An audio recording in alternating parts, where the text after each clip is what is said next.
Killer Wang Xiuyuan finds himself reborn at the scene of an armed robbery. Soon, his eyes undergo a transformation. Revealing a world unlike any other, he begins to acquire a plethora of antiques, renowned paintings, jewels, and gold, embarking on a quest across the globe in search of treasures. Chapter 1. Dare You Call Me a Japanese?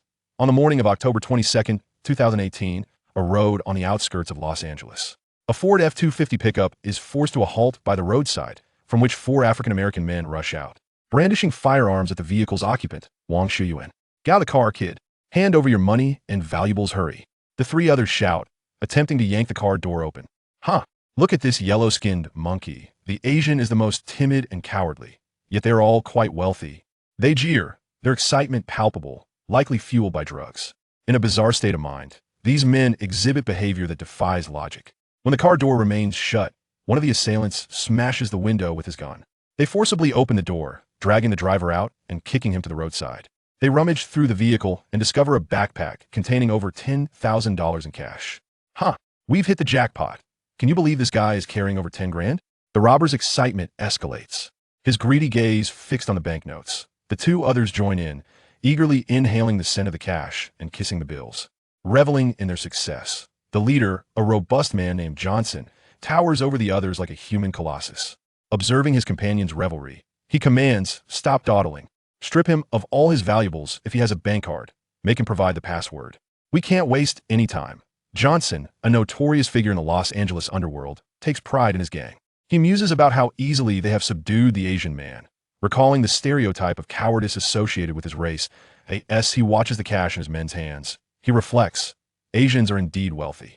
Who knew they would carry such amounts in cash?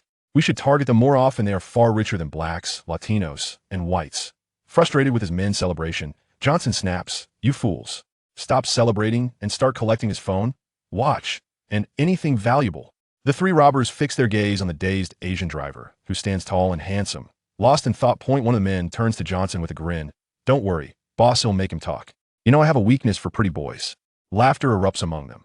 Trust me, they'll find everything of value in the car. Nothing will be overlooked, another assures. These yellow-skinned monkeys are the most timid, a little scare, and they'll spill everything. Wang Xiuyuan, oblivious to their taunts, finds himself in a fog, grappling with confusion. Memories swirl chaotically within him, leaving him nauseous. How'd he end up here? Did he die only to start a new game? Before he can ponder further, a resounding slap snaps him back to reality. Why are you dazed? Hand over your valuables, or they'll show you why the flowers bloom red. Simultaneously, his Bluetooth headset blares with alarming news. America is perilous. Armed robberies occur in broad daylight. Help the streamer call the police. I'm in Los Angeles. I can help. As the viewer count skyrocket from a mere 1,000 to over 50,000, Wang's expression remains devoid of emotion, as if staring at a lifeless dog. The impatient robber raises his Glock G17 to Wang's forehead, demanding, hey, did you hear me? Hand over your valuables, and give me your bank card and password. Did you hear me? You Japanese? Regaining his senses, Wang touches his cheek where he was slapped, and with a gentle smile, he replies, you dare insult me as a Japanese? In an instant, his hands move with lightning speed. Grasping the gun barrel with his left hand, he simultaneously presses down on the assailant's wrist with his right. With a forceful push, he disarms the robber while tilting his head to avoid an accidental discharge. The live stream erupts with excitement. Before the robbers can react, Wang, having seized the weapon, points it at the nearest assailant. 2 shots ring out, blood splattering as bullets penetrate the robber's skull, his body collapsing lifelessly to the ground. The remaining 3 robbers stand frozen in shock, unable to comprehend that this timid Asian dared to reclaim the gun, let alone kill. Wow, did I just witness a barehanded gun takedown? Impressive. Wang Xiuyuan is phenomenal. Laughter fills the room, as viewers note, this robber insulted a Chinese person, calling him a Japanese. Such vile words provoke a fierce response from any Chinese individual. Indeed, it is well known that to insult a Chinese person by calling them Japanese is to provoke their wrath, regardless of their usual temperament. Chapter 2. The Counterattack. My classmate fell victim to such a mistake and was subsequently beaten by another Chinese student. He then informed me that the hospital's Wi-Fi signal was superior to that of the school. The Japanese viewers in the live stream were clearly displeased. What is wrong with the Japanese? What have they done to you? Why such a strong reaction calling you one of them? At that moment, the online audience on YouTube and Douyin, engrossed in the live broadcast, was in a frenzy, their eyes glued to the screen as they fervently debated the unfolding events. Simultaneously, A portion of the viewers with fragile psychological resilience began to gag and even vomit, without waiting for the 3 remaining robbers to react. Wang Xiuyuan raised his gun and fired. 2 shots rang out, striking the leader of the robbers, Johnson, in the chest. He collapsed to the ground, his eyes filled with disbelief. Having risen from the slums and eliminated numerous competitors to become a minor leader, he had merely intended to engage in a petty robbery today, targeting an Asian he deemed timid and cowardly. Yet, he found himself in a dire predicament. Before he could take his last breath, he heard more gunfire, 2 shots, followed by 4 more. He realized the remaining 2 henchmen were also eliminated, showing no capacity to resist. Wang Xiuyuan, without a hint of hesitation, dispatched the last 2 robbers, then aimed his weapon at their leader. With a single shot, Johnson's head was struck, the bullet penetrating his skull and exiting through the back. Meanwhile, the viewers watching the live stream on YouTube and Douyin were left in shock. They could hardly believe that this handsome, sunny young man had single-handedly disarmed and killed 4 robbers. Some viewers were vomiting in sheer terror and disgust. Witnessing such a gruesome scene, some trembled in fear while others covered their mouths, weeping uncontrollably. Yet, there were those who fervently applauded Wang Xiuyuan. This streamer is incredible. I admire him. The Mozambique shooting technique. God would shake his head at this. The streamer is ruthless. Just call for a vehicle to remove the bodies. There's no need for rescue. These robbers deserve death. I hope they encounter someone like this streamer every time they go out to commit their crimes, sending them straight to meet their maker. Despite the varied reactions of the viewers, none chose to disconnect. After all, this real-time broadcast of a robbery, gunfire, and a barehanded counterattack was too sensational to miss. Such videos would surely be scrupulously deleted. Before they could voice their thoughts, the Douyin livestream was abruptly shut down. The livestream has been banned due to violations. The domestic viewers erupted in outrage. Though I was terrified, how dare you prevent me from watching? What rule did we violate? This streamer is patriotic. How can you ban someone risking their life for their country? Management, come out and give us an explanation. Complaints and dissatisfaction flooded the chat, overwhelming the live stream room. The number of viewers in the live streams on platforms such as YouTube and Douyin has surged dramatically, surpassing 5 million, all drawn in by the unfolding events. Moments later, several police cars arrived, sirens wailing. Wang Xiuyuan instinctively laid himself flat on the ground, prostrating himself. The police officers of America face perilous duties, enduring significant stress and mental strain in their line of work. Wang Xiuyuan, apprehensive of any actions that might be misconstrued, feared that a misunderstanding could lead them to discharge their weapons upon him. As several officers approached the scene, they were taken aback by the brutality of what had transpired. They had received a call from a citizen during the robbery and were already aware of Wang Xiuyuan's heroic counterattack and the events leading up to it, thus refraining from any aggression towards him. "Good morning, officers," Wang Xiuyuan addressed them. "I believe I am in serious trouble. I was robbed. They fired at me, and I acted in lawful self-defense. I was live streaming the entire incident, and there is video evidence." The arriving officers exchanged complex glances, acknowledging, "We are aware of the circumstances." After receiving the call, we watched the live stream. "You are quite brave, young man. However, your response was rather severe. There was no chance for them to survive." One officer curiously inquired, "Why did you not resist when they were robbing you? They struck you, and yet you did not retaliate. But when you learned they were Japanese, you fought back and killed them?" "I am a student from China studying in the United States. Among us, anyone of pure Chinese descent and sound mind harbors no fondness for the Japanese or their nation. For thousands of years, we have been their teachers. However, in the past century, during our period of weakness, this despicable nation invaded our homeland, plundered our resources, and nearly brought us to the brink of extinction. Even after their defeat, they have yet to apologize or acknowledge their aggression against us. Do you understand? This animosity, built over generations, cannot simply be resolved. To label a person of Chinese descent as Japanese is to deny their nationality and their very existence within their family. Although there may not be overtly offensive language, when these phrases are woven together, they constitute the most egregious insult in our country, more vicious than cursing for the demise of an entire family. With many of my compatriots watching in the live stream, if I do not resist, I still consider Chinese. Death is but death. Though I fear it, I dread even more the thought of being inexplicably labeled as Japanese, only to hear the voices of one. For billion familiar souls condemn me," Wang Xiuyuan explained earnestly. The officers surrounding him gazed at him with newfound respect. They could not help but honor a patriot, for someone willing to risk their life for their country. Their admiration ran deep. Among the police force were many who had served in the military, some having even fought in Afghanistan or Iraq. Meanwhile, the viewer count on YouTube was soaring as audiences tuned in, paying homage to Wang Xiuyuan's words, recognizing this is precisely why China possesses such strength. This elucidates the reasons behind why China has ascended to become the world's second-largest economy within a mere 2 decades. The patriotic fervor of the Chinese people is renowned globally. Many have sacrificed their lives for the betterment of their nation. Individuals like Wang Xiuyuan, who exhibit such profound love for their homeland, are naturally not subjected to hardship by the authorities. Although there exists video evidence online, the police are well aware of the comprehensive details surrounding the incident. Chapter 3. Do you think black lives don't matter? When Wang Xiuyuan was escorted to the Los Angeles police station, representatives from the embassy, accompanied by a lawyer, were already present awaiting his arrival. Given that the incident was live-streamed, there exists ample video evidence corroborating his actions, and numerous witnesses can attest to the circumstances. Wang Xiuyuan's actions were unequivocally a case of justifiable self-defense, devoid of any illegal conduct. The police were unable to find any reasonable grounds to detain him, especially with embassy officials and legal counsel on site. It was implausible for them to fabricate falsehoods for the sake of a few criminals. Consequently, after completing his statement, he was released from the police station. This is the statement. Once you sign it, you may leave, young man. You are Alex Wang, correct? Indeed, officer. Alex is my English name, as it facilitates communication during my studies here. I will need my lawyer to review this statement, he stated, handing the document to his attorney. The lawyer diligently examined the statement, confirming its accuracy before taking a photograph for records and signaling to Wang Xiuyuan that it was safe to sign. The police had confiscated the shattered glass from the car, along with the over $10,000 in cash from his bag as evidence. After signing, Wang Xiuyuan followed the police to the lobby, where officials from the embassy were not the only ones present. Representatives from the Chinese Chamber of Commerce in Los Angeles had also arrived.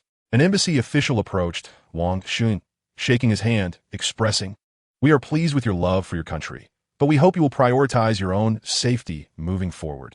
It can be quite perilous. The instinctive reactions are the most genuine. Your patriotism is heartfelt. There are many impassioned individuals, yet I believe you ought to issue a public statement. Not everyone possesses my capabilities, and it might endanger others," he advised. "We will certainly do that. Should you encounter any issues in the future, please do not hesitate to contact the embassy." He then added, "By the way, there are individuals outside awaiting you, including some reporters. Be cautious not to misstep in your words." Handing him a business card, he continued, "Hello, I am with the local Chinese Chamber of Commerce. Should you face any difficulties, feel free to reach out to us. It is vital for us to unite as a community. The individuals you defended yourself against today were notorious members of a local gang. Therefore, exercise vigilance. We cannot predict if they will retaliate against you. Additionally, your vehicle has been impounded, but we have arranged a car for your use, which has been modified for ballistic protection." With that, he handed Wang Xiuyuan a business card along with the car keys. Wang Xiuyuan reflected on the camaraderie among the Chinese community, realizing that the notion of disunity was unfounded. "Thank you for your assistance. I shall return the vehicle to you promptly." As they exited the police station, a throng of protesting individuals and journalists engulfed them. The life of a black individual holds significance. Despite engaging in robbery, one does not possess the authority to extinguish their life. Those responsible for the death of black individuals must face severe repercussions. A yellow-skinned individual has taken the life of our black compatriot on our land, and he must pay the price. Upon reading this, Wang Xiuyuan chuckled, bemused by the absurdity of the situation. The educational system in America seems to have produced a cadre of individuals bereft of reason. He stepped forward and spoke. "I hear someone referring to me as a yellow-skinned monkey, which imbecile uttered such racially discriminatory remarks. Step forward and repeat those words to my face. Do you think I would hesitate to confront you in front of the police and journalists? You, the black community, have been the most vocal about racial discrimination. Yet, now it appears you derive joy from discriminating against a smaller minority, the Asians. It seems that your concern is not about racial discrimination per se, but rather the desire to avoid being discriminated against yourselves, which is why you now resort to disparaging Asians. You called an Asian a yellow-skinned monkey, and your fluency in such derogatory speech suggests you have not shied away from it in the past. The life of a black individual matters. But does that imply the lives of those of Asian descent are inconsequential? What about the lives of the Latinx community? Those 4 miscreants were armed and engaged in robbery. Do you understand what armed robbery entails? Observe their heightened state of excitement during the act. I would wager they were under the influence of drugs. There exists live footage of the incident. Go watch it yourself. Am I to be a victim of their robbery and subsequently shot? They were in the same fervor as you are now, hurling racial slurs at me during the act while pointing a gun at my head. American law informs me that when my life and property are threatened, I am entitled to defend myself. To all present, do you acknowledge American law on this soil? The police officers did not detain me. I was able to leave without posting bail. My lawyer has assured me that my actions were undoubtedly in self-defense. If you are dissatisfied, you have two options. First, take me to court, where a fair judgment will ensue. The four robbers undoubtedly committed acts of racial discrimination, armed robbery, reckless endangerment, and various other offenses. Secondly, if you dare, come and confront me, and we shall see who possesses the stronger will. I plan to procure a firearm and bulletproof vest. Who among you would dare to challenge me? 1 death suffices to break even, 2 would yield profit. Having already eliminated 4, I have undoubtedly gained significantly. I am eager to see who among you will dare approach. This is a private residence, a 3-story wooden villa comprising 6 bedrooms, with the landlord renting each room to different individuals. Sitting on a single sofa within his room, he began to absorb the memories of the original occupant. The original occupant shared his name, having adopted an English name for ease of communication while studying here.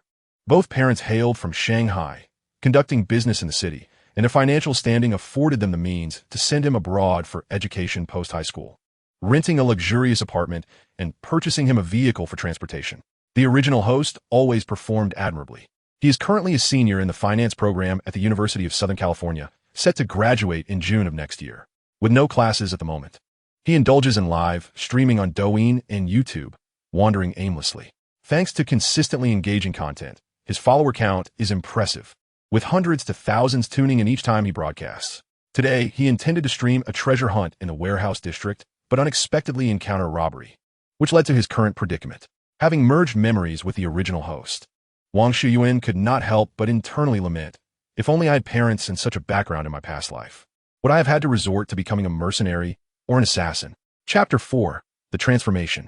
His previous life was indeed tragic, yet in this lifetime, he finally has the opportunity to be a good person, free from the violence of gunfire. Suddenly, he reached for his neck, realizing that he and the original host possessed strikingly similar jade pendants. The original host's pendant was ancestral, while his had been around his neck since he could remember.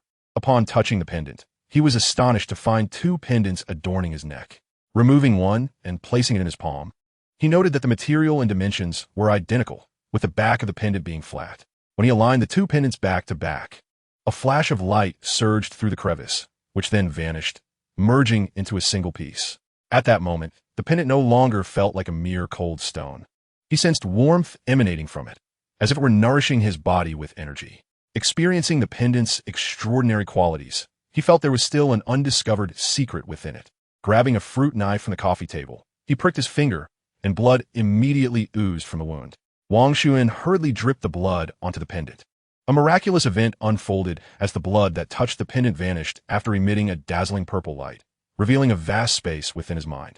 Wang Xiuyuan stood frozen, struggling to comprehend the occurrence before him. Glancing at the pendant in his hand, he seemed to grasp its significance. The immense space appeared as a cube, approximately 100 meters on each side, equating to 1,000,000 cubic meters. Such a substantial area could undoubtedly yield fortune through smuggling. Within the pendant's realm, 2 small round stones were present. With a mere thought, the stones materialized in his hands, inadvertently touching the blood on his fingers before disappearing once again. Instantly, he felt a wave of warmth enveloping his eyes and body, a sensation of comfort spreading throughout him, lasting only a few minutes. He noticed a marked improvement in his physique. He appeared stronger and more fit than before. Rushing to the bathroom, he gazed into the mirror, observing his broadened shoulders, robust chest, and powerful waist, although concealed beneath his clothing. Nonetheless, the changes in his physique were undeniably evident. The transformation in his eyes was even more pronounced, resembling the twinkling stars in the night sky, bright and clear. Anyone who beheld those captivating eyes would surely remember them. Fixating his gaze on his reflection, he felt a profound satisfaction with his newfound appearance. As the mirror before him began to fade into the ethereal, he caught a glimpse of the wall behind it, which too gradually transformed into a mirage, revealing the buildings adjacent to it. A surge of excitement coursed through him as he sensed an extraordinary ability awakening within. He began to explore the capabilities of his vision. After numerous attempts, he discovered that he could clearly read the small print on a newspaper from a distance of 100 meters. His X-ray vision, however, was contingent upon circumstances. He could see through walls up to 3 meters and through the ground for 10 meters. Moreover, his vision in darkness was remarkably acute, suggesting a night vision capability. Having sensed the changes in his body, he opened his phone and logged into 2 live streaming platforms. The audience numbers surged dramatically. His YouTube account now boasted over 12 million followers, while his Douyin account exceeded 20 million. The recent robbery incident had catapulted him to fame, making him a recognized figure. At that moment, the total audience across both streaming rooms surpassed 2 million, with an array of comments flooding the screen. Go out and have some fun. Find a robber to play with. I want to see the host disarm someone barehanded. Hurry up. Go on. Show us how you take down some robbers. I'll send you gifts. Get out of the way. I've already sent gifts. Now go out and entertain me. Observing the outrageous comments in the chat, Wang Xiuyuan felt a wave of frustration. If killing were not a crime, he would gladly turn those loudmouths into Swiss cheese. Nonetheless, he forced a smile. He primarily aimed to reassure his viewers of his safety, explaining that today, as treasure hunt could not be streamed and that the workday was nearly over. He promised to search for any nearby storage auctions that evening, vowing to broadcast them if found. I'm in tears. He remembers us even after being robbed. Love it. I'll follow him from now on. I'm also in tears. He has killed a few people and still checks in on us. I'm crying too. He remembers me after dealing with robbers. Do I really seem like a criminal? It must be said, the internet is teeming with talent, despite their sharp tongues. The hearts of the viewers were kind, showering him with gifts that warmed Wang Xiuyuan's spirit.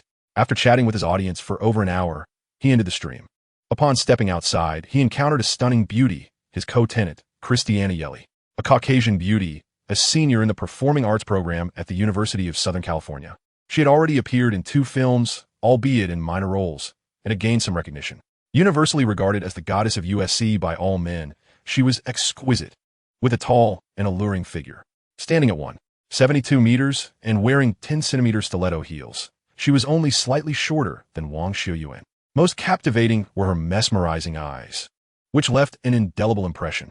It was evident that some beauties possessed the power to unify the aesthetic standards of the entire world, and this enchanting woman was undoubtedly one of them. As she made her entrance, she captivated everyone's attention, with even a bold individual in the distance whistling. Witnessing this scene, Wang Xiuyuan chuckled softly and shook his head. The beauty, noticing him, approached with grace. Gazing at her enchanting visage, he jested, while their behavior may seem somewhat frivolous. One cannot deny that their taste is impeccable. Christiana beamed with delight, responding, "Is that so, Alex? What about you? Have you been enchanted by my beauty and fallen in love with me?" In the realm of adulthood, jesting often conceals the most genuine sentiments. Indeed, the original host, Wang Xiuyuan, found himself enamored by the beauty before him, yet he understood that they belonged to different worlds. Though they shared a certain familiarity, it remained merely superficial. "If you had truly fallen for me so soon, why have you never pursued me or asked me out?" He retorted playfully. "I feared rejection and the ensuing heartache. Haha. How can you be certain of rejection if you've never tried?" She laughed, her eyes sparkling as she added, "I heard you accomplished something monumental today?" "Indeed. On my way to the warehouse auction, I was ambushed by a group of men, and in my defense, I ended their lives," Wang Xiuyuan nonchalantly replied, a hint of defiance in his tone. "Heavens, I can hardly believe you undertook such a courageous act. I realize now that my previous perception of you was far from accurate. I must take the time to truly understand you." Christiana, astonished by the confirmation of the rumors, exclaimed, "Haha, it's never too late to get to know me better. It would be splendid if you came to like me. Then I would have someone to cherish." As he watched the departing beauty, Wang Xiuyuan pondered, to what extent was this statement a jest? Chapter 5. The Warehouse Auction. After breakfast, Wang Xiuyuan logged into his 2 streaming accounts. "Good morning, everyone. I am Wang Xiuyuan, but my friend from the West can call me Alex. Today, I will take you all to the warehouse auction and stream the entire experience live, so we can see what treasures we might unearth." Wang Xiuyuan addressed his audience. "You're mistaken. It's evening here in China. Haha. Good morning, USC Bandit, Student Agent, the Asian James Bond. How many robbers will you eliminate today? I want to see you take down the robbers." However, soon enough, the comments were flooded with references to the USC Bandit. Wang Xiuyuan, puzzled, inquired, "USC Bandit? What on earth is that? You made the headlines. Yesterday, you fought back against 4 robbers, and some media outlets have dubbed you the USC Bandit. We quite like that title. Hastily, he opened a news app, revealing coverage of the previous day's events from both domestic and international sources. He had suddenly become a sensation. It was no wonder that hundreds of thousands had flocked to his stream early in the morning. Forget it. I'm a good student. A model student at the University of Southern California. The kind with excellent grades. I don't wish to be associated with violence. He dismissed the chatter and declared, "Let us move on. It's time to embark on our treasure hunt at the warehouse and see if we can uncover any delightful finds." He retrieved a pre-prepared backpack, within which lay over $10,000 in cash, while an additional $50,000 were secured in the jade pendants compartment. Moreover, an assortment of tools, including a powerful flashlight, a padlock, gloves, and goggles, were all meticulously arranged. These items were all prepared in advance, echoing the ancient Chinese adage that to excel in one's craft, one must first sharpen their tools. This signifies that to accomplish a task proficiently, one must acquire the relevant skills and gather the necessary tools, thus maximizing the efficacy of the endeavor. With that, he set off in the vehicle provided by the Chinese Chamber of Commerce. It is worth noting that the powerful flashlight was intended to mislead others. Having experienced a peculiar change in vision the previous day, he no longer required it. He could perceive everything within the warehouse with clarity through his enhanced sight. Before 10 o'clock, Wang Xiuyuan arrived at the Wilson Warehouse Company. At this moment, a considerable number of individuals had gathered before the warehouse's entrance, familiar faces congregating in conversation. Among them were professional treasure hunters, casual onlookers, and tourists eager to experience the thrill of warehouse treasure hunting. Once a treasure hunter successfully bids on a warehouse, all items within become their rightful property, protected by law. The treasure hunter is granted a 24-hour window to manage all items within the warehouse. Correspondingly, any discarded materials or refuse lacking value must also be cleared by the treasure hunter, returning a clean and vacant warehouse to the storage company. Some treasure hunters, pressed for time or unwilling to handle the refuse themselves, may opt to pay a fee for waste removal services. Generally, it is the tourists and ordinary individuals participating in the warehouse auction who most require these services. In simple terms, wherever there is demand, services will emerge to meet it. From my online research yesterday, I discovered that 13 warehouses would be auctioned today, a public auction. The management would open the warehouse doors for a brief inspection, allowing participants to utilize their keen eyesight. Alternatively, there exists a blind auction format, where the doors remain closed, relying solely on luck. Shortly thereafter, a bearded gentleman wearing a cowboy hat emerged from the container office. "Greetings, everyone. I am Tom, your auctioneer for today. We have prepared 13 warehouses, each guaranteed to be intact. We assure you that none have been opened prior. The successful bidder will have 24 hours to clear their items, including any refuse that must be removed. Please note that the warehouse auction accepts cash only, so keep track of your funds during the bidding process. Are there any questions? If not, those wishing to participate in the auction, please follow me." Even the ordinary attendees were generally familiar with the rules, and silence fell as they followed auctioneer Tom to the first warehouse up for bid. This is the first warehouse. Once we open the door, each group will have 30 seconds to observe. No items may cross the threshold, nor may anyone handle or move any contents within. The observation period begins now, with groups of 5. With that, he stepped aside, and the treasure hunters approached in an orderly fashion to inspect the contents, awaiting their turn, which soon arrived for Alex. With a mere glance, I penetrated the depths of the warehouse, revealing nothing but an assortment of clutter, discarded clothing, old tools, and the like. While devoid of any valuable items, it could still be deemed a decent storage space for others. The used garments, once laundered and dried, could be sold as second-hand clothing, while the tools could either be refurbished or directly sold at a thrift store. With a suitable price, this warehouse could indeed yield a modest profit. However, what I sought were items of genuine worth, and time was not on my side to sort through such debris. After inspecting 4 warehouses, each failing to meet my expectations, I approached them with a facade of interest, occasionally raising bids to enhance my engagement in the process.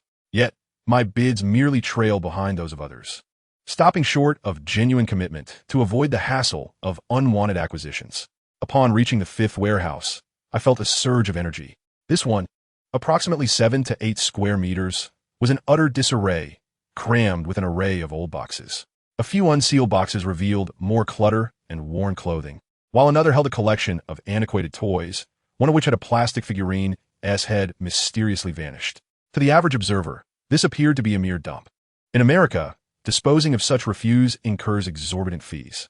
Many households, upon acquiring new furniture or appliances, would often stow the old items in garages or leave them by the curb, posting signs inviting passersby to take what they wished.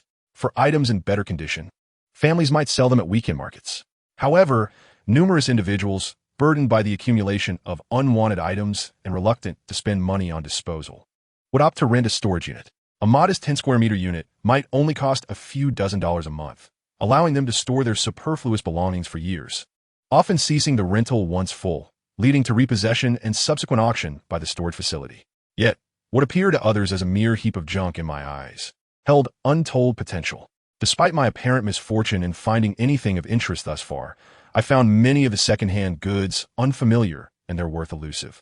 Consequently, I refrained from bidding, mindful of a live auction and my desire to avoid significant losses. Understandably so. However, I could not leave empty-handed. Thus, I resolved to secure this particular unit. As the bidding commenced with a starting price of $200, with increments of $20, the auctioneer, Tom, called out, "Is there a bid of $200? I raised my hand, signaling my participation. Upon noticing, Tom promptly announced, "A handsome young man has bid $200. Now, who will raise it to $220? Almost immediately, a bespectacled, bald, overweight white man raised his hand, declaring, "I bid $300. Royce bids $300. The current price is now $320. Does anyone wish to bid $320? No sooner had he finished speaking than another voice cried out, "I bid $350. As the crowd around him continuously raised their bids. The price of the warehouse surged to an astonishing $100. Most participants had chosen to withdraw, leaving only 2 individuals still vying for the warehouse, and their increments grew increasingly modest. Wang Xiuyuan sensed that this price was nearing their psychological limit, and there was no need to linger any further. $1,300, Tom, declared the handsome bidder. $1,300. Is there anyone willing to counter the current bid of $320? Tom shouted with fervor. The initial price of $100 had already been alarmingly close to their predicted threshold. As Alex proclaimed his bid of $300, the remaining 2 competitors shook their heads or gestured across their throats to signify their withdrawal. It appeared they were at a loss regarding such an unexpected offer. They had come to the auction with the intent of profiting and could not afford to act on impulse. Sold at $300. The warehouse is yours, announced the auctioneer. A staff member promptly approached Alex, handing him a document to sign. After affixing his signature, Alex counted out $300 in cash from his backpack and then retrieved a padlock to secure the warehouse. He then followed the staff to the next warehouse slated for auction. Do you know why I jumped from $100 straight to $300? Because at that moment, the increments from the remaining 2 bidders were dwindling both in magnitude and pace. Thus, I opted for a $200 increase to decisively shatter their resolve, preventing the price from escalating further. At that point, securing the warehouse for $300 might have been questionable. Wasn't that clever of me? Wang Xiuyuan remarked with a glint of mischief in his eye, playfully winking at the screen. The chat exploded with comments. Wow, the host is so clever. Such a charming and intelligent guy is rare. Hurry up and fall in love with me. The host is amazing. At this juncture, one of the previously competing individuals spoke up. Kid, my psychological threshold is $150. Beyond that, I shall not continue. I am a professional treasure hunter, and my aim is profit, not pride, understand? You just lost $150. Another chimed in, you overly clever fool. I might as well throw in one more bid. $300 for this warehouse is simply insane. Wang Xiuyuan was left utterly astonished, unsure of how to respond. Meanwhile, the chat was ablaze with laughter. The host is dumbfounded. You're the smartest, huh? Now you've lost $150. The host is incredible. Ha ha ha, what a spectacle. Confronted with the mocking comments, Wang Xiuyuan attempted to clarify. They're deliberately trying to undermine my confidence in competing with them. Just wait and see. The warehouse I acquired will surely yield substantial profits. In the subsequent auctions, nothing piqued his interest, and he remained largely disengaged. However, when the 12th warehouse came up for bidding, Alex was left in disbelief. The contents were utterly outrageous. This is destined to trend on social media. I believe that in a few days, various European countries will report on today's warehouse. The items within the warehouse are meticulously concealed beneath a colorful plastic sheet. From the outside, no apparent issues can be discerned, yet in Alex's discerning eyes, significant problems loom. He discreetly retreats to the rear. As the next group approaches to inspect, complaints immediately arise. Damn it, how are we supposed to assess this? The plastic sheet completely obscures everything. How can we ascertain its value? Although the contents of the warehouse are thoroughly concealed, seasoned treasure hunters can deduce possibilities based on the height of the items and the shape of the fabric. I sense that beneath this plastic is a barrel, perhaps a large oak cask filled to the brim with fine wine, or possibly sealed containers brimming with various chemicals, asserted one experienced treasure seeker with conviction. I also suspect it's a plastic barrel, but what it contains remains uncertain. It could just as easily be a heap of empty barrels. Even if they are empty, such sizable barrels could fetch over $100 each. There are likely a dozen here, potentially worth thousands. If they are filled with unopened chemical materials, we could strike it rich, he exclaimed excitedly, revealing his gambler's instincts. I believe we should take a chance. The maximum bid is $1,200. We cannot afford to take excessive risks. At this moment, Wang Xiuyuan hesitated, contemplating whether to secure this warehouse. Acquiring it would surely attract media attention, and the live stream would undoubtedly explode with excitement. What a sensation it would create. As the auction officially commenced, under the command of the auctioneer Tom, the price steadily escalated. Ultimately, Wang Xiuyuan secured the warehouse for $1,600. He couldn't help but marvel internally. I am doing this for the benefit of others. Had they purchased this warehouse, it would have likely left them traumatized. Upon returning to the first warehouse he had acquired, he opened the roll-up door and began removing the assorted clutter that obstructed the entrance. He paid little heed to the rubbish. The front was cluttered with tattered clothing, toys, and miscellaneous items. Including the upper layer, the true treasures lay hidden within. After clearing away the debris, his gaze was immediately captured by 30 metal boxes, each filled with 56mm ammunition. Each box contained 2,000 rounds, totaling a staggering 60,000 rounds of ammunition. Wow. Everyone take a look at this. Bullets. Brand new. Unopened 56mm rounds. A full 30 boxes, haha. Each box can sell for $180, amounting to $5,400 in total. Just from these bullets, I stand to make a significant profit, Wang Xiuyuan enthusiastically proclaimed to his livestream audience. Watching the host profit feels worse than my own losses. Damn it, did the host pick up the wrong script today? Was he supposed to be losing a fortune? He'll inevitably lose it all in the next warehouse.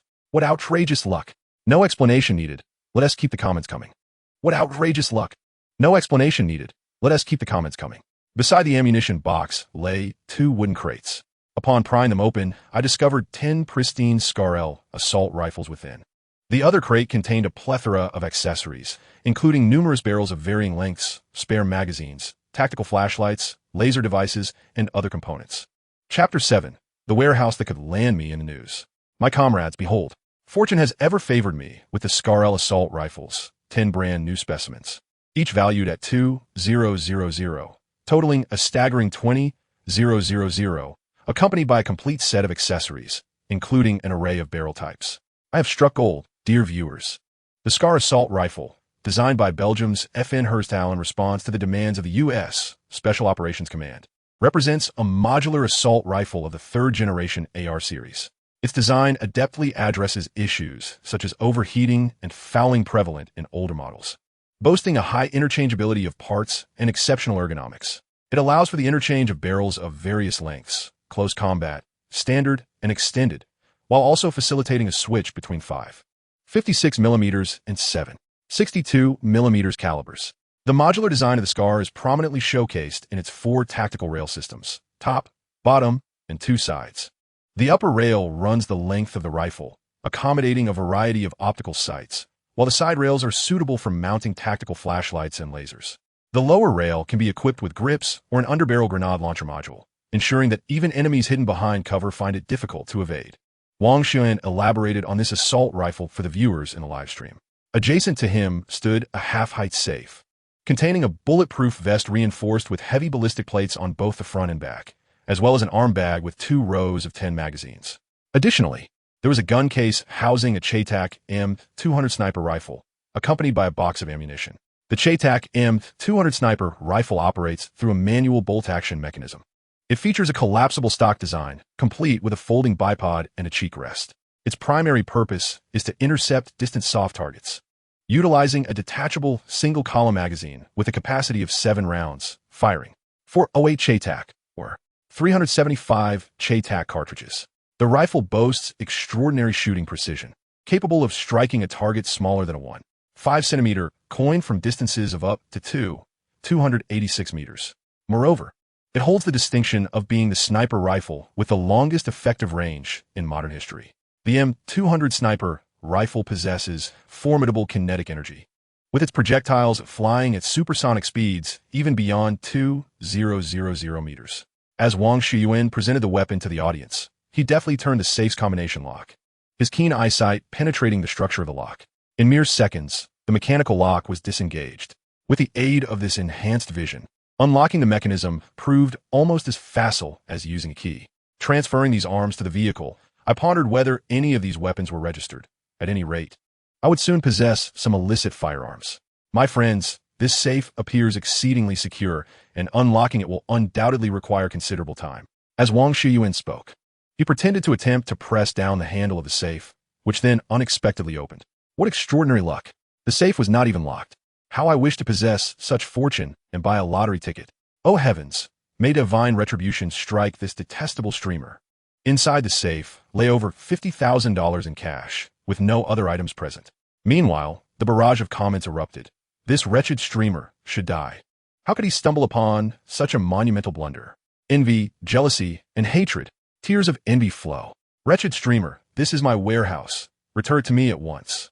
Wang Xiuyuan smugly addressed his audience. Look here, dear viewers, I've struck it rich. Over $50,000 in cash. Aren't you envious? Isn't it impressive?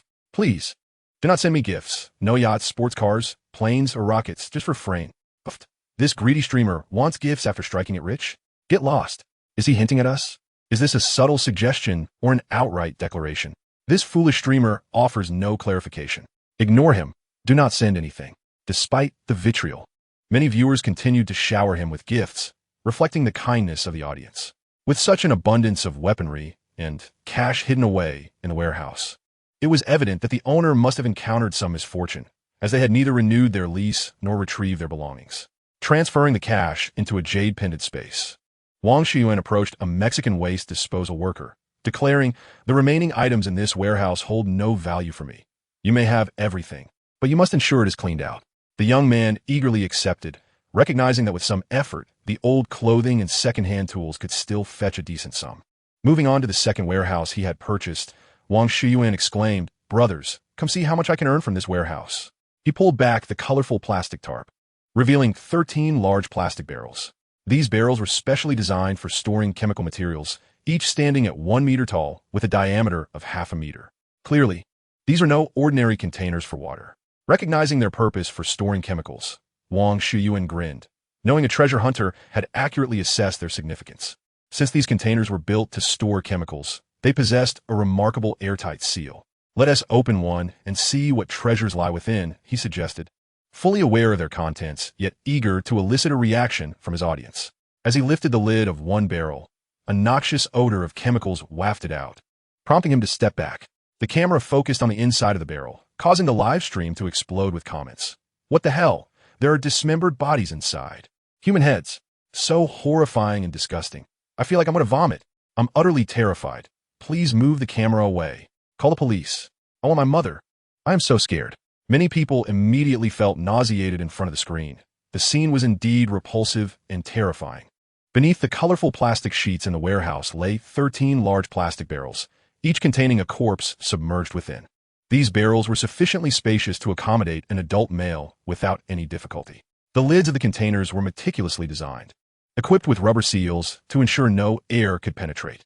This design maintained a low-oxygen environment within, thereby decelerating the decomposition of the bodies.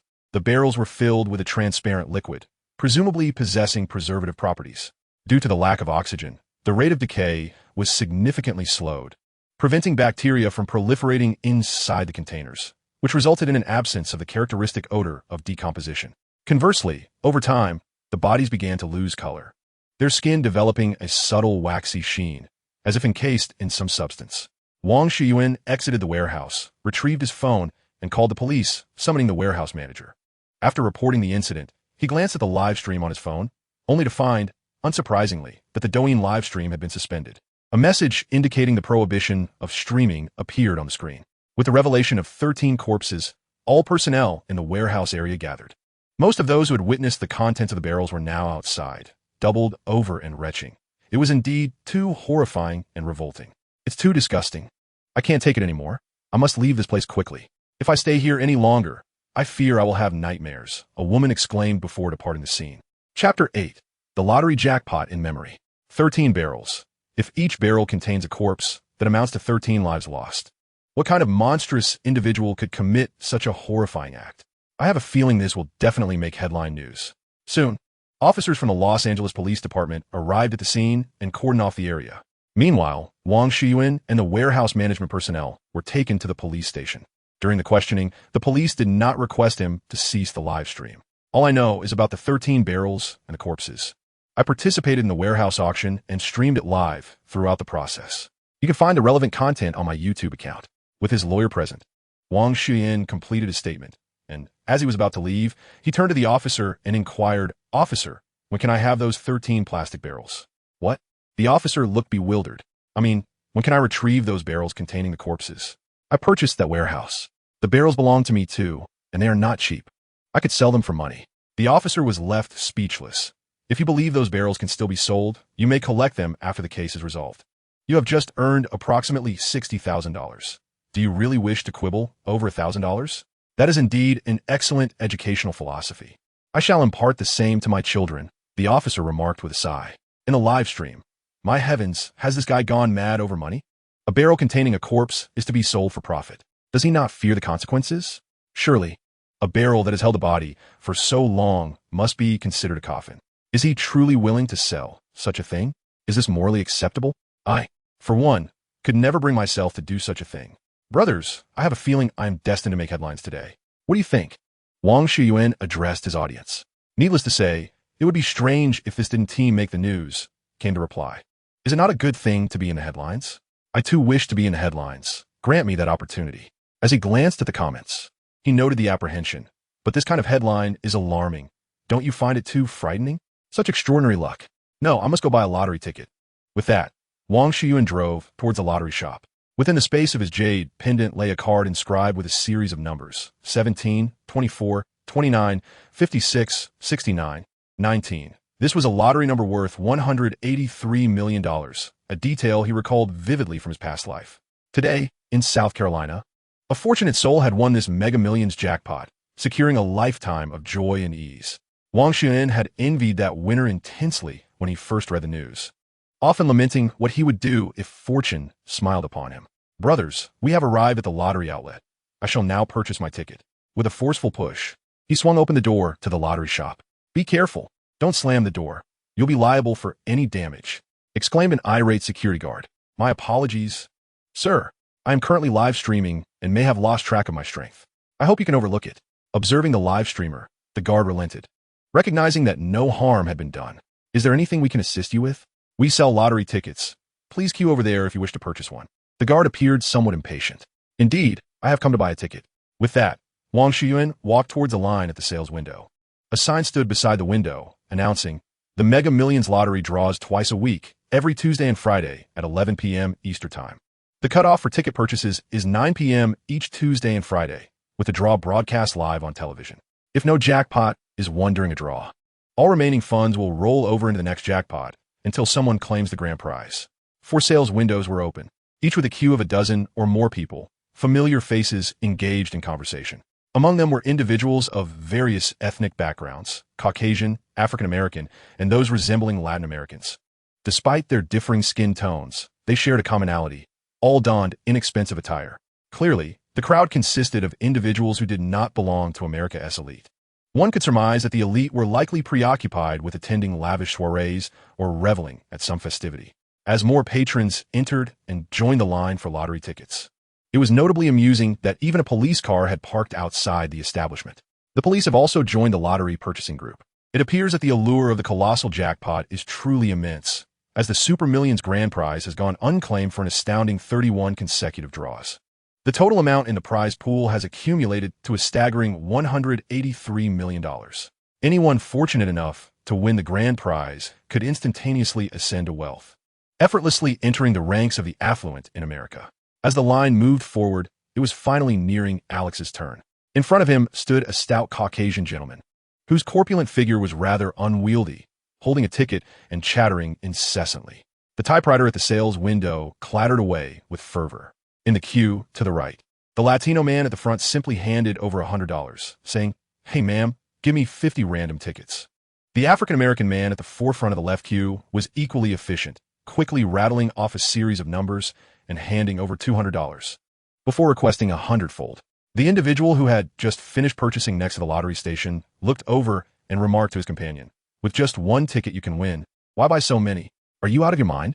I pondered for a long while, harboring a strong premonition that my chosen number was destined to win the grand prize. What if that scoundrel Eisenhower decided to buy the exact same number as mine? Would I be obliged to share half of the winnings? The friend of the African-American man looked utterly exasperated, replying, "You truly are a genius. Can you just leave me alone? I have no issue with your kind, but I prefer voluptuous beauties with long legs." The two continued their banter as they walked outside. In a live chat, that brother is quite humorous. When will we see a live stream of you licking your, I want to see that too. Finally, it was Wang Xiuyuan's turn. "Hello, sir, please tell me the numbers you wish to purchase," the ticket seller inquired gently. For Wang Xiuyuan was a handsome fellow, the kind of good looks that would elicit such tenderness from the cashier. Chapter 9. Thankfully, this world has not changed. "Hello, please give me 100 tickets for this number," Wang Xiuyuan stated, handing over $200 along with a card bearing his chosen numbers. The rhythmic clattering of the typewriter echoed as the cashier checked the numbers for accuracy before printing out the lottery tickets. With the tickets in hand and confirming their correctness, Alex was about to depart when a sudden thought struck him. Someone in South Carolina would also win. $183 million, after all, translates to $3 million for a single ticket. Even in the 21st century of 2018, how many individuals would struggle a lifetime to earn even a fraction of that sum? 18 million could purchase an exceptionally luxurious mansion or an array of extravagant cars. A Lamborghini Aventador SV or a Ferrari F12 costs merely over $200,000. With 18 million, one could acquire 80 or 90 of them. I must place an additional bet, Wang Xiuyuan thought, swiftly retrieving his wallet from his pocket and counting out $2,000. Amidst the astonished and curious gazes surrounding him, he handed over the lottery ticket and the cash, declaring to the cashier, "Same number, but this time make it 1,000-fold." The ticket seller gazed incredulously at the person before him. "Are you certain, sir?" "I am absolutely certain. Even winning a minor prize could lead to fortune, for the jackpot is currently overflowing." Upon hearing this, the crowd behind erupted in excitement, realizing that there existed such an avenue to wealth through the lottery. Within the live stream, astonishment spread. The lottery can be played in such a manner. I've learned something new. I have learned as well. What is there to learn? You need sufficient funds to participate. Have you ever witnessed a gambler leaving a casino with losses? Indeed, as long as one purchases enough tickets, even the smallest win can yield a modest profit, provided one possesses adequate capital to invest. Moreover, with so many numbers to choose from, how many could one possibly select? With 170 numbers to choose 5 from, and then one number from 125, the odds are worse than taking money to Las Vegas. Soon, the ticket seller printed the lottery tickets and handed them over. A single ticket could be multiplied up to 100 times, totaling 11 tickets. After confirming that everything was in order, the tickets were carefully placed into a wallet. Wang Xiuyuan encouraged the audience in the live stream, "Brothers, my American compatriots, hurry and buy a lottery ticket. There have been dozens of draws without a grand prize. Purchase a ticket and give yourself a glimmer of hope. Who knows, you might just win. Look at my luck these past few days." Those of you watching the stream are bound to have good fortune as well. Spend $2 to take a shot at it. $2 won't lead to regret or deception. And if you win, you can turn your life around. Haha. Wang Xiuyuan is using our words to persuade foreigners to buy lottery tickets. Claiming they won't suffer losses or be deceived, he's just short of singing a song about the plight of the serfs. I like the idea of persuading foreigners. We could use more of this kind of persuasion in the future. Meanwhile, he adjusted the alarm to 10:59, awaiting the draw. The alarm rang. Alex perked up, hoping for no issues, for ticket sales closed at 9 p.m., while the draw would not occur until 11. Who could fathom how that anonymous winner from South Carolina had triumphed? Was there a collusion at play? Or perhaps, by his mere presence, he would trigger a butterfly effect, altering this draw's winning numbers. As the lottery machine stirred, Alex's heart raced, and he silently chanted, "It must be a win." The numbers were called: 17, 24, 29, 56. 69, with the bonus number 19. I won. Wang Xiuyuan leapt with excitement, his heart echoing the thrill. He restrained himself from shouting out loud. Meticulously verifying the numbers on the screen, Yes, it was indeed this number, $183 million. Having purchased 100 tickets, subtracting the one from South Carolina, he would receive 182.8 million. Of course, taxes would need to be accounted for. In America, only death and taxes are unavoidable. For any lottery winnings exceeding $600, a federal tax of 25 is required. Each state imposes varying tax rates, along with personal income tax, essentially a labyrinth of taxation. Certainly, in states such as California, Texas, and Florida, there is no state tax levied on lottery winnings. Additionally, several states exempt lottery prizes from personal income tax. California is one such state that refrains from imposing both state and personal income taxes on lottery winnings. Alex, brimming with joy, chuckled, as after all deductions, he still had a staggering $372 billion at his disposal. There exists a palpable difference between spending parental funds and indulging one's own wealth, does it not? On the television screen, a host exuberantly exclaimed, "Oh my God, our grand prize has been generated. 3 billion, yes, 3 billion. This marks the largest lottery jackpot in history. However, this particular grand prize was somewhat unique. A total of 101 winning tickets were sold, with one originating from South Carolina and the remaining 100 from Los Angeles, California. Indeed, such a colossal jackpot seemed to suggest that the 100 tickets were likely purchased by a single individual. One could not help but feel sympathy for the friend in South Carolina who secured just one ticket, only to win a mere 7 million. I can hardly wait to see the two fortunate winners." Another host chimed in. Even at the stroke of midnight, the news of the 3 billion jackpot dominated headlines across major media platforms. Meanwhile, Wang Xiuyuan was unable to contain his excitement, tossing and turning until the early dawn before finally drifting into a restless sleep. The following morning, he awoke bright and early, hailing a cab to the Lottery Redemption Center. With 100 Super Millions jackpot tickets having been sold in Los Angeles the previous night, it was highly likely that the winners would arrive to claim their prizes that very day. A throng of media personnel gathered outside the Redemption Center, eager to secure interviews with the winners. Wang Xiuyuan, however, was no fool. He had taken meticulous precautions before stepping out. Clad in loose-fitting attire, he donned a mask, sunglasses, and a hat, with an additional change of clothing tucked away in his backpack for good measure. Today, he opted not to drive, fearing that his vehicle might be recognized, especially given the multitude of viewers tuning in to the live broadcast. After successfully navigating his disguise, Wang Xiuyuan entered the Lottery Redemption Center and approached the staff without hesitation. "Hello, my name is Alex, and I am here to claim my prize," he stated, presenting a lottery ticket to the attendant. Upon examining the ticket, the staff member promptly contacted the executives, who hurriedly arrived moments later. After confirming the ticket's validity, they inquired about the whereabouts of the remaining 1,000 tickets and subsequently escorted Wang Xiuyuan to the VIP room, where they explained the two methods for redeeming the lottery prize. "Mr. Alex, according to the rules, there are two options for claiming your winnings.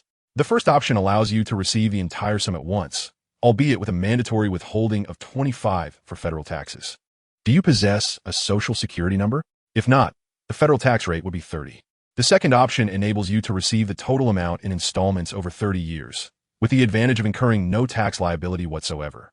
Wang Xiuyuan comprehended the merits inherent in each of these approaches. What a substantial windfall this is. During my academic years, I consistently engaged in part-time work, which necessitated tax payments, thereby granting me a social security number. I have opted for the first option, to receive the entirety of the prize in a lump sum. Please expedite the necessary procedures. "Very well, Mr. Alex, I shall attend to your paperwork immediately," the Lottery Redemption Center's supervisor said with a cheerful smile before departing.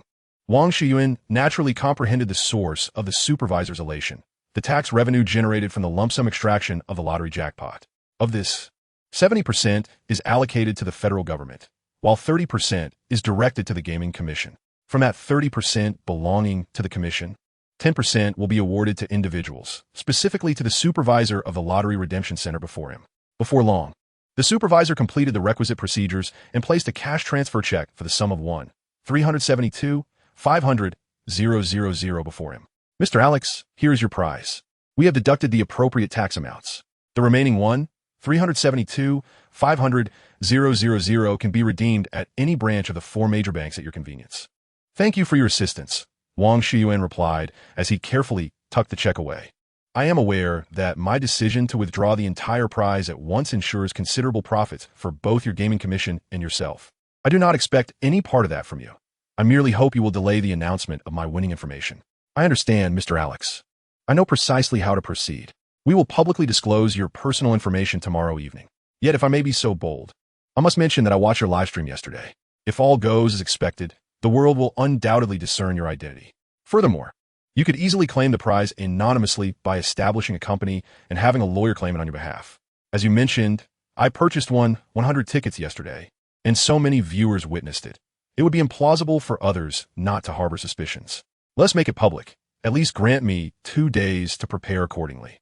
With that, Wang Xiuyuan rose and exited through the back door, hailing a taxi bound for the Los Angeles branch of JP Morgan Chase. The radio in the cab continued to broadcast news of the previous day's Super Millions lottery, which had yielded a staggering jackpot of $183 million, featuring an interview with the fortunate winner from South Carolina. Oh my, how envious I am of that individual who won the grand prize. It seems we have a mysterious individual in Los Angeles who purchased 100 tickets. If only I could win a prize like that. What do you reckon the winner is like? The white taxi driver remarked, a look of envy etched across his face. Wang Xiuyuan chuckled and responded, he must surely be quite the handsome fellow. Do not envy him. Many would covet your position driving a taxi in Los Angeles. Learning to appreciate what you have leads to a more fulfilling life. Indeed, the driver agreed. My income from driving and renting is decent enough to ensure my family lives comfortably. Before long, they arrived at the JP Morgan Chase branch in Los Angeles. Upon entering the bank, Alex proceeded directly to the lobby manager, presenting the cash transfer check. I am here to conduct a transfer transaction. The bank manager, upon inspecting the check, immediately became exuberant. May I ask how you prefer to be addressed, sir? Certainly, Mr. Alex. Please follow me, he replied, leading Wang Xiuyuan to the VIP room on the second floor. Here is my driver's license. I need to open an account. Certainly, sir. Please hold on for a moment. Within 10 minutes, the bank manager entered with a middle-aged Caucasian gentleman in his 30s. Mr. Alex, the procedures have been completed. We have issued you the Centurion Black Card, and the funds have been transferred to your account. Thank you for your assistance. Not all. Allow me to introduce you to Mr. Andrew Morgan, the branch manager here in Los Angeles. I heard you chose our bank and wanted to meet you personally. Naturally, the branch manager had to arrive promptly, considering the substantial sum of over $1 billion. It was imperative to ensure the funds remained in the bank account or to have him delegate investments to achieve better performance. If Wang Xiuyuan were to transfer the money immediately afterward, it would spell disaster for the entire branch's management. Andrew Morgan extended his hand, saying, hello, Mr. Alex. Congratulations. You are indeed fortunate. Thank you, Mr. Morgan. Do you have any investment ideas for your newfound wealth? At JP Morgan Chase, we pride ourselves on being the largest commercial bank in America, equipped with the most professional asset management team at your service to ensure the stability and security of your assets. We will also assign a dedicated representative for you. Morgan stated. Wang Xiuyuan pondered.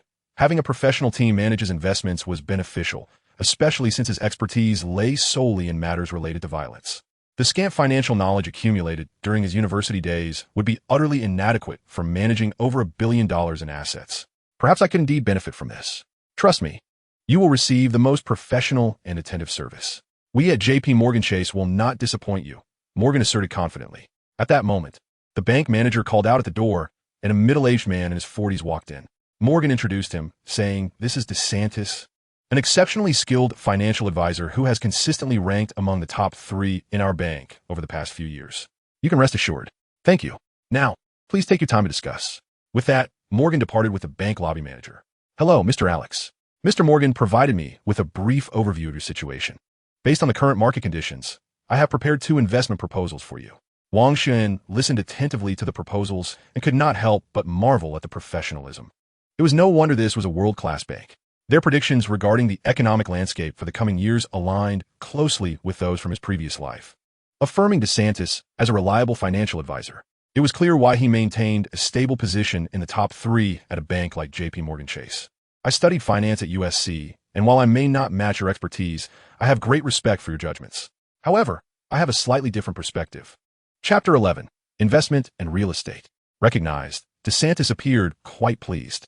"Thank you. Please go ahead. I intend to allocate $2 billion to invest in stocks, specifically buying into NVIDIA entirely. NVIDIA indeed holds great promise, but concentrating all your assets into NVIDIA results in a highly singular asset composition, which diminishes your risk tolerance. I advise you to consider this carefully. DeSantis clearly harbored some reservations regarding Alex's plans. Perhaps one might consider a prudent strategy of allocating half of the investment to NVIDIA, while utilizing the remaining funds to acquire shares in esteemed companies such as Apple, Tesla, Google, and Facebook. This approach would undoubtedly offer a greater sense of security. At this juncture in 2018, NVIDIA's total market capitalization stood at a commendable $81 billion. However, following a series of sanctions imposed by the administration of the former president against our great nation, including measures prohibiting the export of semiconductors, NVIDIA's stock soared, ultimately propelling the company to the forefront of the global market by 2024, with its total market capitalization reaching an astounding $43 trillion, an increase of 42 times within less than 6 years. Meanwhile, Wang Xiuyuan, indulging in a life of leisure, amassed a fortune of $50 billion. While the stocks of other companies are anticipated to appreciate significantly in the coming years, they still pale in comparison to NVIDIA's remarkable ascent. No need for diversification. I possess unwavering confidence and will invest solely in NVIDIA's shares, Wang Xiuyuan proclaimed with resolute conviction. I require your assistance in registering a company overseas for this investment, as it would facilitate tax evasion. Certainly, sir. I shall establish a company in the Cayman Islands and subsequently register multiple entities in tax havens such as the Virgin Islands, Norway, and Luxembourg, ensuring utmost security and discretion. Then I shall leave this matter in your capable hands. I eagerly await your favorable news. Once the formalities are completed, I will deliver the original documents to you, the representative assured. Just as Wang Xiuyuan was about to depart, he suddenly recalled another matter. I wish to purchase a house and a car. Do you provide such services? Of course. You are one of our esteemed clients and will have a dedicated customer service representative. Your exclusive agent will be in touch shortly. Thank you, he replied, before exiting the bank. In high spirits, Wang Xiuyuan walked briskly, marveling at the beauty of the world around him amidst the bustling crowds and flowing traffic. He chose a Chinese restaurant, and shortly after finishing his meal, he received a call from customer service, where he meticulously outlined his preferences for a house and a vehicle. The bank informed him of several suitable properties to consider, and they arranged a time for him to view them in person. Alex couldn't help but marvel at the remarkable resources of America as premier banks. Indeed, in America, possessing wealth grants one access to the finest luxuries the world has to offer. Upon arriving in Beverly Hills, the real estate agent was already waiting at the corner, and they proceeded together to view properties. Several luxurious villas impressed him greatly, yet he sensed that something was lacking until they arrived at a villa perched atop a hill. When he finally understood what was missing, this villa, situated at the summit, was isolated from its nearest neighbors by a distance exceeding 200 meters. 3 sides of the villa were enveloped by towering plant walls and trees, ensuring complete privacy. The side facing the hillside was steep, providing a breathtaking view of downtown Los Angeles from the summit. Standing there, he grasped the true essence of success. The villa embodied modern elegance. Upon entering through the grand entrance, one was greeted by a spacious courtyard, with the gates crafted from a blend of red copper and titanium alloy, exuding sophistication, grace, and security. Inside, the floors were laid with pristine Greek natural marble, and the entrance boasted a grand foyer, adorned with a striking marble warrior statue standing resolutely with a sword. Upon entering the interior, one is greeted by expansive floor-to-ceiling windows, all crafted from high-strength bulletproof glass, allowing ample light to flood the space. The entire villa spans over 1,900 square meters and is furnished with 8 bedrooms and 15 bathrooms, each equipped with shower facilities. It boasts 3 levels above ground and 1 subterranean level. Why do Americans often claim that there are fewer bedrooms than bathrooms? It is because, upon hearing that the bathrooms outnumber the bedrooms, one can easily deduce the number of functional spaces. The villa is complemented by a lavishly appointed garage capable of accommodating nearly 30 vehicles. Additionally, it features an opulent study, a gym, a home theater, a cigar room, a wine cellar, and a safe, among other functional spaces. With meticulously arranged furnishings, the atmosphere exudes both luxury and warmth. The spacious and grand living room, the fully equipped kitchen, and the dining area collectively highlight the essence of extravagance within the villa. Standing by the infinity pool, overlooking the cityscape of Los Angeles, one nods in satisfaction, convinced this is the perfect choice. What's the price? Wang Xiuyuan inquired. $46 million. This property is exceptional in terms of both functionality and views. I believe you will surely appreciate it, the real estate agent replied.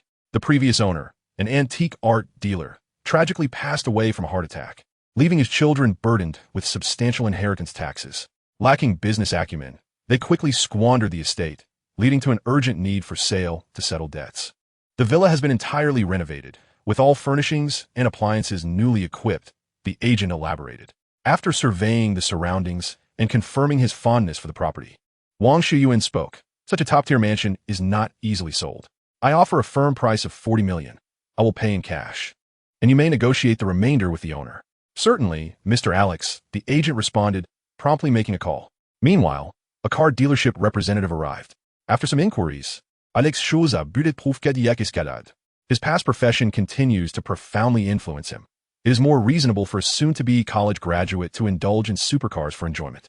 Furthermore, he requires a secure vehicle, having recently eliminated 4 gang members. Should they seek retaliation, this vehicle offers enhanced safety. Before long, the car salesman handed him the paperwork. Sir, the car is parked in your driveway. Here are the keys, and the temporary license plates have been arranged. The official plates will be sent to you within 3 days. Concurrently, the real estate transaction was completed. Mr. Alex, your paperwork has been finalized, and the transfer is complete. We will deliver the documents to you. You may move in today, the real estate agent informed him. Thank you for your assistance, he replied. After bidding farewell to the guests, he began to explore the villa, his eyes surveying every detail. Upon reaching the basement, he discovered a hidden treasure.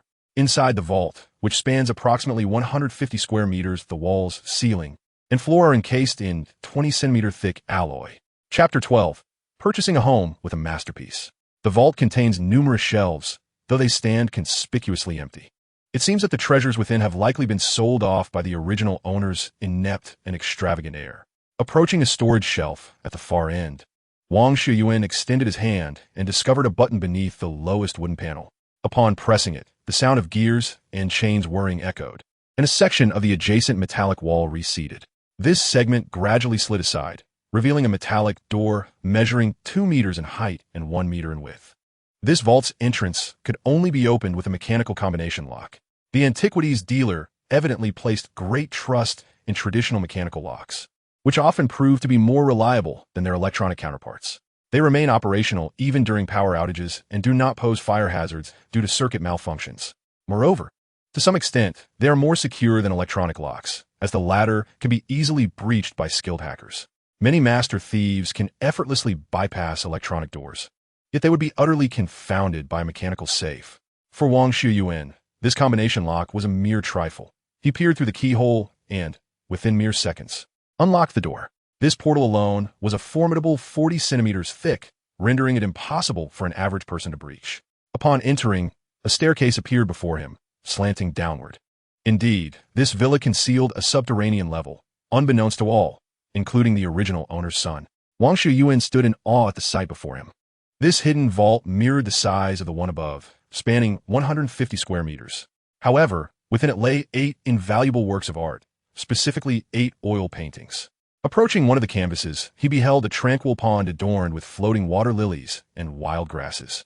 Although he was not well versed in oil painting, he recognized this piece as Water Lilies, a creation of the French Impressionist painter Claude Monet. The Water Lily series stands as one of Monet's most emblematic works from his later years, showcasing his unique understanding of light, color, and nature.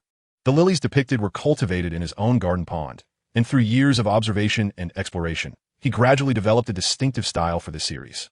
This collection not only serves as a tribute to nature, but also represents a further evolution of Impressionist ideals, reflecting Monet's profound comprehension of the fleeting changes in light and shadow, symbolizing the serene beauty of nature's harmony. Water Lilies encapsulates not only his expression of the beauty of the natural world, but also carries Monet's reflections on life, time, and space. Through repetitive depictions of this theme, Monet directs the viewer's gaze toward the subtle changes in nature and its inherent harmony. His use of color in the Water Lily series is notably bold and expressive, employing a rich palette of blues, greens, and pinks to create a vibrant and harmonious interplay of hues. The application of color not only mirrors the true visage of nature, but also conveys the oscillations of light and the flow of emotions through varying tonal shifts. Monet adeptly employs contrasts and harmonies in color to conjure a dreamlike atmosphere, enhancing the emotional depth of the artwork. Light emerges as one of the most crucial elements within the Water Lily series, with Monet's sensitivity to light allowing him to capture the ever-changing nuances of natural illumination. Through delicate brushwork and the layering of colors, he captures the reflections and refractions of light upon the water surface, evoking a dynamic sense of beauty. The illumination within the painting transcends mere surface characteristics, serving as a conduit for emotion and atmosphere, allowing viewers to perceive the passage of time and the tranquility of nature. In summary, Monet's Water Lily series is not merely a depiction of natural landscapes, but a profound exploration of light, color, space, and emotion. By ingeniously employing these elements, Monet successfully crafts an artistic realm that transcends reality, imbuing his works with both visual allure and rich philosophical contemplation. Thus, the Water Lily series stands as a quintessential masterpiece of Impressionist art, influencing numerous artists and movements that followed. Although Wang Xiuyuan possessed little knowledge of antique artworks, he gazed upon the oil painting with a treasure-seeker's insight, as the entire canvas radiated a dazzling crimson glow. It appeared genuine, as ordinary objects lacked such luminance. Beside it lay another oil painting, also depicting water lilies, but not from the same series. Upon closer inspection, it too emanated a brilliant red light. In this manner, Alex admired the two masterpieces before him. Despite his lack of understanding, his appreciation remained unimpeded. After all, a painting worth tens of millions is a valuable asset in itself. Suddenly, a warm current surged into his eyes and body, enveloping him in comfort. Upon discerning its source, he noticed that each painting emitted a stream of energy that enveloped him, ceasing after several minutes. With no time to assess the changes within himself, he hurriedly examined the two artworks, valued at tens of millions. He was deeply concerned about their condition, scrutinizing them repeatedly until he could finally breathe a sigh of relief upon confirming their integrity. It seemed that his body had absorbed the essence of the paintings, rendering him feeling even better. Perhaps he ought to frequent museums more often. Gazing at the two oil paintings, he smiled, recognizing the illustrious name of Monet, a painter he knew a little about. In a fit of boredom, he had planted various flowers in his garden, including water lilies in the pond, and began to paint them. While other artists might produce 3 to 5 oil paintings on a single subject, he had astonishingly created around 250, a number so vast that future generations would struggle to quantify it accurately, as he himself could only recall an approximate figure. Despite the numerous oil paintings in the Water Lily series, each piece is uniquely distinct, showcasing varying light and shadow, as well as diverse compositions. The artistic achievement is remarkably high. Hence, even with so many paintings on this theme, as long as they are authenticated at auction, none have sold for less than 20 million since 2010. The two paintings before him alone are worth over 40 million. As for the remaining 6 paintings, Wang Xiuyuan could not recognize them, but the red glow emanating from within confirmed their authenticity. With 2 of Monet's masterpieces in his possession, it was reasonable to assume that the other 6 would also belong to the same esteemed echelon. Suppressing his elation, he carefully stored the 8 valuable oil paintings within his jade space. Returning to the living room, Wang Xiuyuan contemplated his future plans. Now that he was financially secure, he pondered what career path to pursue and the kind of person he aspired to become. With his extraordinary vision, it would be a shame not to exploit it to its fullest potential. Indeed, he resolved to become an exceptional treasure hunter, a renowned expert in the appraisal of antique art. The villa still required professional cleaning to ensure everything was in order before he could take residence. Chapter 13. A donation to the police department. Early in the morning, Wang Xiuyuan drove to the Los Angeles Police Department and approached the officer stationed at the front desk. "Hello, I am here to make a donation. Thank you very much for your support of the Los Angeles Police Department," the officer replied with a smile. "Here is the form. How much do you intend to donate?" $5 million. Upon hearing this, the receiving officer's demeanor brightened, and his smile became even more radiant. "Very well, please follow me." As Wang Xiuyuan observed the officer before him, he felt a profound sense of gratitude. It was remarkable that they could not only clear a chamber, but also wear such cheerful expressions. In America, funding for any department is perpetually insufficient, often relying on various donations to function properly. Thus, they exhibit immense warmth towards those willing to contribute, providing care within their capacity in return. If a conflict arises between you and another individual, and the police lean towards the other party, it likely indicates that the other party has made a significantly larger donation to the department than you have.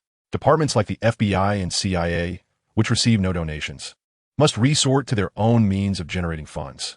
The thousands of tons of narcotics consumed domestically each year originate from the CIA's operations. The FBI has been repeatedly exposed for openly collecting protection fees from various gangs and drug trafficking organizations within the country. Why do so many drug cultivation bases exist in Colombia, Mexico, and throughout South America? If desired, satellites could easily identify and eliminate these bases.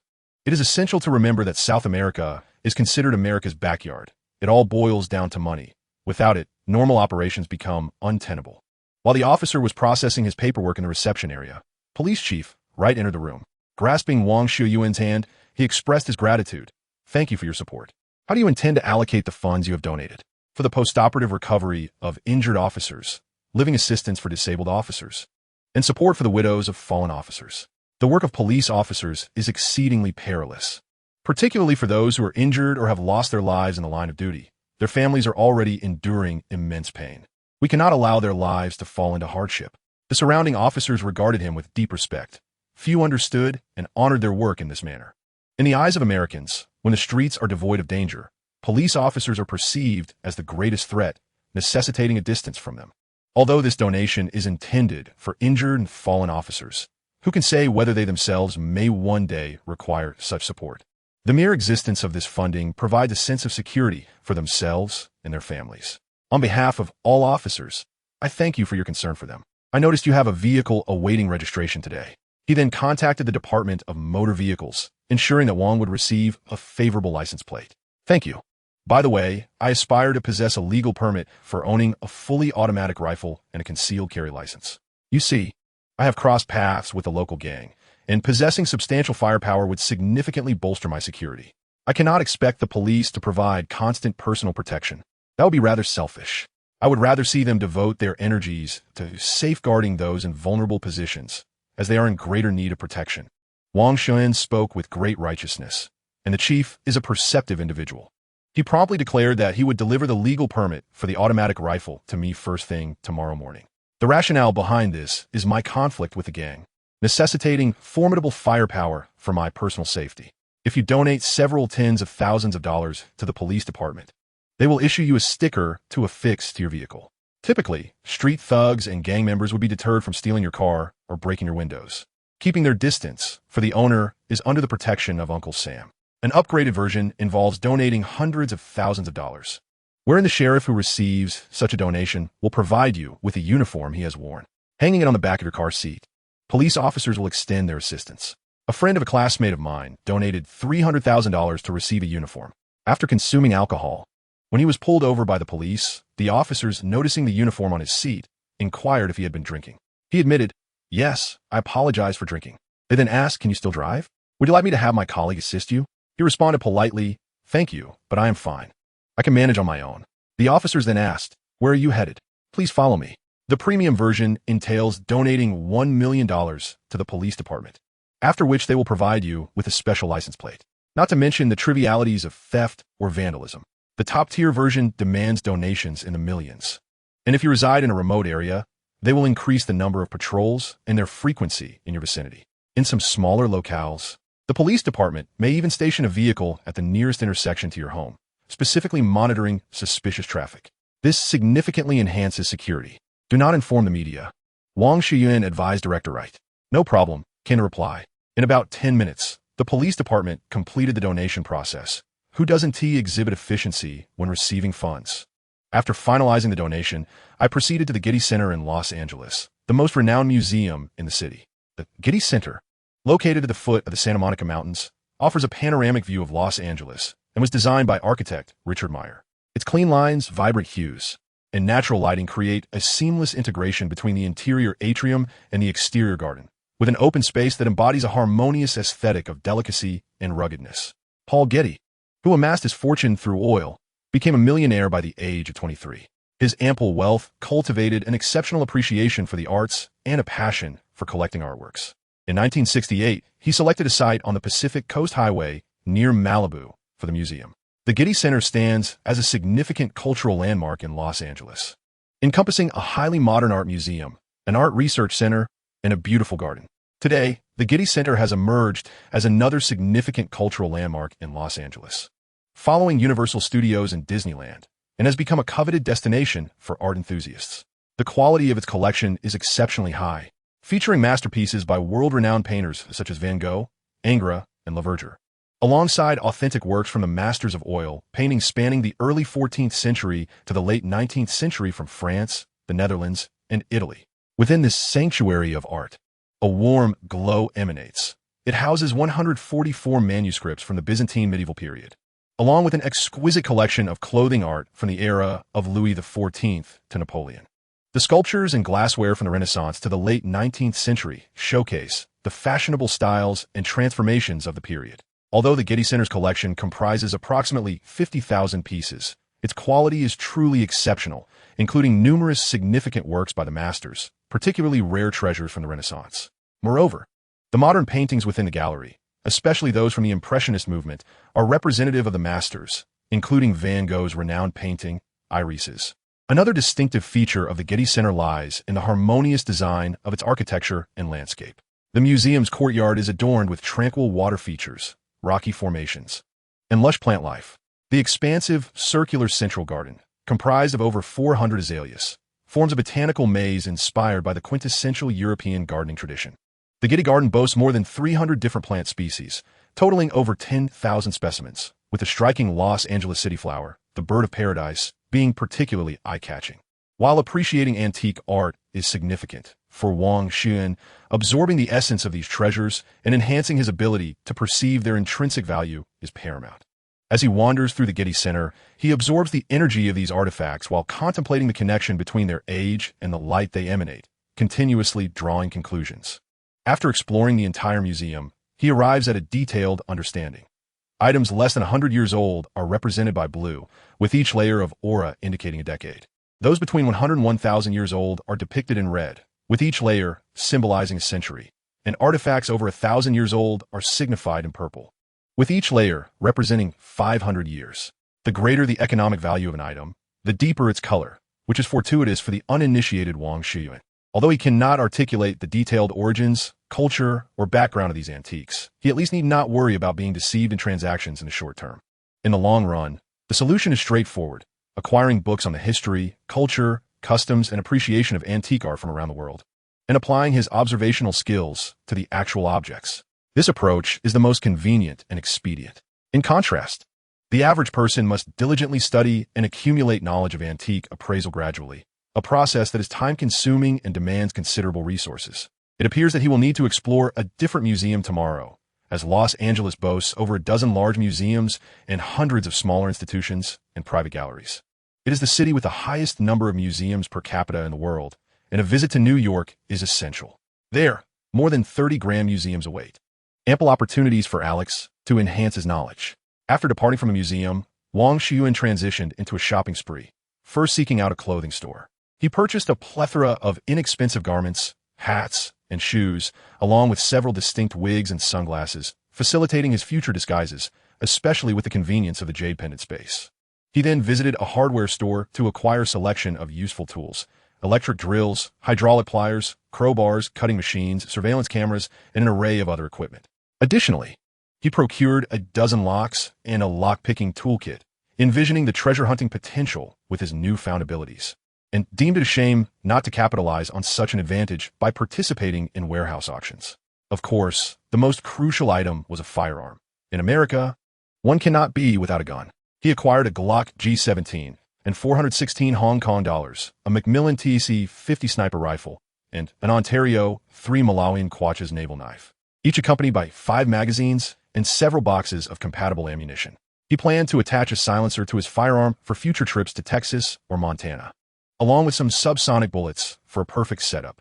With the Macmillan TC-50 sniper rifle equipped with a silencer and using subsonic ammunition, even in the vast open fields at night, no sound could be heard from 100 meters away after firing. A fleeting thought crossed his mind, prompting him to chastise himself. Having already achieved wealth, why risk his life further? However, his inertia was too strong, and he found himself unable to halt his reckless pursuits. Yet he still believed a firearm was necessary. One never knows when it might be needed. His physical prowess had greatly improved, particularly his vision. Just yesterday, he could only see 100 meters away, with the ability to see through walls for 3 meters and the land for 10. Today, he experienced substantial enhancements. Now capable of reading text from books at a distance of 150 meters, with land visibility extending to 15 meters and wall visibility to 5 meters. He believed that by exploring all the museums in Los Angeles and New York, his physical attributes could reach their peak, attaining the limits of human capability. Early this morning, officers from the Los Angeles Police Department delivered his credentials, and he felt a strong urge to shout to everyone who dares to claim that the efficiency of American bureaucracy is lacking. This is remarkably swift. Once organized, Wang Xiuyuan logged onto 2 live streaming platforms, where a vast audience quickly flooded into the stream. Good morning, everyone. I am Wang Xiuyuan, but you may call me Alex. Like the day before yesterday, I plan to hunt for treasures in warehouses today. I earned approximately $600,000 the other day, and I am beginning to relish this sensation, so you understand. The live chat surged with activity. Quickly explain, what is the situation with those 13 corpses? When can those coffins be sold? I want to buy one. Even the donkeys of the production team wouldn't dare rest like that. How could you not stream yesterday? A person in California just won the Super Millions jackpot with 1,100 tickets, and you happened to buy 1,100. Could that person be you? Currently, the officers of the Los Angeles Police Department are still conducting their investigation, and the results will be disclosed once they are available. The information I possess is akin to what you all know. Furthermore, regarding the lottery, I indeed won a substantial prize and collected my winnings yesterday, primarily intending to invest the funds. The reactions to my good fortune have been quite overwhelming. One might even say it is absurd that a billionaire would choose to live stream such an event. It is rather disconcerting to witness someone of considerable wealth engaging in this manner, beckoning us as if we were his patrons. He chuckled at the barrage of comments, acknowledging that this money is an unexpected windfall. I am acutely aware of my current inability to manage such wealth. Should I recklessly indulge in pleasures, I would swiftly find myself ensnared by the traps of desire, leading me into a profound abyss.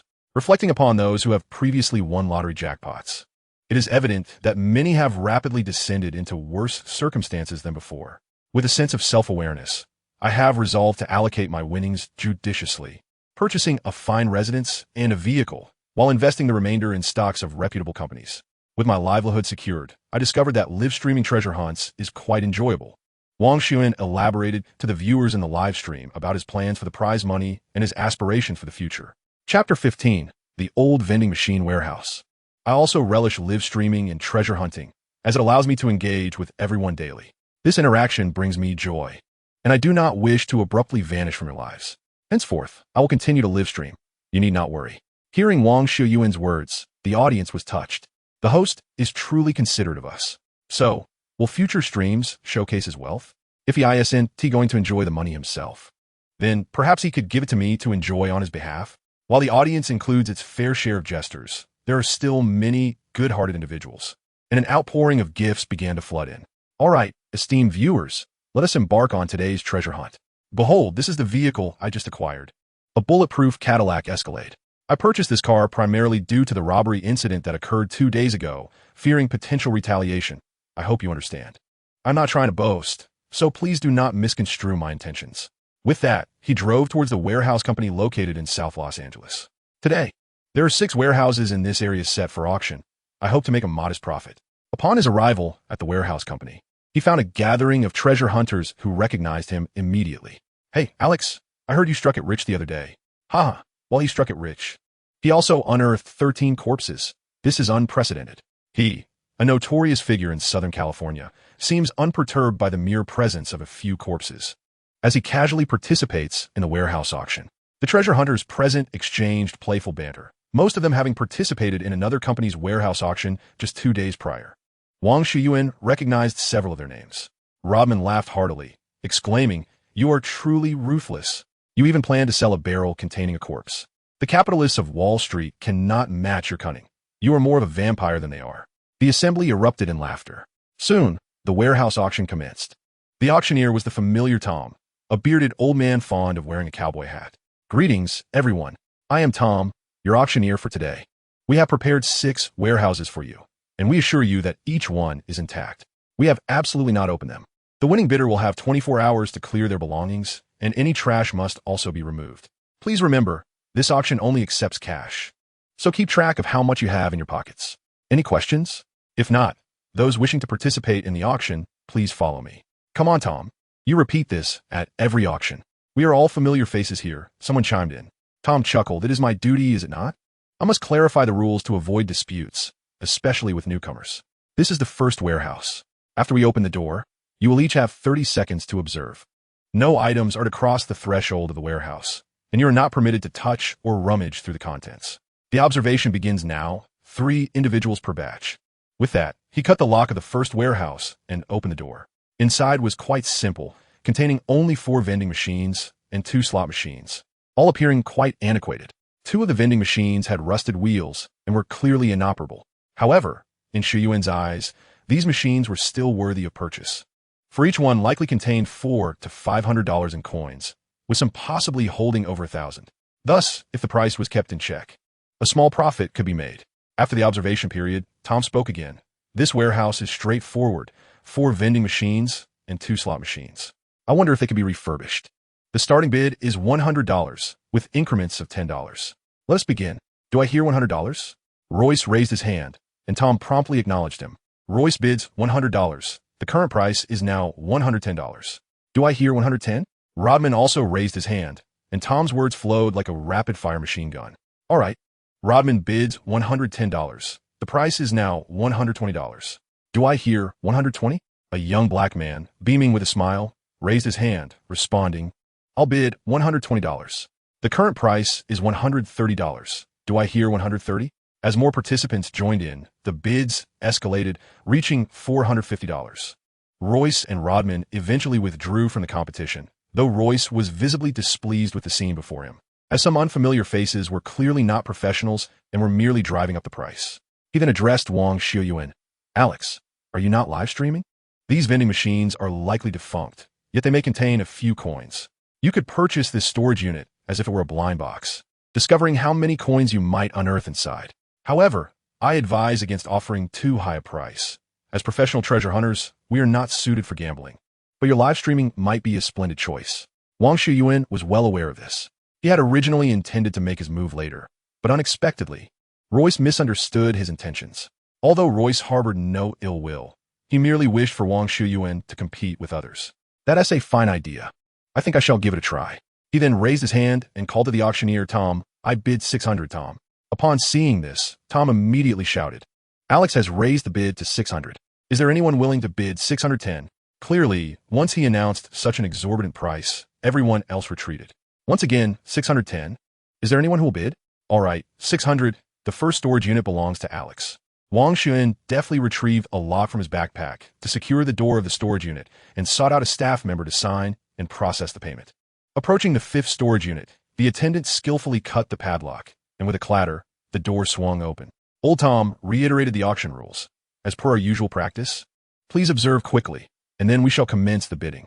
This storage unit was crammed with boxes, and right at the entrance were 2 crates of inconsequential items.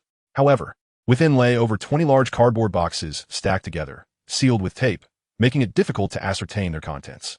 Chapter 16. The Statue of Liberty in the Breeze.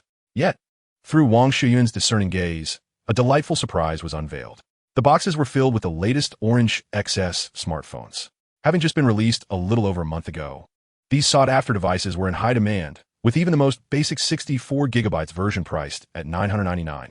There were 24 large boxes, each containing 100 phones, totaling 2,400 devices. Their value was at least $2 million. It was unlikely that all were the lowest spec 64 gigabytes models. Another golden opportunity was at hand. However, it was evident that others had also noticed this situation. The most worthwhile gamble in this storage unit was indeed the 20-plus large cardboard boxes. Yet, due to their taped seals, the contents remain a mystery. But one could imagine that fierce competition awaited for this storage unit. Auctioneer Tom initiated the proceedings. The starting price for this storage unit is $1,000. Who will bid $1,000? No sooner had Tom finished speaking than a Latino gentleman raised his hand. All right, this young man bids $1,000. The current price is $1,050. Is there anyone willing to bid $1,050? Clearly, the consensus was that this storage unit held promise, as bidders continued to raise their offers. At $1,100, is there anyone who will raise to $1,200? Any higher bids? $1,700. And who else? $3,100, $3,700. Royce. Do you wish to raise your bid? For $1,100. Rodman, what about you? As the price soared, Wang Xiuyuan ultimately secured the warehouse for $11,000. With the auction concluded, he commenced the task of clearing out the premises. Esteemed viewers, we shall begin the process of examining the warehouse to uncover any hidden treasures. Let's first dismantle these 4 vending machines and slot machines to check for any coins within. With that, he summoned assistants to drag the 4 vending machines and 2 slot machines to a vacant space near the warehouse entrance. Armed with a crowbar, he skillfully broke the locks of all 6 machines. How many coins do you think these machines might contain? Am I destined to incur a loss? He inquired of his audience. It appears you might suffer a significant loss. This warehouse will undoubtedly be a loss for the host. God bless the host. May he not suffer a grave loss. Observing the barrage of comments in the live chat, Wang Xiuyuan chuckled. Why do I have an inkling that I will profit handsomely? Let's place a wager. I acquired this warehouse for $600. If I incur a loss, I shall perform a grand display to ensure your satisfaction. Conversely, if I profit, I ask for gifts, not necessarily extravagant, merely tokens of goodwill. Even a simple gesture of support, such as likes and follows, would suffice. The chat filled with comments affirming the wager. He vigorously shook the slot machine before him, which emitted a cascade of clinking coins. With a cheeky grin toward the camera, he quipped, "Oh dear, I feel as though I've already won." As he playfully gestured, a chorus of discontent arose in the chat. The host deceived me into gifting. My wallet, alas. The host is unworthy. A billionaire still seeks to swindle my pocket money. How absurd. I disdain you. Upon opening the back cover of the slot machine, several coins fell to the ground, revealing a smattering of $1 coins scattered across the interior wooden panel. Wang Xiuyuan picked up a coin and introduced it to the audience in his Douyin livestream. This is a $1 coin.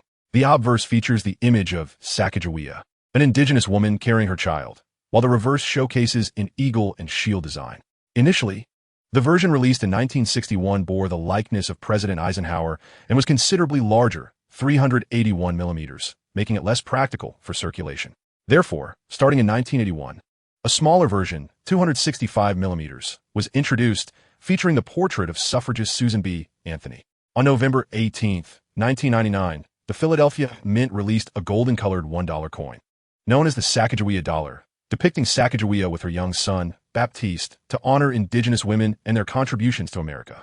Additionally, historically significant coin designs have emerged, such as the 1794 $1 coin featuring the flowing hair of liberty, inspired by ancient Roman coinage design. The obverse features the flowing locks of the Statue of Liberty, while the reverse depicts a soaring eagle. This coin was initially distributed as a souvenir to esteemed guests and is now exceedingly rare, holding immense collectible value.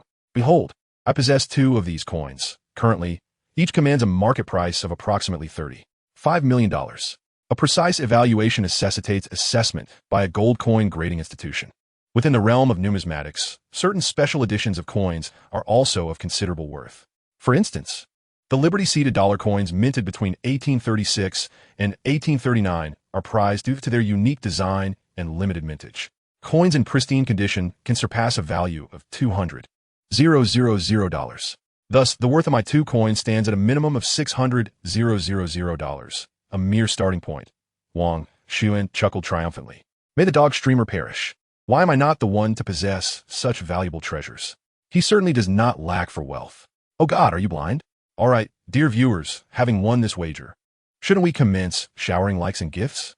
After meticulous sorting, 6 machines yielded over $3,200 in coins, encompassing denominations from 25 cents to $1. The jingling filled a substantial half bag, weighing over 50 pounds.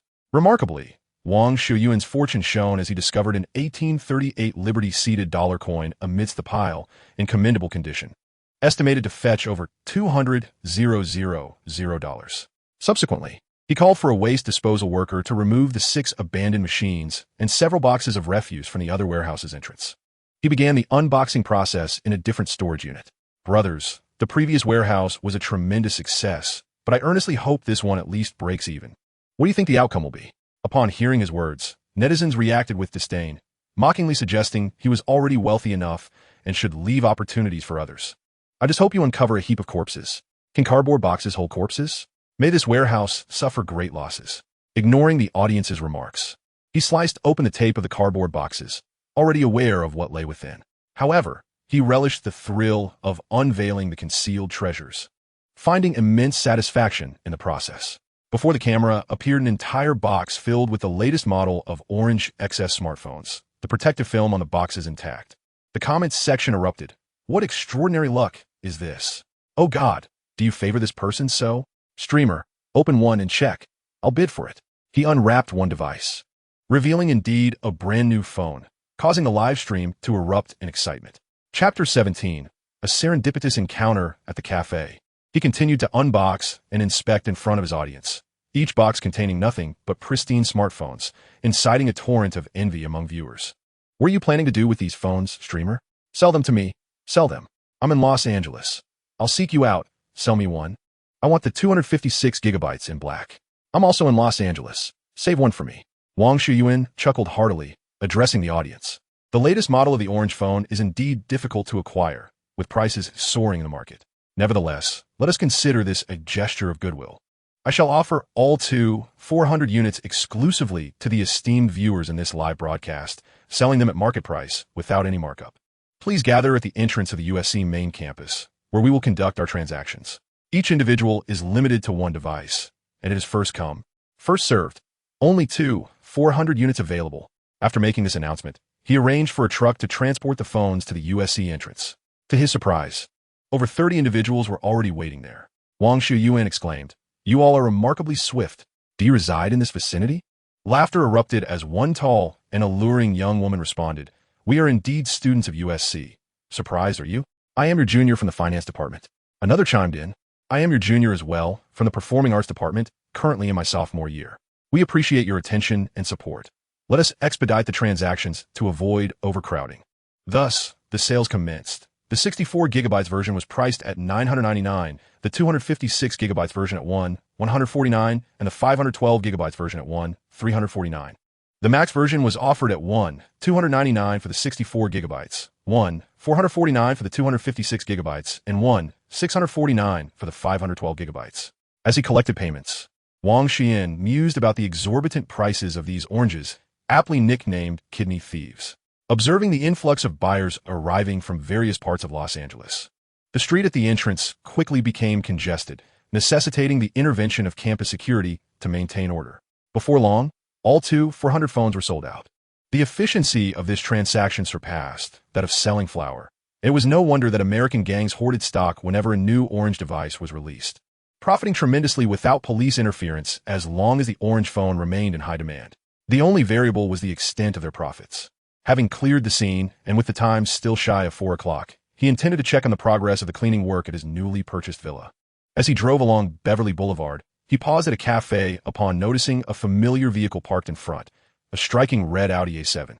A glance at the license plate confirmed it belonged to Christiana. Peering through his enhanced vision into the cafe, he spotted a beautiful girl engrossed in a book. His heart raced. He recognized this feeling as infatuation. After parking, Wang Xiuyuan remained in his car, contemplating their 3-year cohabitation.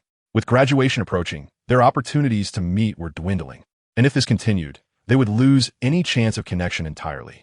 Resolving to act, he exited the vehicle, carefully scanning his surroundings to ensure no one was watching. He crouched down and swiftly approached the Audi. After another cautious glance around, he unscrewed the valve cap on the left front tire and inserted a slender metal rod to puncture it. The air from the deflating tire hissed continuously until it was entirely emptied, at which point he rose and casually strolled into the cafe.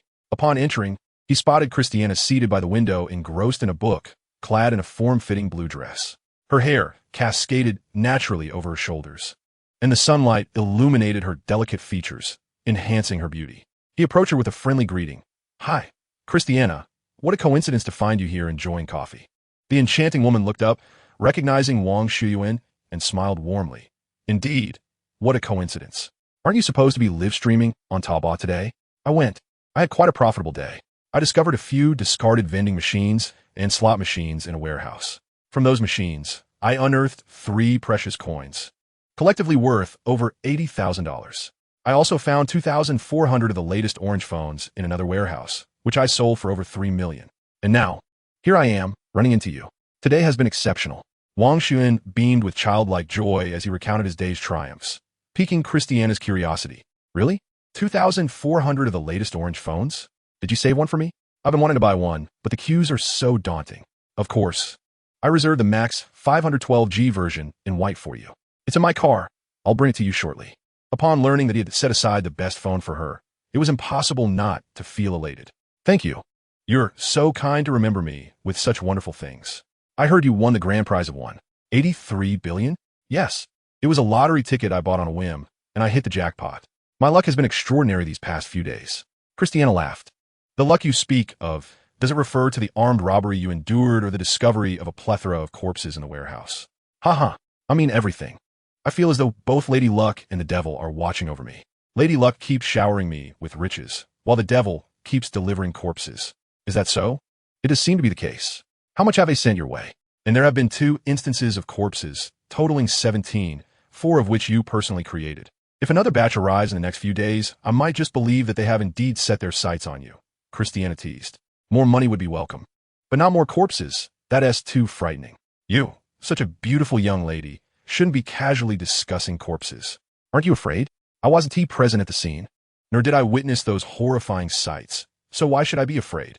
Just as many can casually discuss life and death, claiming indifference, but when faced with mortality, how many remain unafraid? Christiana asserted. Upon reflection, he found her reasoning quite profound. When events are not directly in front of us, nearly everyone can speak of them without burden, as if recounting a tale. The light-hearted atmosphere of their conversation allowed him to forget his plans for Beverly. As evening approached, Wang Xiuyuan naturally invited Christiana to dine with him at the adjacent restaurant. This was their first meal together in over 3 years of acquaintance. A handsome man and a stunning woman sharing a moment. 2 strikingly attractive individuals dined at a restaurant, effortlessly capturing the attention of all within. Wang Xiuyuan relished the evening, finding joy both in his palate and in his heart. Chapter 18. The Unveiled Thoughts. As Christiana approached the car, she immediately noticed the left front tire was flat, leaving her momentarily bewildered and somewhat helpless. Concerned, he inquired whether there was an issue with the vehicle. The tire is deflated. Perhaps it has a nail in it. She speculated. I'm not sure. There might be a spare in the trunk. Wang Xiuyuan opened the trunk and discovered a spare tire hidden beneath the mat. Returning to his vehicle, he retrieved a toolbox from the space of his jade pendant and prepared to change the tire. He rolled the tire over, mindful that lifting it directly would be laborious and ungraceful, potentially leading to unsightly exertion. Carefully recalling the motions in his mind, he ensured his movements were elegant as the tire rolled into position. Out of the corner of his eye, he noticed Christiana's gaze upon him seemed to shimmer with admiration. Next, he employed a jack to elevate the car, kneeling on one knee and placing a hand on the vehicle for balance. With the other hand, he adeptly operated the jack, maintaining a posture that was both stylish and composed. As he skillfully removed the deflated tire, the moment of emphasis arrived. He rolled up the sleeves of his once pristine white shirt, revealing smudges of black from his dusty hands. The stark contrast of his shirt's whiteness against the soiled fingerprints was glaringly apparent, inciting a pang of guilt within Christiana's heart. Christiana, unable to suppress a smile, remarked, "You might want to take a look at your hands before wiping your nose. It's covered in dust now." As she spoke, she produced a wet wipe from her bag to clean his face. They stood close, acutely aware of each other's breath. Wang Xiuyuan gazed intensely at the enchanting woman before him, speechless. Christiana focused on wiping away the soot from his nose, acutely aware of his fervent stare. In that moment, they locked eyes, their proximity intimate under the dim glow of the streetlights, casting elongated shadows. Silence enveloped them, yet the scene was undeniably beautiful. Finally, Christiana broke the silence. "How long do you intend to remain mute? Graduation is approaching swiftly. Were you waiting for me to speak first? Have you never pondered why I have stayed here for 3 years without moving? Even after earning $2 million from my second film, I chose not to relocate, nor did I acquire a better vehicle or a superior residence. Have you never considered this?" A thunderclap of realization struck him. Indeed, she might have refrained from spending her family's money. Yet, with her newfound wealth, she could easily rent a more desirable place. The truth seemed to unravel before him, solidifying his resolve. Taking a deep breath, Wang Xiuyuan spoke. "Christiana, I have liked you since the first time we met 3 years ago. Will you be my girlfriend?" His words were few yet direct. Christiana smiled gently, remaining silent as she draped her arms around Wang Xiuyuan's neck, slightly rising on her toes, closing her eyes, and kissing his lips. Feeling the softness against his lips, he tenderly embraced Christiana's slender waist, closing his eyes in enjoyment as time seemed to freeze in that moment. After a long while, they parted their lips. Christiana playfully asked, "You let the air out of my car tire, didn't you?" Caught off guard by her revelation, Wang Xiuyuan stammered, It seems I was not mistaken. It was indeed you." Christiana continued, "I knew it was you." At this moment, Wang Xiuyuan felt a sense of urgency. "My dear, let me explain. I have liked you for a long time. Graduation is approaching, and when I saw your car there, I thought I could fix it and have a chance to talk to you. I was determined to pursue you, especially with graduation nearing. I am glad you have finally started to pursue me, but please refrain from deflating my tires in the future." "Of course, I will heed your wishes," Wang Xiuyuan replied, kissing her forehead. As Wang Xiuyuan drove behind Christiana's car, he hummed along to the music, feeling elated. However, a glance in the rearview mirror suddenly made him uneasy. That car had appeared behind him earlier that afternoon on his way to Beverly from the USC entrance. The right front of the vehicle bore extensive scratch marks, indicating that this was no mere coincidence. The occupants did not seem benign, adorned as they were with thick gold chains or metallic necklaces around their necks, and wrapped in headscarves. They had handguns tucked into their waists and magazines in their pockets. From their attire and weaponry, it was clear they belonged to a gang. In America, ordinary individuals do not casually wear headscarves. There was something amiss, and it posed a serious problem. His car was surrounded by cameras recording video, and he soon realized that this vehicle had been tailing him since he departed from USC that afternoon. He recalled the words of a member from the Chinese Chamber of Commerce, who had mentioned that the four assailants who had robbed him previously were members of the largest gang in Los Angeles, the Crips.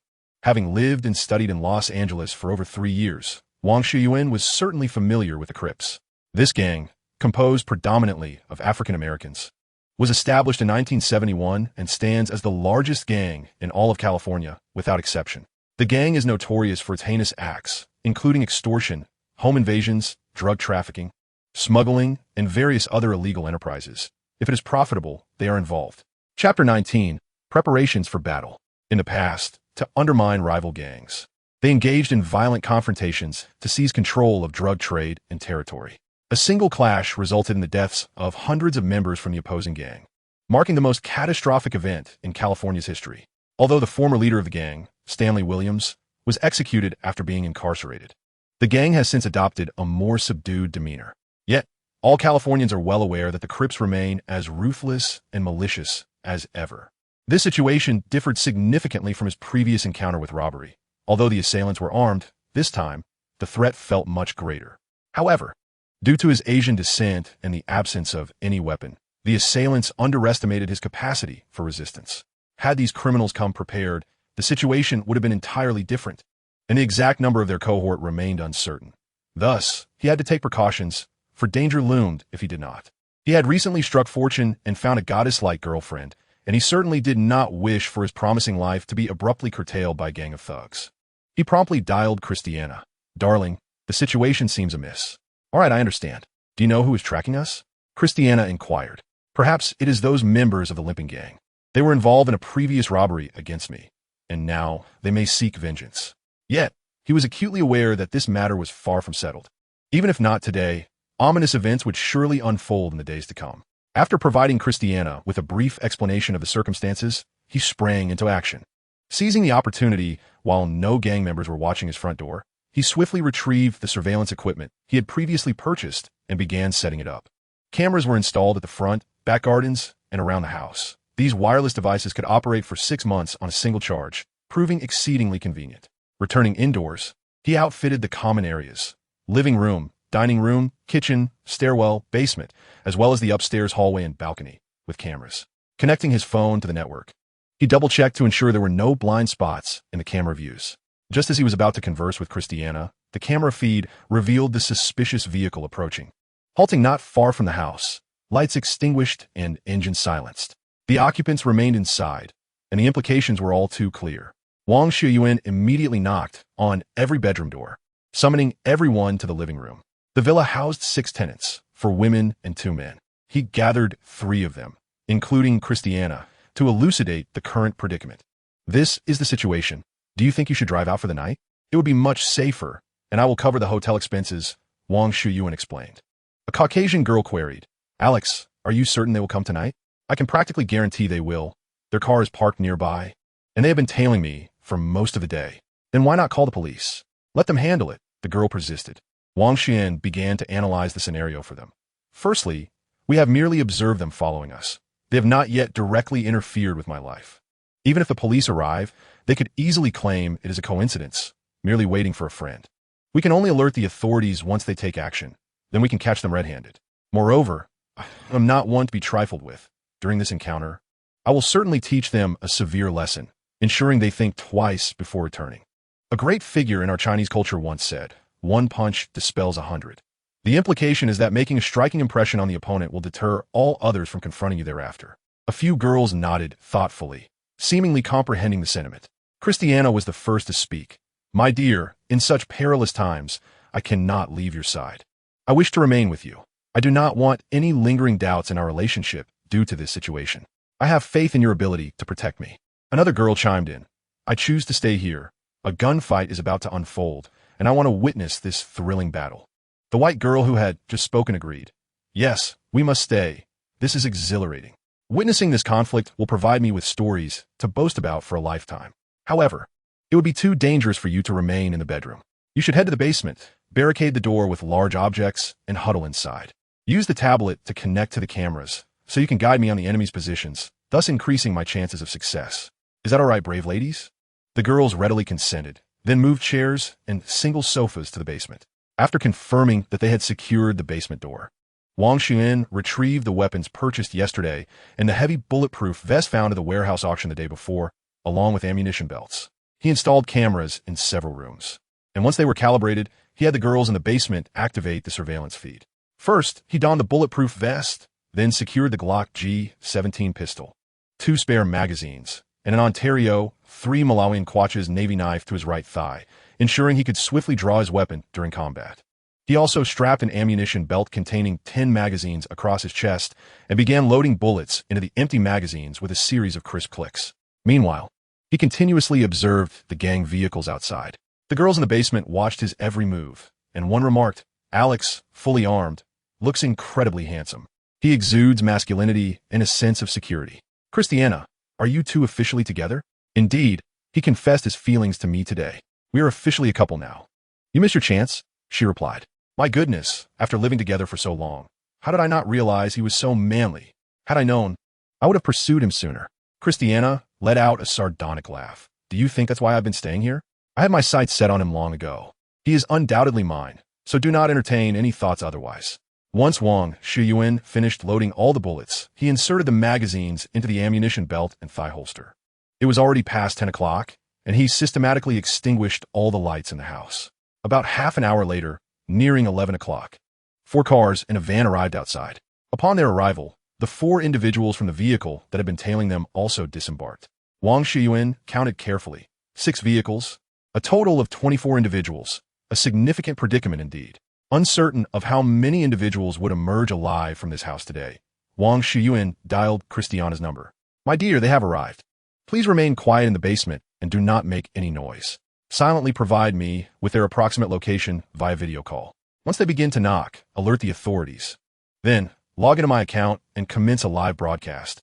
I intend to captivate the world tonight." Christiana expressed her concern. "All right, my dear. Please be cautious and do not let anything go awry. The police will arrive shortly, and you must hold on." 24 gang members brandished their weapons. Some drew Glock handguns from their waists, others wielded Remington shotguns, while a few brandished AR-15 automatic rifles, an impressive display of firepower. Approaching the house, one gang member began to pry open the door with a tool as they exited their vehicle, brandishing their weapons. In the basement, several young women called the police, while another opened 2 live streaming applications entitled The Broadcast Live from Los Angeles, Gangs Armed Home Invasion and Murder. Wang Xiuyuan had recently been trending on social media due to a series of events, amassing over 70 million followers across YouTube and Douyin. As soon as his live stream commenced, millions of viewers flooded into the broadcast. They were captivated by the title and visuals, fervently sharing the link with friends and various groups. Numerous online spectators, intrigued by the title, clicked to join the stream. Goodness, they are truly live streaming a gang-armed home invasion. This is exhilarating. Alex is incredible for broadcasting such thrilling content. Wang Xiuyuan is remarkable. Only he could orchestrate something so audacious. No wonder he is called the Southern California Thug. He alone dares to confront armed assailants numbering over 20. The viewers entering the live stream were astonished by the audacity of the broadcast.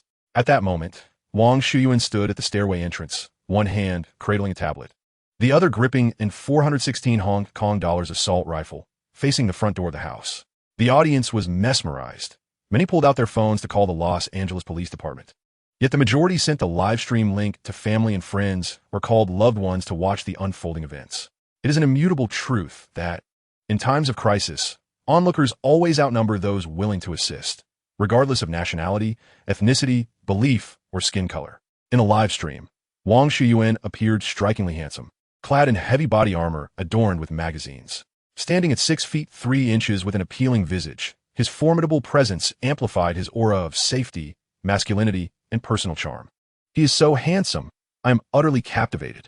A man who dares to face a crowd of dangerous individuals alone is incredibly attractive. I admire him greatly.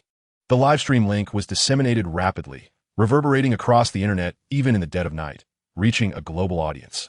The viewership surged past 100 million, with an influx of spectators and a flurry of comments causing significant lag in both streaming rooms. The two major platforms were compelled to react swiftly to stabilize the broadcast from collapsing. Nevertheless, the number of viewers continued to escalate uncontrollably. Meanwhile, the 911 emergency lines in America were overwhelmed as calls flooded in from various locations, each routed to the local police dispatch centers. At that moment, the police departments across the nation found themselves in turmoil. Gazing at his tablet, Wang Xiuyuan observed the gangsters congregating at his front door, while several flanked to the back.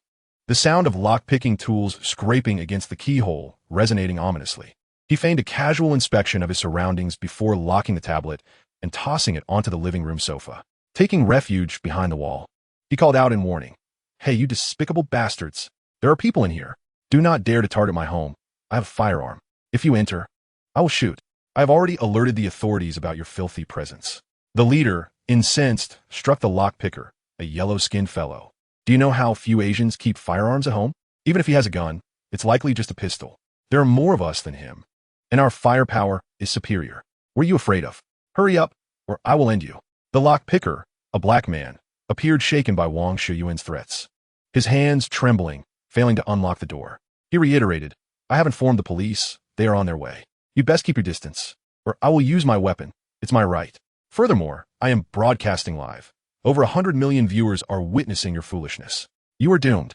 Some of you idiots aren't even wearing masks. You will all be apprehended." The leader, enraged by Wang Xiuyuan's words, forcefully shoved aside the lockpicker. He fired a shot at the door lock, bang, rendering it useless. He then kicked the door open and charged inside, followed closely by his gang members. Wang Xiuyuan, armed with his assault rifle, awaited this moment. As the intruders rushed in, he unleashed a torrent of deadly fire from his 416 Hong Kong dollars. The sound of gunfire erupted, bullets blossoming into vibrant splashes of crimson upon impact. The leader and several gang members fell to the ground, struck down by a relentless barrage. Wang Xiuyuan's assault rifle remained unfaltering, his night vision and thermal imaging activated, revealing the positions of the remaining assailants with clarity. His bullets continued to harvest lives at the entrance. Chapter 21. The Counterattack in Darkness. The gangsters outside, hearing the gunfire, began to flee and hide. It proved futile in Wang Xiuyuan's eyes. The wooden structure of the house offered little protection against the penetrating power of the assault rifle's bullets, merely obscuring visibility. One by one, gang members succumbed to the onslaught. With a gentle press of his left thumb against the magazine's spring at the rear of the rifle, the magazine, influenced by gravity, began to fall naturally. Simultaneously, his left hand deftly retrieved a fully loaded magazine from the chest rig and inserted it into the assault rifle, swiftly pulling back the bolt to chamber around. The audience in the live, streaming room erupted in excitement. No way, he actually fired. Several bandits have collapsed to the ground. I dare say they are doomed. This is an 416 Hong Kong dollars assault rifle, boasting formidable lethality. I witnessed at least 8 or 9 bandits being struck down. It is utterly gruesome. Goodness, Alex is incredible. He truly opened fire on those bandits. Wang Xiuyuan is impressive. Truly a man of Huaxia, splendidly demonstrating our martial spirit.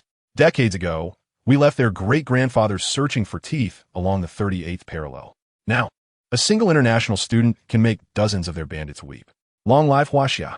The comments flooded the screen with fervent chants of long live Huaxia. Outside, the bandits began firing into the house. Having replaced his magazine, Wang Xiuyuan swiftly moved to the back door, unwilling to be caught in a pincer movement.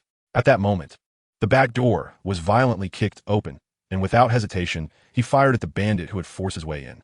The bullets blossomed like vivid flowers of death upon the bandit's chest, and he collapsed, his gaze vacant. Wang Xiuyuan did not relent. He directed his weapon towards the wall beside the back door, where several more bandits were concealed. With piercing vision, he accurately targeted them. Bullets pierced through the wall, striking the bandits hidden behind it. The sound of an empty chamber echoed as another magazine of 30 rounds was expended, leaving all 6 bandits at the back door eliminated. Counting the remaining 10 bandits in his mind, Wang Xiuyuan dashed towards the second floor while changing magazines. He crouched at the top of the staircase, his weapon aimed squarely at the first floor. The remaining bandits had descended into madness, their leader now meeting his maker, alongside several comrades who had perished under the onslaught. They would likely be dismembered by their gang leader and fed to pigs. If that were the fate awaiting them, they might as well fight valiantly here, sparing themselves the torment of the gang leader. Thus, the remaining 10 charged into the house, firing indiscriminately. A bandit passing the staircase had his head shattered by Wang Xiuyuan's bullet. Realizing he was on the second floor, the remaining bandits began coordinating their advance upwards, neglecting to search the basement for the few girls. A flurry of gunfire erupted as a bandit concealed behind the wall unleashed a volley of bullets towards the upper level. By this time, Wang Xiuyuan had already retreated to a safe distance, his eyes perceiving the entirety of the house.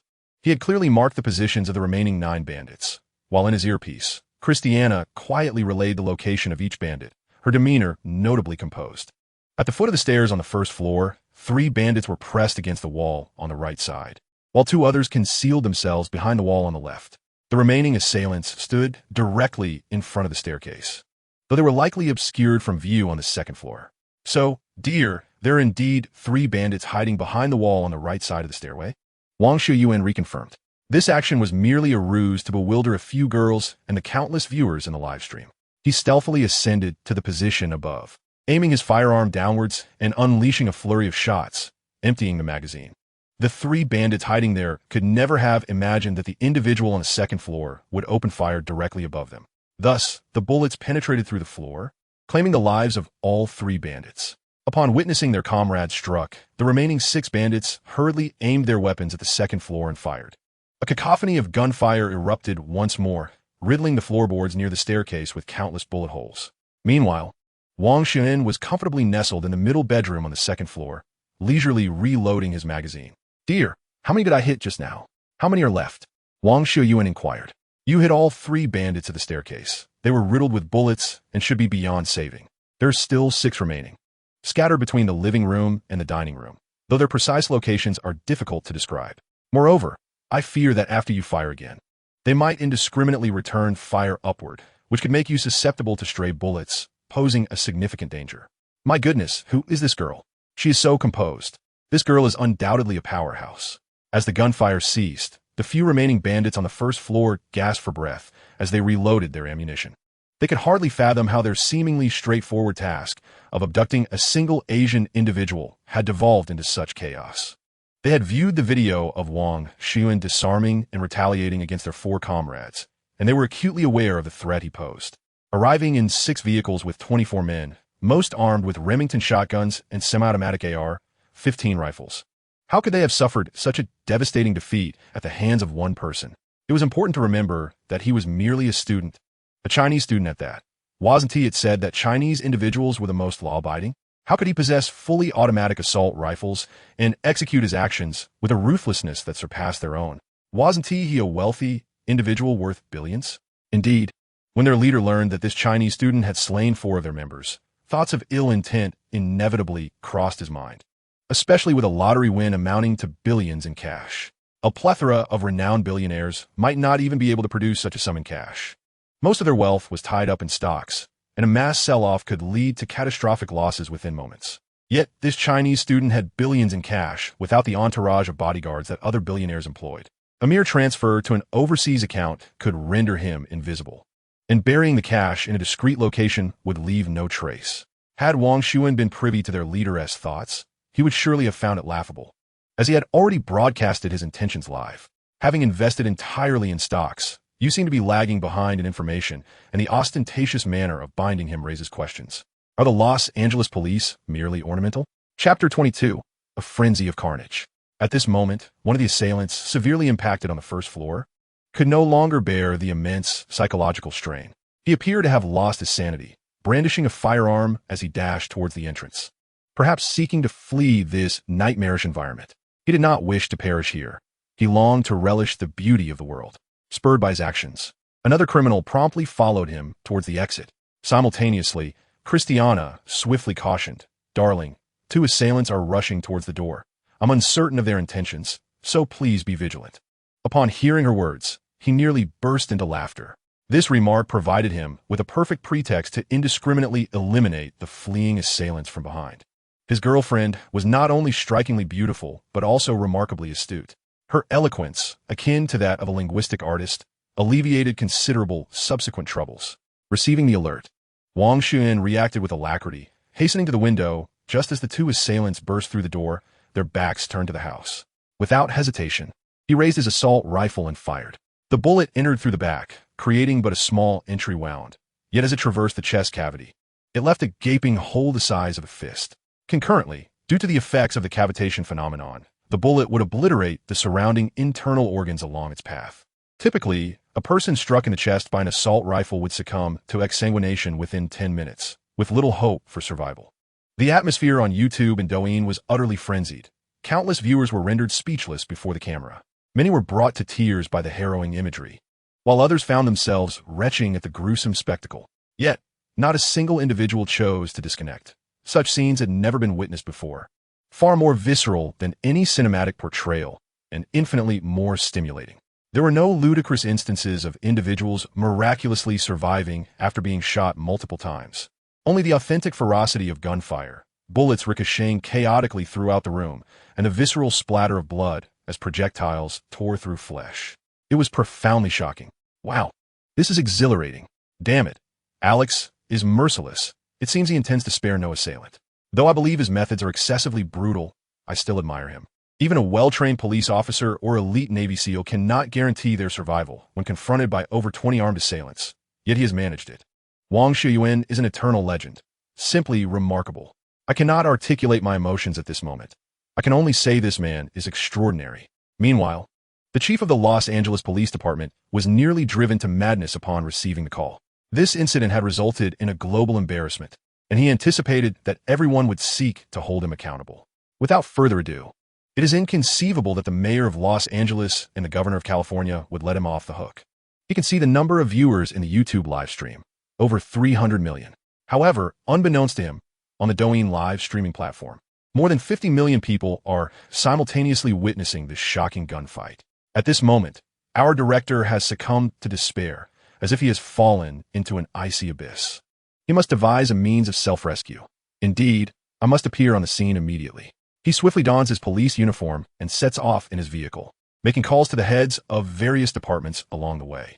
Notably, SWAT is at the top of his list, with the squad leader being the first to receive his call. Meanwhile, the officers of the Los Angeles Police Department are in a frenzy in this cosmopolitan metropolis. Such a large-scale gunfight is unfolding beneath the gaze of the world. Numerous police cars, sirens wailing, speed towards Southern California. Witnessing two of their comrades fell by the gunfire of Wang Xiuyuan from above, they unleash a barrage of bullets towards the upper floors. Yet, they do not anticipate that after firing, Wang Xiuyuan has swiftly relocated, refusing to remain stationary as a target. Throughout this chaos, he continues to fire indiscriminately downward, ensuring they remain unsettled in their assault on the upper floors. As the four assailants cover the upper levels with gunfire, he has quietly descended the staircase. Arriving at the base of the stairs, he observes the ammunition in their firearms depleting, a wry smile curling upon his lips. The sound of empty chambers clicking echoes as the four men's firearms cease to fire. Wang Xiuyuan bursts forth from behind the wall. The live stream erupts with exclamations. Those foolish, pig-like robbers are doomed. Oh my, these four criminals are out of bullets, facing Alex, who wields an assault rifle. They can only await their demise. It's over for them. Oh, this battle has concluded. He raises his assault rifle and pulls the trigger at one of the robbers. The assailant, armed with a Remington shotgun, is fumbling in his pocket for ammunition, preparing to reload. Upon seeing Wang Xiuyuan leveling his weapon at him, despair fills his eyes. He knows his end is nigh. 3 gunshots ring out, and a vibrant bloom of red bursts forth from his chest. There is no time for lamentation. The bullet pierces through him, stealing away his warmth. Wang Xiuyuan remains relentless, aiming his firearm at another robber wielding an AR-15 semi-automatic rifle. The magazine has been detached, and the robber clutches a fully loaded magazine, ready to insert it. Upon seeing Wang Xiuyuan's gun pointed at him, this assailant manages a pitiful smile. Yet, at that moment, Wang Xiuyuan's weapon also clicks empty. The intensity of the gunfight has rendered him out of ammunition. He cannot afford to replace the magazine. As the third robber with an AR-15 has completed reloading and is preparing a chamber round.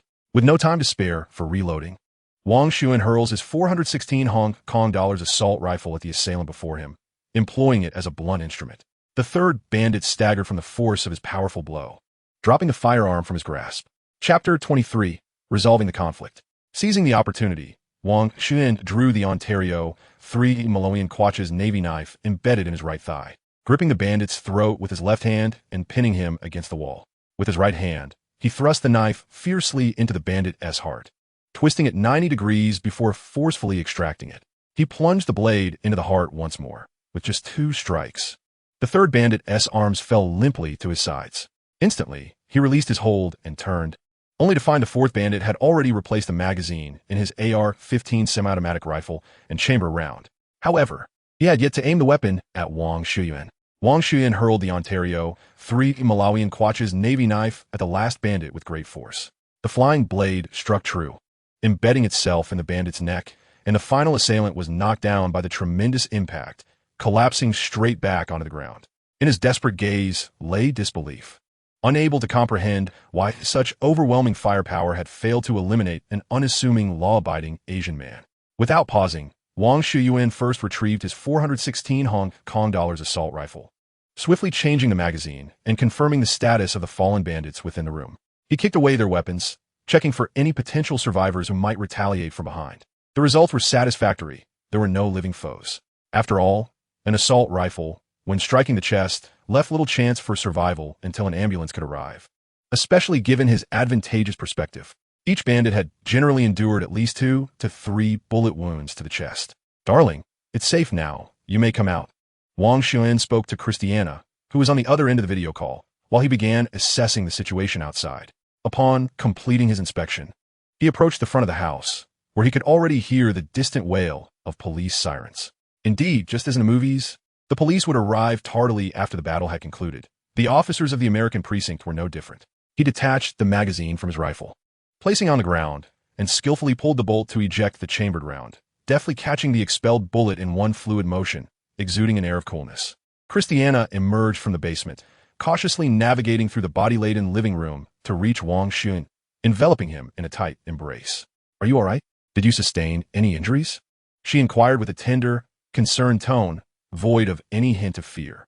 "Darling, it's safe now. I'm perfectly fine, not a scratch on me." Wang Xiuyuan reassured her, returning her embrace tightly. The viewers in the live stream could no longer contain themselves. What the hell? When did he find such a beautiful girlfriend?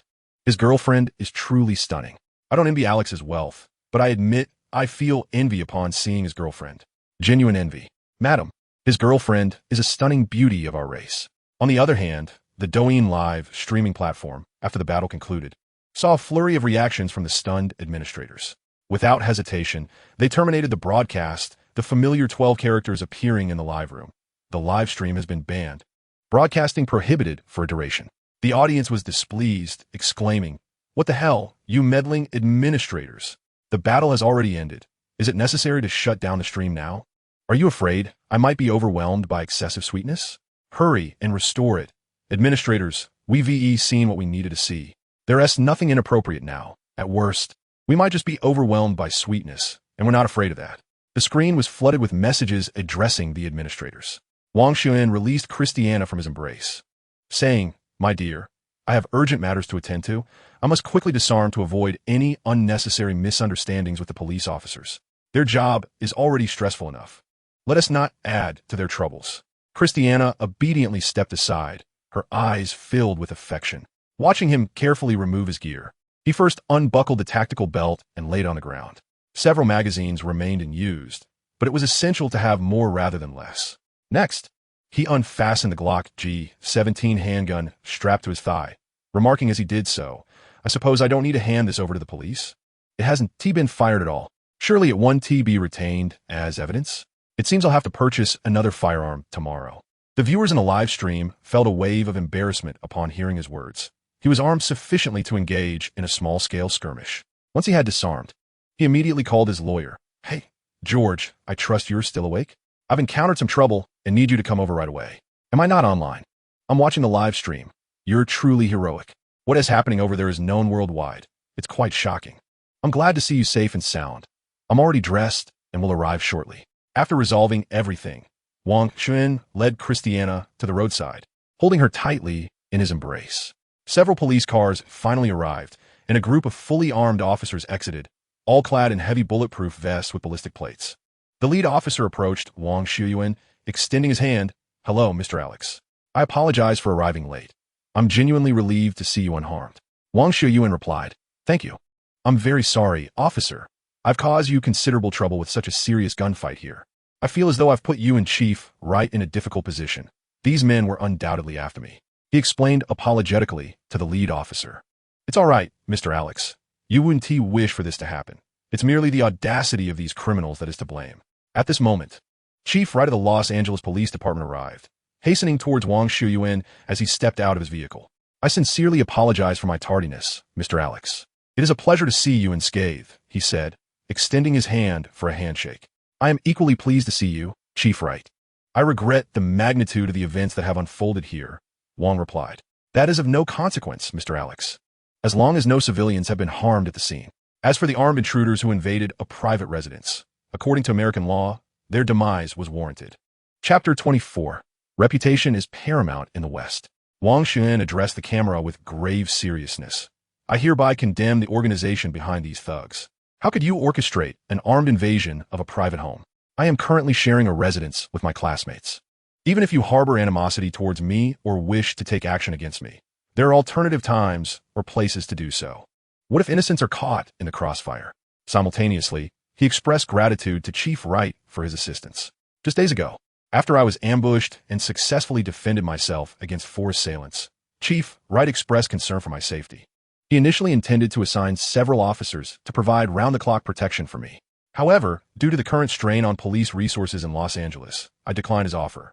Subsequently, Chief Wright personally arranged for me to obtain a permit for fully automatic weapons and a concealed carry license, expediting the approval process. Without the capability to possess an automatic 416 Hong Kong dollars assault rifle, I might not have survived this evening. Therefore, I shall once again donate $10 million to the Los Angeles Police Department. This sum, like the previous $5 million I contributed, will be entirely allocated to the post-operative recovery of injured officers, living assistance for disabled officers, and financial support for the widows of fallen officers, aiding the brave officers of the Los Angeles Police Department in safeguarding our city." Thunderous applause erupted at the scene. Those who genuinely engage in philanthropy and contribute substantial sums never shy away from applause. They earn the genuine admiration of others. Wang Xiuyuan had his own motives. Having won a staggering jackpot, he knew that failing to donate even a penny would invite scorn from the online community. In the West, one cannot progress without a stellar reputation, especially as an individual of Asian descent. The preservation of one's reputation is paramount, and donations can also serve as tax deductions. His earnest and formal address effectively salvaged the image of the Los Angeles Police Department. In light of such a globally impactful security incident, they had at least not remained idle. Moreover, they had anticipated the potential dangers that could arise. Above all, Chief Wright felt immense gratitude towards Wang Xiuyuan at this moment. In his mind, Wang was akin to a divine messenger, illuminating his path in times of peril. Shortly thereafter, his attorney, George, arrived on the scene, swiftly gathering the essential details before liaising with the officers at the police station. At this juncture, the video broadcast had ceased, and Chief Wright approached Wang with heartfelt sincerity, saying, "Mr. Alex, I am deeply grateful for your unwavering support and assistance to both myself and the Los Angeles Police Department. Should any matters arise in the future, do not hesitate to speak up. I will always remember everything you have done for us. Whenever you find the time, please feel free to visit the Los Angeles Police Department to provide your statement. This matter will be considered resolved on your part, and the remaining issues will be handled by our department." Upon hearing Director Wright's words, Wang Xiuyuan understood that he had achieved his objective. The scene was filled with various vehicles, and every light in the house had been illuminated. Gazing at the bullet-riddled house and the bodies strewn across the floor, the officers were left in shock by the horrific sight before them. One officer incessantly snapped photographs, while another recorded the entire scene with a video camera. Some officers could hardly withstand the grim spectacle and retched violently just outside the house. In the aftermath of the gunfight, the landlord must surely be the most pleased. The entire first floor lay in ruins. The second floor had also been riddled with countless bullets from the assailants below, leaving it equally damaged. The entire house required extensive repairs, but since the property had been insured during the rental period, the insurance company would cover the costs of restoration now that issues had arisen. Alex, everything has been settled, and you shall encounter no trouble when you have a moment. I will accompany you to the Los Angeles Police Department to provide your statement. The case can only be concluded once the report is returned to you, George said as he approached Wang Xiuyuan. No problem, George. Let us go to the police station tomorrow afternoon to give our statements, replied Wang Xiuyuan. Very well. Then I shall see you tomorrow afternoon. The house was rendered uninhabitable, permeated by a strong scent of blood. Naturally, he could not allow the young women to sleep on the streets, so he drove them to a nearby hotel and secured rooms for them. As they traveled, Wang Xiuyuan wrestled with indecision in his mind, contemplating whether to book 3 rooms or 4. Ultimately, he found himself lacking the courage. Watching as Christiana bid them good night and entered her room alone, he could not help but mutter a curse under his breath. How pathetic. Given the chance, you still fail to act. She could sense the turmoil and inner conflict within him, though she refrained from expressing it. Coward, Christiana sighed softly. The following morning, unsurprisingly, the headlines of every American newspaper and news outlet were dominated by reports of the previous night's gunfight. Wang Xiuyuan's reputation as the Southern California outlaw echoed around the globe. Accompanied by Christiana and lawyer George, he visited the Los Angeles Police Department to finalize his statement, afterward generously donating $10 million to the cause. Darling, my newly purchased villa is ready. This current house is no longer livable. I mean, why not move in with me? There are plenty of vacant rooms, and you need not waste money, right? After all, I am your boyfriend. It is perfectly normal for us to live together. Wouldn't you agree? The two then began to pack their belongings. A woman's luggage is always abundant, filled with an array of clothing, shoes, bags, and cosmetics. Especially for a beautiful woman skilled in the art of adornment, her luggage was even more plentiful. They spent a good part of the afternoon before finally completing the packing. The man was rather uncomplicated. Wang Xiuyuan managed to pack his belongings into merely 3 suitcases. One suitcase contained clothing, another was filled with shoes and various odds and ends, while the last held books and some daily necessities. Quite an extensive collection for a man, especially after residing here for over 3 years. He summoned a moving company to transport everything to Beverly Hills. Before long, Wang Xiuyuan had arranged his limited luggage and made his way to Christiana's room. Deep down, he yearned to express, "My dear, let's share a room." Yet, as 2 solitary souls, he was at a loss for words. Chapter 25, Moving in Together. Observing Christiana, as she meticulously hung her garments in the wardrobe, Wang Xiuyuan inquired, "My dear, is there anything I can assist you with?" "Certainly, my dear, I shall attend to it immediately." With that, he proceeded to the entrance on the first floor, where to the left lay a room approximately 9 square meters in size, filled with shoe cabinets dedicated to storing footwear. All of Christiana's neatly packed shoes resided there. Wang Xiuyuan opened the packing bags and began to unpack the shoes, categorizing them within the cabinets. The sheer volume of women's shoes was astonishing, gazing upon the cabinets brimming with over 200 pairs. He found himself perplexed at how they had previously been accommodated in the rented apartment. The shoes were sorted by heel height: high heels, mid-high heels, medium heels, low heels, and flats, further divided into stiletto and block heels. By toe shape, they were categorized in a pointed, round, and flat, and also classified by height: low top, mid top, and high top, which left Wang Xiuyuan utterly bewildered. Meanwhile, Christiana, still engaged in her task, was glistening with perspiration. He approached her and remarked, "My dear, the shoes have been categorized. All these clothes are to be hung in the wardrobe or placed in drawers, correct?" He casually opened a small suitcase, revealing a treasure trove of colorful lingerie. Stunned, Wang Xiuyuan stood frozen, his eyes widening at the sight of the array before him. Black, white, purple, blue, an assortment of lace and cotton bras and panties lay within reach. "What is this?" he murmured, his fingers brushing against a plethora of stockings. This was his favorite. After all, what man could resist such allure? Imagining them adorning Christiana's long, exquisite legs made him chuckle inwardly. "My dear, why are you silent?" Christiana, noticing his sudden stillness, queried. Yet, her own mind was in disarray. Quickly, she pulled the dazed Wang Xiuyuan out of the room, insisting, "I do not require your assistance any longer. I can manage this myself. Please, take a moment to rest." As he found himself ushered out, clarity returned to him, and he lamented, how could he have been so absent-minded? At such a crucial moment. How could he have faltered? It was a splendid opportunity, one that he could have savored fully. Yet, regret was futile now. He was locked outside. "Dear, let me attend to your tire.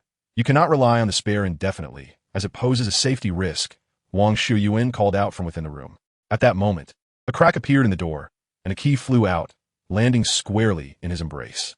Gazing at the Audi A7 key in his hand, Wang Xiuyuan's lips twitched involuntarily. What a plight! There was no alternative but to proceed with the repairs. In the garage, Wang Xiuyuan diligently worked on Christiana's vehicle, replacing the original wheel rims and inflating the tires. It must be said that his mechanical skills still required refinement. After approximately half an hour, he ventured into the backyard. By then, Christiana had finished gathering her belongings and stood in the garden, admiring the breathtaking view of the Los Angeles skyline. Clad in a knee-length white lace dress and elegant white stilettos, she stood gracefully, a vision of beauty. As a gentle breeze swept through, her dress and hair danced in the wind, creating an exquisitely picturesque scene that stirred Wang Xiuyuan's heart. He approached her softly, wrapping his arms around her slender waist from behind, burying his face in her neck and hair, inhaling her scent. "Isn't the view here magnificent?" Wang Xiuyuan inquired. "Indeed, it's stunning. From here, one can behold the entire skyline of Los Angeles. It's utterly breathtaking." "Such beauty is truly remarkable," Christiana replied, lost in admiration, her hand playfully looping around his neck. Wang Xiuyuan, with heartfelt sincerity, responded, "Yes, it is indeed beautiful. I too pondered for quite some time before deciding to purchase this place, captivated by the splendid scenery. Yet, no sight can compare to your beauty, not even in a fraction." Upon hearing his heartfelt confession, Christiana felt a surge of emotion within her as she turned to face him. Their eyes locked in a fervent gaze, and Wang Xiuyuan leaned in to kiss Christiana passionately. It is imperative that a man takes the initiative in such matters. One must seize the moment without hesitation. As they shared an ardent kiss, his hands traversed the plains to reach elevated heights, savoring the softness beneath his touch. He bent down and effortlessly lifted Christiana, carrying her into the house, where they naturally succumbed to the inevitable. As the sun dipped below the horizon and twilight descended, the intensity within the room mirrored the fervor of the previous night's encounter. Ultimately, Wang Xiuyuan, fortified by his enhanced physique, emerged triumphant. Couples in the throes of passion often find themselves inseparable, and Wang Xiuyuan and Christiana were no exception. For over 10 days, they reveled in each other's company, exploring every intriguing spot in Los Angeles. During this time, Wang Xiuyuan, accompanied by Christiana, plundered the treasures of the 13 largest museums in Los Angeles, experiencing a remarkable enhancement in both physical prowess and visual acuity. His squatting capacity had reached an impressive 500 kilograms, and his eyesight could now discern letters from 500 meters away, with ground and wall materials visible through a depth of 50 and 20 meters, respectively. Today, they found themselves at the Rose Bowl Flea Market in Los Angeles. The Rose Bowl Flea Market, held at the Rose Bowl Stadium in Pasadena, California, is one of the largest flea markets in America, taking place on the second Sunday of every month. Since its inception, this vibrant marketplace has attracted thousands of visitors and local residents, serving as an excellent venue for shopping, entertainment, and socializing. The market boasts an array of goods from diverse vendors, including antiques, secondhand clothing, furniture, artwork, crafts, home decor, jewelry, books, toys, and more. With up to 3,000 vendor stalls, whether one seeks unique collectibles or affordable treasures, a wealth of items awaits discovery. The Rose Bowl Flea Market is not only a shopping haven, but also a splendid opportunity to immerse oneself in local culture and community spirit. One can encounter individuals from various countries, ethnicities, and backgrounds, engaging in dialogues with vendors to learn their stories. Numerous stalls offer distinctive culinary delights from around the globe, including international cuisine, local snacks, and desserts, allowing visitors to indulge in delectable food while shopping. Typically, the market operates from 9 a.m. to 4 p.m. on the second Sunday of each month, with adult tickets priced at $10 per person, though early entry is available for an additional fee. On this particular day, George Calder refrained from live streaming, having experienced a tumultuous day. He felt that broadcasting his treasure-hunting endeavors could attract undesirable attention, especially since the issues with the local gang had yet to be fully resolved. Live streaming could easily expose his whereabouts and invite unnecessary trouble. Thus, he opted to record his findings and edit them into a video for later online sharing, allowing him to conceal some of the treasures he discovered, as one should not flaunt wealth indiscriminately.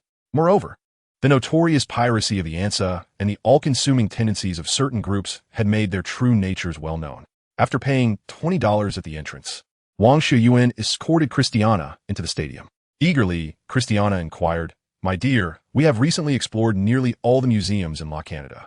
Having perused so many books on the appreciation of antique art, do you intend to pursue a long-term career in this field? But didn't you study finance? Are you bringing me here today to assess your learning outcomes? It seems I must wait and see." He smiled, choosing not to respond. What mattered was not the field of study, but the potential for profit. Moreover, with the hidden treasures within the market, how could they possibly evade his discerning eye? As they strolled hand in hand, Wang Xiuyuan's gaze flitted across various items. However, most were of little value, emanating a faint blue glow, indicating their relatively recent origins and lack of worth.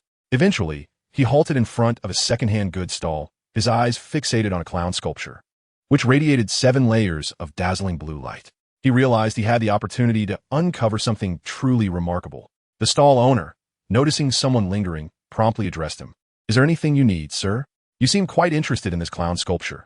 Feel free to pick it up and examine it without any concerns." "Thank you. I'll take a look," he replied, lifting the clown sculpture to scrutinize it closely. The sculpture stood approximately 35 centimeters tall and was crafted from metal. Its limbs, torso, and head consisted of several interconnected parts, allowing for flexible joints that enabled certain sections of the clown to move or rotate. The colors of the clown were remarkably vibrant, featuring bright hues of red, blue, and yellow. This vivid palette enhanced the piece's allure and charm, ensuring that it caught the eye of nearly every passerby. Wang Xiuyuan observed the sculpture and noticed the letters AC inscribed in uppercase on its base. His assumption was correct. This was indeed a creation of Alexander Calder. Calder was a distinguished American sculptor renowned for his innovative mobile and static sculptures. He emphasized the connection between art and life, with his works often reflecting explorations of nature and the universe, conveying vivid emotions and an optimistic outlook on existence. Recognized as a pivotal figure in 20th century modern art, his creations have profoundly influenced many subsequent artists, particularly in the realms of abstract and kinetic art. His works are exhibited in numerous prestigious museums worldwide, including the Museum of Modern Art in New York and the National Gallery. Calder received multiple art awards and honors, establishing his esteemed position within the artistic community. As one of the pioneers of mobile sculpture, his works utilize the principles of airflow and gravity, enabling sculptures to move dynamically in space. This innovative art form transformed traditional perceptions of sculpture, rendering it more lively and interactive. Calder created many large public sculptures, such as Big Red and Stabiles, which often became integral components of urban landscapes, enriching the artistic atmosphere of public spaces. In addition to mobile sculptures, Calder also produced static sculptures, paintings, jewelry, and various other art forms, showcasing his extensive talents across different mediums. The Clown series is but one segment of his vast oeuvre, with a notable piece titled Clown. The clown sculpture before him is one of the works from this series. "Hello, how much is this clown sculpture?" Wang Xiuyuan inquired. "For $3,000. "It can be yours," the owner replied. "Just look at how vibrant its colors are, and it is adjustable to your preferred pose. Moreover, being made of metal, items of this nature do not come cheap." The owner elaborated on the sculpture, yet it became evident to Wang Xiuyuan that the proprietor possessed little knowledge about this piece. No, the price is outrageous. I can offer at most $300, Wang Xiuyuan countered. "Oh my goodness, you are asking for too much. At the very least, it should be $2,500. The owner clearly expressed his dissatisfaction with the offer, observing the gradually irritated stall owner. Wang Xiuyuan felt a hint of exasperation. Isn't haggling always conducted in this manner? At a mere 10% of the quoted price, let us negotiate further. "Sir, please state the lowest price at which you are willing to sell. I confess my ignorance in this matter." The proprietor appeared hesitant, seemingly concerned that a high price might deter potential buyers. Several individuals had inquired about the price today, yet all deemed it excessive and departed. "If you are sincerely interested, I can offer you a minimum of $1,500. "That is exorbitant, sir. even if it is made of metal and adjustable in motion. It does not conceal the fact that it is merely a decorative piece for the home. After all, it is not crafted from gold, and thus cannot command an exorbitant price. This sculpture, with its vivid colors, is easily noticeable to passers-by. I am certain many have inquired about its cost. Yet, the fact that it remains here indicates one thing. Your price is too high. Observing the proprietor's expression, Wang Xiuyuan knew his assumptions were correct and continued, $1,000. If you agree, I will pay immediately in cash. Upon hearing Wang Xiuyuan's offer, the proprietor hesitated, seemingly reluctant to accept such a low price. $1,000 is far too little. My cost alone is $800, not to mention the time, energy, and fuel spent acquiring the item. At the very least, I must receive $1,200. If you're willing to pay that amount, it is yours to take. Please, no further haggling. I need to make a profit. Chapter 27. The Antique Knife at the Second-Hand Stall. Wang Xiuyuan revealed a triumphant smile and extended his right hand to the proprietor, sealing the deal. The stall owner, a straightforward man, carefully wrapped the sculpture in multiple layers of bubble wrap and secured it with plastic tape. He then provided Wang Xiuyuan with a sturdy paper bag for the sculpture. Throughout this process, Christiana remained silent, quietly observing the negotiation between him and the proprietor. After leaving, she finally voiced her thoughts. Is that sculpture truly valuable? To me, it appears to be an ordinary decorative piece, hardly worth more than $200 or $300, especially since it's secondhand. Shouldn't it be cheaper? Gazing at the inquisitive Christiana, Wang Xiuyuan felt an undeniable sense of joy. It was delightful to see such curiosity in someone so attractive. He cheerfully replied, "Hush, my dear. This is a work by George Calder, and its value is approximately over $1 million. Christiana was taken aback. Is it really that simple? To purchase a sculpture at a second-hand stall for $1 million? Are you jesting, or is this some divine joke upon me?" Observing her astonishment mingled with skepticism, he continued, "I have confirmed it is indeed his work. That leaves no room for doubt. His exclusive mark is on the base of the sculpture. I have seen his pieces in museums, which is how I came to know of him. In essence, we have just made a profit exceeding $1 million today." Regaining her composure, Christiana quickly inquired, "What do you plan to do with this sculpture? Will you keep it for yourself or sell it?" "I intend to keep it," he replied. "After all, we have a vault in our home. It would be a shame to leave it empty. This is an excellent opportunity to utilize it. And considering that antique art pieces have been appreciating in value over the years, it serves as a remarkable investment. Moreover, it is suitable for passing down to children, conveniently aiding in tax evasion. Do not dwell on it too much, my dear. This market only opens once a month. We must seize this opportunity to explore thoroughly, for we may discover even greater treasures." After perusing over a dozen stalls, they remained unchanged, merely emitting a faint blue glow. Occasionally, a solitary item radiated a slight red light, its hue so pale it was nearly negligible, hardly worth any value. Occasionally, there were a few pieces exhibiting deeper shades of blue light, with the vendors' prices generally skewed towards the higher end. It was evident that these vendors were acutely aware of the true worth of their wares, typically hailing from seasoned secondhand shops or antique stores, possessing varying degrees of discernment, many being semi-professionals or even experts in specific categories of antiques. They would not foolishly set arbitrary prices, allowing others to seize bargains. Moreover, most of them arranged for someone to guard their stalls while they meandered to other booths, hoping to unearth significant finds. Clearly, stumbling upon hidden treasures was not a simple endeavor. The earlier vendors' fortune was indeed an anomaly. The vast majority of vendors thoroughly understood their items, and even if unfamiliar, they could inquire among peers for insights. Through an uninterrupted journey of browsing and negotiating, half an hour swiftly elapsed. Wang Xiuyuan, this gentleman, displayed an enthusiasm that rivaled that of any young lady, which was quite remarkable. Soon, he noticed a second-hand goods stall to his right, glowing with rich purple and red lights. He favored such stalls, for the proprietor's expertise in antique art appraisal was significantly inferior to that found in professional shops. Thus, they were the easiest targets for unearthing hidden gems. Coming to a halt before the stall, he was drawn to the gleaming weapons. On the ground beside the stall's table, a bundle of Japanese samurai swords was tied together with a nylon cord, emanating light from within. "Excuse me, can I unbind this bundle of swords to take a look? I have a bit of interest in them," Wang Xiuyuan inquired of the stall owner. "Of course, feel free to examine them. Just be careful not to disturb the other items. It's quite troublesome to arrange them," the proprietor replied. With the owner's consent, Wang Xiuyuan untied the bundle of swords. The dazzling purple and red lights pierced his eyes, and upon closer inspection, he discovered that not just one, but several swords radiated brilliant light. A dozen swords unfolded before Wang Xiuyuan, among which 10 flickered with 8 or 9 layers of blue light. They were not particularly striking, evidently mere common samurai swords. Of little value. However, 3 swords stood out significantly. 1. A conspicuous Tang broadsword was drawn from its sheath, revealing a blade free of rust, remarkably well preserved. The blade was straight and elongated, exuding a sense of beauty that resonated with his aesthetic. At that moment, in Wang Xiuyuan's eyes, this Tang broadsword was enveloped in an extraordinarily bright purple light and 3 layers of red light. Clearly, it boasted a history of over 1,300 years. A genuine Tang broadsword, without a doubt.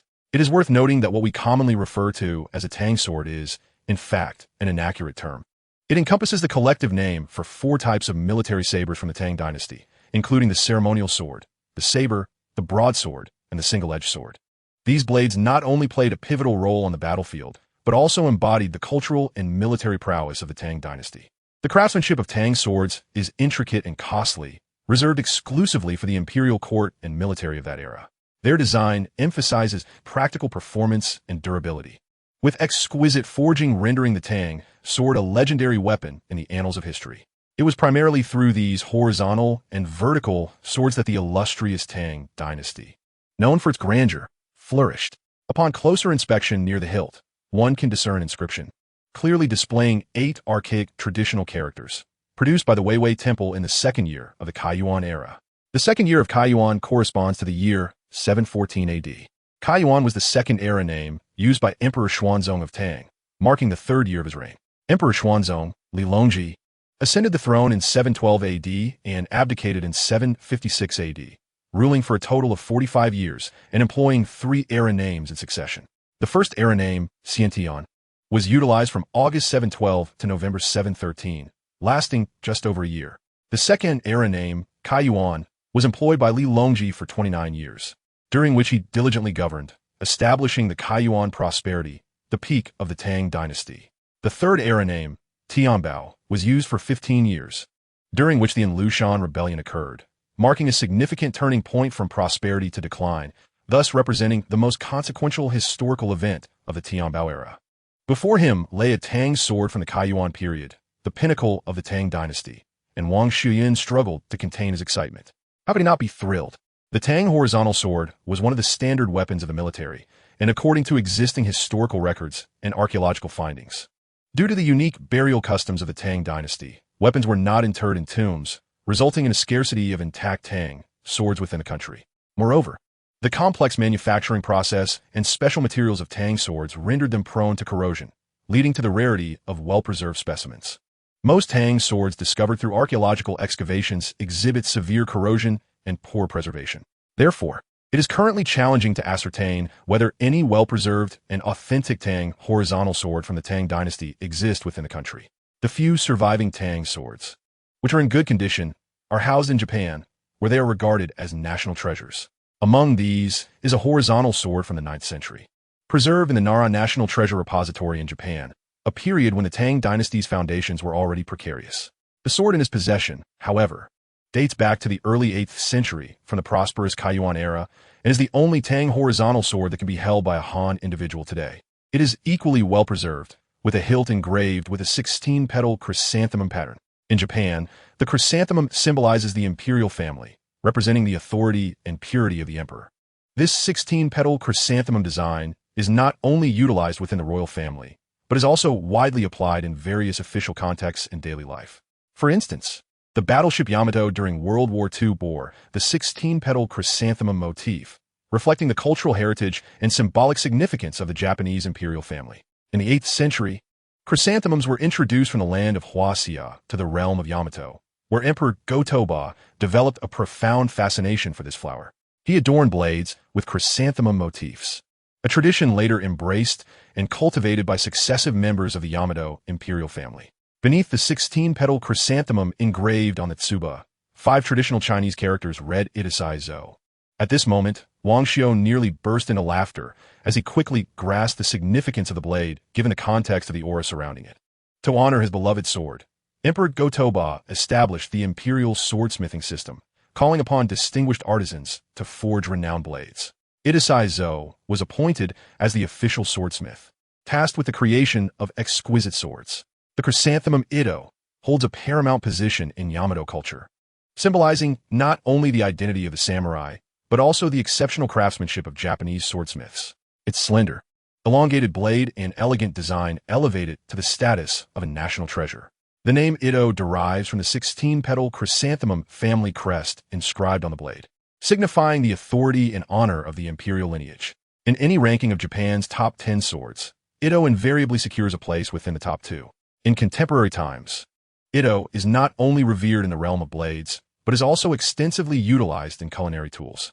The Ido shop in Kyoto, boasting a 700-year legacy, offers a variety of professional culinary knives, such as the Yanagiba for sashimi and the Yusuba for vegetables. These utensils are renowned for their sharpness and durability, cherished by chefs and home cooks alike. Another katana, devoid of violet or crimson light, emanates a striking 7-layered blue glow. The blade measures 105 centimeters in length, crafted from steel, with a gentle curve and a raised spine at its center. Blood grooves are present near the spine, accompanied by an oval tsuba intricately designed and hollowed. Gold-plated copper. The hilt is wrapped in rayskin, secured at both ends with manuki, and is designed for two-handed grip, a characteristic of samurai swords. Adorned with lavish decorations, the tsuba features the imperial family's 16-petal chrysanthemum crest, with a 3-part chrysanthemum motif in relief. The hilt is further embellished with diamond patterns woven from leather strips, known as tsukaido, enhancing grip and preventing slippage. The scabbard is wooden, enveloped in snake skin, reinforced with 3 bands, and equipped with a hanging ring for convenience, while both ends are adorned with gold-plated copper fittings. After meticulous examination, it is confirmed that this is a martial-level katana, a designation reserved for swords bestowed by the Emperor of Japan, referred to as the Daigansui's ceremonial blade. The origins of this distinguished blade are fascinating, particularly as 1934 corresponds to the 2594th year of the Japanese imperial calendar. This style of military sword is also known as the Type 94. The deliberate division into 2 types of military swords likely stems from Emperor Hirohito's growing unease with the military's arrogance, serving as a subtle expression of his discontent while reminding the army of his role as the supreme commander of the Imperial Japanese Army. It is evident that the factions within Japan frequently engage in internecine conflicts, not only between the army and navy, but also in their relations with their emperor. Upon inspecting the tsuba, the name Teranai Toshikazu is inscribed, a name associated with numerous transgressions upon the territory of Huaxia. In the course of the comprehensive invasion of China, Tarachi Masatate committed innumerable atrocities. He commanded the Japanese army's incursions into Shandong, Shaanxi, Hunan, and Inner Mongolia, unleashing a reign of terror characterized by rampant violence, arson, and pillaging. Not only did he orchestrate military aggression on the battlefield, but he also engaged in large-scale acts of destruction and looting in the occupied territories, inflicting immense suffering and devastation upon the local populace. Tarachi was also an indirect perpetrator of the Nanjing massacre, having participated in its planning and directed the brutal slaughter and rape of civilians within the city, leading to the loss of countless innocent lives and the shattering of families. However, justice ultimately prevails. After Japan's surrender, Tarachi, whose hands were stained with the blood of invasion, succumbed to cancer of the digestive system while serving his sentence in a prison in Saigon. Now, your troubles have begun. It is your turn to be taken aback. Haha. A treasured sword, crafted by the imperial family for the Emperor of Japan, served as a ceremonial weapon for their army marshal. It was sufficient to extract a hefty price from the little devils. Having concealed the 3 weapons, Wang Xiuyuan inquired about their provenance. Boss, where did you acquire these swords? They appear quite remarkable. These are heirlooms from my grandfather, who fought in World War II and served as a lieutenant colonel in the Southeast Asian Theater. After Japan's surrender, he even occupied the Japanese homeland. These weapons are spoils of war, belonging to junior officers, each worth about $1,000, as verified by an antique shop. If you're interested, they're priced at $1,200 each, no haggling. If you wish to negotiate below that, I would rather sell them to antique shops. Your grandfather must have been a hero. I happen to harbor no fondness for the Japanese. Very well. I shall not haggle. I will take 3. Wang Xiuyuan readily accepted the boss's price. It seemed the proprietor had only taken one of the swords for appraisal at the antique shop. Otherwise, it was implausible that he had overlooked such significant artifacts. It is worth noting that these 3 swords bore inscriptions. Ordinary junior officer swords would not merit such engravings. Chapter 29. The Significance of the Tang Sword. Handing over $3,600 to the proprietor, Wang Xiuyuan received no packaging for his treasures. Grasping the precious Tang swords, he felt disinclined to linger any longer. With one hand clutching the 3 swords and the other holding Christiana's hand, he made his way out of the gymnasium. "Darling, what is the matter? Aren't we continuing our shopping? Has something happened?" Christiana inquired.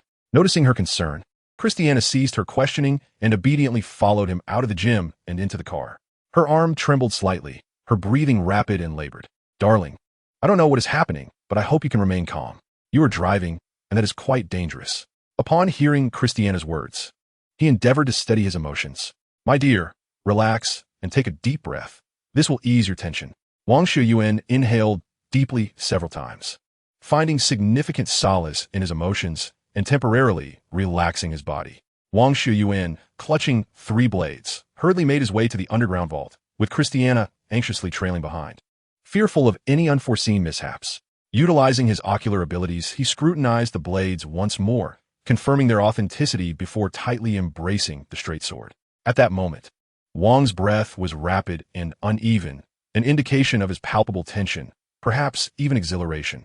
Christiana, observing his distress, was perplexed by the situation and could only hold him closely, gently stroking his back in an attempt to soothe his heightened emotions. With a tender voice, she implored, "My dear, while I may not comprehend the source of your excitement, I urge you to find calmness, for it could be detrimental to your health. If there is something on your mind, please share it with me later. I may not offer the best advice, but I promise to be a compassionate listener. Expressing your feelings will undoubtedly bring you relief." After a brief interval, as Wang's emotions began to stabilize, he excitedly addressed Christiana. "My dear, do you know what this is? Is this not a samurai sword from Japan? It appears to be somewhat different." Christiana, with a hint of confusion, replied, "This is not a samurai sword. It is a Tang sword, specifically a Tang broadsword. This sword is the progenitor of the Japanese katana. Several generations of Japanese emperors once dispatched emissaries to our land to study, including the art of weapon forging. The samurai sword is one of their learned creations. This Tang sword represents a pinnacle of our nation's illustrious history.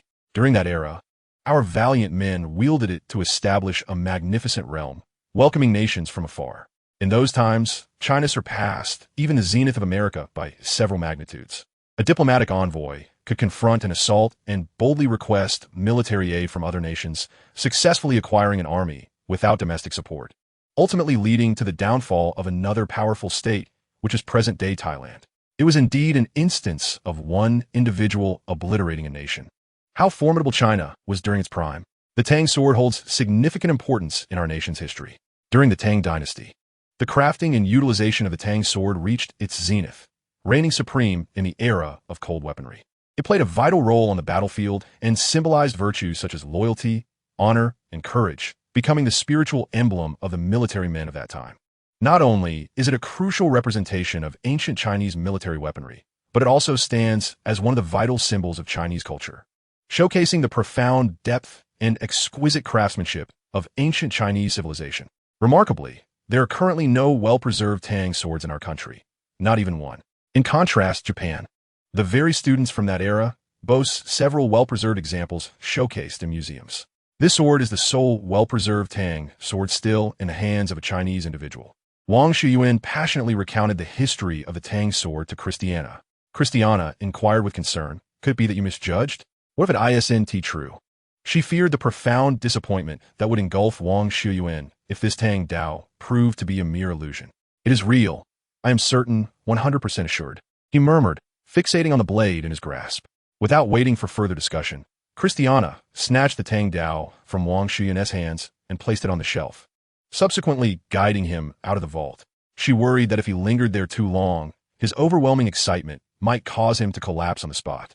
In the garden, they nestled together on a chaise lounge, and after a considerable silence, Christiana finally spoke. "Are you feeling better now?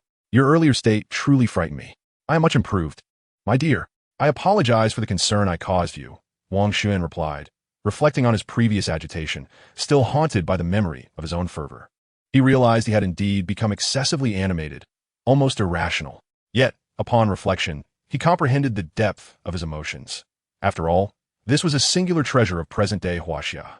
This blade symbolized one of the most glorious epochs in Huaxia's history, representing its martial prowess and the exquisite metallurgy of the era.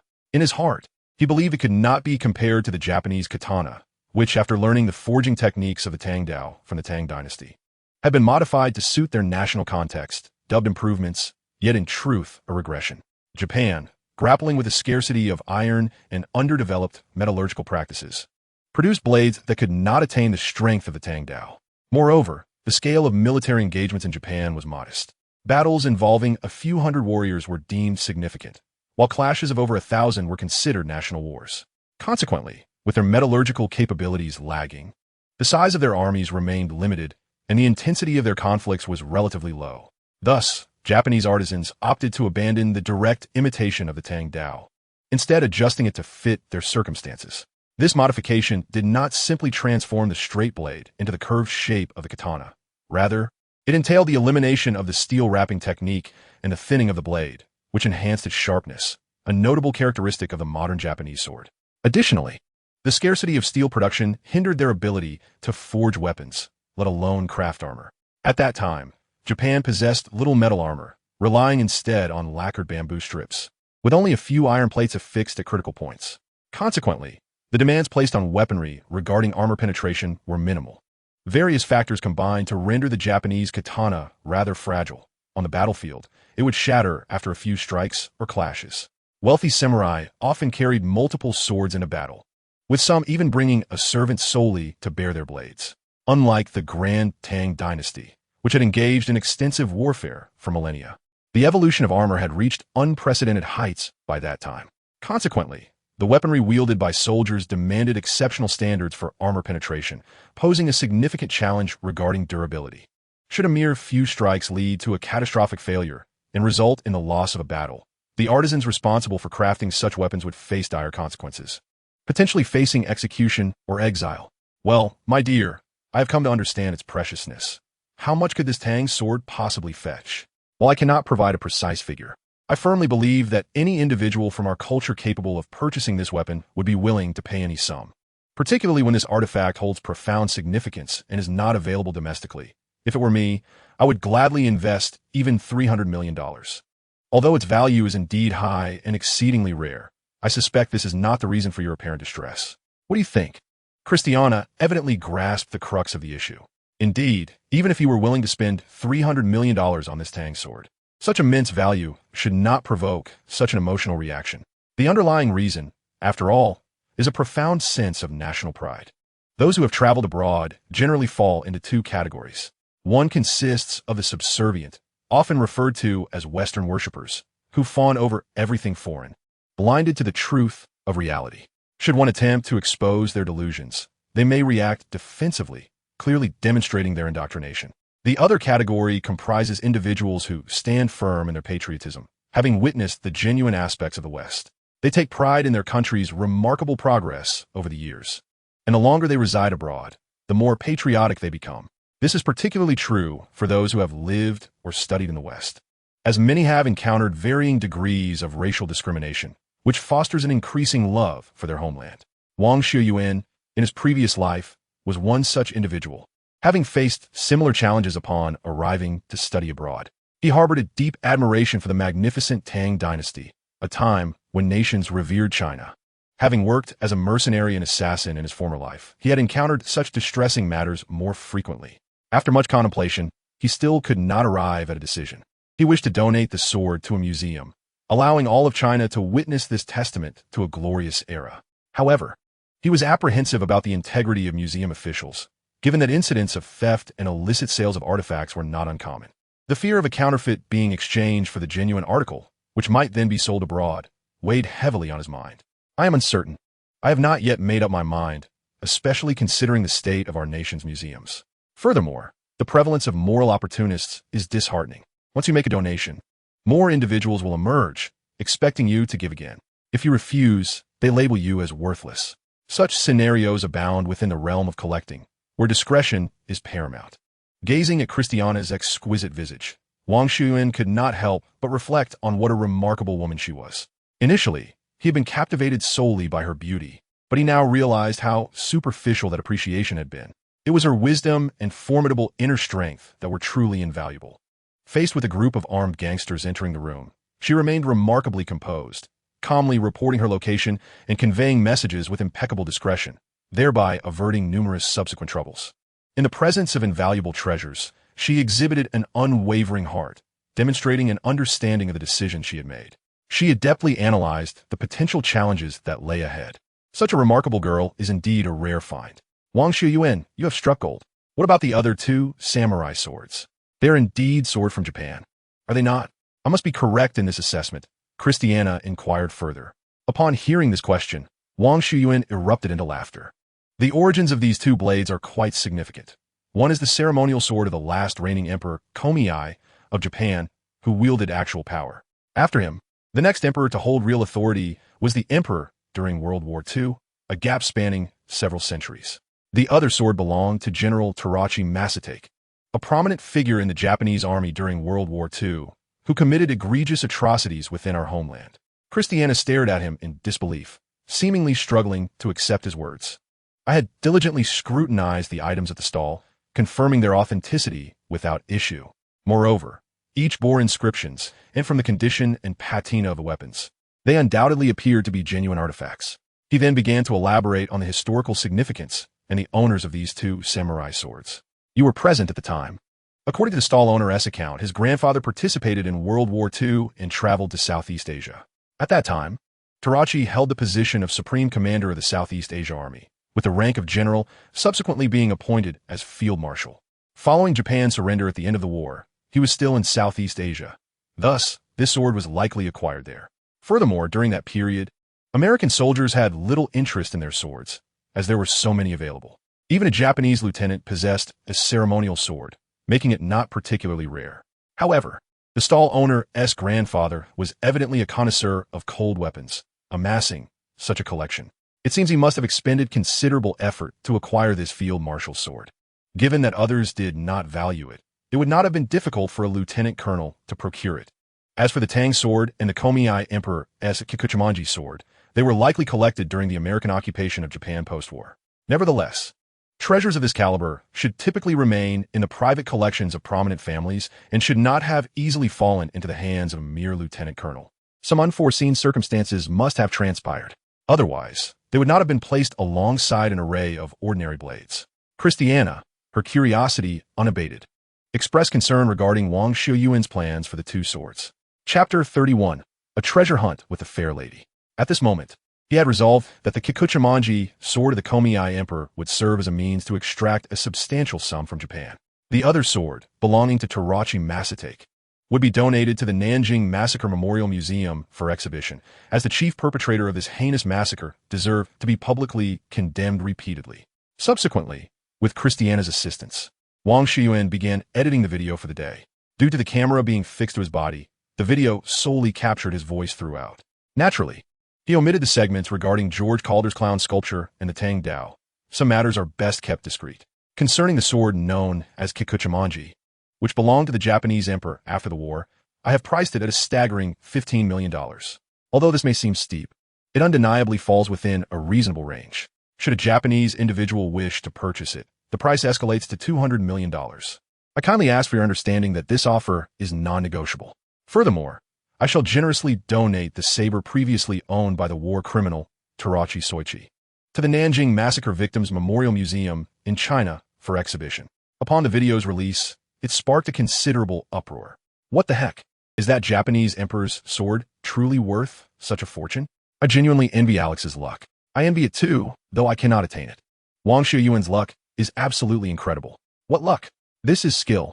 Do you comprehend what you see? At $1,200 apiece, you'd likely settle for a few hundred cheap knives online. What a few hundred? I wouldn't be so frugal. If I were to buy, I'd opt for the $99 ones. Mind you, you insult me. I appreciate the arrangement of the two katanas. Bakiyaru, your conscience has greatly faltered. Japanese scoundrels get lost. Japanese scoundrels get lost. Japanese scoundrels get lost. Japanese scoundrels get lost. The creativity of netizens is indisputable. Their comments are genuinely hilarious, yet they exhibit a remarkable unity.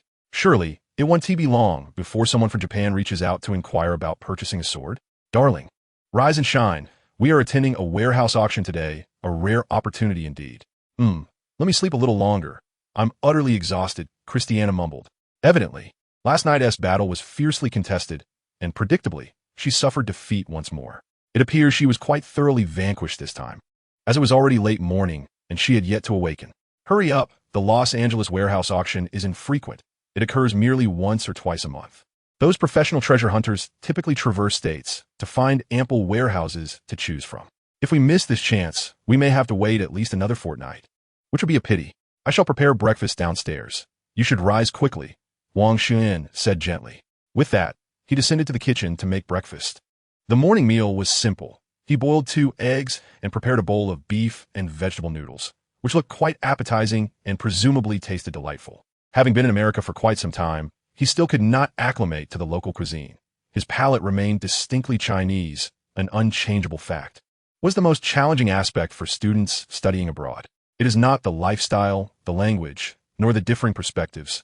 The foremost challenge is dietary habits. The disparity is just too immense. Occasionally indulging in Western cuisine is manageable. Initially, the novelty may seem appealing, yet as time passes, it can evoke a profound sense of despair. Dietary issues are indeed one of the primary culprits.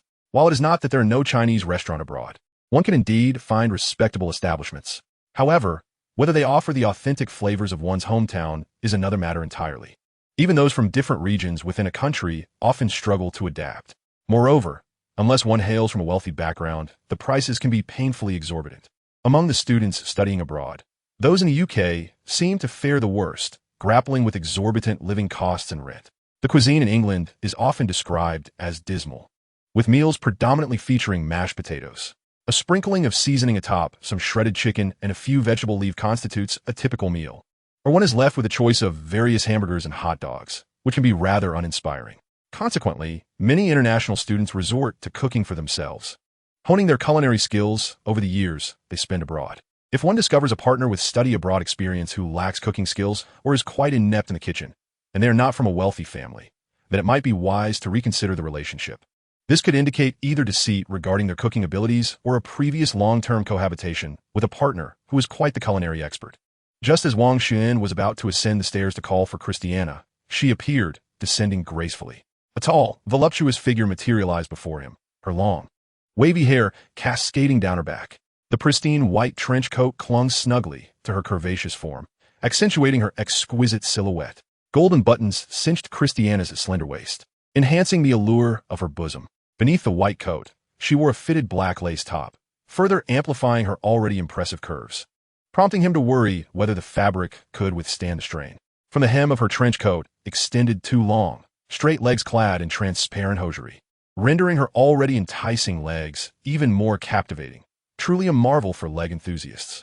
Her delicate feet adorned in slippers would surely mesmerize anyone, were she to don high heels. Wang Xiuyuan could not help but swallow hard, utterly entranced, contemplating whether to forego the warehouse auction altogether. Noticing Wang Xiuyuan's awestruck and somewhat drooling expression, Christiana felt a sense of satisfaction. "Do you find me beautiful? Do you like it, my dear?" she inquired, then spun around with arms outstretched, showcasing her stunning beauty. "Indeed, you are breathtakingly beautiful. I can hardly move," Wang Xiuyuan stammered. "Ha ha, let us hasten to breakfast. We must not miss the auction," she replied, taking a seat at the table to enjoy her meal. With such a beauty before him, Wang Xiuyuan found this morning's breakfast particularly delectable, truly a feast for the eyes. By the time Wang Xiuyuan and Christiana arrived at the warehouse company, it was already past 9:30 in the morning, with the auction set to begin at 10. As expected, the enchanting and alluring Christiana drew gasps and flirtatious whistles as soon as they alighted from the vehicle. Several treasure seekers who recognized him came forward to greet him warmly. "Greetings, Alex. You are indeed fortunate, with a net worth of billions and such alluring companionship. A true winner in life." Chapter 32. Is someone eyeing my woman? Truly, it is rather excessive for such a successful individual like you to encroach upon our livelihoods. Do not envy me. You too have the chance. Occasionally purchasing a lottery ticket may just lead you to become the next billionaire. The arrival of Wang Xiuyuan, a burgeoning star in the realm of professional storage auctions, drew envious glances from all around. Who could help but admire him? With a lottery windfall, a beauty by his side, and significant gains from warehouse auctions, he epitomized a success. As the conversation flowed, time slipped away swiftly, and soon it was 10 o'clock. The auctioneer of the storage auction stepped before the crowd. and it was none other than the familiar Tom. "Hello everyone, I am Tom, the auctioneer for this event." Old Tom greeted the attendees warmly and began outlining the auction process. This auction was somewhat distinct from the usual ones, as the storage company had prepared over 70 warehouses, primarily small units under 10 square meters. Most notably, these were warehouses whose long-term leases had just expired, having been rented for over a decade. Such long-term warehouses are auctioned off annually when overdue, providing a clear distinction from the usual offerings and attracting treasure seekers to bid. These warehouses are indeed alluring, as they often conceal valuable items. However, therein lies the peril. Misjudgment can lead to dire consequences. After explaining the procedures and rules, Tom, accompanied by a throng of eager participants, commenced the auction. Despite numerous attempts, Wang Xiuyuan only made a few token bids, as the offerings thus far yielded little satisfaction. One particular warehouse, leased since 1988 and just now reaching its 30-year term, was introduced. "We assure you that our company has never opened this warehouse during the rental period." As per tradition, participants were grouped in threes, each granted 10 seconds to observe. No items were allowed to cross the threshold of the warehouse. Thus, the observation commenced. Tom swiftly detailed the conditions of this warehouse. When it was Wang Xiuyuan and Christiana's turn to inspect, they noted a significant difference from the preceding warehouses. This one had evidently remained untouched for a considerable time, as a thick layer of dust coated the floor and the items within. No footprints marred the ground, indicating that it had not been accessed by the storage company, nor had anyone ventured inside to examine its contents, for such activity would have left unmistakable traces. The warehouse measured approximately 8 square meters, with a metal cabinet directly facing the entrance, obstructing much of the view. The cabinet doors stood ajar, revealing a haphazard assortment of documents and folders strewn within. From a side glance, it was apparent that a number of boxes were piled behind the cabinet, likely weathered by time. The boxes had begun to deteriorate, with the weight of those above causing the ones below to crack. Within the confines of the storage unit, some old garments had been forced through the cracks of the box, revealing their worn fabric. Surrounding them were dilapidated plastic crates brimming with miscellaneous items.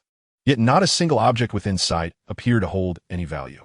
It was perplexing why this warehouse had been rented for a span of 30 years. Such a prolonged lease, without being opened for so long, suggested a one-time substantial payment, implying that the individual capable of such a transaction must possess considerable financial means. Yet, it was curious why no valuable items could be found. Behind him, a professional treasure hunter muttered in bewilderment. His confusion was understandable to those like him. The potential worth of this warehouse seemed rather meager. However, in the eyes of Wang Xiuyuan, this warehouse harbored no secrets yet was brimming with worth. As the observers completed their appraisal, Old Tom commenced the auction. The state of the warehouse had been duly noted. It had been leased for 30 years at once, and had not been opened for ages. If amidst the accumulated clutter lay a signed poster or a vinyl record from over 20 years ago, the profit could be substantial. Such occurrences were not uncommon. Items that were once deemed worthless in the 1990s could now be exceedingly rare. The atmosphere became charged as the auction began, with a starting bid set at $500. Is there a bid for $500? How outrageous! To demand $500 for such a warehouse is to treat us like fools, a treasure hunter complained. Without hesitation, Wang Xiuyuan raised his hand to indicate his bid. Alex responded with a bid of $500, and the current price rose to $520. Is there a bid for $520? Before Old Tom could finish his sentence, someone raised their hand. $600? Tom, a tall Caucasian shouted, casting a flirtatious glance toward Christiana, eager to assert his presence. Christiana rolled her eyes, inwardly cursing his lack of intelligence. Clearly, this imposing figure was smitten with her, employing such a foolish tactic to garner her attention. Wang Xiuyuan discerned his intentions, thinking to himself, "Uncle can endure, but Aunt cannot tolerate this. Provoking me in front of my face after several previous attempts today, this scoundrel will be dealt with." He promptly gestured to Old Tom, $800. Upon hearing Wang Xiuyuan's declaration, Old Tom updated the bid, stating that Alex had called out $800. The current price is $820.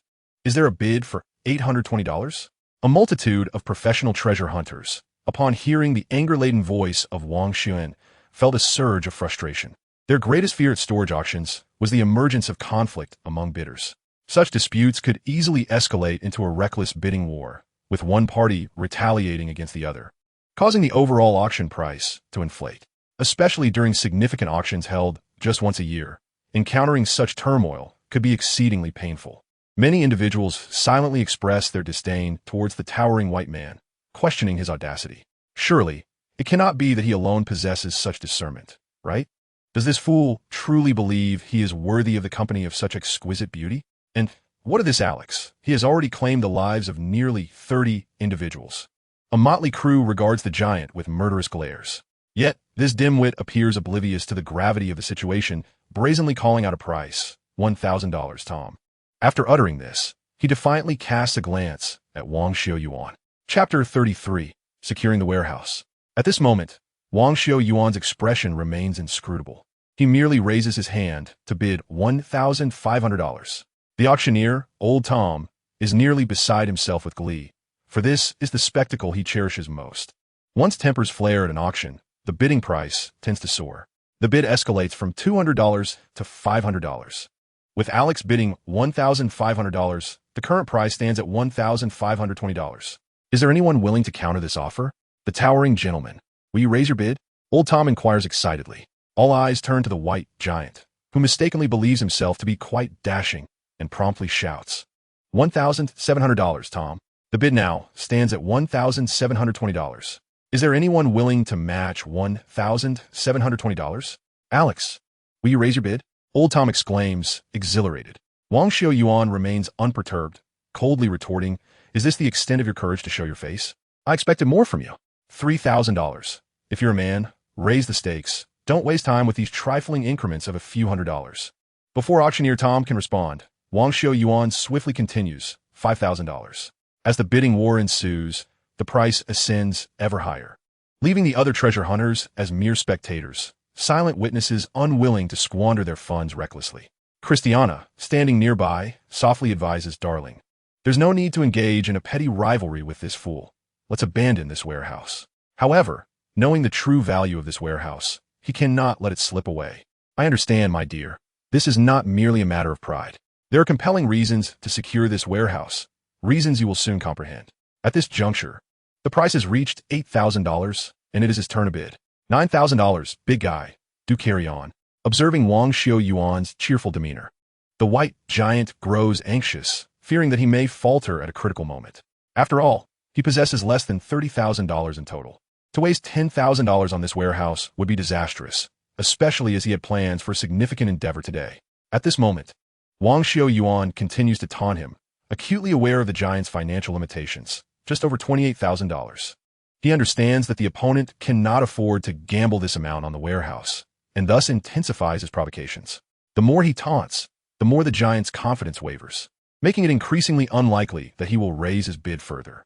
Old Tom shouted excitedly, Alex has bid $9,000. The current price stands at $9,020. Is there any counteroffer for $9,020? Big guy, will you raise your bid? As anticipated, the tall white man ultimately conceded. All right, $9,000 is the final deal. This warehouse now belongs to Alex. Old Tom was overwhelmed with excitement, his face flushed with exhilaration. After signing the contract and settling the payment with the warehouse company staff, Wang Xiuyuan took a lock from his bag and secured the warehouse door, claiming it as his own. The auction for the warehouses continued unabated, with a number of promising units inciting fierce competition among treasure hunters. In a blink, another warehouse was opened, this one notably spacious, approximately 20 square meters, double the size of a standard warehouse. The first sight that greeted the eye was a car draped in a cover, its hood adorned with a small pointed emblem. An expert could immediately discern that this was the car's hood ornament, indicative of a vehicle of considerable value. A thick layer of dust coated the cover, suggesting that this warehouse had remained unopened for years. The elongated car, merely by observing the snugly fitted cover, hinted at a classic model from the 1970s to 1980s. The presence of a vehicle inside the warehouse elicited cheers from many treasure seekers in attendance, as such warehouses were their favorites. Antique cars have long been regarded as a commendable investment, with many models appreciating significantly in value after being discontinued for years. Rare models, or those of considerable historical significance, often command remarkably high prices at auctions, attracting countless investors and automobile enthusiasts. Particularly in Europe and America, where the Industrial Revolution originated, there exists a rich automotive culture, with the resurgence of retro fashion and classic car culture. An increasing number of individuals have taken to car collecting, ranging from vintage automobiles to wartime vehicles like tanks and armored cars. The older and more classic the vehicle, the rarer it is, thus sparking the interest of collectors. It is a truly encompassing field. As more participants engage in collecting, the economic value of specific models continues to rise. Some classic cars can sell for tens or even hundreds of thousands of dollars, far exceeding the value of new models from the same brand. The fervor surrounding antique car collecting has simultaneously boosted the economic returns from the restoration and modification of these vehicles.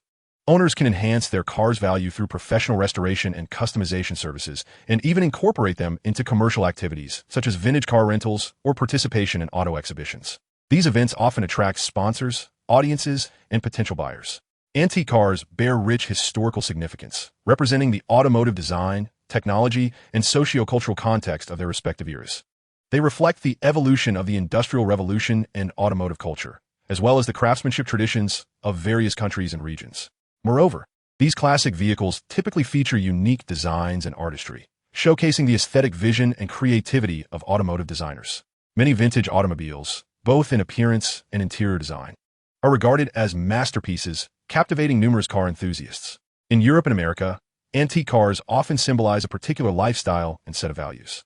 They are intricately connected with classic cinema, music, fashion, and other facets of popular culture, becoming emblems of nostalgia and romance. Collectors of vintage cars typically engage in community activities, car clubs, and gatherings, forming a close-knit community. These events foster interpersonal connections and enhance the appreciation and legacy of automotive culture.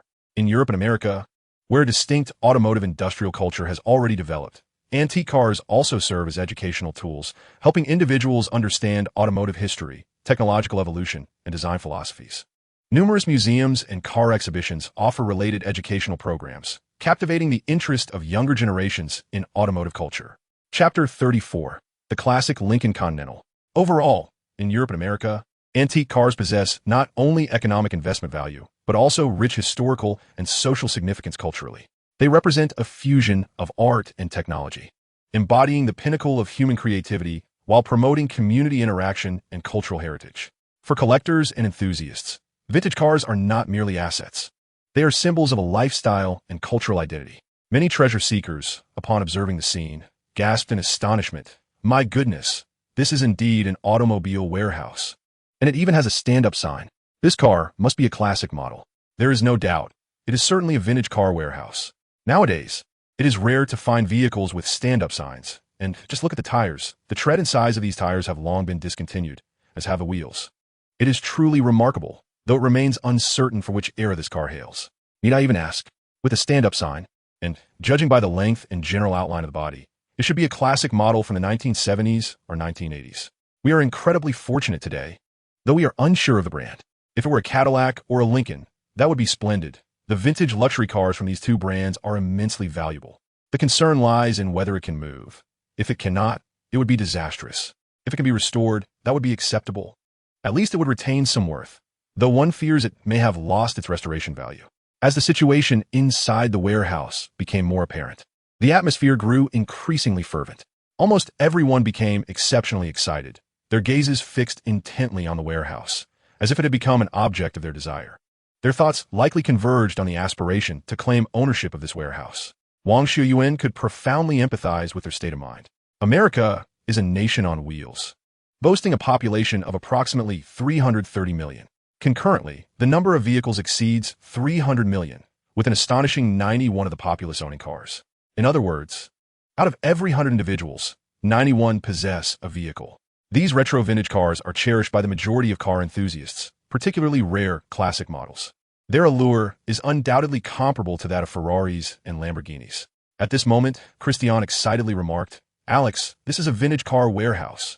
What do you think the cars inside could be? Will you be able to acquire this warehouse?" "I believe it to be a Lincoln." Wang Xiuyuan has meticulously examined the vehicle, a classic Lincoln Continental. As the flagship model of the luxury brand Lincoln, it is renowned for its expansive, streamlined silhouette, evoking an air of elegance and opulence. The overall length of the car is notable, featuring a prominent front and rear design that exudes a powerful sense of luxury. The front end is adorned with a large, chrome grille, showcasing Lincoln's iconic L-shaped emblem. The headlights are generously proportioned and rounded, embellished with chrome accents that amplify the luxurious aesthetic. The rear design also prioritizes aerodynamics, with horizontally extended taillights. The abundance of chrome detailing further elevates the vehicle's sophisticated demeanor. The interior was celebrated for its lavishness, crafted from premium leather, real wood trim, and soft-touch materials. The seats are spacious and comfortable, offering ample legroom for both the front and rear passengers. Although the technological features of the Lincoln Continental were relatively simple by contemporary standards, it still boasted a high-quality sound system, air conditioning, and power windows, ensuring a pleasant driving experience. The dashboard is designed to be clean and easily readable, typically equipped with multi-functional gauges that convey various vehicle information, seamlessly integrating the essence of a luxury brand. The car is equipped with a 3-speed automatic transmission, providing a smooth driving experience. The powertrain is tailored to deliver comfort rather than extreme athletic performance. The Lincoln Continental of the 1970s typically housed a large displacement V8 engine, with capacities ranging from 6 to 5 liters. This formidable engine offered robust power output, perfectly aligning with its luxurious sedan identity. In the 1970s and 1980s, the Lincoln Continental was regarded as a symbol of American luxury automobiles, frequently appearing in films, television shows, and the lives of celebrities, epitomizing success and opulence. Furthermore, it served as one of the official vehicles for the President of the United States, further enhancing its cultural significance and influence. As a classic model from the late 20th century, it is celebrated for its exceptional craftsmanship, luxurious design, and powerful engine system. It not only holds a prominent place in the automotive industry, but has also left an indelible mark on American culture. Today, this model has become a coveted target for antique car collectors, embodying the automotive design and societal landscape of its era. Regrettably, if this vehicle were in pristine condition, it would indeed command a significant value. However, this particular car has deteriorated. Crucial components such as the engine and transmission have been removed. Key elements within the cockpit, including the seats, dashboard, and steering wheel, have also vanished. The entire structure now stands as nothing more than an empty shell, having lost its practical value. Yet, if someone were interested, this shell might still fetch a modest price. With this thought, Wang Xiuyuan's mind raced, and an idea blossomed. He then articulated clearly, "I am quite intrigued by this warehouse. Judging by the shape revealed by the car cover, it must undoubtedly be a Lincoln Continental from the 1970s or 1980s. There can be no mistake." The proprietor of the warehouse meticulously draped the cover over the vehicle, suggesting that its condition is likely commendable. "I surmise that this car is indeed operational, rendering this warehouse exceedingly valuable and worthy of documentation." The treasure hunters nearby nodded in agreement with Wang Xiuyuan's assertions, evidently endorsing his conjectures. Moreover, upon further observation in light of his deductions, it was confirmed that the vehicle in question is a Lincoln Continental without a doubt. As the onlookers completed their inspection, the auctioneer, Old Tom, stepped forward with palpable excitement and addressed the crowd. "Ladies and gentlemen, before you lies perhaps the most valuable warehouse of the day, housing a classic vintage automobile. This warehouse boasts a history of over 20 years, and one can clearly see that the floor shows no signs of prior inspection. We can assure you that it has never been opened.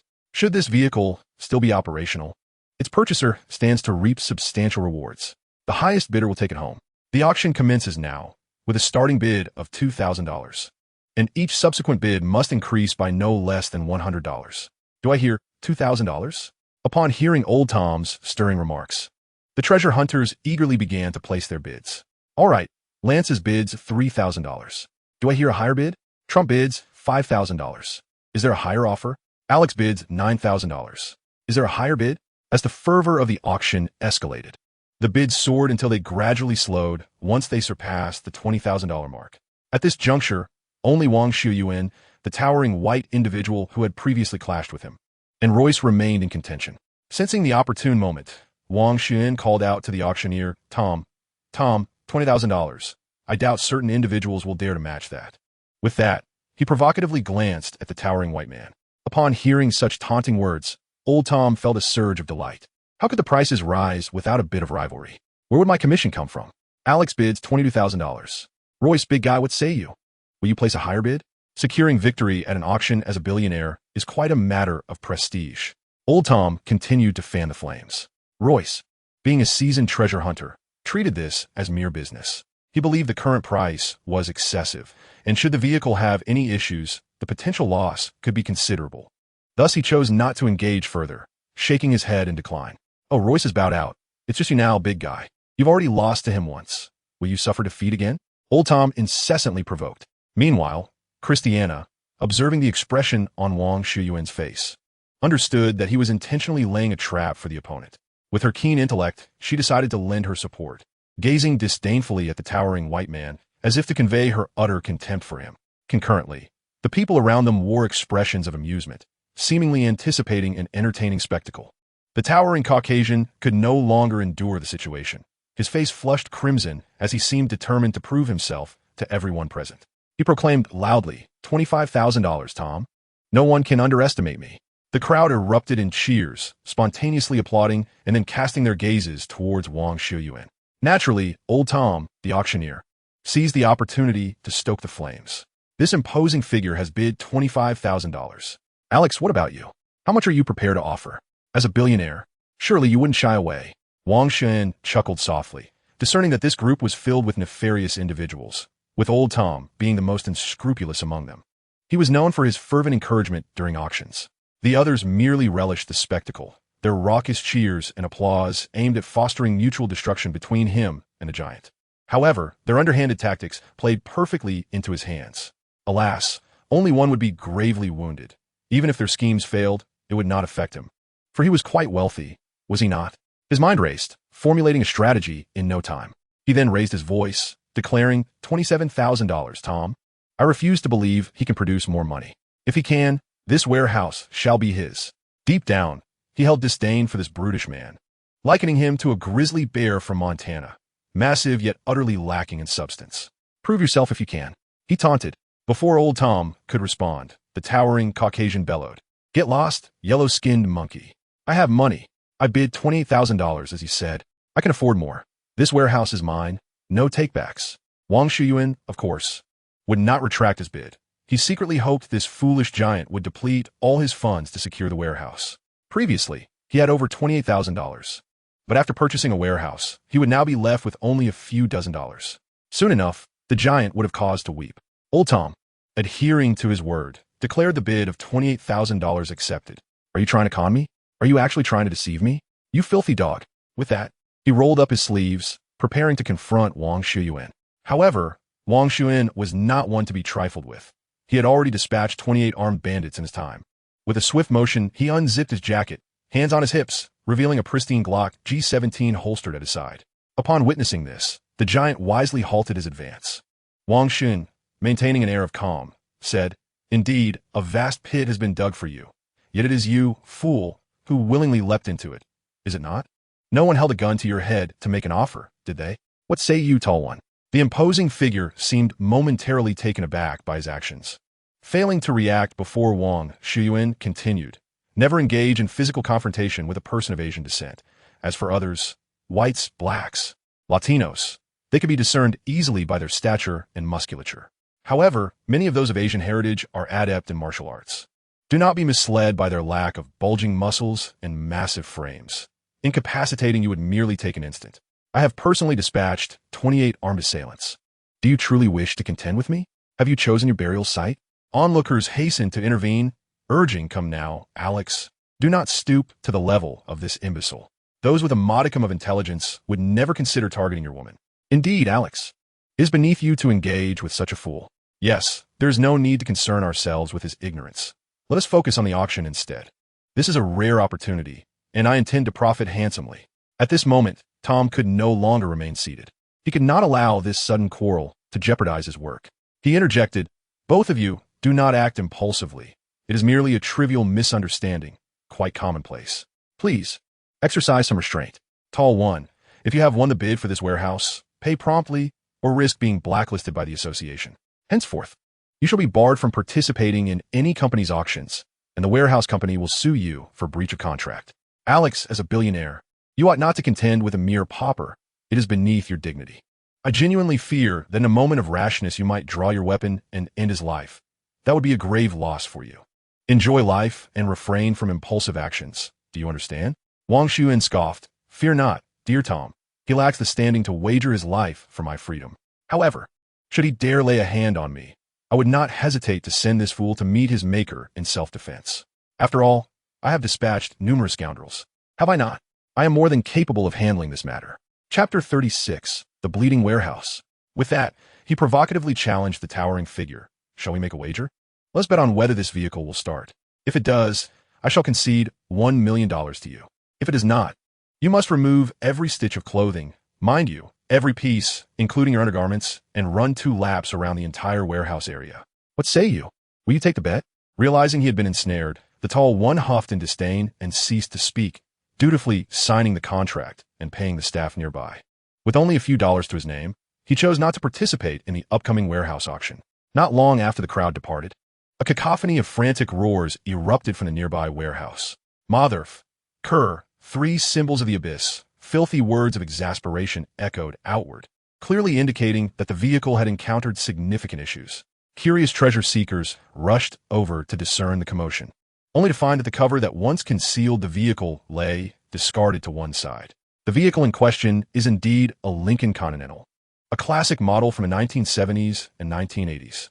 However, the entire engine compartment has been stripped bare, and the cockpit, including the seats, dashboard, and steering wheel, has vanished without a trace, leaving behind merely an empty shell. The condition of the car's exterior is far from pristine, rendering it devoid of any practical value, a significant loss akin to a financial disaster one might lament. Upon hearing of the car's state, there was a collective sigh of relief among the onlookers. Fortunately, a foolhardy individual, driven by jealousy, had made a poor investment had they captured images of this warehouse. The consequences would have been dire. A sum of $28,000, a considerable amount, was thus squandered, a loss that would weigh heavily on the heart for quite some time. As for the thoughts of those involved, Wang Xiuyuan was entirely indifferent. His sole interest lay in discovering whether there was anything of value remaining in the warehouse. The auction progressed swiftly, and a few warehouses piqued his interest, though the competition among treasure hunters was fierce. Consequently, he decisively chose to forego one particular warehouse, realizing it would yield minimal profit. Yet, fortune soon smiled upon him. This warehouse was brimming with assorted items, including a splendid oil painting. It was precisely the kind of piece he wished to add to his collection, so he swiftly acquired it for $3,200. He decided to first clear out the warehouse containing the painting. My dear, you look absolutely splendid. It would be a shame for you to enter. Stay outside and watch instead. I would hate for your beautiful attire to get soiled. I truly adore your outfit today, Wang Xiuyuan remarked to Christiana. Reflecting on it, he was right. It would indeed be a pity to ruin such a lovely ensemble. Wang Xiuyuan rummaged through the warehouse, discovering that valuable items were scarce and of little worth, primarily consisting of second-hand tools and unwanted old clothing, of no value to him whatsoever. Clearing these items was proving to be a time-consuming endeavor, so he decided to donate everything to the waste management crew, a choice that was both time-saving and labor-saving. Before long, he had emptied the warehouse and acquired the painting. At that moment, the oil painting was encased in a moisture-proof covering, effectively shielding it from dampness. This particular oil painting was exceptionally large, measuring approximately 3 meters in width and 2.3 meters in height, a grand masterpiece in the realm of oil art. Wang Xiuyuan refrained from unwrapping it on-site, as it felt inappropriate to do so. Discretion is often the better part of valor. As they drove, Christiana inquired, Alex, aren't you going to take a look? He smiled at her, replying, My dear, why the sudden lapse in judgment? Just yesterday, you advised me to maintain a low profile when discovering treasures in the realm of antique art. Have you forgotten? What if this painting turns out to be a masterpiece by a renowned artist? That would expose everything, wouldn't it? In this way, no one will be the wiser. It's best to accumulate wealth discreetly, without attracting unwanted attention. At that moment, Christiana realized the rationale behind his decision, unable to suppress a chuckle. Do you really think that a masterpiece by a famous artist can be stumbled upon carelessly in an old warehouse like wild grass? Soon, he arrived at another warehouse with the oil painting and Christiana. Unlocking the door, Wang Xiuyuan did not bother to clear away the large metal cabinet blocking the entrance. Before stepping inside, he casually found an excuse to turn off the live stream. It was better not to broadcast what was about to unfold. He entered and began to clear out the clutter within, discarding all the debris at the entrance. Taking a deep breath, he knew that the most astonishing moment was about to commence as he opened a cardboard box. Inside was a treasure trove of dollars, filled to the brim with $100 bills. Each stack amounted to $10,000, with 10 stacks bundled together and sealed in plastic, totaling $1 million per small box. He had previously used his vision to survey the contents and knew there were 200 boxes in total, amounting to a staggering $200 million. He casually opened one, picked up a handful of cash, and examined it. All old bills convenient for transactions. It was indeed a breathtaking sight. Although he possessed over $1 billion in assets, that wealth resided in bank accounts, appearing merely as a long string of numbers. In stark contrast, here lay $200 million in cash before his eyes. Despite being boxed, the sheer impact was overwhelming. $200 million, approximately 5 cubic meters, or 2.5 tons of old bills. Noticing Wang Xiuyuan's prolonged silence, Christiana, concerned, stepped inside. Upon entering, she found him staring blankly at the pile of boxes, and upon closer inspection, she realized they were all green, crisp dollar bills. She instinctively covered her mouth, fearing that any noise might attract unwanted attention, which could spell trouble for them. Seeing Christiana enter, Wang Xiuyuan quickly cautioned her, urging her not to speak, "Dear," or things might take a turn for the worse. "I know, I'm not foolish. Are these real bills?" Christiana queried, her curiosity piqued as she approached to examine a stack, seemingly in disbelief at the sight before her. "They are indeed real. I've checked thoroughly. We've struck it rich," he exclaimed with joy. Behind the metal cabinet, there was a small safe with a traditional mechanical lock. Seizing the moment while Christiana's attention was elsewhere, he swiftly opened the safe and retrieved a notebook from within. As he opened the notebook, he discovered it contained the chronicles of a drug lord's rise. It detailed the journey from a destitute youth to becoming Colombia's most notorious drug kingpin. Chapter 37. The Drug Lord of the Century, Pablo. Hey, this is the notebook of Pablo, the drug kingpin of Colombia. Pablo's full name was Pablo Emilio Escobar Gaviria, one of the most formidable drug lords of the late 20th century. He was also one of the most audacious figures in history. At his peak, his fortune ranked him 7th in the world. However, Pablo's childhood was fraught with hardship. He grew up as a poor boy on the streets of Medellin.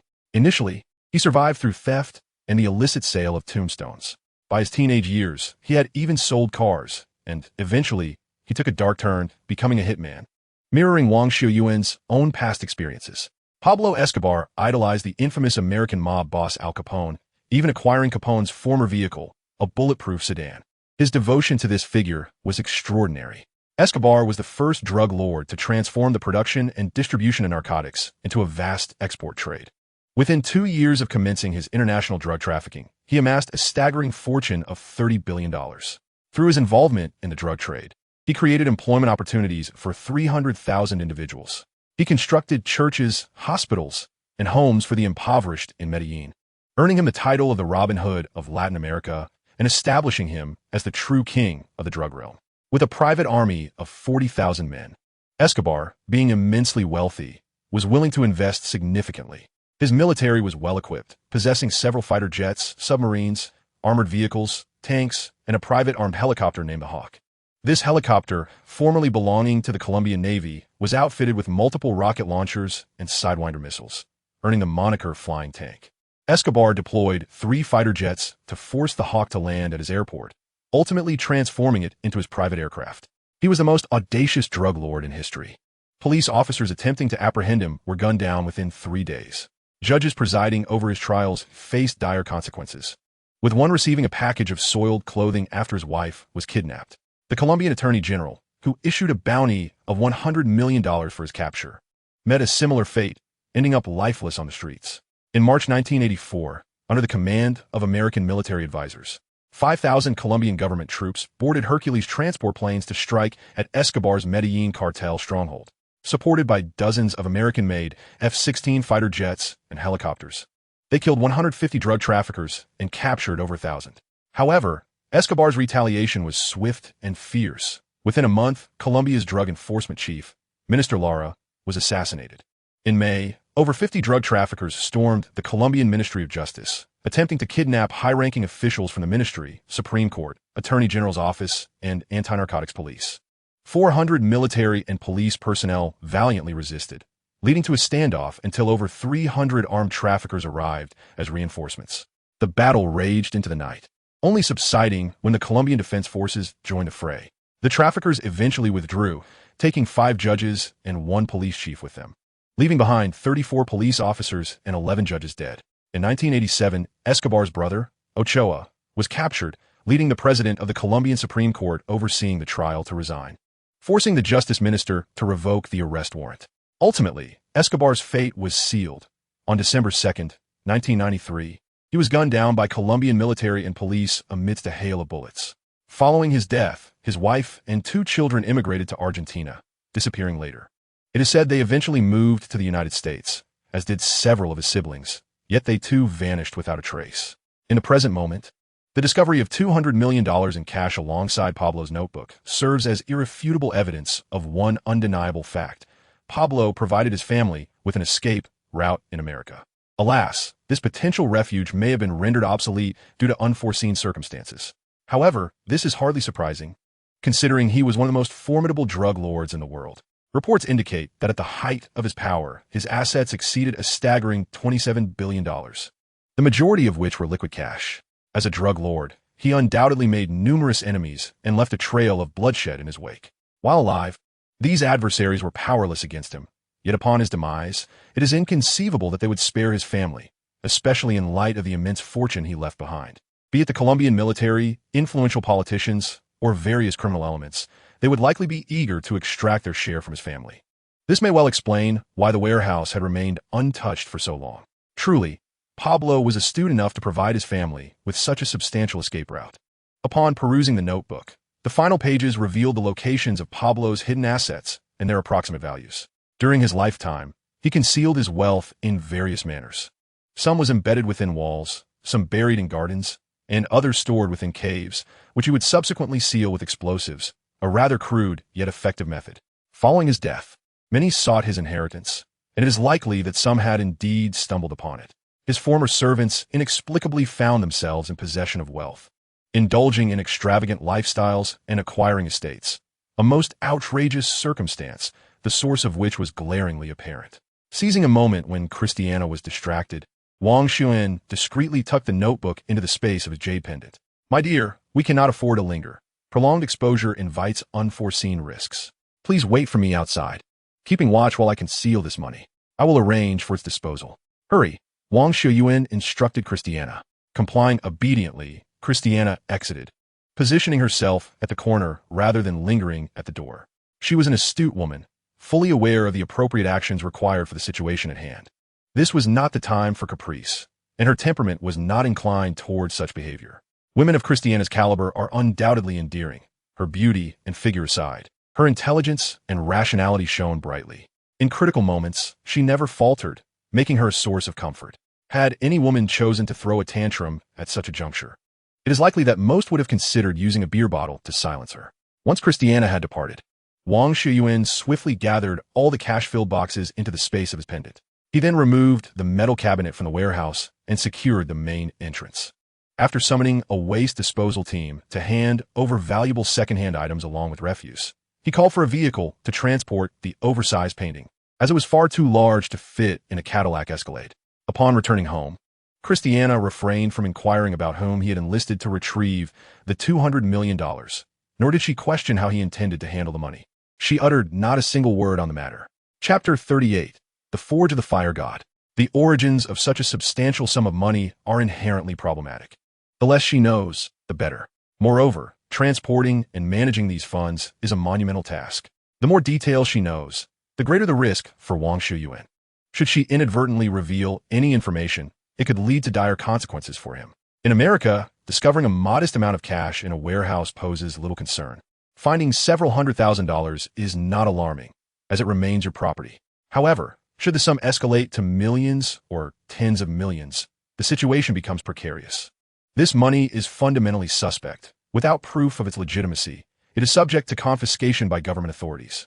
Only by demonstrating that these funds are not illicit can one reclaim ownership.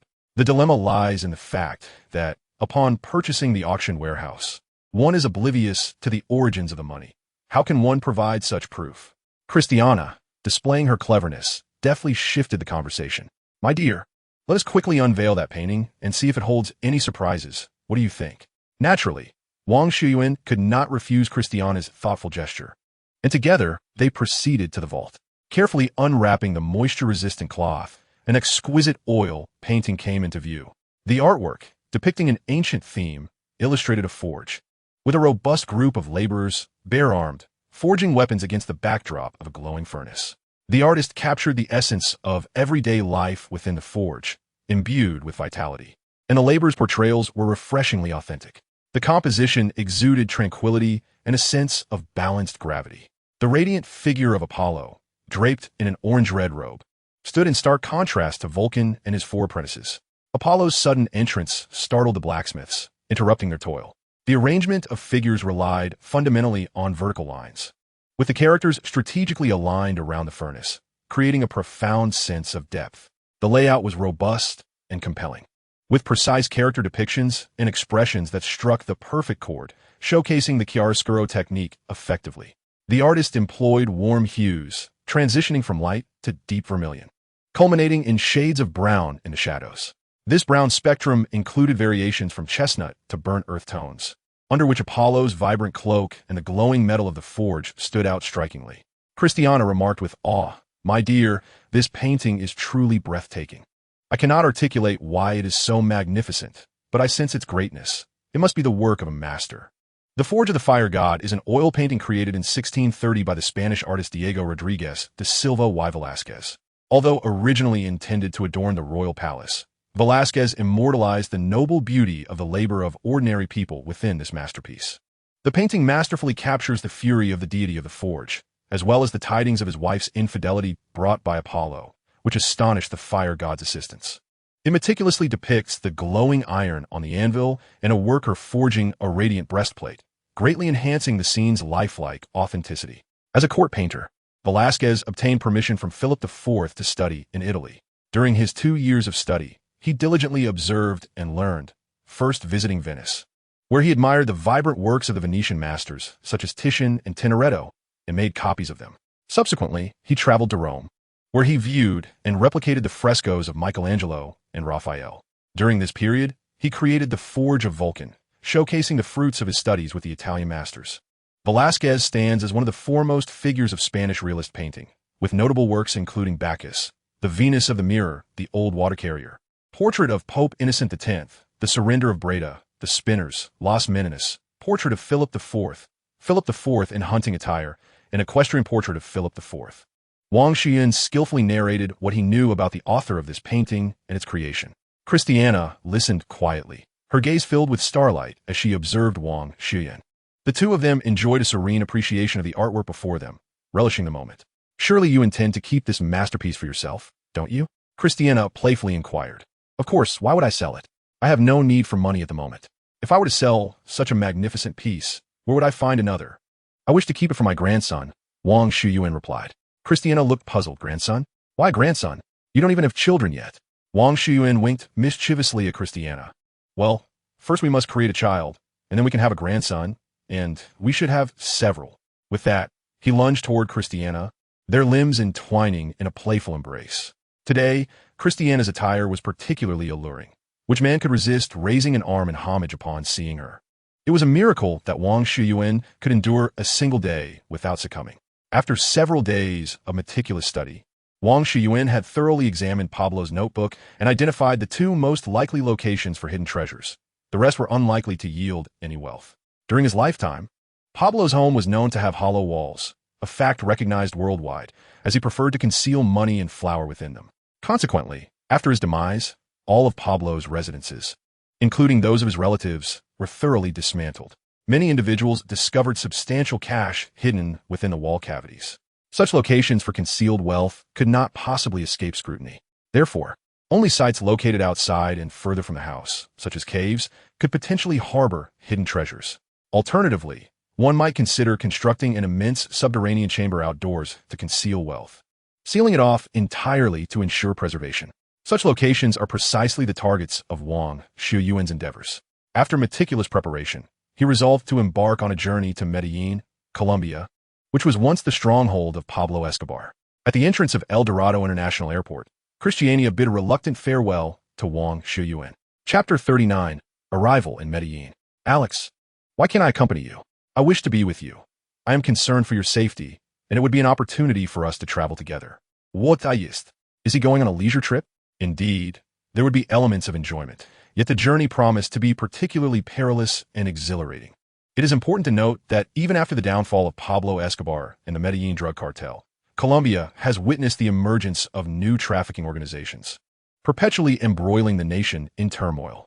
Although the Colombian government has enacted stringent measures against various crimes and drug trafficking over the past decade, societal security has scarcely improved, remaining only marginally better than during the tumultuous 1980s and 1990s. After all, this is South America, the veritable backyard of America.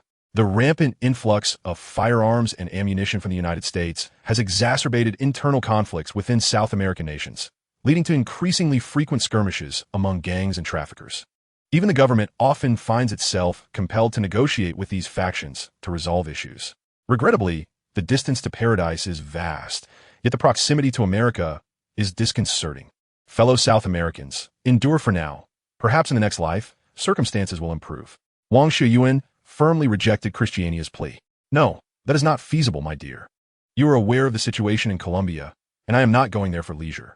If anything were to happen to you, I could never forgive myself. Therefore, you must remain safely at home and utilize this time to prepare your thesis. We shall graduate in June of next year. Upon hearing his words, Christiania felt utterly deflated. How could you seek thrills without me? And now you want me to stay home and write a thesis? That is simply outrageous. In response, Christiania glared at Wang Xiuyuan, leaving him with no choice but to deploy his ultimate tactic, the affectionate embrace. He enveloped her in his arms, gently kissing her cheek, and began to soothe her. My dear, do not be upset. This journey is genuinely fraught with danger. I cannot bear the thought of losing you. I fear for such a possibility. Seeing this, Christiania cheerfully acquiesced to Wang Xiuyuan's reasoning. A rational and beautiful woman is indeed a treasure. A simple act of affection and a modest promise sufficed to ease her concerns. Fostering un confortable rapport. Had she been a tempestuous individual, the outcome might have been different. One might receive a sharp slap instead of a loving embrace, or worse, a swift kick that could send one reeling. After a few hours of airborne travel, I arrived directly at Pablo's lair in Medellin. Upon disembarking, Wang Xiuyuan hastily made his way to the restroom, retrieving various items from the space within his jade pendant to commence his disguise. Having gained a modicum of fame, he was keen to avoid any recognition, as such an eventuality could lead to troublesome consequences. Once his transformation was complete, he hailed a taxi outside the airport, instructing the driver to take him to a car rental agency in the city. The driver, a slender South American with a glint of cunning in his eyes, was certainly no paragon of virtue. After a journey of more than half an hour, as they neared the city, the taxi veered into a narrow lane. Wang Xiuyuan's curiosity was piqued when the driver remarked, Hey, brother, don't worry. I'll take you straight to the rental place. The rates in the city will be higher due to the elevated rents, you understand? Wang Xiuyuan nodded in silence, contemplating the surroundings. The path was flanked by dense woods, an eerie tranquility enveloping the area. Who would establish a legitimate rental agency in such a secluded spot? A peculiar smile crept upon his lips. Why was it so difficult to play the Good Samaritan? In his previous life, he had been embroiled in the grim business of guns and lives.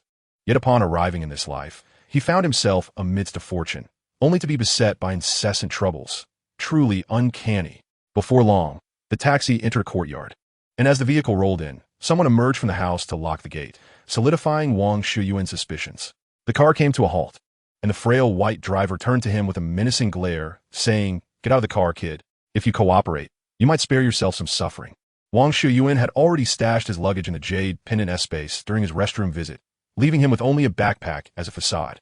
He stepped out of the vehicle, observing several rundown cars parked in the yard. At that moment, a group of 8 or 9 individuals emerged from the house, both white and Latino, all bearing fearsome expressions. Their arms and exposed skin were adorned with various tattoos, and a few brandished makeshift weapons like steel pipes and wooden clubs. One of the leading figures approached Wang Xiuyuan, demanding, Hand over your valuables, and you shall avoid hardship. Do you understand? Wang Xiuyuan felt a wave of incredulity wash over him. Why was it that all robbers insisted on their victims voluntarily relinquishing their possessions? Would such compliance alter the reality of the robbery? Or were they unafraid that the robbed might conceal their valuables? He retorted, If I surrender my belongings, will I be allowed to leave unharmed? And what fate awaits me if I refuse? As he spoke, his eyes activated their perceptive abilities, scanning the surroundings. The house was now deserted, with everyone outside. However, to the left, a basement concealed 6 women, presumably victims of a similar plight, having been dragged here immediately after exiting the airport. It seemed their only misfortune was their desirability, leading them to become mere objects of depravity for the captors. At this moment, they were all stripped bare, their hands shackled to the wall, clearly having suffered greatly. As for whether they had male companions, that remained uncertain. If they did, those companions might have already met an unfortunate fate. The room from which this group emerged contained a bedroom, presumably that of the leader. Inside, there was a safe holding several tens of thousands of dollars along with a substantial amount of Colombian pesos. This currency serves as Colombia's official monetary unit, with an exchange rate approximately 1 to 4,005, reflecting a remarkably advantageous disparity. However, this was fortuitous, sparing him the trouble of currency exchange. Scattered within the cabinets of other rooms or beneath the beds were a few firearms and ammunition. Behind the right wall of the courtyard lay an overgrown patch of land, thick with weeds. Wang Xiuyuan's pupils suddenly constricted. Beneath those weeds lay the remains of over 30 corpses. Chapter 40. Is it so difficult to be a good person? No wonder the grass here flourishes so abundantly. It is nourished by the remains of scoundrels. If you surrender your valuables, you may leave with your remaining belongings and passport, and we shall abandon you in a random location. Should you choose not to comply, we will be compelled to take matters into our own hands. As for your chances of leaving, that will depend on fate. Wang Xiuyuan ceased his chatter, promptly retrieving an Scarl assault rifle from his jade pendant space. Its muzzle fitted with a silencer.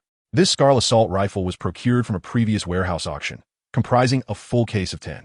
He also possessed a Chaytak M200 sniper rifle and over 60,000 rounds of ammunition, all stored within his jade pendant. Prior to this expedition, he had deliberately purchased several different models of silencers from the black market to equip all his firearms for stealthy operations. In films, villains often perish due to excessive dialogue. This group was no exception. They could no longer be deemed mere villains, but rather scum, as villains at least retain some semblance of humanity. He aimed the rifle directly at the leader and fired. 3 shots rang out, piercing the chest and exiting through the back, leaving 3 10-centimeter holes, a fatal blow. The formidable penetrating power felled the leader to the ground. Witnessing Wang Xiuyuan produce an assault rifle from seemingly nowhere to dispatch their leader, the subordinates, lacking loyalty, contemplated fleeing. It was not that they were unwilling to fight or avenge their leader. They simply did not anticipate such ferocity from their adversary. When they emerged, they were unarmed, wielding only steel pipes and clubs. How could they possibly contend? The faster they ran, the quicker they fell. Could anyone outrun a bullet? Those attempting to escape were gunned down from behind. Realizing their plight was hopeless, the astute began to kneel and plead for mercy, with tears streaming down their faces. They bowed an apology. Leader, I am sorry. I was wrong to commit evil acts. Please spare me. I have elderly, ailing parents to care for and several children to support. My family cannot do without me. I beg you, show mercy. Gazing upon the figure before him, weeping and pleading for mercy, Wang Xiuyuan felt no pangs of compassion in his heart. He swiftly sent him on his way. What a farce! Had he shown mercy to the young women in the basement? Had he spared the 30-odd corpses buried beneath the grass outside the courtyard? Wang Xiuyuan's marksmanship was equitable. Including the taxi driver, he dispatched 10 individuals, delivering 3 bullets to each, just enough to empty a magazine.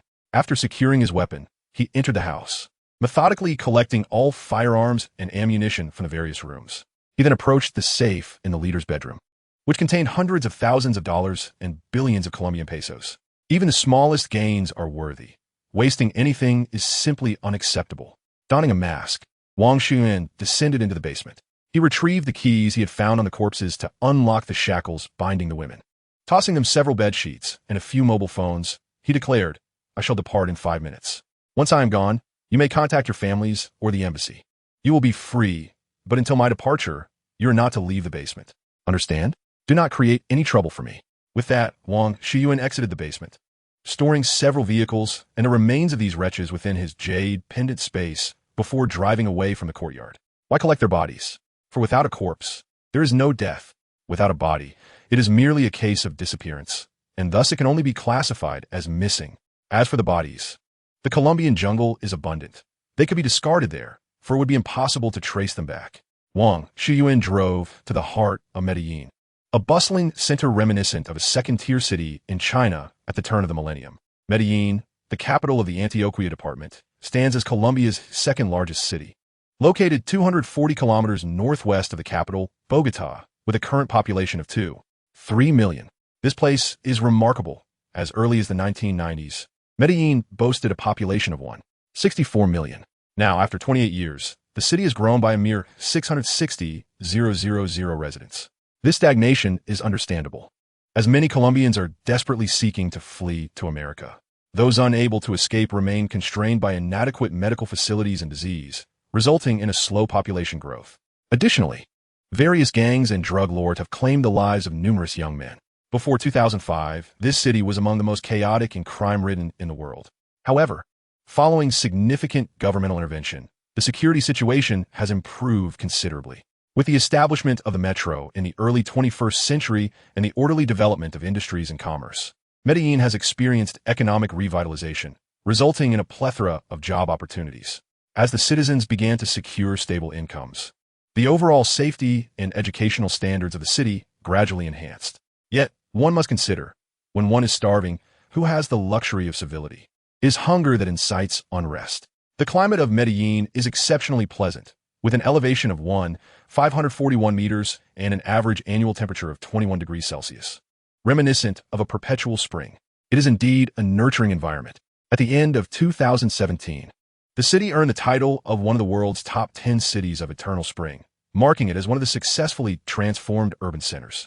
However, the city's troubled past still lingers, as it has experienced significant turmoil, an unavoidable reality. Nevertheless, it is indisputable that conditions have improved markedly. After all, the largest drug manufacturing industry has now shifted to Mexico, conveniently located adjacent to the United States, facilitating the transport of products overland. Having secured a reservation at a 5-star hotel, I settled in, utilizing a counterfeit passport, an effortless task for a former elite assassin. After resting until 6 in the evening, I ventured out in search of sustenance. Medellin is truly a worthy destination for tourism, offering a refreshing and comfortable climate. I began to regret not bringing Christian. Had this trip to Medellin not revolved around the perilous quest for Pablo's legacy, exploring this city together would undoubtedly have been a delightful experience.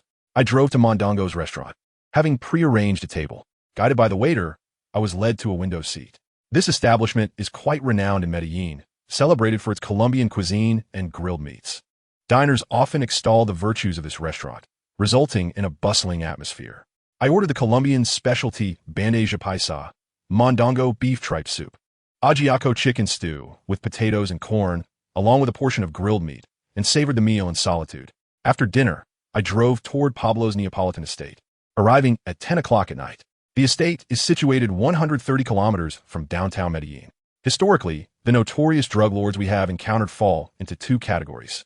One type is the large landowner, who resides in remote mountainous areas, surrounded by a battalion of armed guards at their drug production sites. The other is the regional distributor, who operates within the city, often concealing their true identity behind a facade of legitimacy while enjoying the spoils of their illicit gains. Pablo, however, epitomizes a different archetype. He stands as the most audacious drug lord in history. He brazenly acquired 500 acres of land on the outskirts of the city to establish the infamous Neapolitan estate, spanning approximately 22 square kilometers. To put it into perspective, his residence encompasses an area over 4 kilometers wide and 5 kilometers long. Approaching the grand entrance, it remains unchanged since Pablo's occupancy, adorned with a model airplane. This model is said to represent the aircraft used for his inaugural transnational aerial drug shipments to the United States. Later, after acquiring superior and more aircraft for transportation, he retired this particular plane, placing it atop the entrance of his estate as a token of remembrance. Alternatively, it is said that his cousin tragically perished in an aviation mishap while transporting goods to America. In honor of his cousin, he crafted a model resembling that plane to adorn the entrance. Regardless of the narrative, the aircraft is intrinsically linked to drug trafficking. This place was once characterized by opulence and splendor, encompassing natural landscapes, lakes for swimming pools, and an airstrip, alongside orchards filled with tens of thousands of fruit trees. Pablo also housed over 100 species of rare wildlife within the estate, including many animals not native to South America, such as giraffes, hippos, and lions. After his demise, the hippos escaped the estate and began to procreate freely. Initially, there were only 1 male and 3 females, totaling 4 hippos. Today, this population has burgeoned to over 60, constituting the only and largest wild hippopotamus population in South America. However, the estate has fallen into disrepair. The once resplendent villa now lies in ruins, ravaged by those seeking riches. Only the orchard remains relatively intact. Subsequently, The Colombian government undertook simple repairs and transformed the area into a park and tourist attraction. Yet, Wang Xiuyuan's visit was not for leisure, but rather a quest for treasure. According to descriptions in Pablo's notebook, there existed a cave on a mountain, approximately 1 kilometer behind the main villa, where he had constructed a large vault concealing $3 billion in cash and 10 tons of gold bars. Wealth estimates once placed Pablo's assets at $27 billion, a figure that was believed to grossly underestimate his fortune, especially for one who controlled a significant portion of the drug supply and distribution across much of the Americas and parts of Europe. This figure should have been at least doubled, if not more. From 1979 to 1993, over the span of 15 years, he remained a principal source of narcotics for America. Concealing his vehicle, Wang Xiuyuan activated his X-ray and night vision capabilities, meticulously scanning the estate to avoid detection. Cautiously, he approached the mountainside behind the villa, which, though not particularly high at over 200 meters, presented its own challenges.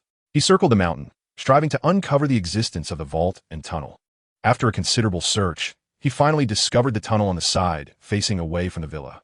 Inside the vault at the tunnel's end lay a substantial cache of dollars and gold, affirming the accuracy of the notebook's records. Wang Xiuyuan was indeed fortunate.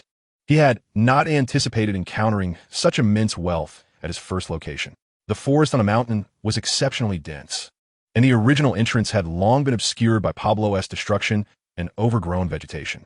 This natural concealment has allowed the treasure to remain undiscovered by treasure hunters to this day.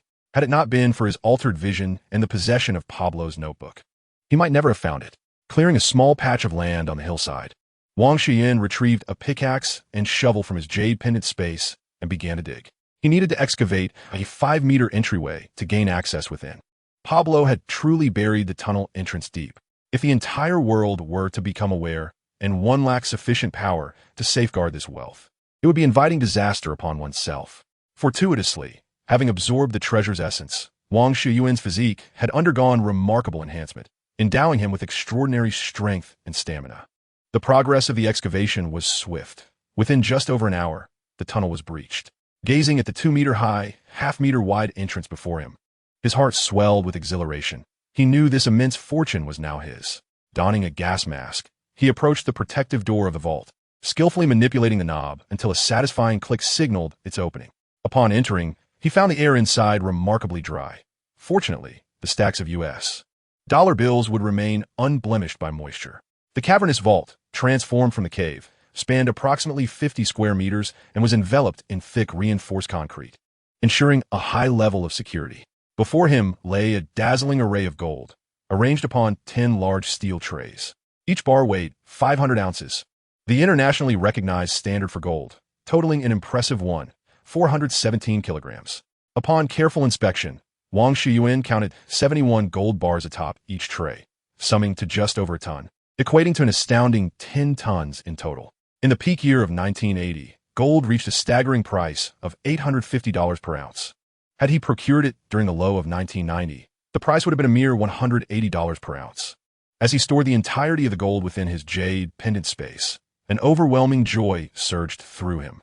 The rapid accumulation of wealth within such a brief span brought an indescribable thrill and sense of satisfaction. The sight of 10 tons of gold gathered together was a visual spectacle beyond articulation. He intended to keep this cash as a private family treasure, enriching their legacy. The establishment of the Lao Qian family was not a feat achievable by a single generation. It required the accumulation of several generations. Turning his gaze forward, he was met with an even more astounding sight, a staggering $3 billion. Each large tray was filled to the brim with neatly stacked greenbacks. Chapter 42, The Headache of Cash. Every $200,000 was encased in a large sealed plastic bag, effectively protecting the bills from damage. In his previous life, he had witnessed no more than $2 million in cash before him, a sight that had left him utterly stunned. Yet now, he faced a staggering $3 billion, causing him to salivate. After a brief moment of astonishment, he hastily collected all the cash. This was no time for reverie. Amidst his elation, a shadow of worry crept in, including the $200 million he had originally discovered in the warehouse. He now possessed a total of $3.2 billion in cash, and he pondered when he would be able to cleanse this fortune. Moreover, money laundering entailed steep fees and taxes.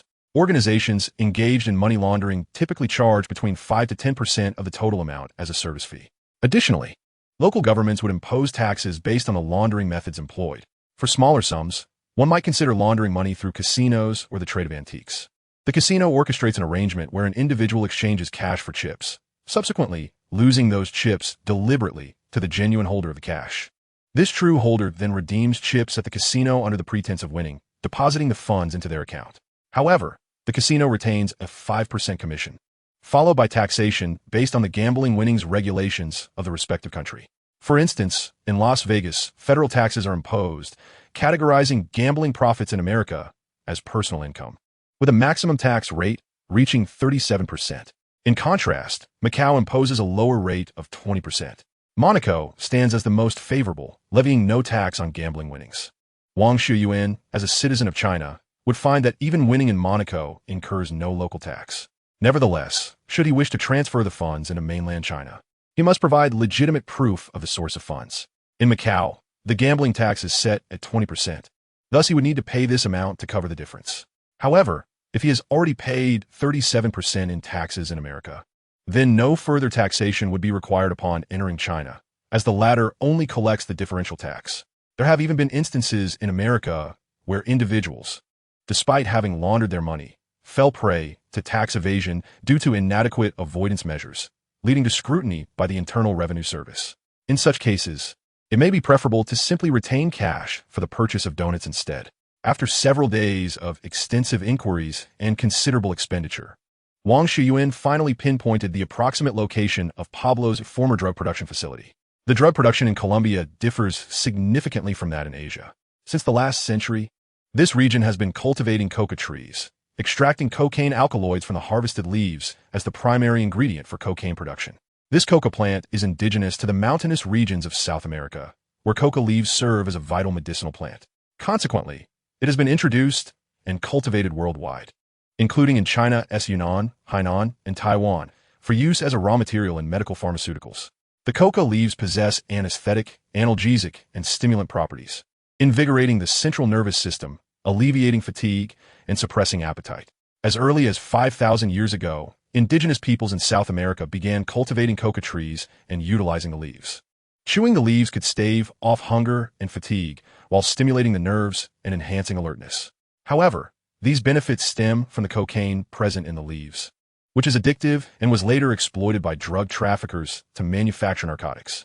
In contrast, the Golden Triangle region of Asia employs extensive farmland for cultivating opium poppies to produce drugs, necessitating large tracts of land. The visibility of sprawling fields in remote mountainous areas makes them conspicuous, leaving no refuge for cultivation sites under satellite surveillance. Consequently, with neighboring countries resolutely committed to combating drug production, the Golden Triangle was swiftly eradicated. However, coca trees present a different scenario. Being trees that can grow 2 to 4 meters tall, they easily blend into the lush forests of South America, where the cultivation of coca trees is widespread.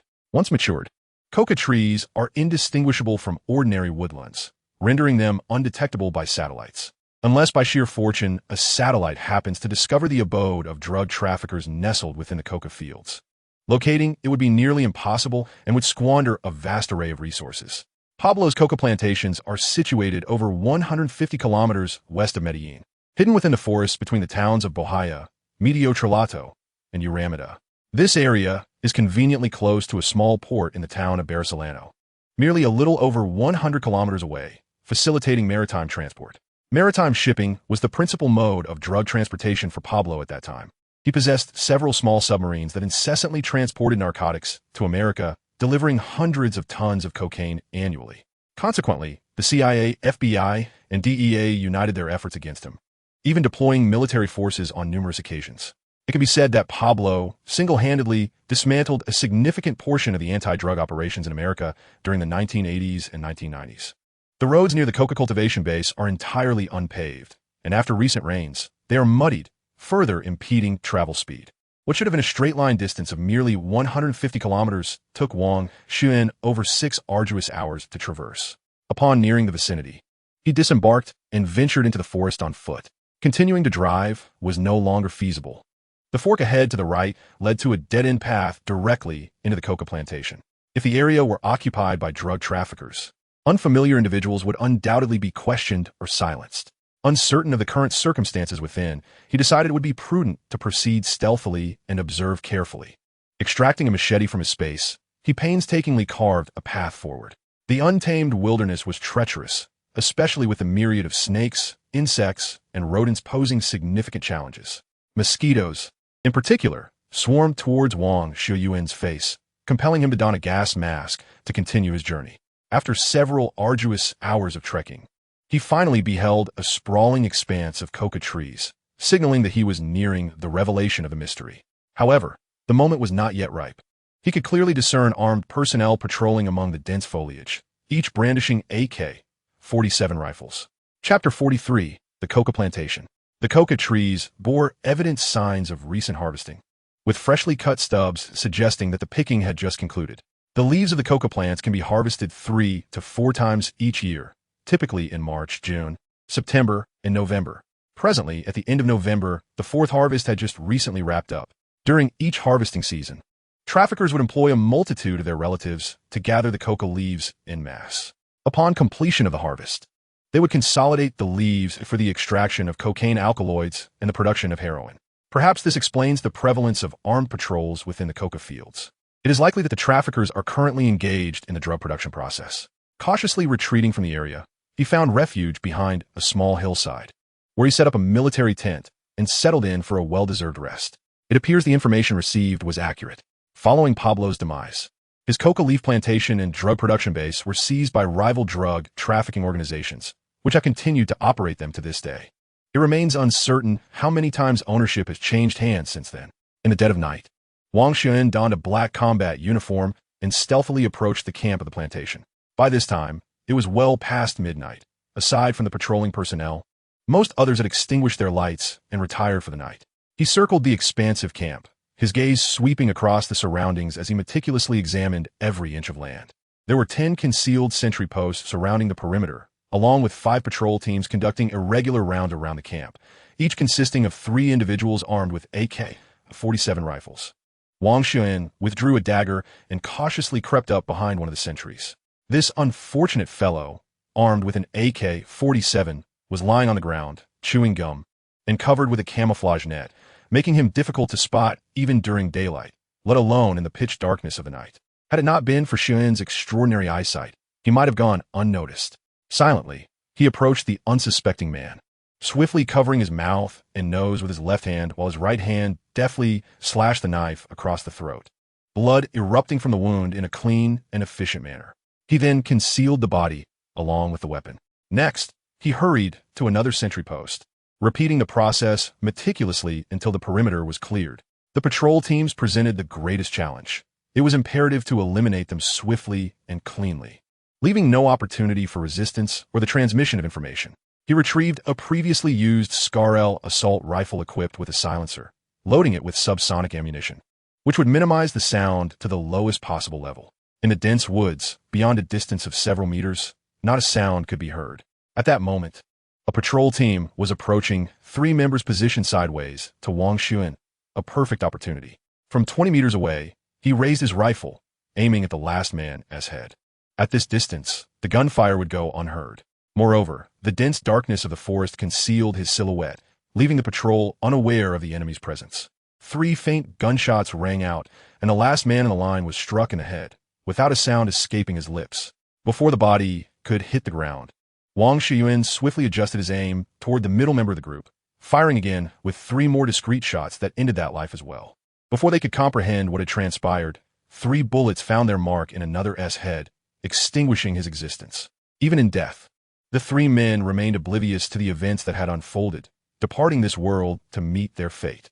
As per usual, Wang Xiuyuan meticulously collected their weapons and bodies. Exercising caution, should anyone unexpectedly discover the corpses, it would undoubtedly lead to exposure. He had no desire to confront a multitude of armed individuals. Only those who exercise vigilance and caution can endure in such perilous surroundings.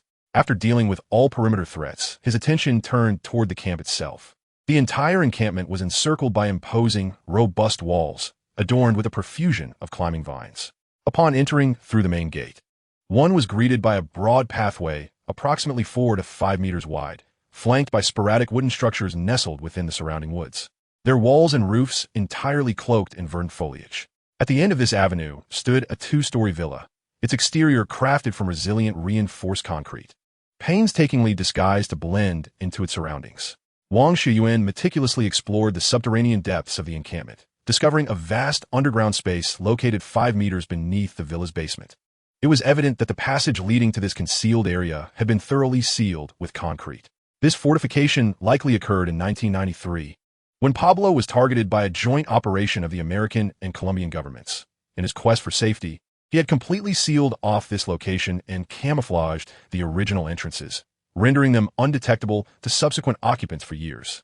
After careful consideration, Wang Xiuyuan concluded that there were only two viable methods to access the sealed basement. Either excavate a lengthy tunnel directly to it, and subsequently breach the concrete walls of the basement with a cutting tool. An impractical endeavor given the pressing time constraints, or eliminate all personnel present, thereby allowing him to enter the villa's basement openly and tunnel down to the second underground level. While this approach posed greater challenges, it was not insurmountable. His physical prowess far surpassed that of an ordinary special forces operative, and his greatest advantage lay in his ability to see through darkness, granting him an unparalleled edge in the shadows. At that moment, the encampment housed over 150 individuals. Aside from the 60 or so engaged in production, the remaining 90 were armed combatants. He resolved to act decisively, knowing that even in failure, he could evade capture from such an outnumbered group. With a clear advantage in numbers, he steeled his determination and commenced his mission. Prioritizing the neutralization of armed personnel was imperative, for confrontation would undoubtedly escalate, given their superior combat skills. The more adversaries he could eliminate beforehand, the lesser the pressure he would face later. Taking advantage of the inattention of two sentries on duty, he swiftly fired and dispatched both, concealing their bodies before infiltrating the encampment. His first target was a solitary room, as those residing in single accommodations were typically minor leaders. The difference between having someone to issue commands during a confrontation and having none at all was significant. It was prudent to eliminate these leaders first. After ensuring no one was lurking about, he proceeded with caution. Wang Xiuyuan focused his attention on the door lock, which had been secured from the inside. This individual evidently took precautions. Producing a metal strip, he deftly manipulated the lock, hearing a soft click as it yielded. Holding his breath in anticipation of awakening the occupant within, he peered closely, observing a robust figure whose chest rose and fell rhythmically, soundly asleep. Chapter 44. The Slaughter in Darkness. Upon entering the room, Wang Xiuyuan gently closed the door behind him and stealthily approached the bedside. The giant lay there, lost in a deep slumber, occasionally smacking his lips. However, his dreams were destined to be abruptly shattered. With practiced ease, Wang pressed his left hand over the man's mouth and nose, while his right hand wielded a dagger, swiftly slicing across the giant's throat. Blood gushed forth, splattering across Wang's chest. After securing the firearms and ammunition within the room, he closed the door behind him, setting out to find the next leader residing in a single room, determined to send them to the beyond. These unregistered firearms were valuable commodities, far more expensive than ordinary weapons, and thus should not be squandered. Purchasing from the black market would inevitably leave a trace. Once he had dealt with the occupants of the single rooms, he proceeded to the more challenging task of eliminating the henchmen in the shared quarters. It was imperative to ensure silence, or at the very least, to produce only the faintest of sounds to avoid awakening others. Therefore, each movement had to be swift and decisive. Moreover, he had to consider the pungent scent of blood. Human blood carries a distinct odor, making it necessary to avoid the method employed with the previous victims.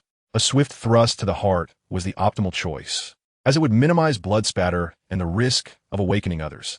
He also had to account for the circulation of air, which could hasten the dissemination of the metallic scent of blood, although it would not immediately affect those in other rooms.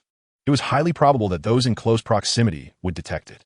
Hence, he began with the individual furthest inside the room. Upon entering to ensure safety, Wang first confiscated all the weapons of these ruffians before stealthily making his way to the innermost bed.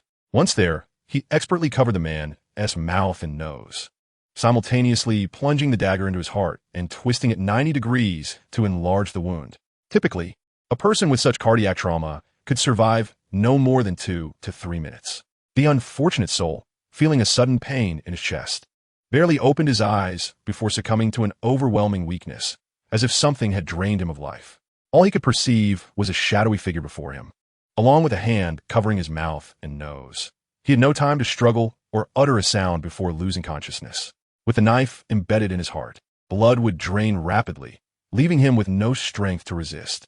Had he been awake, perhaps clinging to a belief in his own mortality, he might have managed to emit a faint sound.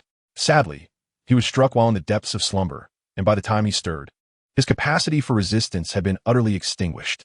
From the moment his mouth and nose were covered to the instant of death, even the strongest individual would succumb within 20 seconds. This operation was executed flawlessly. Wang Xiuyuan, following the same pattern, proceeded to send the remaining armed men to meet their fate. There were no unforeseen incidents. Even those who rose in the middle of the night to relieve themselves were swiftly silenced. After 2 hours of meticulous cleansing, every member of the drug trafficking organization within the camp had been eradicated, leaving only the leaders in the villa. Wang turned his gaze towards the villa. The entire first floor was devoid of life. The front door was closed but not locked. In the main bedroom, on the second floor, a corpulent Latin man reclined in the center of a grand bed, flanked by 2 voluptuous beauties. The trio was lost in a deep slumber, oblivious to the world outside, which had been entirely cleared of any threats, rendering their surroundings seemingly safe. Driven by curiosity, Wang Xiuyuan resolved to engage in a thorough conversation with this drug lord. Suddenly, 2 gunshots rang out, striking the man's arms, eliciting a pained howl from his lips. The 2 beauties, startled awake, screamed in terror, huddling together in fear. With a sharp click, the room's lights flickered on, revealing Wang Xiuyuan, clad in a mask and smeared with blood, a figure of sheer terror. The naked women screamed even louder. Without a moment's hesitation, Wang Xiuyuan fired again, bullets piercing their skulls. Such scenes were trivial for him. His past as a mercenary and assassin had long acclimated him to the harsh realities of iron and blood. In a cold, measured tone, he warned, "If you wish to avoid excessive suffering, you will immediately silence your cries. Any further noise will lead to dire consequences." The drug lord, upon hearing these words, clenched his jaw and fell silent, though pained grunts and ragged breaths escaped his nostrils, revealing the agony coursing through his wounded arms. "You need not waste time contemplating rescue. All outside have been eliminated, and no one will come for you. I possess ample time to entertain myself with your disclosures. Share the intricacies of your organization and reveal all that I seek to know, and I may grant you a swift end." The drug lord studied Wang Xiuyuan for a protracted moment, discerning that he was not deceiving him.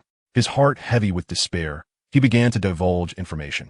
Following Pablo's demise, the Medellin cartel was utterly obliterated under relentless pressure. The most ruthless among those was the Cali cartel, which seized everything from Pablo's Medellin drug empire, including the drug cultivation and manufacturing bases, as well as the transportation channels and markets. Unlike Pablo's brazen arrogance, the Cali cartel preferred a more clandestine approach, distributing their drug trafficking across various small factions, making them difficult to combat. However, in 1995, the cartel faced its downfall when their intelligence chief defected to the Central Intelligence Agency of the United States. This betrayal led to the arrest or death of the cartel's leadership. In the aftermath, Colombia saw no emergence of a unified drug trafficking organization until the present.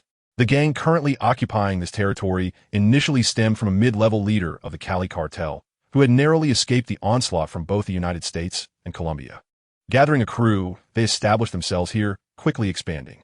Yet, the leadership underwent frequent changes every couple of years until achieving stability after their initial takeover. They have maintained control of this area for a decade. The corpulent figure before Wang Xiuyuan is the second in command of this drug trafficking organization, with the leader publicly posing as a wealthy businessman in Medellin and a member of the city council. The identity is indeed quite prestigious. Who could have anticipated that this affluent businessman, this esteemed member of parliament, is in fact the head of a drug trafficking organization? It is no wonder that this organization operates with such stability.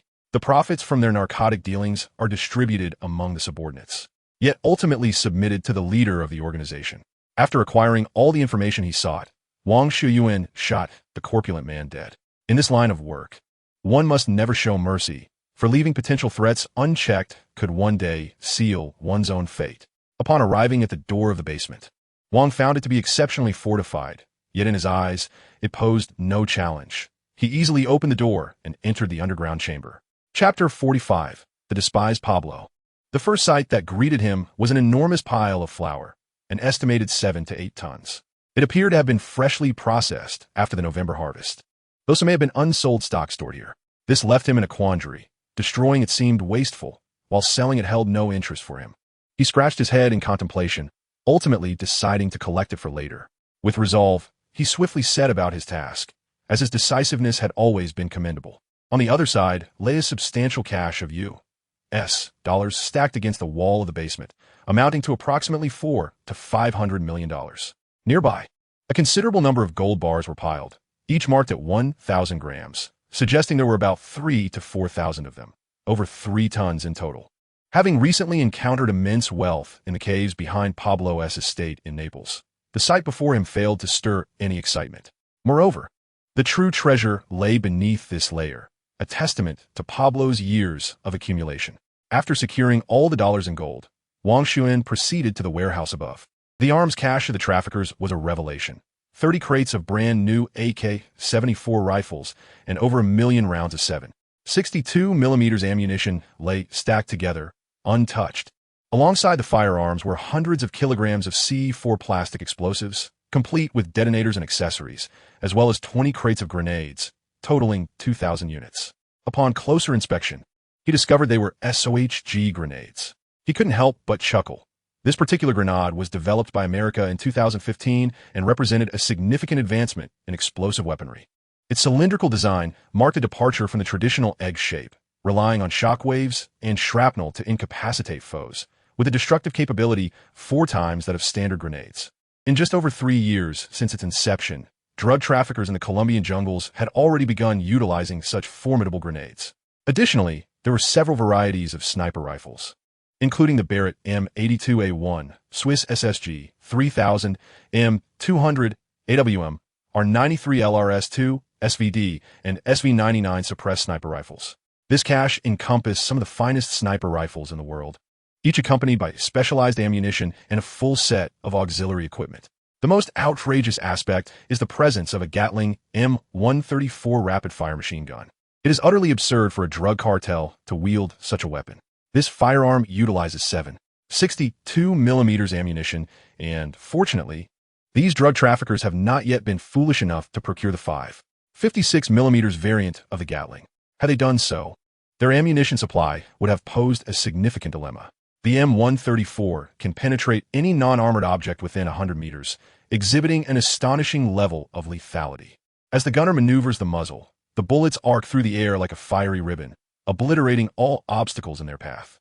He extracted a handheld rock drill that had been meticulously prepared, and once connected to power, he commenced drilling in the basement with a relentless clamor.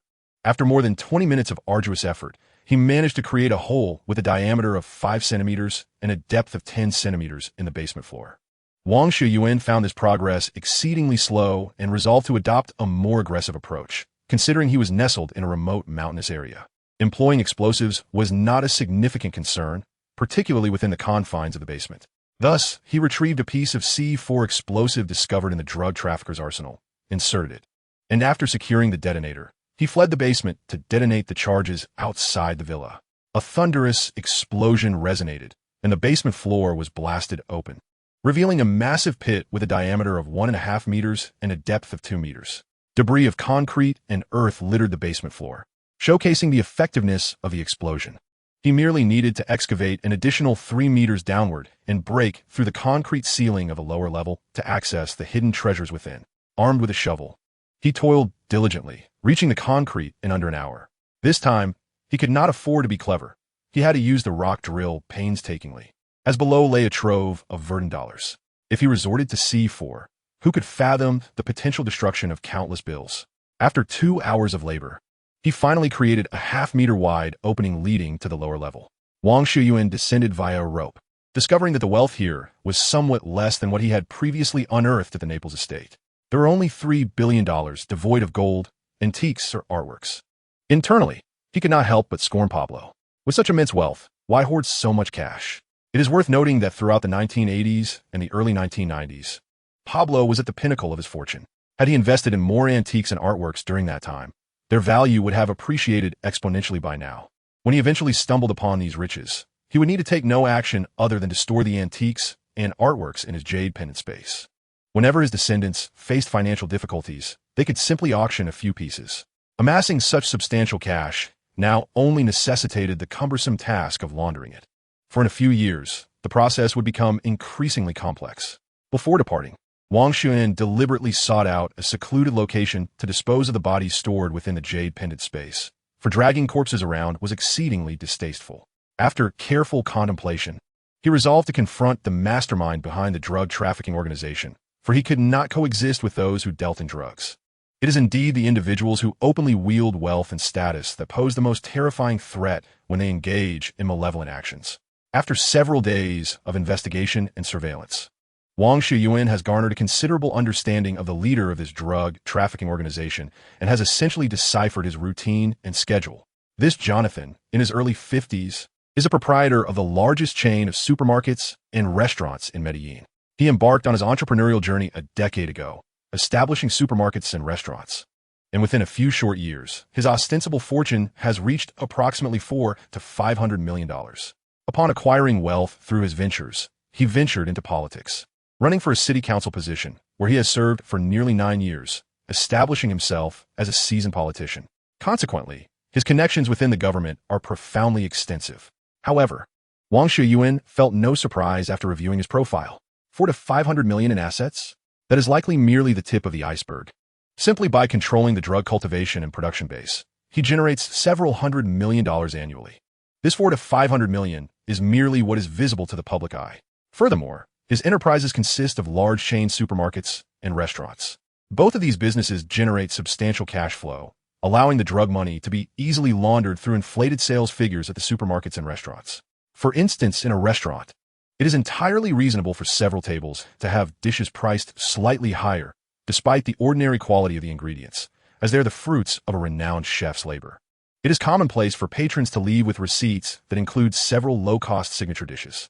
Similarly, it is quite normal for a few expensive bottles of wine to be included. The ingredients for these dishes indeed enter the restaurant and are consumed. As for how they are consumed, who can truly investigate? After all, he is a city council member. Which officer would be foolish enough to scrutinize him without reason? It would be tantamount to jeopardizing their own career prospects. Moreover, the wine that enters the restaurant is indeed recorded as leaving the inventory. But as for the destination of that wine, who is to investigate? The operation of large supermarkets is even more straightforward. He established a company overseas that purportedly possesses a remarkable patented technology. He invested in constructing a factory domestically, dedicated to producing a particular product that is marketed as groundbreaking.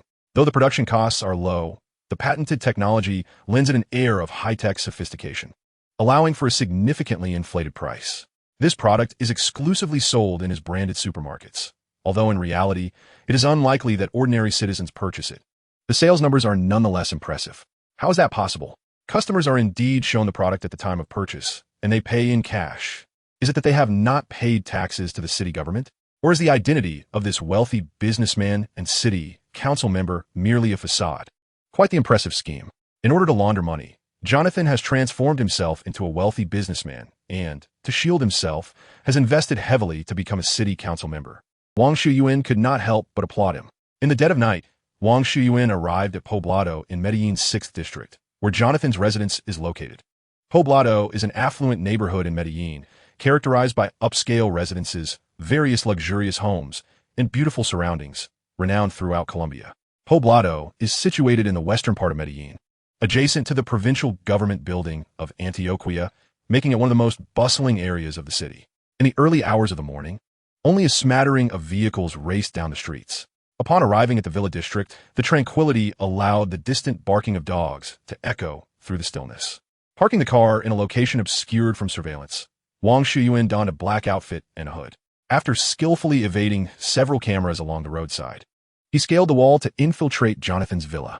As he passed through the living room, he noticed a family portrait adorning the wall, depicting a family of 5, their faces beaming with joy. Jonathan had 2 sons and a daughter, all in their 20s, suggesting a recent divorce from his wife. Whether this decision stemmed from strategic desire to protect his family remains uncertain, but for Wang Xiuyuan, such matters held no significance. The absence of others merely facilitated his intentions. However, before taking action, he aimed to collect valuable items, and to his surprise, he discovered an extraordinarily expensive oil painting hanging on the wall. It was Titian's renowned masterpiece, Venetian Landscape, a revelation that left him incredulous as to why Jonathan would display such a costly work in his home.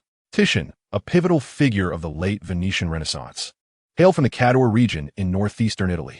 He arrived in Venice at the tender age of 10, accompanied by his brother, and studied painting in the studio of the master Giovanni Bellini. He was a contemporary of the great Giorgione and shared a close camaraderie with him. Titian's prodigious talent shone through in portraiture, landscapes, and both mythological and religious themes.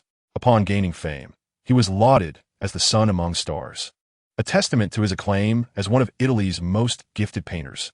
In his early works, Titian was significantly influenced by his mentor Giovanni Bellini and his senior Giorgione. As his technique matured, he absorbed the influences of two of the Renaissance's triumvirate, Raphael and Michelangelo. Consequently, his later works displayed an increased emphasis on the use of color. His palette was characterized by bold, rich, and vibrant hues, while his compositions were both rigorous and audacious, exuding grandeur. His artistic philosophy greatly impacted later masters, such as Rubens and Poussin. The Venetian landscape before him stands as one of his representative works outside the realm of religious and mythological subjects. This enchanting and poetic oil painting, centered around Venice's unique urban landscape, captures the allure of this aquatic city. The composition encompasses iconic elements such as the renowned St. Mark's Square, canals, ancient architecture, and boats. Through a masterful interplay of city and water, Titian conveys the emotions and atmosphere evoked by Venice as a romantic and mysterious locale. The upper portion of the painting integrates the beauty of sunset, utilizing variations in light and color to enhance the emotional depth of the scene. This oil painting employs the rule of thirds in its composition, accentuating the vertical lines of Venetian architecture and the reflections upon the water surface. The iconic edifice at the center occupies the focal point of the canvas, encircled by meandering canals and small vessels, creating a harmonious interplay of movement and stillness. The foreground is adorned with pedestrians and boats, infusing the scene with vibrancy and dynamism. In the background, the flowing water and distant buildings evoke a profound sense of spatial depth.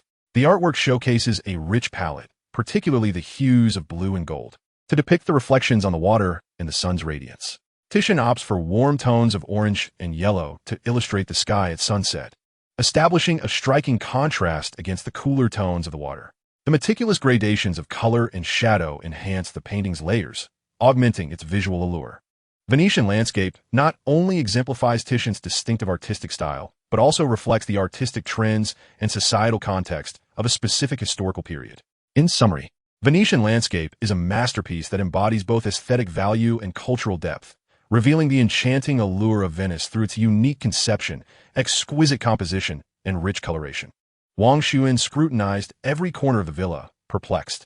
Jonathan indeed possessed a collection of antique artworks, yet without exception, they were all securely stored in the basement vault.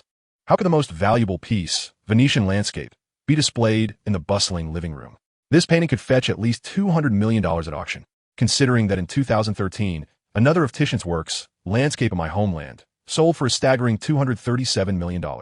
Moreover, that piece pales in comparison to the current Venetian landscape in terms of theme, scale, and artistic merit.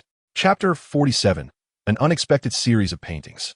Was Jonathan deliberately playing a game of deception, or was he entirely unaware that the Venetian landscape hanging on the wall was an authentic masterpiece painted by Titian Vecellio himself? It was truly baffling. It seemed that a thorough interrogation was in order. Having secured Venetian Landscape within the jade-painted space, Wang Xiuyuan descended to the basement. To the left lay an enormous wine cellar, estimated to be nearly 1,000 square meters, housing a vast collection of exquisite wines. Among them were renowned labels such as Lafite, Latour, Margaux, O'Brien, Mouton Rothschild, Petrus, and Cheval Blanc. Rarer selections included Romanicani, Egon Muller, Leo Villas cases, Echezos, and numerous others. This cellar boasted over 1 million bottles of red wine. If one were to assert that Jonathan was knowledgeable about wine collecting, this cellar indeed housed an impressive collection of over 1 million bottles from prestigious wineries, all high-end and particularly suitable for collecting. The most premium, valuable, and rare wine brands were fully represented, with each variety ranging from a few thousand to over 100,000 bottles, all in their original, unopened cases.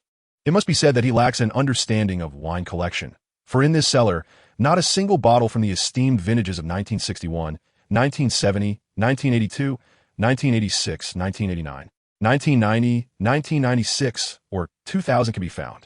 Instead, it is filled exclusively with wines from the last 15 years, with a slightly greater abundance of bottles from 2009, 2010, and 2015.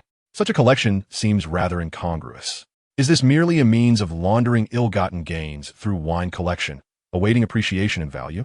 Wang Xiuyuan, with a beaming smile, effortlessly transferred all these wines into his jade pendant space. Although he seldom indulges in wine, this does not hinder his passion for collecting. In time, these wines too shall command high prices.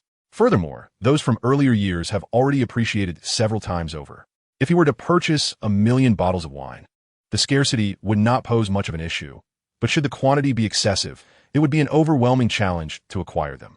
Each winery has a limited annual allocation, long monopolized by various regional agents and beverage companies. It is inconceivable that these brands would relinquish their entire share to private individuals. They too must bring their wines to market to maintain brand visibility. Take, for instance, the Romanicani winery, which can produce a mere 5,000 to 6,000 bottles annually. Among familiar friends and partners, how many would remain available for the market? Here, there are over 2,000 bottles, and without a span of 3 to 5 years. Wang Xiuyuan would undoubtedly struggle to amass this quantity. Then there is the iconic Ikem winery, renowned for producing exquisite sauternes, celebrated for its unparalleled quality. Although it boasts an annual production of between 100,000 and 160,000 bottles, its most remarkable feature lies in the philosophy upheld by the family that owns it. They refuse to produce wine in poor vintages. Grapes that do not meet their high standards are discarded, leading to a highly unstable yield, making it even more coveted than Romanicani. With over 30,000 bottles here, where could he possibly source them? With his collection of over 1,000,000 bottles of prestigious wine. In a Western world that revels in social gatherings and the custom of bringing gifts, he shall never again be at a loss for presents. Whenever the need arises, he can simply procure a bottle.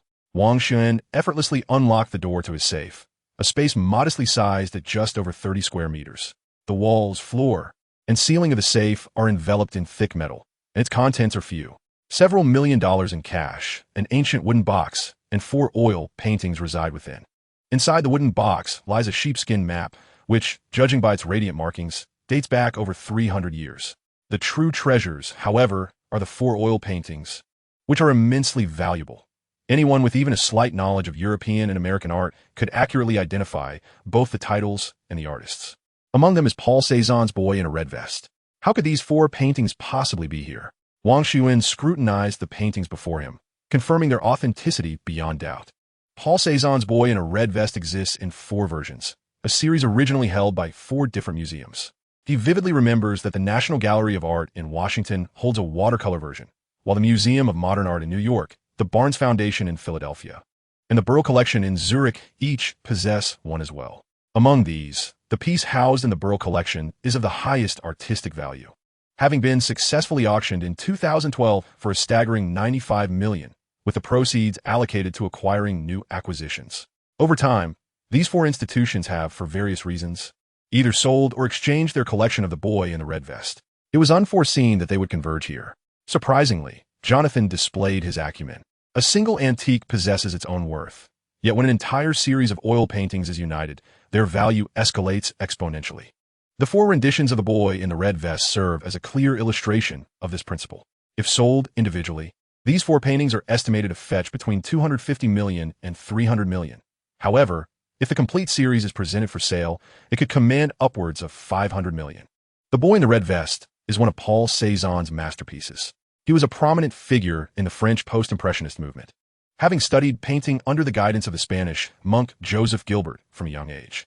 His father was a merchant, and until the age of 20, Cézanne adhered to his father's wishes by enrolling in the law faculty at Aix-en-Provence to prepare for a future in politics or to inherit the family business. However, unbeknownst to his father, he devoted his time to studying painting instead. After prolonged resistance and dialogue with his father, Cézanne ultimately gained his father's reluctant consent to pursue a career in art. During his formative years, Cézanne spent considerable time in Paris, frequently visiting the Louvre to study and replicate various works. He became particularly acquainted with the masterpieces of Poussin, Tintoretto, Rubens, and the Venetian masters of the 16th century. Through these artworks, he acquired a wealth of ideas, compositional techniques, and color application skills. His early works exhibit influences from these masters, showcasing romantic hues reminiscent of Delacroix. The interplay of natural light and shadow characteristic of Impressionism and the Baroque decorative style of Rubens. While he acknowledged the unique position of Impressionism, his own style diverged significantly from it. He was indifferent to the beauty or ugliness of his subjects, believing that only expressions imbued with depth and inner emotion could faithfully and perfectly convey the essence of the depicted objects on canvas. In Chapter 48, Return to the Mountain Base, he experimented with elongating figures, disassembling them, or bending limbs to explore variations in light and shadow, allure, and harmony within the composition. He even disregarded the contours of the objects themselves, embodying the spirit of Cézanne's artistic philosophy that sets him apart from other masters. It is precisely this avant-garde notion, transcending the confines of painting itself, that has profoundly influenced modern art. The 4 paintings titled The Boy in the Red Vest represent the exquisite evolution of his artistic technique, marking a significant milestone for Paul Cézanne. This series features a young Italian boy named Rosade Michelangelo as the model. The boy's figure dominates the canvas, with his red-vested form serving as a crucial element of the composition. Each of the 4 artworks showcases a distinct form. One depicts him seated at a table by the window, another shows him standing before a grand curtain, a third captures him gazing out from a window, and the last portrays him leaning against a wall, looking into the distance. Such masterpieces, Wang Xiuyuan mused as he gazed at the paintings. After securing the valuables in the vault, he ascended to the 3rd-floor master bedroom, where he subdued Jonathan. Upon awakening, Jonathan surveyed the situation with remarkable calmness, refraining from panic or screams, awaiting the actions of the individual before him. "You are remarkably composed, seemingly unfazed by my arrival," Wang Xiuyuan inquired. "What good would it do to panic? Yelling would only lead to more suffering." "I am unsure of any grievances we might have," Jonathan responded, and upon realizing there was no animosity between them, he willingly divulged all the information Wang sought, expressing a desire for his family to remain unharmed. Wang Xiuyuan couldn't help but chuckle inwardly. This was truly the chosen one. Having amassed wealth through the drug trade, he had risen to prominence as a figure of influence. He could effortlessly purchase a decorative piece of art, even a masterpiece valued at hundreds of millions of dollars, unbeknownst to him. This individual aspired to sever ties with the drug world after achieving success in legitimate business. Yet escaping such a perilous realm is far from simple. Can one truly extricate themselves? So many depend on you for sustenance. A multitude of righteous souls seeks to eliminate you for their own advancement, not to mention the rivals who would eagerly consume you. Retreat equates to death. After swiftly dispatching Jonathan, Wang Xiuyuan quietly departed, ensuring not to disturb anyone. His operation at the coca plantation had been executed with remarkable precision, leaving no lingering threats or traces. Every individual within the plantation had met a clean demise, and the newly discovered underground vault was entirely devoid of contents. Even if suspicions arose, attention would likely shift towards Pablo's former confidants. Nearly 30 years had passed, with countless individuals traversing the space without uncovering its secrets. The sudden exposure of this place, combined with the silent deaths of nearly 180 individuals, was not the work of an ordinary person. It indicated the involvement of a significant power, and no one would suspect him. Yet, Wang Xiuyuan grappled with an internal conflict. How could the leader of an organization remain unscathed after such a catastrophic annihilation of its stronghold? True, he had once been a mercenary and assassin, but he had never taken the life of an innocent. The souls he had sent to their demise were all deserving of their fates. As a man of 2 lifetimes rooted in Chinese heritage, his aversion to drugs ran deep within his being. Although these drugs have not infiltrated the land of Huaxia, their entry into society could yield immeasurable repercussions on public safety. Presently, under the leadership of the Golden Retriever King in the United States, relations with Huaxia are strained and fraught with friction. However, the average citizen remains blissfully ignorant, ensnared within an information cocoon, thoroughly misled by malevolent capitalists. Despite the national stance being in opposition to the United States, a deeply ingrained moral conscience compels him to eradicate the root of the problem. He is acutely aware that if he does not eliminate Jonathan, the coca leaf plantation will seamlessly transition to heroin production once the manpower is in place next year. Of course, he also understands that as long as the coca plantation remains intact, someone will inevitably take over, yet action is better than inaction. He has done what he can and leaves the rest to fate, hoping that divine providence will look favorably upon the unfortunate American populace. These pitiable Americans consume over 70% of the world's narcotics, exceeding 2,000 tons annually. After spending over 10 days in Medellin, Wang Xiuyuan has finally resolved all matters, reaping substantial rewards from his journey. He not only acquired $6.4 billion in cash and over 13 tons of gold left by Pablo, but also unexpectedly obtained 5 masterful paintings and over 1 million bottles of fine wine from the drug lord. Jian. Upon disembarking from the plane, he heads straight to a flower shop, where the proprietor, a nearly 50-year-old Caucasian woman, greets him. Though slightly plump, she is remarkably well-maintained, standing out among the demographic where beauty and physique often decline after 35. "Hello, young man. What flowers do you need?" she cheerfully inquires. "I would like a bouquet of roses," he replies. The shopkeeper continues. "Which variety of roses would you prefer? Are they for a girlfriend? What color does she like? Is today a special occasion?" At this moment, Wang Xiuyuan finds himself somewhat bewildered, as he genuinely knows little about the different varieties of roses. He has never pondered this question before. Noticing his discomfort, the shopkeeper kindly begins to explain. In terms of color, there are currently 4 mainstream varieties of roses in the market: red, yellow, pink, and white. Red roses symbolize passionate love and fervor, being the most common and classic choice for expressing affection, especially during confessions or proposals, representing declarations of love, true love, and infatuation. White roses signify purity, sincerity, and nobility, often used in weddings and significant religious ceremonies. Pink roses symbolize tenderness and romance, their soft hues evoking warmth and sweetness, making them suitable for a cherished first love. Yellow roses convey friendship and joy, making them perfect for friends and colleagues. They also serve as an appropriate choice for estranged lovers. Additionally, there exist hues such as orange, purple, green, black, deep pink, champagne, and blue, among others. Of course, the rarest of them all is the kaleidoscopic rose. As for the varieties of roses, one need not be overly concerned, for unless one possesses profound knowledge of roses, the average woman would likely be unable to distinguish between them. Thus, the focus should be on selecting the color and quantity. Wang Xiuyuan immediately grasped the significance of what the florist had mentioned, the most coveted kaleidoscopic rose. Promptly he inquired, "Sir, what can you tell me about this kaleidoscopic rose?" Revered as the rose of happiness, it is considered a complete embodiment of emotion. The cultivation of this kaleidoscopic rose involves using a white rose as its base. During its growth phase, natural pigments such as anthocyanins, chlorophyll, and carotenoids are infused into the petals to achieve this remarkable effect. Moreover, the blooming period of this flower is notably brief, contributing to its elevated price. It was settled. The rarer the flower, the more exceptional it appears. After all, women are creatures of visual allure. He promptly expressed his desire to purchase a lavish bouquet, insisting on 18 blooms, with one additional rose left unwrapped. Upon viewing the bill, he discovered that a single kaleidoscopic rose commanded a price of $30. Quite exorbitant indeed. One could acquire an entire bouquet of ordinary roses for the same sum. Upon returning home, Wang Xiuyuan found that Christiana was not present, and her car was absent, suggesting she had ventured out. He proceeded to the basement vault, retrieving all 5 exquisite oil paintings he had recently acquired. Eager to share such precious treasures with his beloved, for happiness multiplies when shared, he then cheerfully made his way to the wine cellar, which, capable of storing 30,000 bottles, was currently devoid of any stock, a natural occurrence given the recent purchase of the villa. However, fortune smiled upon him, as he had managed to procure over 1 million bottles in Medellin, ensuring that he would no longer fret about supply. He filled the cellar to the brim with selections from various wineries across different vintages. Was this an intended surprise for himself? Yet, it seemed an unexpected turn of events awaited. Christiana approached the sofa, gazing at the slumbering Wang Xiuyuan, a gentle smile gracing her lips. She then leaned down and bestowed a kiss upon him.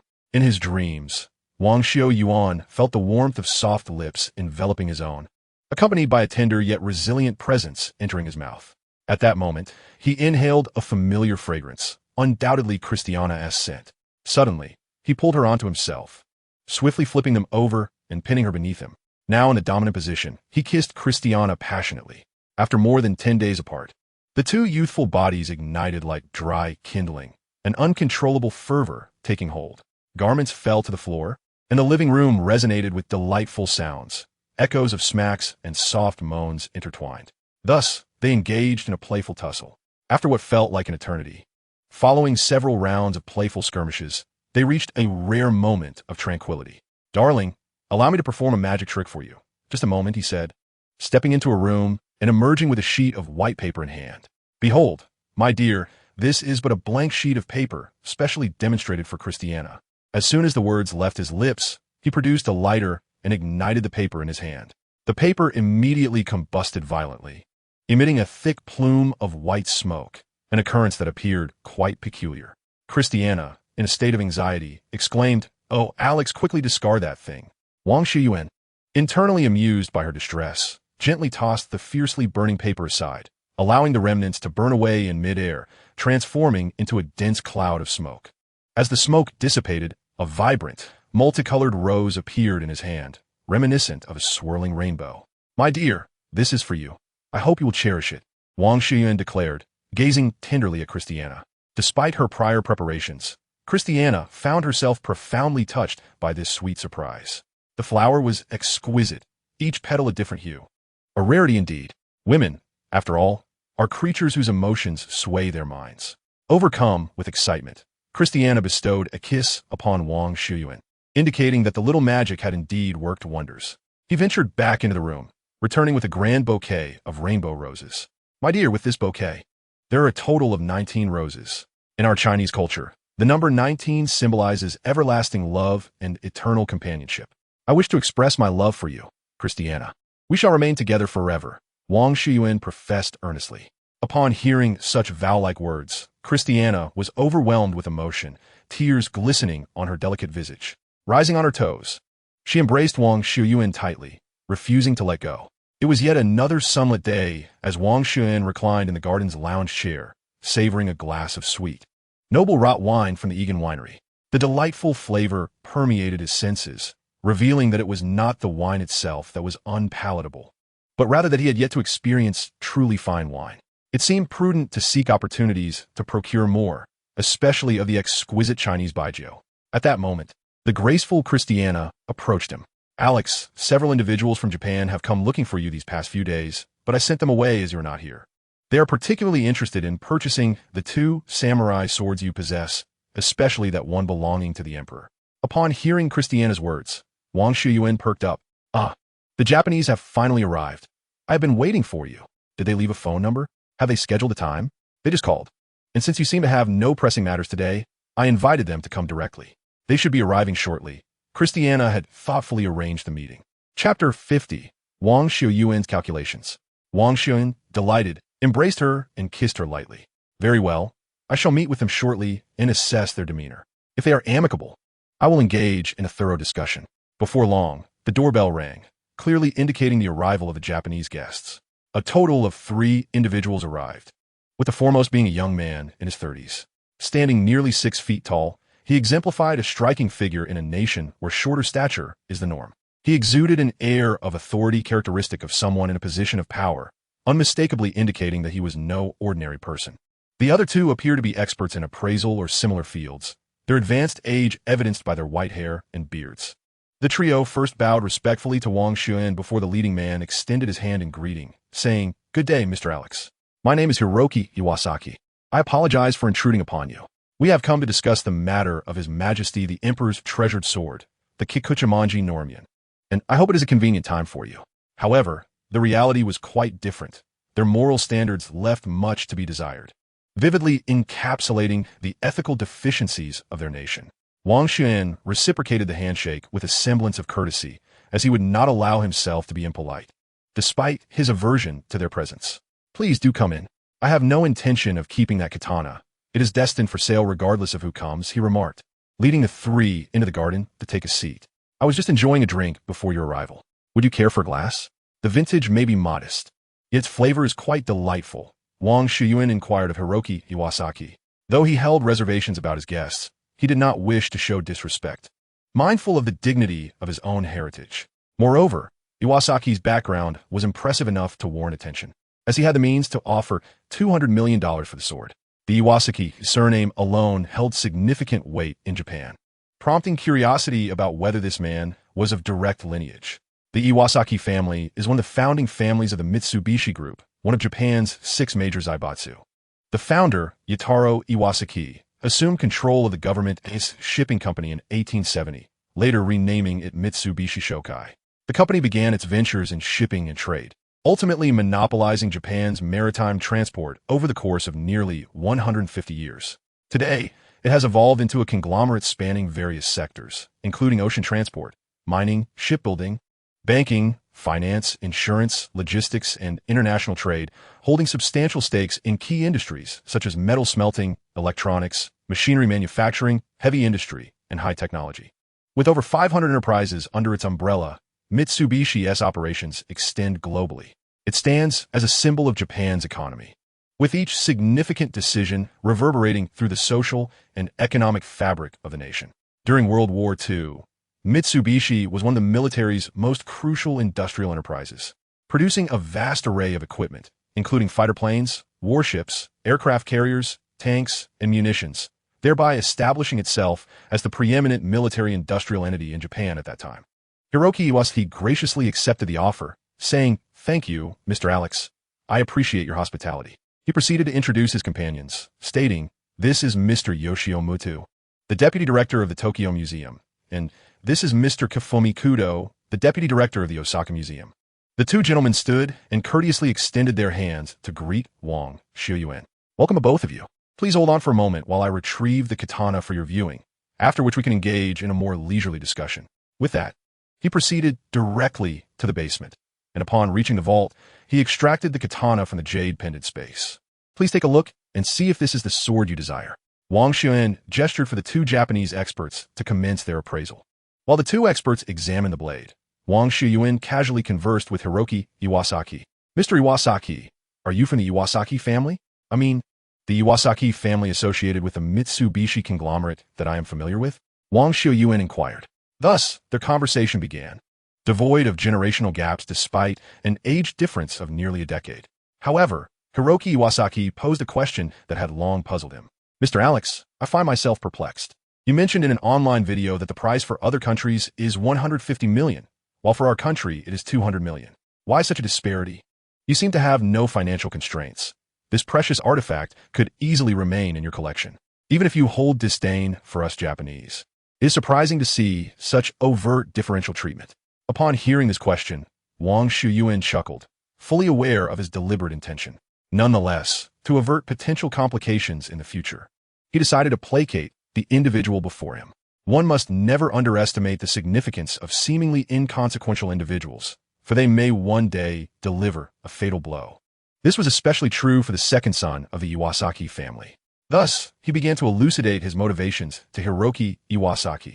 "To be candid, my decision to sell this sword stemmed from an understanding of its intrinsic value. The publicized price disparity is partly rooted in historical context. Event from a century ago cannot simply be erased. If I were to sell your national treasure so readily, my reputation would be irreparably tarnished if my compatriots were to learn of it. In this world, there are no secrets, especially in this age of interconnectedness. Some individuals will undoubtedly seek to tarnish this narrative. Many would perceive my actions not as profiting from you, but as selling your national treasure at a pittance. What do you think, Mr. Iwasaki? Furthermore, do you believe this video would garner such attention if I did not present it this way? Surely, you would not have encountered it so swiftly otherwise. As for the issue of differential pricing, that is merely a ruse. My intention was always to sell for 200 million. Do you believe that those Westerners would be willing to part with 150 million for this sword? They would hesitate, even if they recognize its value. Thus, my target has always been you, never anyone else. Moreover, by doing so, I can enhance my reputation within China, which is a win-win situation." Chapter 51. The Burden of Happiness. After hearing Wang Xiuyuan's words, Hiroki Iwasaki experienced a moment of clarity. "Indeed, Mr. Alex, your astuteness is remarkable. Some aspects now make sense to me. However, I never anticipated that from the very beginning, your focus was solely on us. This realization is quite unexpected. The rapid dissemination of differentiated treatment and the targeting of a precise purchasing demographic are one aspect. The fund from the sword sale will be reinvested to generate more wealth, which is another. To earn money while also cultivating a commendable reputation is indeed a remarkable strategy, Mr. Alex. I am truly impressed." Witnessing my precise calculation regarding the Japanese adversaries, a smile inevitably graced Wang Xiuyuan's face. "In truth, your concerns have clouded your judgment. Being immersed in the situation, it is challenging to perceive the entirety of the matter from a higher vantage point. especially considering the exceptional value of this blade. This is none other than the treasured sword of the Japanese emperor, crafted by the esteemed Masamune himself. Over 8 centuries have passed, and its preservation in such pristine condition is exceedingly rare. After nearly an hour of meticulous appraisal, the authenticity of the sword was finally confirmed by the two. Hiroki Iwasaki did not haggle over the price and promptly agreed to a transaction of $200 million, summoning their lawyers to finalize the contract. Wang Xiuyuan's account was consequently credited with a substantial sum. Initially, Iwasaki had hoped to acquire the marshal's sword belonging to Juné Teranai as well. But Wang Xiuyuan was reluctant to part with it, leading Iwasaki to concede. As he gazed at the balance displayed on his mobile account, Wang Xiuyuan recalled that after purchasing stocks in real estate, he had approximately $120 million remaining. Before he could exhaust that amount, he had now received an additional $200 million, an unexpected predicament, as he never anticipated encountering a day when his funds would be seemingly limitless. Compounding his concern was the considerable amount of greenback notes stored within his jade pendant space. Previously, he had discovered $200 million in a warehouse, $30 billion in Pablo's Naples estate, another $30 billion in the basement of a coca cultivation plantation, and an additional $500 million seized from a batch of drug traffickers. As Wang Xiuyuan tallied the cash in his hands, he was astonished to find a staggering total of $6.7 billion. With a mix of incredulity and exasperation, he buried his face in his hands. Just then, Christiana, who had wandered into the garden, noticed his expression and inquired with curiosity, "What troubles you, my dear? Is something amiss?" "Nothing, I'm perfectly fine," he replied, uncertain of how to articulate his predicament and whether he should confide in Christiana, given the enormity of the situation and the dubious origins of the funds. Nevertheless, he decided to contact his financial advisor, DeSantis, in Christiana's presence. "Good afternoon, Mr. Alex. How may I assist you today?" DeSantis' voice resonated through the phone. "Indeed, DeSantis. I have just sold an antique for $200 million. I have yet to spend the money I won from the lottery, and now this substantial windfall has left me quite perplexed," Wang Xiuyuan remarked with a hint of irony. DeSantis chuckled upon hearing this. "Is that so, Alex? What a delightful dilemma to have. So, you seek my assistance in spending your money, I presume? Rest assured, I shall ensure you spend it wisely." "That sounds splendid. I will transfer $300 million to my investment account right away. As usual, please procure me shares in NVIDIA," he instructed. "My goodness, I anticipated this. You already hold 1.5% of NVIDIA shares, which is quite substantial. Should you proceed with this purchase, your stake will rise to 1.87%. Are you certain you wish to increase your holdings? Are you not considering diversifying your investments by acquiring shares from other companies?" Previously, he purchased an impressive $12 billion worth of NVIDIA stocks. To prevent the stock from soaring due to his substantial short-term acquisition, he painstakingly amassed the shares over the course of half a month. Now, he is set to invest another $3 billion. "All right, DeSantis, your management fees are inevitable. I shall send you a few bottles of fine wine, and I will transfer the funds immediately. So do remember to finalize the arrangements promptly." After hanging up the phone, Wang Xiuyuan turned to Christiana with an air of mystery and said, "My dear, do you know what treasures I brought back this time? Allow me to show you." He then led her directly to the vault.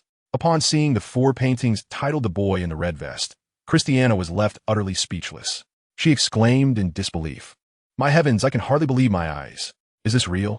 The entire series of 4 boys in red vests is here. Goodness, this must be some grand jest. Were they not housed in various museums?" Wang Xiuyuan, wrapping his arm around her shoulders, assured her, "Indeed, they are authentic masterpieces by Paul Cézanne. If you had been following the news, you would know that these paintings were auctioned or exchanged by the museums that owned them a few years ago, and I fortuitously acquired them in Colombia. Thus, they shall become our family heirlooms. My dear, come and see this particular painting. It is the sun among stars. Titian's masterpiece Venetian landscape. In terms of economic value, this painting surpasses the others." With a proud smile, Wang Xiuyuan regaled Christiana with the history of these 5 paintings while weaving an elaborate tale of how he came to possess them. The narrative was both fantastical and plausible, worthy of a cinematic adventure akin to an Indiana Jones film. Under the brilliant outdoor sun, Wang Xiuyuan found himself alone in his study. The shelves within were adorned with an array of books, the majority of which delved into diverse antiquities and artworks. The remainder comprised volumes detailing the growth and creative journeys of notable Western artists, alongside books on historical figures from the West, as well as numerous texts on Eastern history. particularly those that provided the most extensive and detailed accounts of Chinese history. After perusing the myriad of books, his foremost realization was that Western historical texts were profoundly lacking, especially in the realm of archaeology. Their methodologies, if applied in China, would surely invite a barrage of critique from countless scholars. The stylistic approach to historical documentation in the West starkly contrasts with that of China. Their chronicles exhibit a pronounced heroic narrative, positing that extraordinary historical figures are invariably heroes, much like a hurricane. Conversely, the common populace is likened to the sea, with the tempestuous winds stirring the waters into towering waves.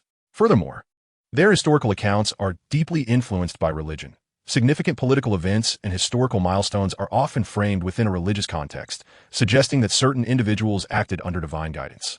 For instance, the legend of King Arthur drawing the sword from the stone is portrayed as an act prompted by divine intervention, leading him to the sacred lake where he submerged to retrieve the sword. Thus, the decayed dynasty was overthrown, giving rise to a new realm. Chapter 52. The Western History Lacking Evidence. In this process, the ordinary people, long oppressed, remained numb and fearful to resist. It was only after King Arthur delivered a resounding blow to the decaying kingdom that they began to embark on a path of rebirth under his guidance. Behold, this is the account recorded in Western historical texts. However, it cannot truly be considered history. Even their own scholars dare only to refer to it as an epic. What does this imply? It suggests that they treat works akin to the romance of the Three Kingdoms or strange stories from a Chinese studio as historical texts for archaeological examination, while brazenly citing records from these narratives to produce scholarly papers, claiming them as historical facts. This inclination does not stem from the desires of Western historians, but rather from the constraints of productivity and technological advancement over the past millennia, which have hindered their ability to effectively document historical materials. Consequently, they find themselves unable to conduct thorough investigations. Thus, upon discovering a piece of ironware from 2 millennia ago, they hastily conclude that a certain nation in a specific locale had begun to maturely utilize iron tools. Yet, where is the historical documentation? Certainly, it is non-existent. Are they certain that it was crafted by their own metallurgists? Unknown. Nevertheless, since it has been discovered, it must be so. This archaeological approach has garnered their particular endorsement. There is no alternative, for their ancestors were unreliable, lacking proper historical records. Thus, descendants are left to speculate wildly based on fiction. After perusing numerous Western archaeological texts and papers, Wang Xiuyuan found a plethora of conflicting scholarly opinions, leaving him uncertain about which to trust. Hence, he resolved to acquire more books to broaden his understanding. However, had this been in China, Chinese archaeologists would have needed to locate relevant historical documents to substantiate their findings after excavating iron artifacts. First, they would employ source criticism to assess the reliability of related historical materials, selecting the earliest historical texts to ensure accuracy. Subsequently, they would utilize the method of contradiction to refute or validate the prevailing viewpoint. Furthermore, they would seek supplementary evidence through corroborative sources to verify reliability. Finally, they would apply logical reasoning based on scholarly principles to form a complete and closed loop, thereby establishing facts. This dual methodology, combining historical texts with archaeological evidence, along with an additional layer of corroboration through legendary accounts, renders the process far more scientific and rational.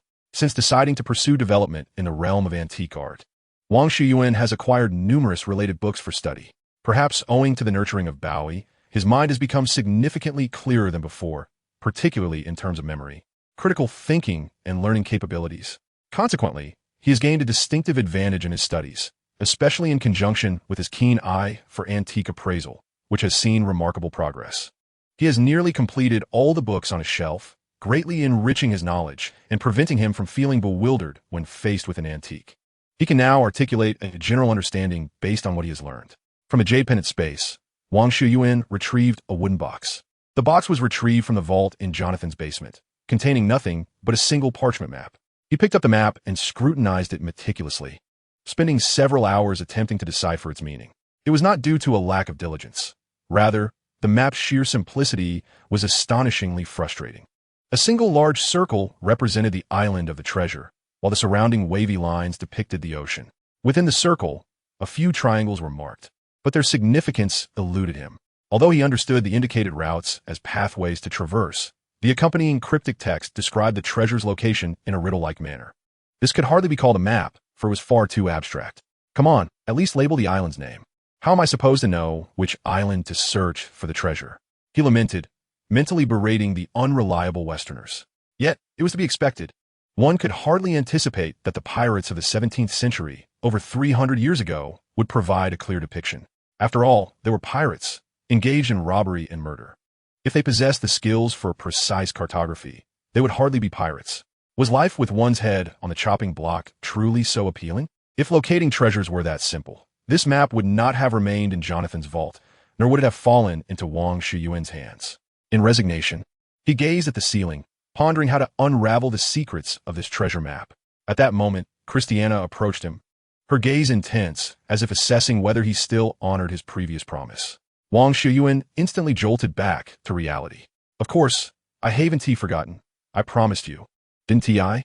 I've already secured the tickets for the concert, which is just 2 days away. Upon hearing his words, Christiana nodded in satisfaction, her face lighting up with a joyful smile. It was out of the question to admit he had forgotten. Doing so would certainly lead to trouble. Thankfully, there was still time to remedy the situation. He promptly called his dedicated customer service representative at JP Chase, requesting 2 front-row tickets for Jay Chou's concert at the Long Beach venue. Without any unforeseen complications, despite the tickets being notoriously difficult to obtain, the resourceful JP Chase effortlessly secured them for him. He successfully acquired 2 prime seats in the center of the front row. The concert was to take place at the sports arena in Long Beach Park, where throngs of people gathered on the day of the performance. The audience predominantly comprised individuals of Chinese descent or those of Chinese heritage. Naturally, there were also others like Christiana accompanying their partners or friends, albeit they were in the minority. Most attendees hailed for the greater Los Angeles and San Francisco Bay areas, with a few making the journey from the East Coast, specifically New York. I've scoured every detail about the upcoming Long Beach concert. I truly never expected you would take me to see a Chinese singer perform. You're quite something, Alex. Christiana was evidently displeased with his arrangements. Noticing her discontent, he quickly offered an explanation. Oh, my dear, I sincerely apologize. I did not fully take your feelings into account regarding this matter. Being from Huaxia, I naturally gravitate towards my favorite singers, and I truly wish to share my cherished artists with you, hoping to enhance your understanding of Huaxia culture. However, I assure you that I am not indifferent to your feelings. I genuinely promise. I have been attentive, and I will accompany you to her concert, ensuring we secure the best seats available. All right then, I shall forgive you this time, but thankfully I can speak Chinese. Otherwise, it would have been a wasted trip, Christiana declared with a hint of pride in her newfound linguistic skills. Chapter 53. The Concert of Zhou Tianwang. Wang Xiuyuan instantly grasped the point Christiana wished to convey and expressed his astonishment and admiration for her proficiency. My goodness, dear, you can speak Chinese. What did you learn? I had no idea. You're truly remarkable. Christiana was pleased with the expression on Wang Xiuyuan's face and began to recount her motivation for learning Chinese. After their acquaintance, she developed an interest in Huaxia culture and gradually embarked on her journey of mastering the language. It was through her exploration of this culture that she discerned the distinctiveness of Huaxia men, which fostered a unique sentiment towards Wang Xiuyuan. Now, her command of Chinese enabled her to engage in daily conversations without any issues, provided the vocabulary was not excessively complex or laden with idioms that required careful consideration from a native speaker. This revelation greatly surprised Wang Xiuyuan. However, he felt rather foolish. How could he have thought to bring a foreign girl to a concert of a Chinese singer? If she couldn't understand, it would have been a fruitless endeavor. When taking a girl out on a date, a low sense of involvement on her part would render the entire experience a waste of time and money. Nonetheless, his choice was motivated by his admiration for Zhou Tianwang and Lin Junjun, his 2 favorite Mandarin singers from his past life. He had simply never had the opportunity to attend a concert in person, though he was quite familiar with their songs. Furthermore, he had an impressive singing ability in his previous life. His past life? How was this body's singing voice? He had never tested it. Wang Xiuyuan realized this was a question he had consistently overlooked. They entered through the VIP passage, bypassing the torment of queuing for ticket checks. Upon entry, they made their way directly to the front row. One must admit that Zhou Tianwang had high standards for the stage effects of his concerts. A massive screen, 18 meters tall and 23 meters wide, dominated the center, displaying images with remarkable clarity. Flanking it were 2 auxiliary screens, each 6 meters wide and 18 meters high. These 3 colossal screens ensured that even the most distant audience members could clearly see the performers on stage. Even those who had never attended a live concert understood that from afar, it was nearly impossible to see the actual singer. One could only catch glimpses of them through the screens. Soon, the concert commenced. The lights at the venue extinguished entirely, and a countdown commenced on 3 colossal screens. The audience, in unison, began to loudly count down together, 10, 9, 8, 7. Each second echoed with the enthusiastic voices of tens of thousands, creating an exhilarating atmosphere. 1. As the countdown concluded, a spectacular display of fireworks illuminated the concert arena, accompanied by the resounding music. An ancient chant emerged, harmonized by the melodious notes of a flute and the gentle strumming of a guqin. Within mere seconds of the prelude, Wang Xiuyuan recognized the opening music. Golden Armor as the introductory piece. How delightful it was for a concert in America to commence with this tune. The whimsical intentions of King Zhou were endearing. Flags flutter like rainbows, mountains stack like peaks. The army wins like a dragon, its murderous intent as fierce as the wind. The blood is as red as wine.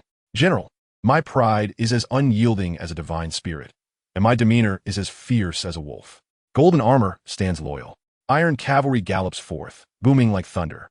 Listening to the familiar lyrics, Wang Xiuyuan chuckled heartily, joining the audience in their fervent cheers, waving his glow stick in rhythm. On stage, King Zhou continued to perform passionately, singing, "Blood stains my armor as I weep and slay. In this city of chrysanthemums, whose dominion is it? Above the palace, smoke and sand swirl. Life and death are merely scars from blade." This song resonated deeply with him, as it uniquely melded traditional Chinese elements with heavy rock and rap, marking a bold new endeavor. It served as the theme song for the film Curse of the Golden Flower, in which he starred. The Chinese melodies intertwined with rap vividly depicted the film's grand battles, rendering it a powerful anthem. Particularly in the unfamiliar territory of America, Wang Xiuyuan felt that attending this concert was indeed the right choice. As Golden Armor concluded, King Zhou boisterously greeted and expressed gratitude to the audience. It is undeniable that his sustained success over the years stems from various factors, not merely the numerous timeless hits he has penned or the innovative styles he has introduced, but rather his genuine treatment of his fans, acknowledging them as individuals rather than mere profit sources. Tracks such as Hui Yuanjia, Simple Love, Tornado, Can You Spare Me a Song, Half Orc, Compendium of Materia Medica, East Wind Breaks, Blue and White Porcelain, and Lan Tingi Su resonated throughout the venue, and before long, the concert reached its halfway mark. Naturally, this occasion was no exception. King Zhou first greeted the audience with his customary warmth. "Hello, dear friends in attendance. It's intermission time, and, as per tradition, shall we randomly select 3 audience members to request a song? What do you say, King Zhou? Would your fans ever refuse you?" As King Zhou gestured for silence, the spotlight fell upon a strikingly beautiful young woman. Her beauty was undeniable, easily scoring a solid 7 or 8 points. Upon realizing that a lovely lady had been chosen, the male audience erupted in jubilant cheers. As the staff handed the microphone to the selected beauty, King Zhou inquired about her song choice. To everyone's surprise, she chose to respond in an unexpected manner. "Today, I attended the concert alone, having discovered that my boyfriend had been unfaithful, resulting in our breakup. I am aware that he, along with his new partner, is also present at the concert tonight, and I am certain they are within the venue.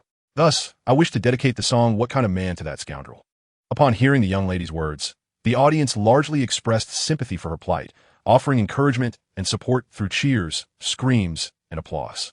When a renowned singer Zhou Tian heard this, he initially appeared speechless before breaking into a smile.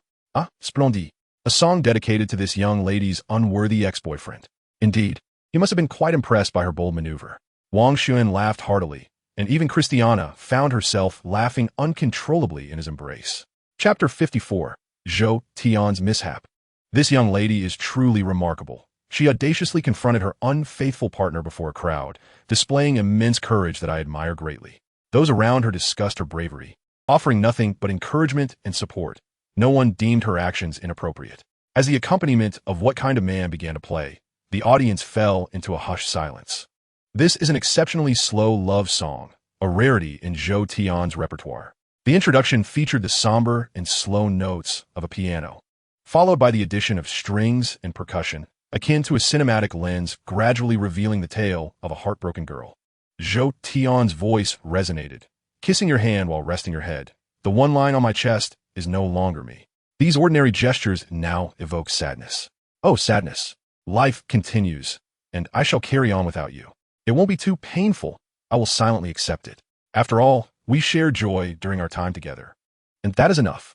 The simple portrayal of scenes intertwined with introspective lyrics vividly encapsulated the emotions of a heartbroken individual.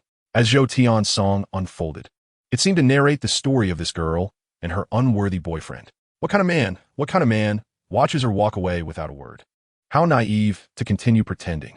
What kind of man still loves her yet dares not ask her to wait? It matters not. You may continue to deceive yourself. She will encounter a better man. The refrain appears to be an indictment of this scoundrel, leaving one to wonder if he will ultimately regret missing out on this girl. As the song concluded, the audience rose in unison, applauding and cheering for this courageous young woman, their actions a testament to their support for her. All right, let us select the next fortunate audience member to request a song. The music resumed.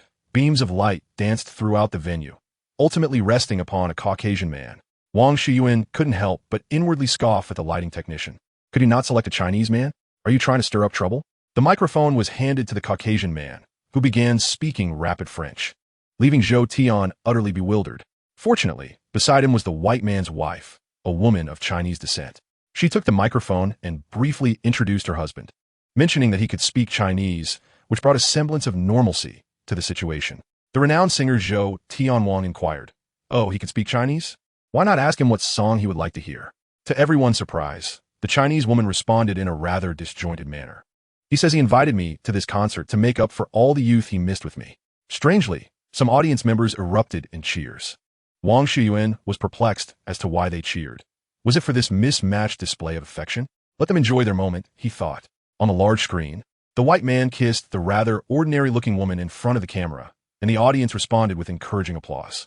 After a brief exchange of pleasantries with the couple, Zhou Tianwang once again asked, "What kind of song would you like? Something sweet, perhaps? Or simple love?" Cheers and screams erupted around him, with those nearby enthusiastically joining in. The white man then chimed in with a heavily accented request to meow like a cat.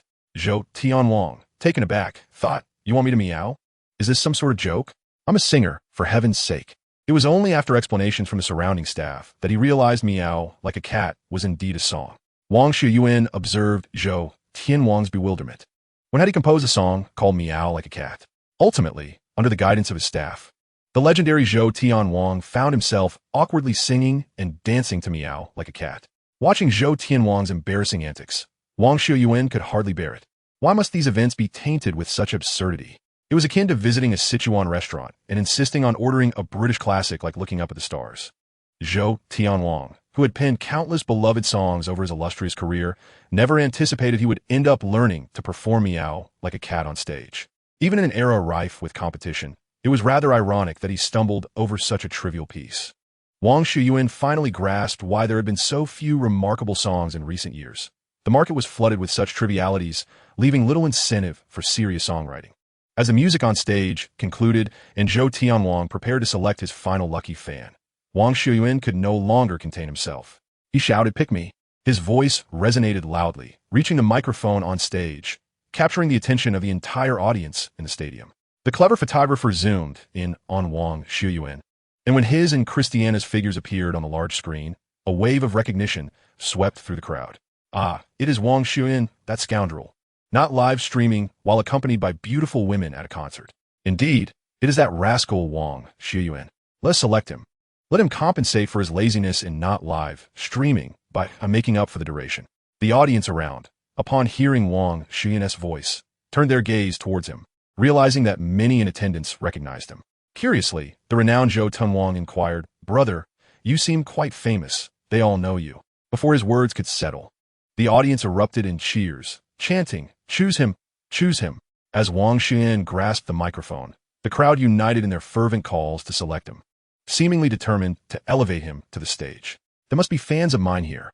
How are you, my friends?" Wang Xiuyuan boomed, greeting the audience, only to be met with a thunderous cheer. "Good." Zhou Tianwang on stage was momentarily taken aback. "Is this my concert or your fan meeting? The uproar is louder than my own. Come, let us invite this brother up to the stage." As Wang Xiuyuan ascended, Zhou Tianwang extended his hand in greeting and asked, "You seem exceptionally well known. You must have a considerable fan base, no?" Joking aside, ever since making headlines a few times, I have become quite famous. especially after that incident where I thwarted 24 armed assailants. Wang Xiuyuan replied, well, my YouTube following has surpassed 130 million, and I have around 50 to 60 million on Douyin. Zhou Tianwang was momentarily stunned upon hearing of Wang Xiuyuan's vast following both domestically and internationally. Meanwhile, a few male audience members standing nearby loudly proclaimed his nickname, the USC Bandit. The chant swiftly echoed throughout the arena. He raised his hand to signal for silence, and the audience complied. Seeing this, Zhou Tianwang remarked, I feel as though this is not my concert, but rather your fan meeting. You must be here to steal my thunder, right? He dared not joke about such matters, fearing the backlash from critics. Wang Xiuyuan promptly clarified, no, Zhou Dong. I am your fan. I sing along to every one of your songs. I have always wished to duet with you. Might I have the chance to be the third lucky audience member? Upon hearing this, Zhou Tianwang immediately turned to the audience, asking, is it acceptable to grant him the third opportunity? Can we agree? The response was overwhelmingly affirmative. Very well. With the audience's consent, this third spot is yours. Which song would you like to collaborate on? I choose 1,000 Miles Away. How about I sing the part of Fei Yuqing? Wang Xiuyuan suggested. This song, imbued with a Chinese aesthetic, juxtaposes Zhou Jiluan's R&B style with the melodious timbre of the tenor, creating a striking contrast that harmoniously melds within the composition. This narrative unfolds a poignant and touching love story, with a seamless interplay of two distinct vocal styles that beautifully encapsulate both the past and the present, vividly showcasing two disparate psychological states. As the accompaniment begins, the howling wind and the tinkling of wind chimes evoke an ethereal ambience. Soon, traditional Chinese instruments, the flute and guzheng, join in, crafting a perfect prelude. Zhou Tianwang commences his performance. The eaves hang like cliffs, the wind chimes echo the vast sea.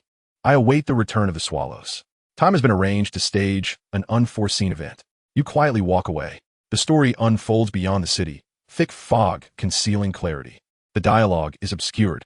You cannot discern the absence of the wind. It is my lament. Upon awakening from the dream, who is at the windowsill, unveiling the ending? That future, as delicate as a cicada's wing, cannot withstand the touch of anyone. As the chorus approaches, Zhou Tianwang gestures with his right hand in a welcoming manner, indicating that Wang Xiuyuan should sing. Wang Xiuyuan raises the microphone, and a remarkably standard bel canto emerges. I bid you farewell, 1,000 miles away. Your silence. A monochrome void. In this era of silence, perhaps it should not be. Such a distant love. I bid you farewell, beyond the horizon. Are you still there? From whence does the sound of the zither arise? Life and death, a riddle unsolved. I shall wait a lifetime. Zhou Tianwang gazes at Wang Xiuyuan in astonishment. Today's concert has already been filled with surprises, from those who tore apart scoundrels to instances that led him to falter. Now, a remarkably talented fan has come to his rescue. How splendid. Yet, he has little time for reflection. As it is now his turn to sing, I hear tears entering the forest, seeking the pear blossoms, only to find a line of green moss. The sky rests beyond the mountains. Rain falls upon the flower platform, and my temples are grayed. I hear tears entering the forest, seeking the pear blossoms, only to find a line of green moss. The sky rests beyond the mountains. Rain falls upon the flower platform. 1,000 miles away, I wait for you. The two harmoniously interpret this classic piece, and as the final notes fade, the audience erupts into enthusiastic applause. Wow, brother, you're truly remarkable. I never imagined I would have such an extraordinary fan. Are you studying vocal music? Zhou Tianwang inquires with curiosity. The audience, familiar with Wang Xiuyuan, bursts into laughter. Haha, I study finance at USC, and in my spare time, I dabble in various firearms and combat sports. My musical pursuits are merely a result of my admiration for your songs. Wang Xiuyuan replies with a hint of bravado. I have an idea. May I sing one of your songs solo? Zhou Tianwang is taken aback by his request. That sounds splendid, but may I ask why? I simply wish to demonstrate a fact. Your songwriting is exceptional, and we, your fans, adore your music. We can all sing your songs well. Zhou Tianwang falls silent, perhaps touched by his words, understanding that Wang Xiuyuan's statement alludes to the earlier mimicking of a cat's meow. He gazes out at the audience, evidently seeking their approval. The audience, predominantly fans of Zhou Tianwang, has no reason to refuse. Which song do you wish to sing? The band is ready to accompany you. Upon hearing the song title announced by Wang Xiuyuan, both the audience and the renowned Zhou Tianwang were taken aback, for this piece presented an extraordinary level of difficulty. At first listen, it may not seem to require particularly high vocal notes. However, The mastery of breath control demanded is beyond what an ordinary singer can achieve. This piece also rigorously tests the vocalist's technical prowess and interpretative ability. Otherwise, the performance could easily devolve into chaos. Oh my, this song is quite challenging. Have you considered it thoroughly? It was evident that Wang Xiuyuan possessed confidence, as he was already well acquainted with Zhou Tianwang's repertoire. Furthermore, his body, having undergone a remarkable transformation, possessed capabilities far beyond the average person as comprehension. The stage is yours. I shall take a brief respite and change my attire, Zhou Tianwang declared before stepping off the stage. As the accompaniment began to play, the sounds of a music box and orchestral strings enveloped the atmosphere with an air of mystery. The rhythmic clatter of a typewriter intermingled with the main melodies of the cello and violin, enhancing the suspense. With the resounding beats of the drums, Wang Xiuyuan commenced his performance. In the year 1983, in a sunlit December, the mist from the stone pipe wafted towards the withering trees, silently weeping to me. Beside Baker Street, in the circular square, the emblem of the iris glimmered faintly upon the knight's armored arm. The sound of a horse-drawn carriage echoed in the stillness of night, as evil lurked beneath the Victorian moonlight, heralding a sanguine prologue. The vanished pistol, the charred cane, the melting wax figure, who was absent? On the jewel box, the illusion of symbols lingered. Contradictions lead to the dead end he constructed, where evidence lay perfectly buried. The corners of his mouth curling in mockery of the Scottish police. As a female voice sword, Wang Xiuyuan softly continued his rap accompaniment. In its finale, I shall inscribe it with my own hand, igniting a glimmer amidst the ashes. The morning light will dry the final line of sorrow. As raindrops cleanse the towering walls of darkness, the black ink stains the tranquility as the lights dim and the crimson curtain descends. As the interlude of violins resonated, the audience erupted into applause, overwhelmed by the unexpected brilliance presented to Zhou Tianwang. What stood out was not merely the clarity of his enunciation. He had indeed experimented with clearer rapping techniques before, but found them awkward, ultimately leading him to abandon that approach. Yet, here was a young man achieving what he himself had not. Although lacking professional training, his singing was undeniably commendable. Chapter 56. Zhou Tianwang's Dinner Invitation. Facts can only penetrate the unmarked soil, the subtle fragrance of flowers deliberately conspicuous in their attire. Each person dons a mask for different reasons, fabricating lies. The sole motivation bears a single name, desire. Who can traverse the mire of humanity without becoming soiled? We may forget and forgive, yet we must confront the truth. The iron bed that has been moved finally reveals its last piece of the puzzle. I heard the sound of footsteps, the anticipated soft patter of leather shoes. He pushed open the door, the evening breeze flickering the oil lamp. The typewriter halted at the name of the murderer as I turned. The night sky over Westminster began to boil, blossoming with vibrant death upon my chest. I savored this final morsel of sweet truth. The flawless transitions in vocal delivery were executed without a single misstep. Countless others had faltered at this very juncture, resulting in utter disaster. In its finale, I shall inscribe it with my own hand. The dawn's light dried the final line, while the sorrowful black ink stained tranquility. Suddenly, the audience erupted in thunderous applause. In that moment, many clear-minded spectators grasped the reason for Wang Xiuyuan's ascent to the stage. He had voluntarily taken the initiative to confront the earlier incident, standing up for Zhou Tianwang. If the song had been a serious composition, it would have sufficed, but alas, it was as dreadful as a pile of refuse. A product of mindless viral fame, forced upon him. Witnessing Zhou Tianwang's disheveled state, how could the devoted fans not feel a pang of sympathy? With someone stepping in to voice their frustrations, it was only natural for them to applaud fervently, even if the performance was lacking. Once Wang Xiuyuan concluded his song, he was escorted off the stage, and Zhou Tianwang's assistant approached him, requesting his contact information at Zhou's behest. Shortly after the concert that evening, Wang Xiuyuan received a call from Zhou Tianwang, inviting him to dinner the following night as a token of gratitude for his timely assistance. How could he refuse an opportunity to dine with his favorite artist? The answer was unequivocally no. The next evening, Wang Xiuyuan, dressed in a crisp white shirt and jeans paired with Nike Air Force Ones, appeared clean and fresh. Yet, he could not depart just yet, as he awaited Christiana. It is well known that a man in a relationship must consult his partner before attending social engagements.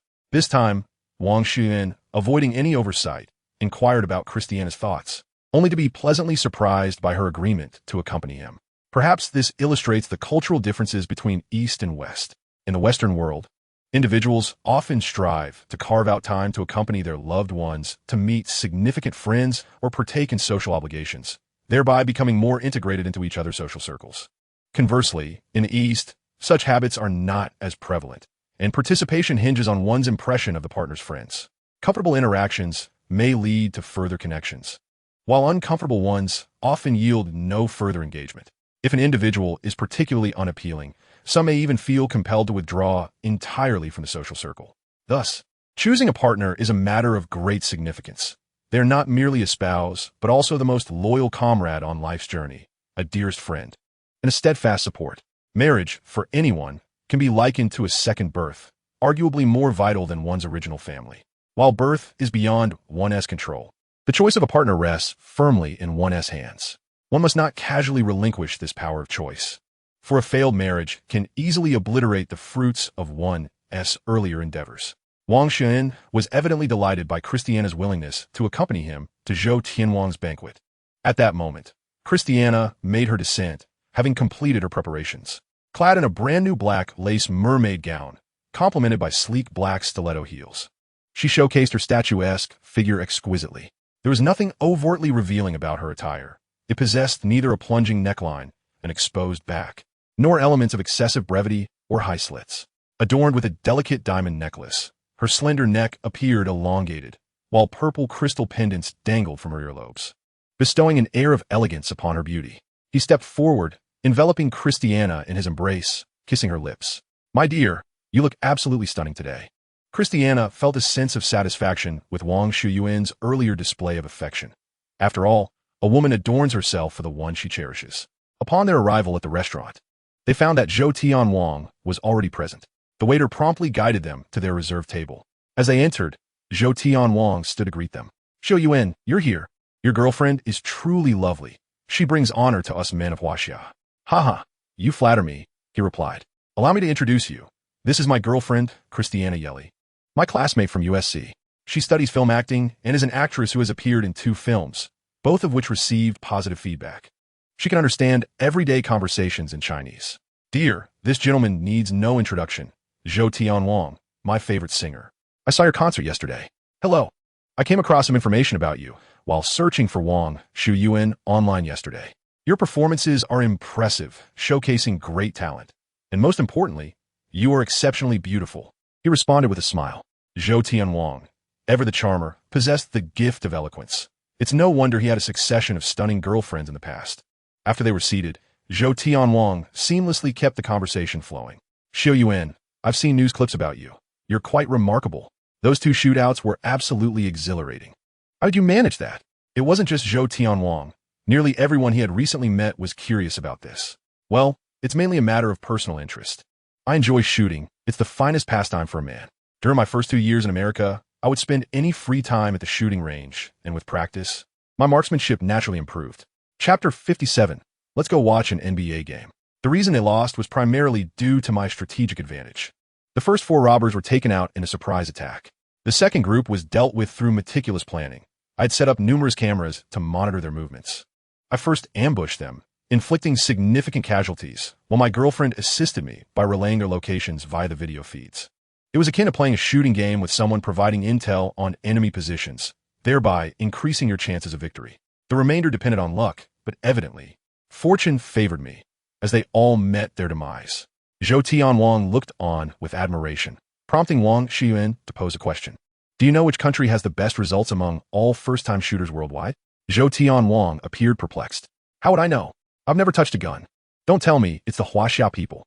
Wang Xiuyuan burst into laughter. "Congratulations, you guessed correctly. Overall, first-time shooters from Huaxia achieved the best results, without a doubt.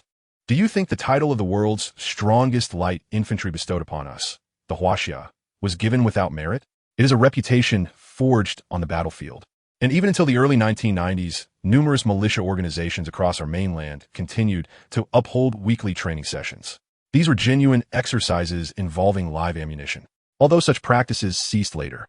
The years of exposure, even through films and television dramas, have imparted a modicum of understanding to everyone. Therefore, even our newcomers, despite lacking practical training, possess an ingrained combat acumen that remains intact. As we shared a delightful meal together, the atmosphere was convivial. Xiuyuan, the evening is still young. Would you care to watch the game tonight between the Los Angeles Lakers and the Golden State Warriors? As a devoted fan, Wang Xiuyuan was well aware of the four great passions of the King of Heaven: luxury cars, basketball, magic, and poker. It was evident that this suggestion would be irresistible to him. Sure enough, upon hearing Wang Xiuyuan's proposal, the King of Heaven's eyes sparkled with excitement. However, a hint of hesitation crept into his voice. It's already past 8, and the game starts at 9. Will there still be tickets available? The Lakers and Warriors are both popular teams, so securing a ticket might be quite challenging. Leave it to me. I'll make a call and see if there is a chance, replied Wang Xiuyuan confidently. With that, he retrieved his phone and dialed the exclusive customer service line of J.P. Morgan Chase, requesting 3 tickets for tonight's Lakers game, preferably in the front row. Just as the three of them exited the restaurant after settling the bill, Wang Xiuyuan's phone rang. The customer service representative confirmed that everything was in order, securing 3 tickets right beside the first row of the substitute seats. The King of Heaven looked at Wang Xiuyuan with curiosity, as if eager to inquire how he managed it. You must know I recently won a lottery jackpot, and after taxes, I still have over $1 billion. All my investments are managed through J.P. Morgan Chase, where I am a super VIP client with dedicated customer service. Their VIP tiers are stratified. A client with a net worth exceeding $10 million qualifies for a black card, with one representative serving 10 clients. Those with over $50 million have one representative for 5 clients. For those with a net worth above $100 million, it's one representative for 3 clients. Finally, there's my category, with over $1 billion in net assets, receiving one-on-one exclusive service. In this capitalist nation, wealth reigns supreme. Here, major banks, investment firms, and asset management companies wield immense power. As long as you are a significant client, they can procure anything you desire, provided you have sufficient resources. If there is anything I cannot resolve, I simply call them, and they will do everything possible to fulfill my request, albeit with some service fees based on the circumstances. Delays in airline schedules incur costs, including the fuel for round-trip flights and compensation for passengers. The service fees charged by the bank are often negligible compared to the overall expenses. However, such arrangements would be utterly impossible in our homeland. Wealth alone is insufficient. One must rely on other means. Thus, America stands as a paradise for the affluent, for ordinary individuals or those of lesser means. It is advisable to maintain a considerable distance. The tax burden is particularly steep here, and the costs of rent, commodities, public transport, communication, and utilities far exceed those in one's homeland. The quality of life for the average person does not necessarily surpass that of their native country, particularly in terms of safety. Most importantly, we as individuals of East Asian descent find our prospects significantly curtailed in this land. Zhou Tianwang could not help but cover his eyes and laugh, exclaiming in disbelief, "My goodness, this is the first time I am experiencing America in such a manner. It is truly a sight to behold." Although he is a man of wealth, he typically resides in Taiwan and mainland China, with his international excursions limited to tourism or concert tours. Thus, he has never truly savored the lifestyle of the affluent here in America. It is no wonder that the wealthy flock to this land. Before long, the trio arrived at the Staples Center, home of the Los Angeles Lakers, a name that has been in use since 1999. Prior to this, from 1967 to 1999, the Lakers played at the Forum, a venue that witnessed the team secure 6 championship trophies, marking the glory of the franchise. Tonight, the Lakers face off against the Golden State Warriors, both of whom are immensely popular teams in the NBA. Particularly, the Warriors have exhibited remarkable prowess in recent years, boasting several star players in their prime. The team's standout, Stephen Curry, has been exceptional in his offensive performance and remains a primary scoring asset. Klay Thompson, renowned for his three-point shooting and defensive skills, has made significant contributions on both ends of the court. The presence of Kevin Durant, a top scorer in the league, has greatly bolstered the Warriors' offensive capabilities, despite Wang Xiuyuan's lingering impression of him as someone who wishes to imbibe Scarlett Johansson's bathwater. Additionally, the Warriors' lineup includes defensive stalwart Draymond Green, the seasoned Andre Iguodala, the impactful DeMarcus Cousins providing vital support in the paint, and the playmaking prowess of Sean Livingston. The strength of the Warriors roster in recent years is astonishing, making it no surprise that they are often criticized for forming a super team in pursuit of championship rings. In stark contrast, the Lakers roster pales in comparison, with the exception of LeBron James and Rajon Rondo, lacking any particularly outstanding players.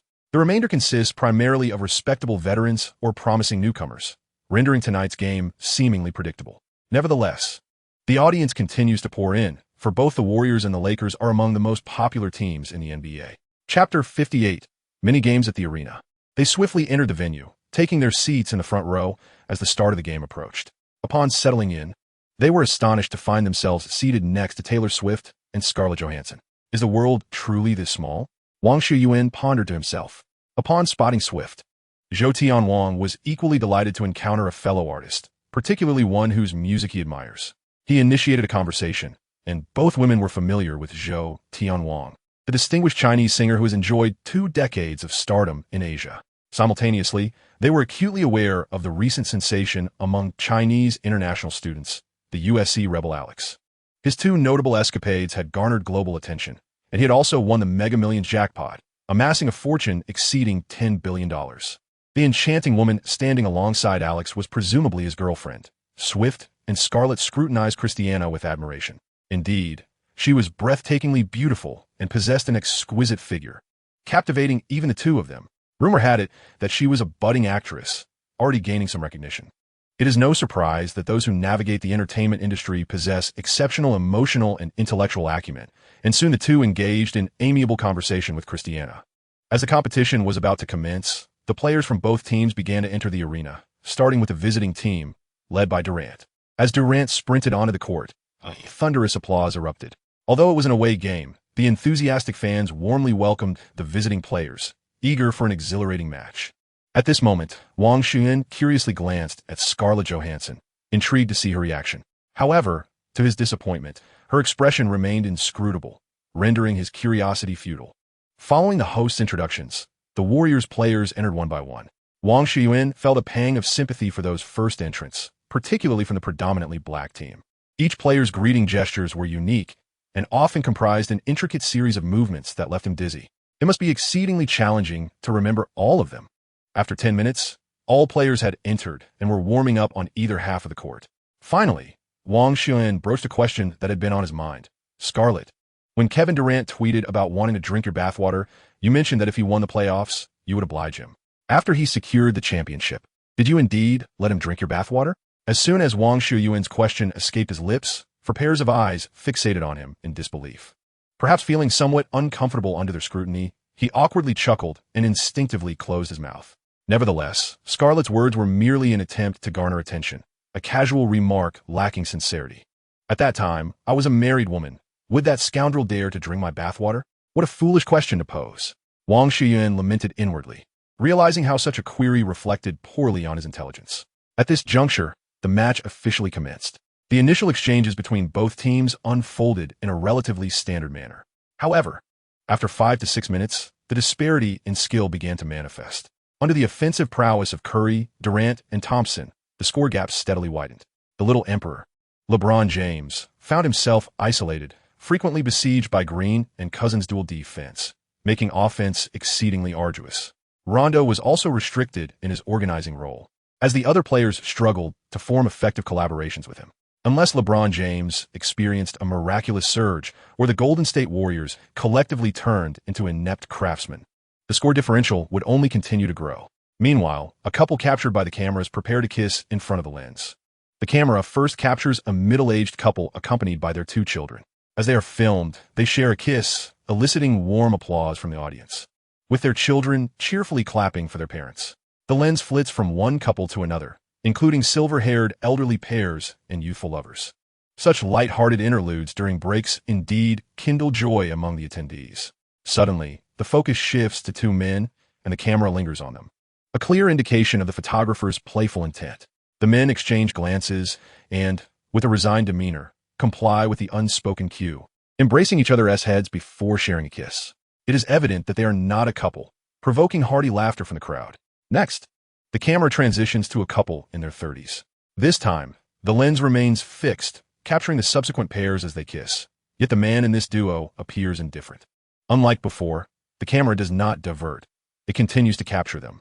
At this moment, the Los Angeles Lakers mascot, Benny the Bull, can no longer bear the scene and strides over with a bucket of popcorn, dramatically dumping it onto the man's head and giving him a hearty shove. He then swoops the woman into a Princess Carrie and departs, creating a delightful and amusing spectacle that prompts gales of laughter from the audience.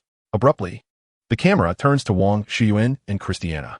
Upon seeing their reflection on screen, Wang appears flustered, gazing helplessly at Christiana. The emotional restraint typical of Huaxia people renders him unaccustomed to such public displays of affection. However, Christiana, with a knowing smile, seems to understand his shyness. She reaches out to wrap an arm around his neck and, before an audience of over 20,000, leans in for a deep kiss. The spectators cheer in rhythm. And once the kiss concludes, Wang blushes furiously, wiping away the remnants of lipstick from his lips. Swift, Scarlet, and Jay-Cho, watching nearby, chuckle and tease. My heavens, what have I witnessed? The cold-blooded Alex is actually blushing. I must capture this moment and share it online. Who claimed he was an emotionless killing machine? Scarlet chimes in, eager to document the moment and perhaps exact a bit of revenge for earlier embarrassment. Meanwhile, Jay-Cho observes the unfolding drama with a bemused silence. Oh, Swift and Scarlet, you mustn't behave this way. I have found such an extraordinary girlfriend, and now countless envious souls lurk in the shadows. If you stir up hate online, I might attract a lunatic wanting to take me down. Yet, this is not the crux of the matter. The true focus lies behind the television screen, where numerous viewers recognizing him begin to voice their grievances online. This scoundrel is gallivanting around now that he has a girlfriend, neglecting his live stream. Alex, return my goddess. How dare this rogue kiss my goddess? I shall obliterate that detestable face of his with my Remington.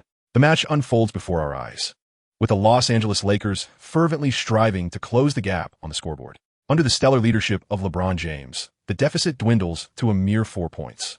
It is astonishing to realize that James, born in 1984, is now 34 years old, yet continues to perform at an exceptional level. One cannot help but admire his prowess. However, the Golden State Warriors are not to be underestimated. Bolstered by the remarkable performances of Curry and Durant, they launch effective counterattacks, maintaining a 6-point lead as the halftime approaches. Though halftime is nominally 15 minutes, it often extends beyond that duration to accommodate additional advertising time for broadcasters, typically lasting around 20 minutes. Yet today, the halftime entertainment consists solely of cheerleaders, who perform 2 routines before departing, leaving the court empty. Wang Xiuyuan glances at Zhou Tianwang, who coincidentally is wearing basketball shoes like him. He casually utters a single word, go. Zhou Tianwang glances back at Wang Xiuyuan, seemingly grasping his intent. Let's go. The 3 women beside them gaze at the 2 men in confusion, entirely unable to decipher their silent exchange. Such is the unspoken bond between men. Despite the absence of words, a profound understanding exists, allowing them to fully comprehend each other's intentions, a unique camaraderie exclusive to men.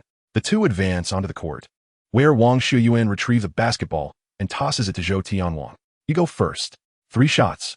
As they engage in one-on-one play, the astute photographer captures the moment, while the live broadcast director promptly displays the scene on the big screen. Zhou Tianwang initiates his offensive maneuver, advancing with the ball. Wang Xiuyuan adopts a fundamental defensive stance, bending slightly at the waist, arms and legs positioned to respond. Zhou Tianwang suddenly shifts left, but Wang Xiuyuan remains steadfast, unyielding in his stance. It is merely a feint, easily discerned. After realizing the futility of his trick, Zhou Tianwang accelerates, dribbling right to break through. Wang Xiuyuan quickly adjusts, keeping pace, yet at that moment, Zhou Tianwang abruptly halts and deftly pivots left for another breakthrough. Wang Xiuyuan instantly adjusts his posture to defend, and just as he aligns himself, they find themselves facing one another. Clearly, Zhou Tianwang, in an offensive position, holds the advantage, having already optimized his body for the attack. In an instant, he spins rapidly, using his left hand to scoop the ball and execute a successful drive past Wang Xiuyuan, culminating in an effortless layup, a visually pleasing display that elicits applause from a portion of the audience. With the ball back in play, Zhou Tianwang continues to press forward, showcasing his skills with a flashy dribble through his legs, impressively flaunting his abilities. When he approaches Wang Xiuyuan again, he attempts several probing attacks that yield no success. Finally, he bends his knees, cradling the ball with both hands, preparing to leap for a shot. Wang Xiuyuan leapt to intercept, his arms extended high above, ready to deliver an extravagant feast of a dunk. To his surprise, Zhou Tianwang merely rose onto his toes, stretching his hands upward in a feigned gesture reminiscent of a Buddhist prayer. This deceptive maneuver ensnared Wang Xiuyuan, who leapt prematurely. Seizing the opportunity, Zhou Tianwang deftly dribbled past and drove towards the basket for a layup. However, Wang Xiuyuan, not fully committed to his jump, had already discerned Zhou Tianwang's ruse. He merely feigned a leap to grant him the chance. As Zhou Tianwang advanced with the ball, Wang Xiuyuan quickly pursued, witnessing the ball arcing high towards the hoop.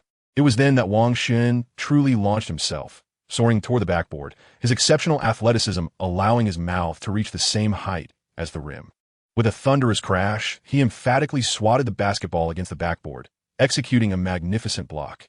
The audience erupted in cheers, captivated by the sheer spectacle of the play.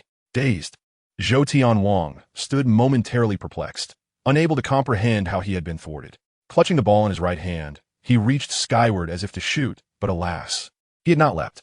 Wang Xiuyuan tauntingly waved the ball before Zhou Tianwang's eyes, inciting his frustration. He then raised the ball again, but Zhou Tianwang remained grounded. While Zhou Tianwang's lack of a jump was inconsequential, Wang Xiuyuan was undeterred, executing a smooth, mid-range jump shot akin to Tracy McGrady's signature style. The ball swished through the net, a picture-perfect three-pointer, though their scoring was based on numbers. Zhou Tianwang, receiving a ball toss from the sidelines, flung it back to Wang Xiuyuan, provocatively beckoning him with a finger.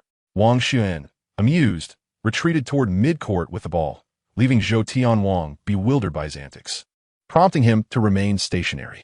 Shaking his head in resignation, Zhou Tianwang thought, "Who do you think you are? Attempting a logo three-pointer?" He stood with his hands on his hips, apathetic to the need for defense, dismissing Wang Xiuyuan's gestures as superfluous. Observing this, Wang Xiuyuan hesitated no longer. He leapt, cradling the ball with both hands, and with a vigorous flick of his wrist, sent the ball soaring towards the basket. This shot felt assured. Wang Xiuyuan was certain it was time to make a statement. Upon landing, he immediately pivoted, arms spread wide, with his thumbs bent and fingers extended, signaling a three-pointer. Chapter 60. No one understands showboating better than I do. With a swish, the basketball once again found its mark, igniting a thunderous response from the audience at the Staples Center. A logo three-pointer, a feat rarely witnessed throughout the season. The arena's large screen incessantly replayed the stunning three-pointer, capturing his celebratory turn as the ball flew through the air behind him before finally swishing through the net. The crowd gasped in astonishment, marveling at the exquisite display. The audacity of his showboating was simply unparalleled. Just prior to this logo three-pointer, players from both teams had emerged from the locker rooms, coincidentally witnessing this moment of extravagant flair. As the eyes of superstars like Curry, Tion, Durant, and James sparkled with excitement, they fully grasped the immense significance of that shot. Scoring such a basket in a game would undeniably generate an extraordinary amount of attention. It encapsulated not only one's long-range shooting ability, but also an unwavering confidence. If one could indeed make such a shot successfully, it would be nothing short of remarkable. They would undoubtedly be inundated by major brands, with advertising revenue flowing in abundantly. At that moment, Zhou Tianwang wore a look of admiration, exclaiming, "You are truly impressive, my brother. Tomorrow, you are destined to be trending in the news." That shot was simply phenomenal, incredibly ostentatious. Hastily, he added, "Let us continue without long-range shots. Let us play honestly with one-on-one challenges, with an expression of dissatisfaction." After that, he beckoned for the ball from the sidelines and tossed it to Wang Xiuyuan. Upon receiving the ball, Wang Xiuyuan dribbled a few steps forward, cautiously testing the waters. He swiftly broke to the right, his foot striking the ground with a thunderous sound. Zhou Tianwang quickly moved his body to intercept him. What astonishing acceleration! Even the NBA players on the sidelines couldn't help but exclaim. At this moment, Wang Xiuyuan's upper body was remarkably low, nearly parallel to the ground. Zhou Tianwang executed a split on the spot. Successfully breaking through, Wang Xiuyuan tossed the basketball against the backboard, leaping 2 steps forward before taking off. A self-alley-oop dunk. A spectacular windmill. The crowd erupted once again. It was absolutely breathtaking. The players from both teams on the sidelines joined in the cheer, as that play was executed exceptionally well, showcasing an impressive acceleration and sharp direction change reminiscent of Allen Iverson. A thoroughly defeated Zhou Tianwang waved his hand, signaling that he was done. It was truly beyond his level. What extraordinary plays were these? Seeing such remarkable shots, Durant was equally thrilled. He had noticed Wang Xiuyuan and his companions chatting amiably on the sidelines during the game, suggesting a familiarity with Scarlett Johansson. Thus, he took the initiative to step onto the court, addressing Wang Xiuyuan, "Come on, let us have a play. You attack, and I'll defend." Upon seeing Durant's challenge, Wang Xiuyuan quickly surmised his intent, to attract the attention of Scarlett Johansson by stepping over him. Sure enough, Scarlett Johansson was watching intently from the sidelines. Wang Xiuyuan welcomed the opportunity to showcase his skills with a chance to impress. All right, I'll take the lead. Just wait a moment. I need to prepare. After saying this, Wang Xiuyuan approached the sidelines and removed his shirt, revealing his sculpted physique to the audience. He then began to warm up, showcasing his 8-pack abs and well-defined chest muscles. As he twisted and stretched, the exertion highlighted his external obliques. With his arms tucked in and his back engaged, his upper body immediately formed a perfect inverted triangle, with the muscle striations on his back clearly visible and the developed latissimus dorsi displayed in all its glory. The audience within the arena was utterly captivated. This was clearly not the result of the dead muscles cultivated by those who merely consume protein powder and lift weights in a gym. This musculature, though seemingly unremarkable at first glance, exhibited remarkable flexibility and explosive power. Not only the spectators, but also a multitude of players were eagerly observing the clash before them. I'm about to attack. Are you ready? With a series of tentative feints, Durant remained vigilant and steadfast in his defensive position. However, Wang Xiuyuan replicated his previous movement, albeit with a significantly quicker acceleration, far surpassing the speed he had displayed during his earlier duel with Zhou Tianwan. He swiftly advanced his right foot forward, breaking towards the right. Recognizing that this was not merely a probe, Durant promptly adjusted his position to counter. It should be fine this time, Durant thought confidently, exerting all his effort to move rightward in defense. Yet, to the astonishment of everyone in attendance, Wang Xiuyuan executed another abrupt stop. What is the core issue that makes the deathly change of direction so challenging to defend against? You might think it is a real breakthrough, but it is in fact a feint. Conversely, what you perceive as a feint might just be genuine. The expressions on the faces of the players along the sidelines varied. Ha! Durant just got completely faked out. Oh, my knees. I can feel the pain already. Damn, that was a deathly change of direction, reminiscent of Iverson's signature move. What on earth? Are his knees made of titanium? How can he stop like that? The key is his balance. Did you all notice? His body was almost parallel to the ground, his center of gravity well below half a meter, and yet he maintained perfect equilibrium. Unstoppable, truly unstoppable. If I attempted that, I would also be sent flying. Durant did get launched, yet Wang Xiuyuan remained unfazed, dribbling leisurely along the left side of the court, tracing a semicircle towards the basket. He leaped, right hand firmly gripping the ball, soaring into the air. Chapter 61. Dunking is my specialty. Oh, an aerial turn. However, Wang Xiuyuan's maneuvers were not yet complete. As his body rotated, the basketball traced a graceful arc in his right hand. Completing a 360-degree spin, he was already passing the rim, suspended in midair. He forcefully extended his arm, driving the ball straight down into the hoop. The sound of this slam was significantly louder than before. It was reminiscent of the semi-divine Vince Carter's 360-degree windmill dunk. Goodness gracious, this is a recreation of Carter's legendary dunk from the 1999 to 2000 All-Star Game. Unbelievable. Someone has managed to replicate Carter's iconic dunk during a one-on-one. My word, this dunk possesses even greater power than Carter's original. The players from both teams stood in stunned silence, while the Lakers players erupted in joyous laughter. What a tremendous blow this was for the Warriors. LeBron chuckled heartily, doubled over in mirth. The elementary schooler, reminiscent of Curry, had a mouth that could easily accommodate a large duck egg, and he harbored a profound admiration for those dunks capable of producing explosive effects.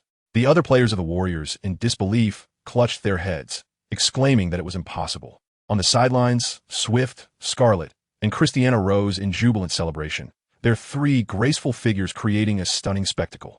Wang Xiuyuan opened his arms, reveling in the adulation of the crowd. Durant, who had been left in the dust, rose and gazed incredulously at Wang Xiuyuan beneath the basket. At that moment, he felt as though the sky were collapsing. He had been outmaneuvered by an obscure amateur player, and he was doomed. Tomorrow, major news outlets would undoubtedly feature stories about this night, and he, Durant, the superstar of the NBA, would merely be a pitiful backdrop.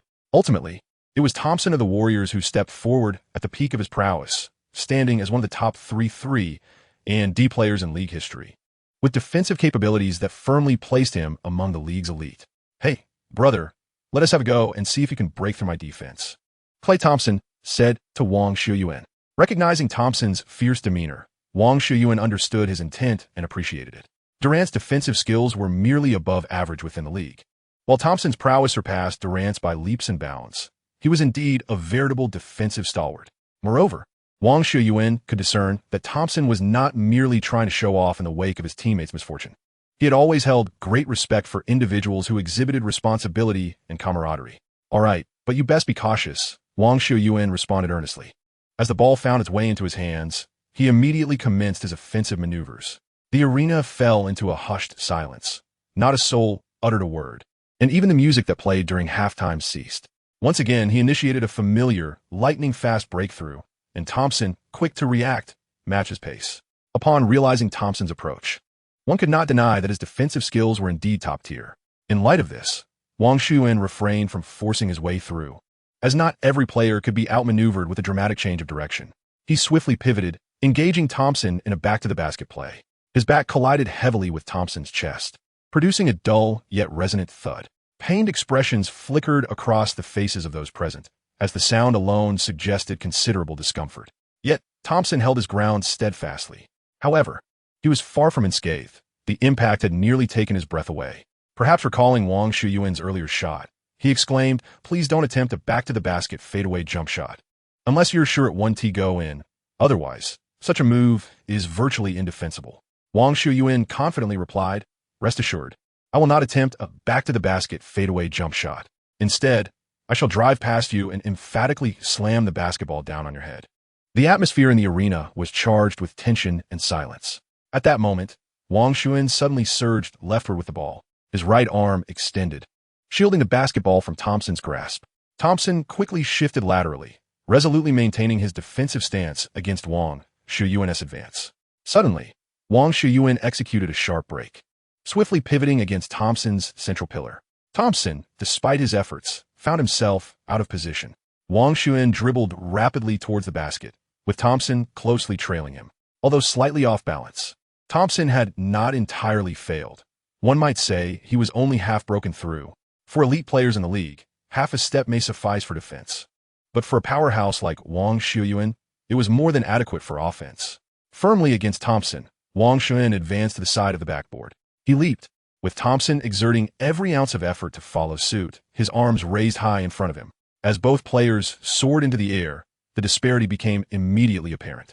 Standing at a mere 188 meters, Wang Xiuyuan astonishingly leaped higher than the 198-meter Thompson by nearly half a head, a difference of over 20 centimeters. In that moment, Wang Xiuyuan's upper body traced an elegant arc, and with great force, he slammed the basketball downwards. His arm and the ball cleaved through the air between Thompson's outstretched arms. Though Thompson's hands made contact with the ball, they could not withstand Wang Xiuyuan's overwhelming power. The ball thundered through the hoop, while Thompson was sent sprawling to the ground. Staples Center erupted in uproar. It was nothing short of miraculous, astonishingly unbelievable. The two core players of the Warriors had collectively faltered. The commentator exclaimed in astonishment, "Oh my goodness! I have just witnessed an amateur, a person of Asian descent, dunking over Thompson's defense. Good heavens, Thompson has been knocked to the ground. By the gods! A player shorter and lighter than Thompson has managed to dunk over him in a one-on-one confrontation. I must be dreaming. Surely I have not awakened from halftime. How could it be that the league's fifth-best defender, Klay Thompson, was bested in such a fashion by a player shorter than himself? Dear God, take me now. Is this some sort of jest? Is the world a vast stage of absurdity?" This was not merely a setback for Durant. The entire Warriors team felt as though the sky were collapsing. As Thompson rose, gazing up at the dome of Staples Center, he pondered in disbelief. What on earth just transpired? Durant, who had been despondent, found solace in the realization that he was not alone in his misfortune. Someone else shares my plight. No, he is faring even worse. I can at least claim negligence. He was dunked on after me.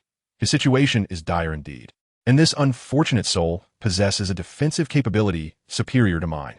It is not my inadequacy. It is the opponent's prowess. Durant felt a wave of delight wash over him. The sensation of shared burden was invigorating. "Hey, you truly are my good brother, Thompson, for taking the brunt of the attack," he mused internally.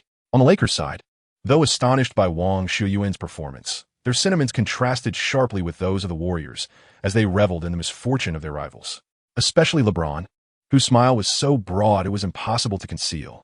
Amidst the jubilant cheers of the crowd, Wang Xiuyuan exited the stage. The exuberant Zhou Tian Wang exclaimed, "Brother, you have been exceptionally gracious to me. You deliberately let me score that first point, didn't you? You truly honored me." Beside him, Christiana, filled with excitement, embraced Wang Xiuyuan, declaring, "You were magnificent, Alex." Ultimately, due to the tremendous impact Wang Xiuyuan inflicted upon the Warriors, the entire second half saw the team falter, allowing the Lakers to seize a significant victory. In a fit of rage, Warriors head coach Steve Kerr shattered his tactical board on the spot, berating his players vehemently. The following morning, Wang Xiuyuan, accompanied by Christiana, set out early to the hotel to pick up Zhou Tianwang. They had agreed on this after watching the match the previous night, upon witnessing the treasures, weapons, and peculiar items Wang Xiuyuan had discovered in the video. Zhou developed an interest in the treasure hunting experience as well. Today, at the Loshanji cargo dock, a batch of containers was slated for auction. Once these containers arrived at the port via cruise ships, they would be unloaded, and typically, the cargo owners would swiftly retrieve them within a month. Even those who took a bit longer would usually clear their containers within 3 months, as each day the containers remained at the port incurred storage fees. The dock today was an oceanic port, and all containers being auctioned originated from beyond America. As such, they would not be plagued by the plethora of discarded items common in storage auctions. Instead, they predominantly contained valuable, brand-new goods. Alternatively, there were high-value personal items shipped in containers to America, with the only distinction being the worth of the contents within. Comparatively, this auction promised more excitement.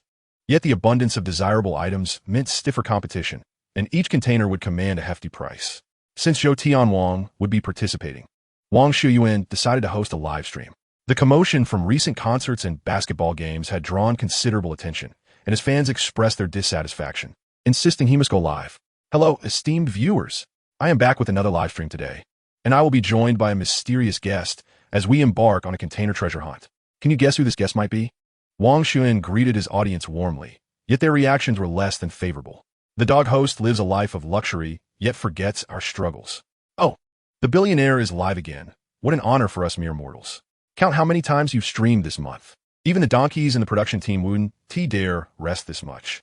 Bring out the beautiful woman to stream. You can leave. I want to see the beauty. Let your girlfriend join the stream." As always, the viewers engaged in a flurry of humorous remarks and banter. Upon their arrival at the hotel, Zhou Tianwang was already waiting at the entrance. "Good morning, Jay. I apologize for making you wait," Wang Xiuyuan said. Zhou replied with a chuckle, "I watched your stream and knew you were on your way, so I came downstairs to wait." He then showed Wang Xiuyuan the screen of his phone, displaying the live stream footage. Upon witnessing the enigmatic guest, the illustrious King Zhou, the audience in the Douyin live stream erupted with excitement. What a divine host, managing to bring the King Zhou into the live stream. Incredible. One can only surmise that the host is exceedingly affluent, willing to spend lavishly to invite the King Zhou as a guest. Amazing, amazing, I am utterly enamored.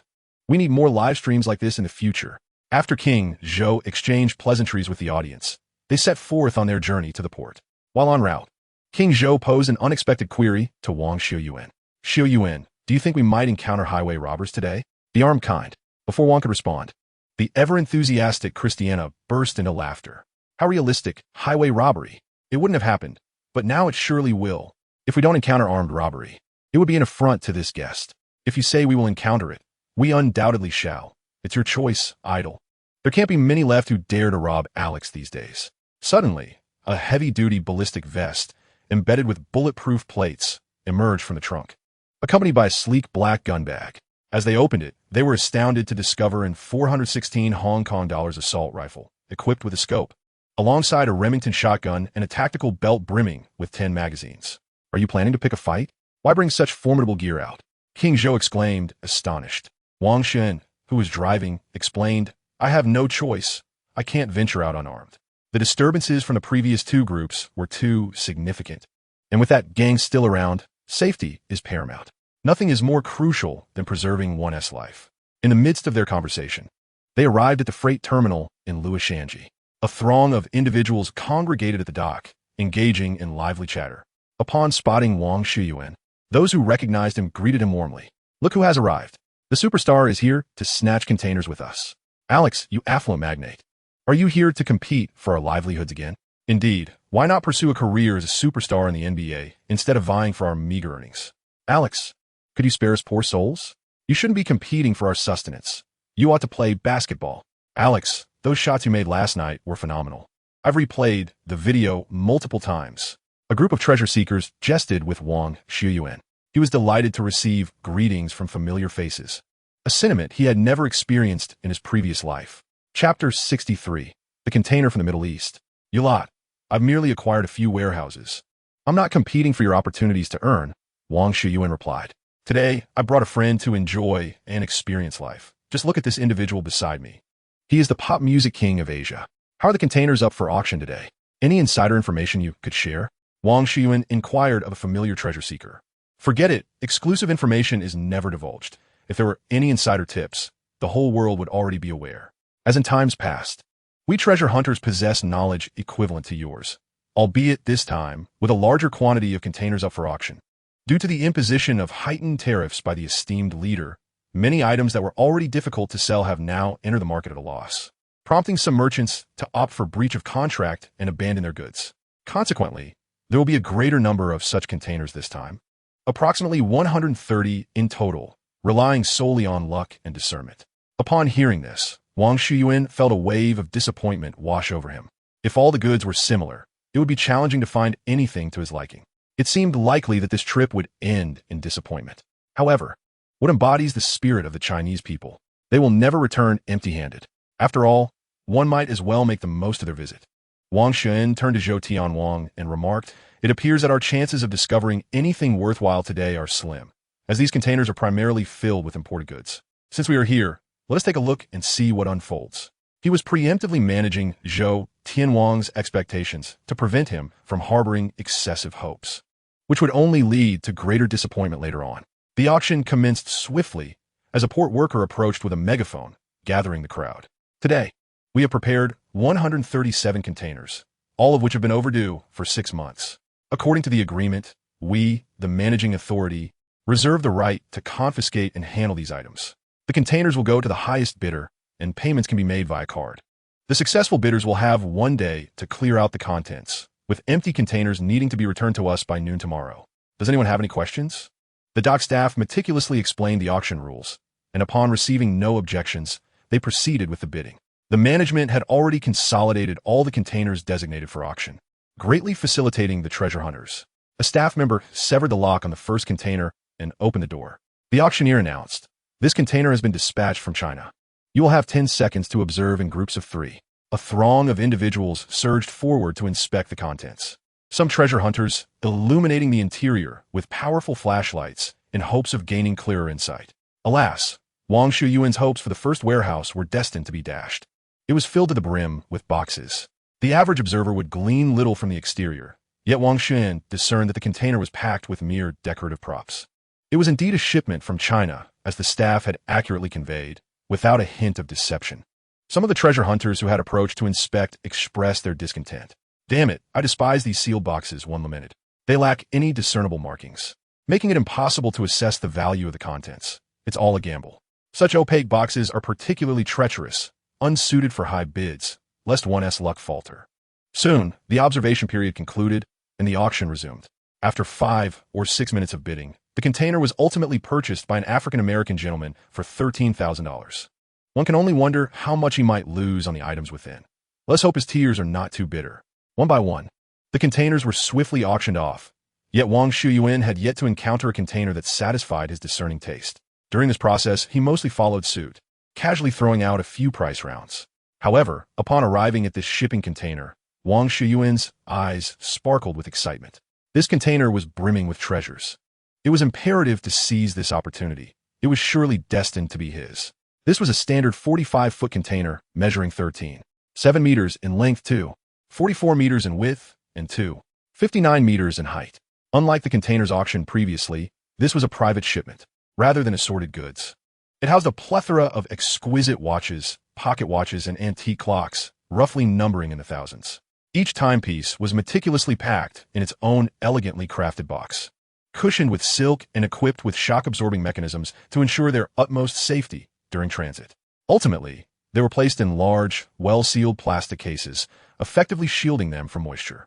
Furthermore, there were 12 oil paintings, and nestled at the back of the container was a medium-sized safe, over a meter tall and half a meter wide. This safe contained a wealth of documents and materials, some inscribed in Arabic script, indicating that the container likely originated from an Arab nation in the Middle East. It was evident that a wealthy oil magnate had encountered some misfortune, leaving these assets behind, thus inadvertently benefiting him. Moreover, this Arab petroleum tycoon was undoubtedly a connoisseur of horology. At that moment, the host announced that this container had been dispatched from Arabia, and that participants would be grouped in threes, each allotted 10 seconds to observe. As the container was opened, treasure seekers moved forward to inspect it, only to find themselves lamenting once more. Oh dear, yet another container filled with boxes. How are we supposed to scrutinize this? The boxes were plastic, devoid of any informative markings. However, given the container's origin from Arabia, a land abundant in oil and wealth, the contents were likely to be of considerable value. Yet, it was also home to many impoverished souls. The affluent were but a select few. If this were a container of a less fortunate individual, it would spell disaster. Nevertheless, it was apparent that this was not the case. How could the impoverished afford moisture-proof boxes? This was the most glaring inconsistency. Among the attendees, keen-eyed treasure seekers had already discerned the anomaly, yet none dared to speak up.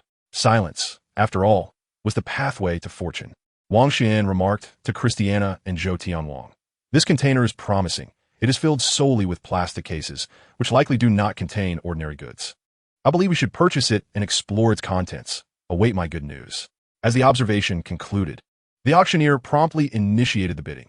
The starting price for this container from Arabia is $3,000, with increments of no less than $200. Let the auction commence. Is there an opening bid of $3,000?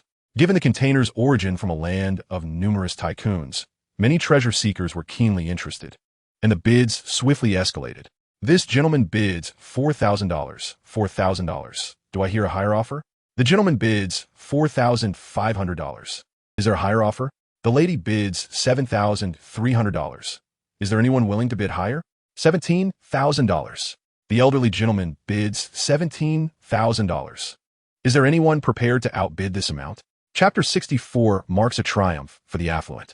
The bidding swiftly escalates beyond $17,000, with several prominent treasure hunters joining the fray.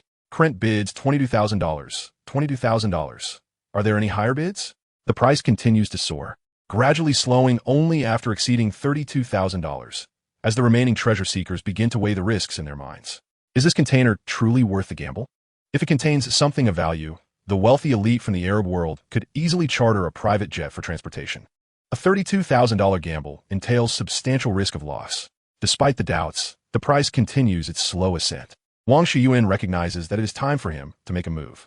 I bid $40,000. I want this container. Wang Xiuyuan raises his bid by several $1,000s in one go, and those still competing feel a sudden tightness in their chests. This is indeed a formidable price. All are sealed plastic containers, and no one knows what lies within, making everyone reluctant to take significant risks. Meanwhile, those who had long since given up revel in schadenfreude. I knew this wealthy man would not play it safe. He has indeed stirred the pot at a critical moment. Damn this rich man for encroaching on our livelihoods. He stands to lose a mere few thousand while we risk losing half our lives. There's simply no comparison. Do not equate your life savings with the whims of the wealthy. Chris, you must relinquish hope. Indeed, Chris Alexander, if he loses, it's just a few $1,000s, nothing significant. But for you, that amount could represent a substantial portion of your fortune. Stop gambling. Enough is enough. $40,000 is already a considerable risk. It is not worth pursuing further. Many of the treasure seekers who had already surrendered began to urge those still in competition to withdraw from contesting with Alexander. Their reasoning was sound. For a man of Alexander's means, losing this container would elicit no reaction, merely a few meals and bottles of wine. Yet for ordinary individuals, those few tens of thousands of dollars could represent their entire cash flow, the capital upon which their families depend, perhaps even the only hope for their ascent. It is not that ordinary people are inherently inferior to the wealthy. Rather, the vast disparities begin from the nurturing provided by one's family for birth. This manifests in education, hobbies, social platforms, networking resources, initial capital, and so forth. Particularly in competitive environments, the affluent can afford to lose many times, with ample opportunities to start anew even after setbacks. In contrast, ordinary individuals, the impoverished, after painstakingly accumulating a modest savings, face potential ruin from just a single loss. Merely one loss can lead to irreversible consequences. Even though the final competitors were a few prominent professional treasure hunters, their worth was utterly incomparable to that of Wang Xiuyuan. Thus, upon hearing the persuasive words of the crowd, Those who were initially weighing their bids began to ponder whether it was truly worthwhile to continue competing against such a billionaire. Ultimately, these professional treasure hunters, without exception, chose to withdraw.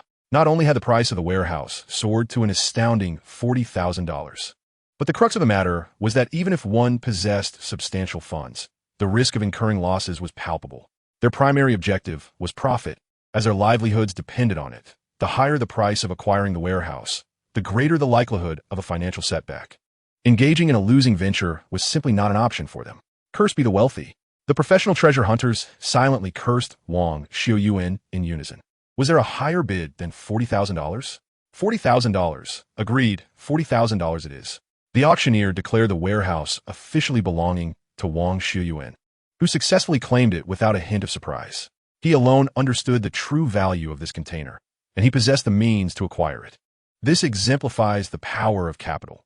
Only when one has sufficient resources can they seize the most lucrative opportunities that arise.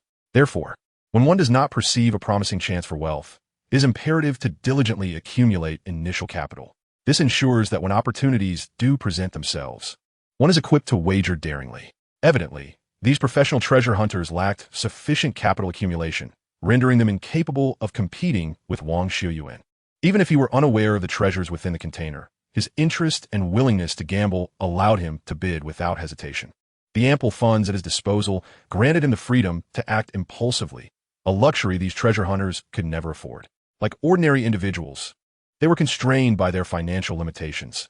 Even if they miraculously triumphed in the bidding, the moment they opened the container and faced a loss, they would find themselves utterly destitute. For these reasons, the professional treasure hunters dared not continue bidding against Wang Xiuyuan. From a rational standpoint, they made a sound decision. There are indeed instances of individuals who have triumphed in gambling, especially in this age of rapid information dissemination, where we often witness such successes. However, what remains unseen is the multitude of those who have faced ruin, far surpassing the fortunate few. This phenomenon is known as survivor bias.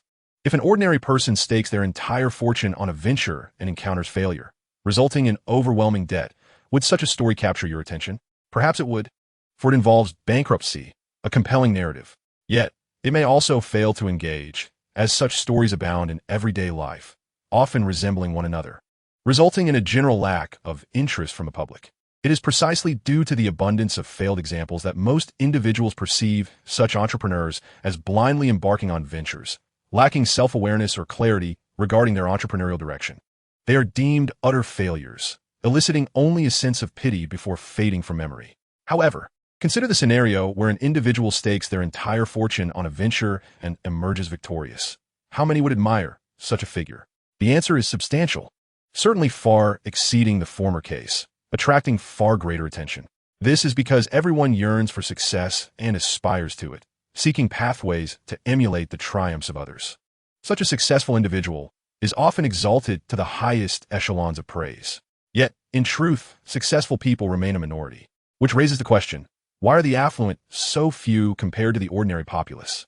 Wang Xiuyuan can easily envision the moment when the treasure seekers present discover the trove of treasures concealed within the container he purchased. Awaiting them will be an abyss of regret and self-reproach, lamenting why they did not pursue their ambitions with reckless abandon.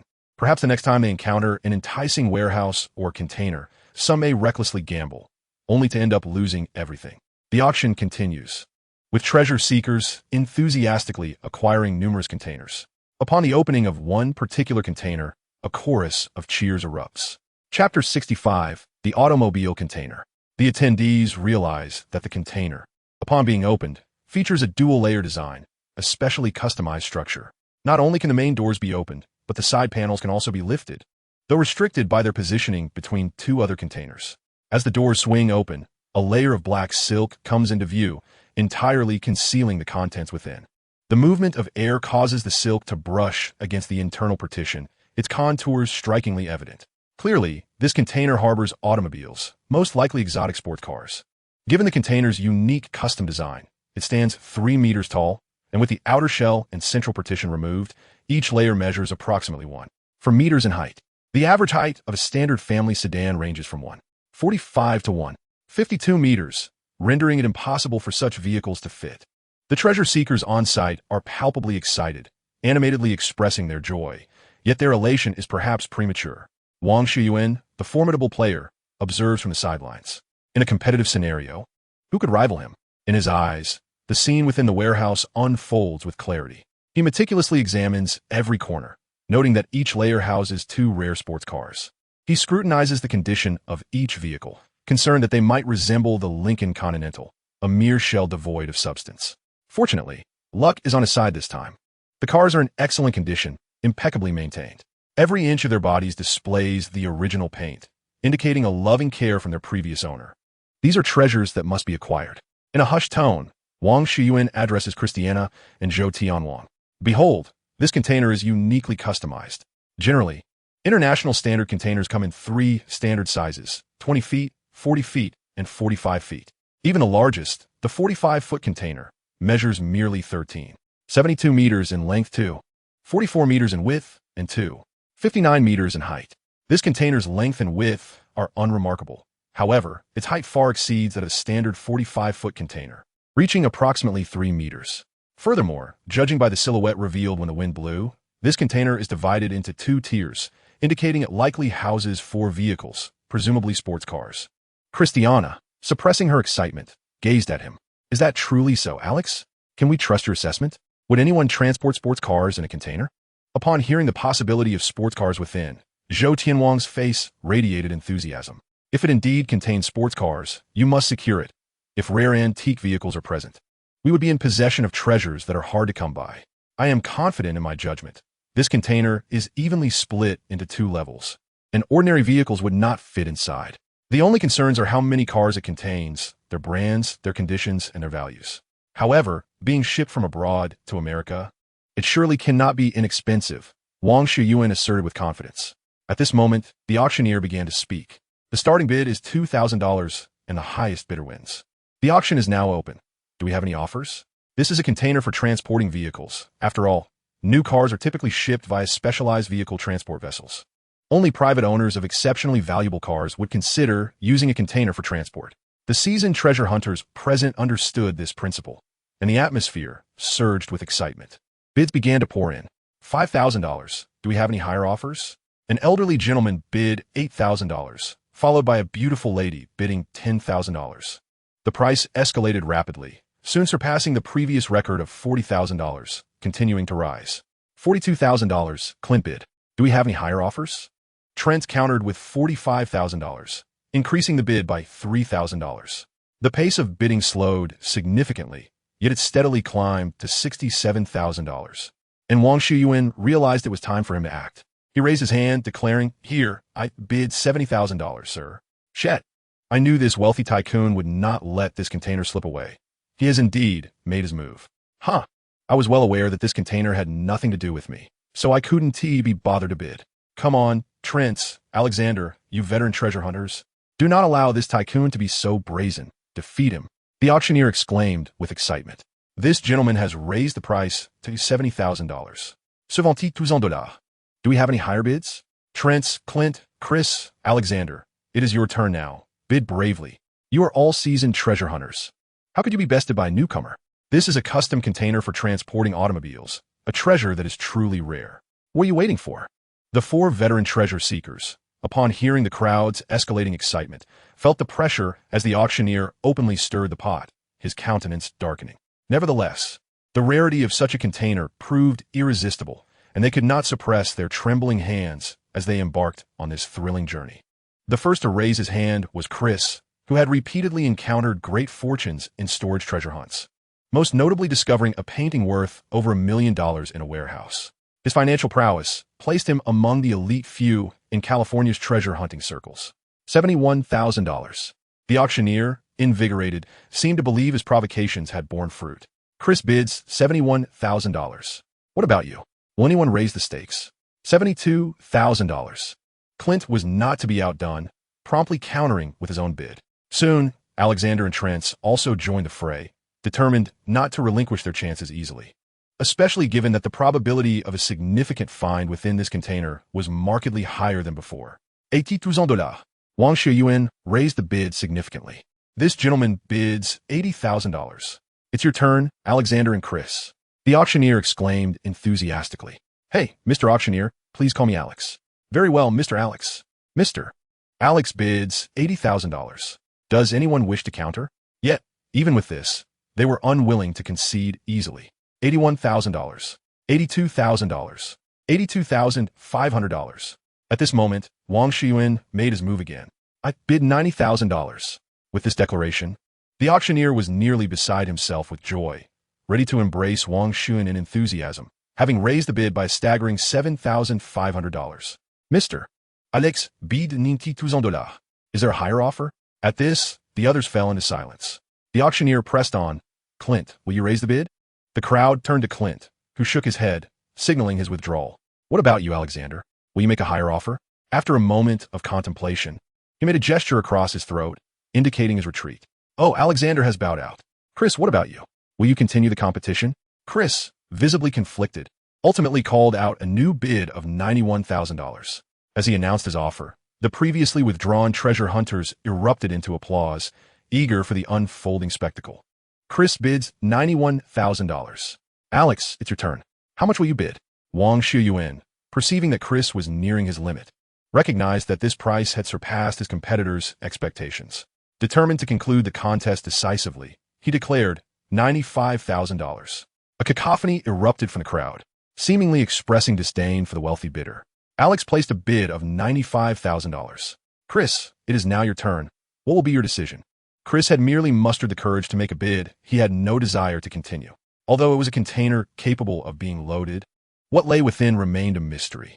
Observing Wang Xiuyuan's unwavering confidence in his bid, it was evident that there was ample room for further competition. He did not wish to inflate the price for the port company, fearing that if Wang Xiuyuan withdrew, he would find himself in a precarious situation. Thus, he decisively chose to forfeit. Upon witnessing this, the auctioneer promptly announced the final result.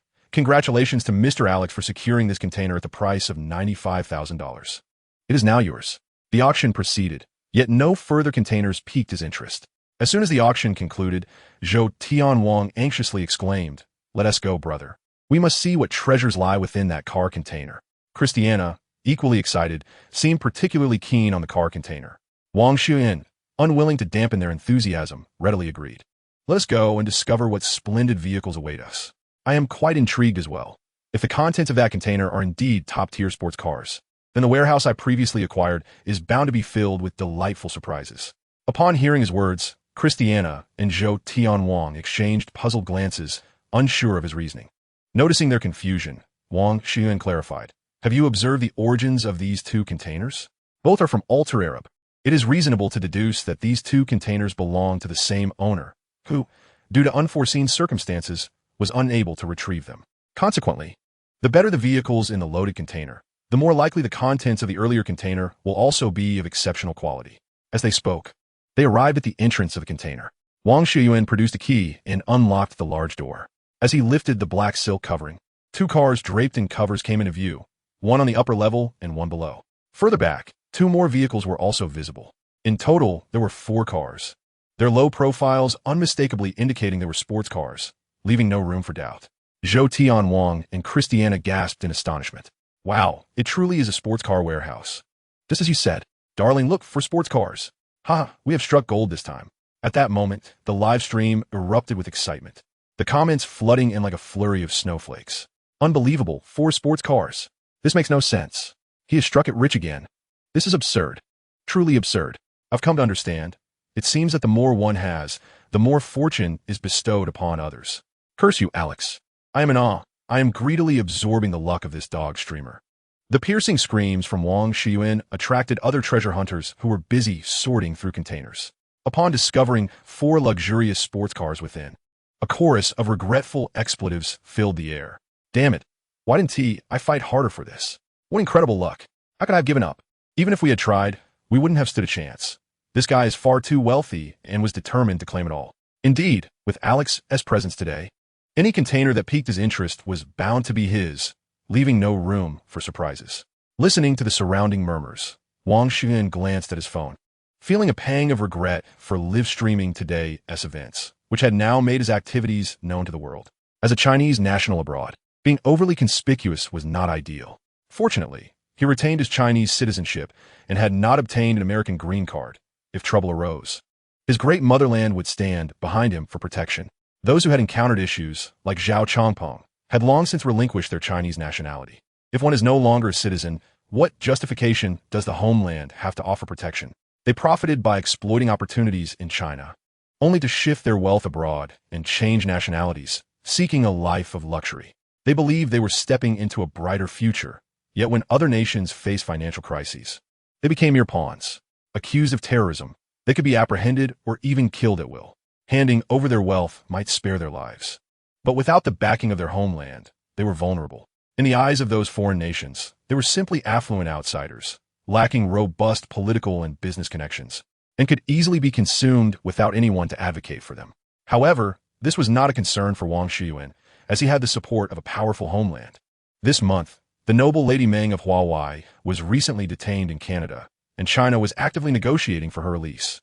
Hurry, unveil the car cover and see what sports car it is, Christiana urged eagerly. All right, no need to rush, my dear. Let me first take a look. Wang Xiuyuan stepped forward and lifted the cover from the first sports car, revealing an aggressively designed black carbon fiber front lip. Based on the design, it was likely a Lamborghini. The aerodynamic styling was unmistakable. As he continued to pull back the cover, a golden shield emblem emerged, showcasing a prominent golden bull logo. Chapter 67, the only one in the world. It was indeed a Lamborghini. Oh my, this was a fortune waiting to be claimed. Do you recognize which model it is? Christiana asked impatiently. Wang Xiuyuan, however, did not recognize this particular Lamborghini. He would have easily identified standard production models like the Aventador or Gallardo. However, when confronted with such a limited edition, he was utterly perplexed.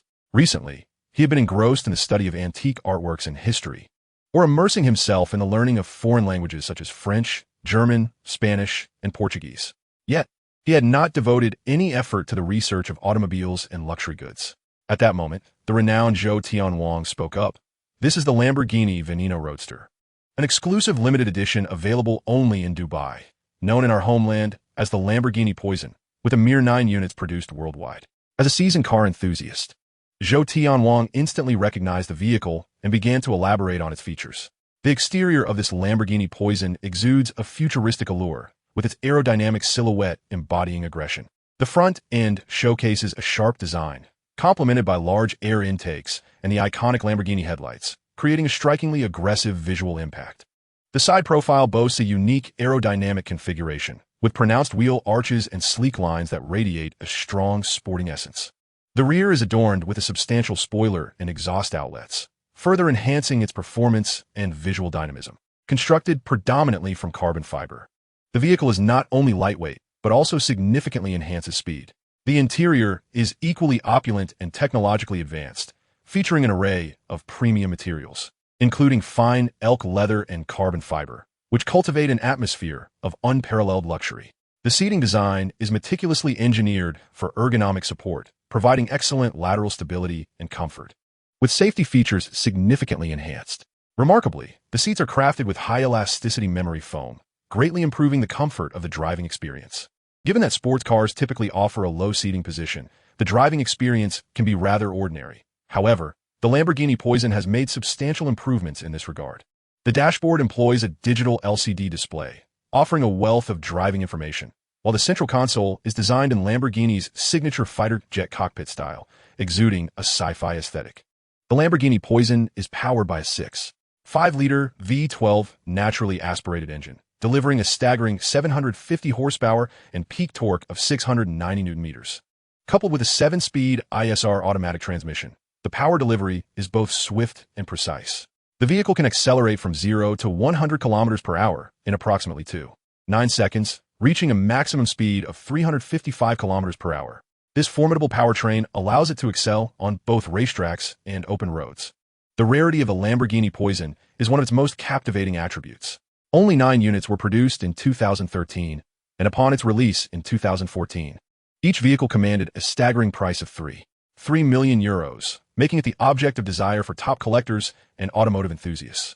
Its rarity is not solely defined by its limited production, but also by its distinctive design and exceptional performance, endowing each Lamborghini Poison with immense collectible value and investment potential.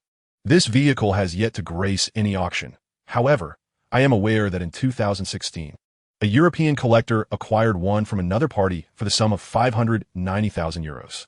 Overall, the Lamborghini Veneno epitomizes a supercar that harmoniously blends unparalleled performance, opulent interiors, and a distinctive exterior, with its rarity further enhancing its allure. Following the introduction by Zhou Tianwang, the audience erupted into enthusiastic applause. My goodness. Even when valued at 590,000 euros in 2016, 2 years have elapsed, indicating that the current price has ascended and it may not even be attainable. Alas, I have brushed past an immense fortune. Good heavens, let me perish. I fear I shall live in perpetual regret for the rest of my days. Wang Xiuyuan chuckled heartily and swiftly diverted the conversation. It seems my luck is exceedingly good. However, I have no intention of selling this car. I shall keep it for my collection. Now, let's move on to the next vehicle. Zhou Tianwang. Should we encounter a car we are not familiar with, you must take the responsibility of elucidating it for us. Zhou Tianwang promptly gestured an OK, and Wang Xiuyuan stepped forward to unveil the cover of the vehicle above. As the front lip of the car was revealed, the onlookers immediately gasped in astonishment. Goodness, it is a Bugatti. Oh my, yet another extraordinarily valuable supercar. Which model is this? Bugatti designs are somewhat similar. I cannot recognize it. What do you think, Zhou Tianwang? Have you identified the model? Zhou Tianwang cast a complex glance at Wang Xiuyuan before responding. Brother, I am quite envious of you right now. This car is the only one of its kind in the world. Upon hearing Zhou Tianwang's words, the surrounding crowd was left utterly astonished. The only one in existence had appeared right here. Unavoidably, someone urged, quickly enlighten us. Let us broaden our horizons. Zhou Tianwang then began to elaborate on the details of this remarkable automobile. The vehicle is known as the Bugatti La Voiture Noire, colloquially referred to as the Batmobile in French. It was unveiled at the Geneva Auto Show earlier this year and has been hailed as the most expensive supercar in the world. With a price tag of £14 million, it translates to approximately $18 million at the current exchange rate. The Bugatti La Voiture Noire is an exceptionally unique and luxurious supercar, embodying the design essence and top-tier performance of the Bugatti brand. Its design inspiration is drawn from the illustrious classic model, the Bugatti Type 57 SC Atlantic. Between 1936 and 1938, Bugatti produced only 4 of the Type 57 SC Atlantic cars. And currently, only 2 of these classic vehicles remain in pristine condition. The exterior design of La Voiture Noire is strikingly individualistic, featuring a streamlined body and elegant contours that showcase Bugatti's profound understanding of aerodynamics. Furthermore, it distinguishes itself from Bugatti's previous somewhat bulky appearances, presenting La Voiture Noire as exceptionally sleek and robust. The entire vehicle features a black carbon fiber exterior, creating an aura of mystery and luxury. At the front, the classic Bugatti grille, often referred to as the Big Mouth, harmoniously integrates with slender LED diamond headlights, showcasing a distinctive brand identity. Chapter 68, Land Fighter. The smooth lines along the sides of the car emphasize its sporty character. At the rear, 6 oval exhaust pipes complement a broad taillight strip, culminating in a design that exudes a futuristic essence. The interior of the Bugatti La Voiture Noire is equally opulent, crafted from the finest materials, including the high-grade leather and carbon fiber favored by supercar enthusiasts. The seats are enveloped in premium leather, featuring a semi-bucket design that offers exceptional comfort and support, although it may not quite match the comfort level of the Lamborghini Veneno. The central console is equipped with a digital LCD dashboard, allowing the driver to configure various functions via a touchscreen. The overall layout of the interior is designed with simplicity and elegance at its core. The vehicle is powered by an 8.0-liter W16 quad-turbocharged engine, delivering a maximum power output of 500 horsepower and a peak torque of 600 newton-meters. It is paired with a 7-speed dual-clutch transmission, ensuring rapid and smooth power delivery. The car accelerates from 0 to 100 kilometers per hour in approximately 2.5 seconds, with a top speed exceeding 400 kilometers per hour. This formidable powertrain endows the Bugatti La Voiture Noire with exceptional performance, rivaling any other top-tier supercar. Everyone present, including Wang Xiuyuan and Christiana, was left in awe of the luxury and rarity of this Bugatti after Wang Zhou's introduction. This singular vehicle is valued at an astounding $18 million, not including licensing and tax fees, epitomizing extravagance. Wang Xiuyuan, not one to linger in astonishment, promptly summoned port staff to contact the crane to lift the container housing the supercar. Due to the container being flanked on both sides, the side panels could not be opened, preventing the car from being driven out. After a wait of over 20 minutes, the container was finally lifted to an open area. The side panel of the container was opened, revealing the two cars within. Upon unveiling the cover of the first car, yet another Lamborghini was revealed to the crowd. This time, the extraordinarily rare limited edition Lamborghini Reventon. Wang Xiuyuan happened to be familiar with this model, having seen promotional videos that showcased its remarkable prestige. Directly competing with the American F-22 fighter jet. While it may not match the fighter jet in speed, the stature it commands is undeniably impressive. The name Reventon is derived from a bull owned by the Don Rodriguez family, which gained notoriety after killing Matador Felix Guzman in a bullfighting match in 1943. As a limited edition model produced after the Batmobile, the Reventon's design is inspired by the F-22 fighter jet. Rather than merely categorizing the Lamborghini Reventon as a supercar, one might more aptly describe it as a fighter jet cruising down the road. Aesthetically, the sharp contours of the front end are accentuated by two massive air intakes, while the straight lines delineate an array of acute angles, imbuing the entire body of the Reventon with a palpable sense of muscularity and velocity. The roof and rear evoke the layered design of an aircraft's flaps, complemented by LED taillights and an oversized exhaust pipe centrally positioned at the rear, harmoniously integrated with the diffuser beneath the rear bumper. The Reventon seemingly proclaims to the world the tempestuous spirit concealed beneath its exterior. The LED brake lights at the rear evoke the signal lights of an aircraft's underbelly, and when the transparent engine cover is lifted, it exudes a formidable presence akin to the opening of a fighter jet's cockpit. Similar to other supercars, the Lamborghini Reventon underscores the concepts of chassis rigidity and lightweight construction, utilizing meticulously selected materials. The body structure is primarily crafted from fluorocarbon compounds, carbon fiber, and steel, with the wheels being no exception. The car employs innovative aerospace-grade carbon fiber materials, ensuring that while the body retains its strength, it significantly reduces weight. The pointed design of the front end is aerodynamically advantageous, and the broad square mesh air intakes on either side supply additional cool air for the brakes. The headlights, composed of xenon and LED technology, enhance the expressive character of the Reventon's visage. Furthermore, the Reventon showcases a striking new hue known as yacht gray, which, in tandem with the glossy black wheels, creates a visually arresting contrast.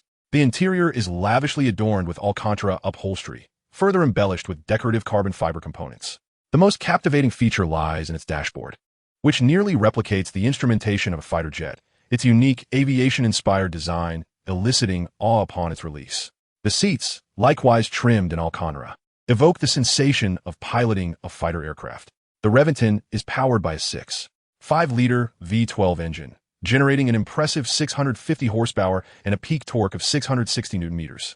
Its transmission system is equipped with a proprietary E-gear gearbox, while the drivetrain is configured for all-wheel drive, effectively translating power into forward momentum. Weighing a mere 665 kilograms, the Reventon accelerates from 0 to 100 km/h in just 3.4 seconds, with a top speed comfortably exceeding 340 km/h. Although it may not match the speed of the Lamborghini Veneno or the Bugatti La Voiture Noire, it is essential to remember that this model was launched in 2007. Only 21 hardtop versions exist worldwide, while the convertible variant is limited to just 16 units, leading to a frenzy upon its release. Just as Wang Xiuyuan was poised to view the final car, Christiana intervened. "Hold on, Alex, don't be so hasty in revealing the mystery. Let's engage in a little game." Wang Xiuyuan, intrigued, gazed at Christiana, eagerly awaiting her next words. "How about we film a video of the last car and invite the audience in the live stream, including Zhou Tianwang, to guess the vehicle based on the outline of its cover?" As soon as Christiana finished her words, Wang Xiuyuan instantly grasped her meaning and readily acquiesced to her proposal. This little game not only heightened the atmosphere of the live stream, but also enhanced her favorability among the audience, yielding multiple benefits. He himself had not considered this angle. Did he truly lack such trivial funds? He did not. He was quite affluent at present. Moreover, within his jade pendant space, there resided over 1 million bottles of fine wine, a lifetime's worth that he could never consume. It is indeed a blessing to have an astute partner, as not only is their companionship comfortable, but they also aid in the flourishing of one's career. Therefore, when seeking a partner, one must be discerning. To all the esteemed viewers in the live stream, I shall initiate a systematic voting process. Subsequently, I will circle around the final vehicle, and you may guess its model, specifying the exact type. Among those who correctly identify the vehicle in both the YouTube and Douyin live streams, I shall select 10 individuals to receive a bottle of exquisite red wine, ensuring your delight. Chapter 69. The Safe. Wang Xiuyuan elaborated on the rules of the guessing game to the audience. After the other 3 cars had exited, he began filming around the last vehicle. This final sports car, with its elongated body, was indeed challenging to identify when cloaked. However, given that the preceding 3 cars were limited edition super luxury vehicles, the guessing range was considerably narrowed. Ordinary supercars could be outright dismissed, as their silhouettes bore little resemblance to this one. Although the remaining brands and models were few, they were certainly not easily guessed. After all, not everyone is well-versed in supercars, and the time available for the audience to research and compare information was quite limited. Nevertheless, due to the ample number of viewers in the live stream, it was likely that a fortunate few would indeed make the correct guess. As the guessing period concluded, Wang Xiuyuan unveiled the cover of the final supercar. An Aston Martin was revealed before all. Wow, it's an Aston Martin. Those who misguess the brand will undoubtedly miss their chance to win. However, I am unfamiliar with this vehicle. Zhou Tianwang, I must trouble you to introduce it to everyone. Zhou Tianwang, with a beaming smile, stepped forward to present the car. Relatively speaking, this Aston Martin is more widely recognized. It is the 177 model, first unveiled at the Paris Auto Show in June 2009 with a global limit of just 77 units. In America and North America, it retails for $1.8 million, while in Great Britain, the price is £1.3 million. In China, it made its debut at the Shanghai Auto Show in April 2011, with a quota of 5 units, priced at a staggering 47 million yuan. Notably, when it was sold in China, it had not yet had the opportunity to be showcased to the audience at the Shanghai Auto Show, and all units had already been sold out. The Aston Martin 177 is equipped with a naturally aspirated 7.3L V12 engine, paired with a 6-speed semi-automatic transmission. With a maximum power output of 760 horsepower and a peak torque of 750 Nm, the Aston Martin 1-77 accelerates from 0 to 100 km/h in just 3.5 seconds, achieving a top speed of 354 km/h. Beyond its formidable power, the 1-77 features a carbon fiber monocoque chassis paired with a meticulously handcrafted all-aluminum body. Remarkably, the total weight of the vehicle is approximately 500 kilograms, achieving perfection in every aspect. Thanks to the introduction by the esteemed Zhou Tianwang, the correct answer is indeed the Aston Martin 1-77. Let us see how many guessed correctly. We will select 10 fortunate viewers from each of the 2 live streams who answer correctly. Each winning viewer will receive a bottle of 2008 vintage Lafite red wine. Once matters were settled, Wang Xiuyuan opted not to open another container, as he anticipated that its unveiling would generate an even greater sensation. It was wiser to remain discreet and not attract undue attention. Thus, he fabricated an excuse. Christiana, Jelenge, don't we have important guests to meet this afternoon? Both Christiana and Zhou Tianwang, being astute individuals in the mixed entertainment industry, understood the implication.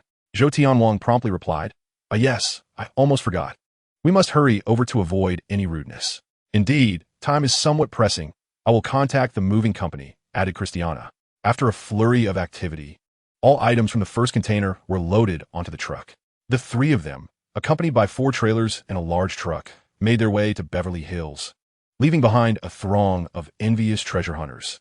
Upon safely arriving at their residence in Beverly Hills, they were relieved to have avoided any road robberies along the way. Several precious supercars were carefully unloaded, with the moving company's staff sweating nervously, fearing any mishap that might damage the vehicles, as it would cause significant headaches for both the insurance company and their employer.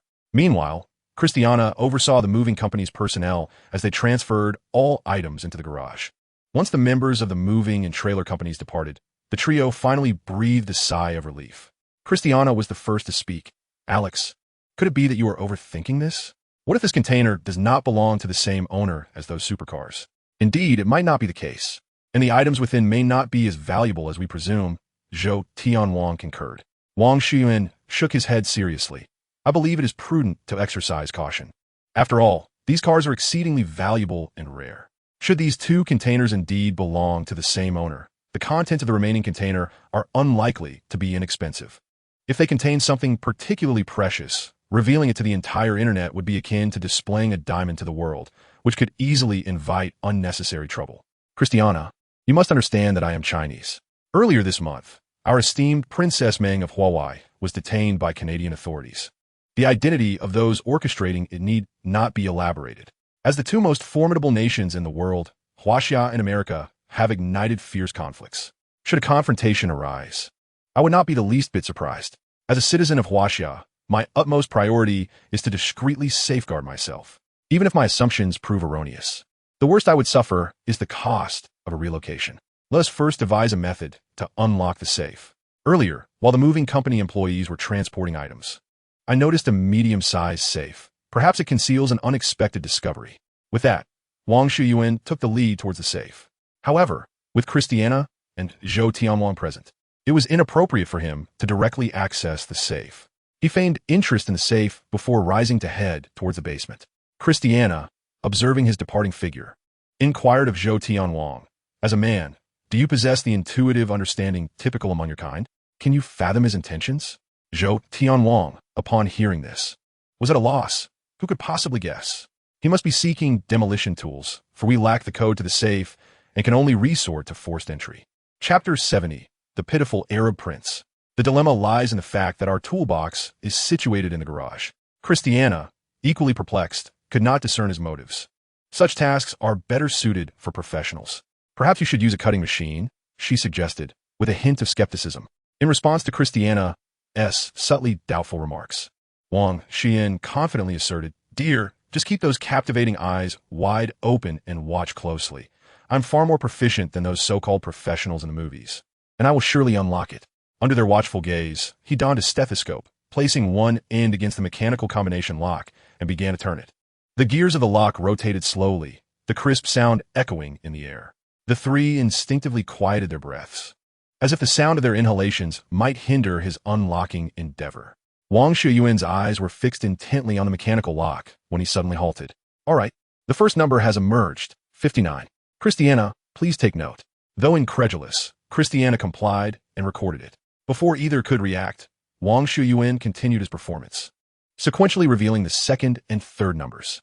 He then pressed the safe's handle, and a clear click resonated through the air. In the astonished gazes of Christiana and Zhou Tianwang, Wang Xiuyuan pulled the safe door ajar. He turned to Christiana with a playful glint in his eye.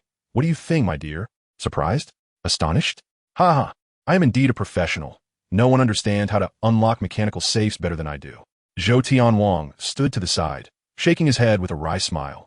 As the day's events had exceeded his understanding, Christiana was rendered speechless by his audacious maneuver and promptly urged, "Hurry, open it up and see what lies within." Wang Xiuyuan ceased his idle chatter and obediently opened the safe, rummaging through its contents. It is imperative never to contradict one's partner in front of others, for such discord surely leads to unfavorable outcomes in private. Before long, he uncovered information regarding the owner of the safe amidst a stack of documents. A thick pile of investment agreements and contracts lay before the three of them, and upon turning to the last page, a name stood out clearly: Mansour bin Yukrin. Wang Xiuyuan immediately took out his phone to search for this name on Google.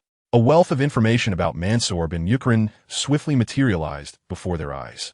It turned out that Mansour bin Yukrin is the nephew of the current King Salman of Saudi Arabia.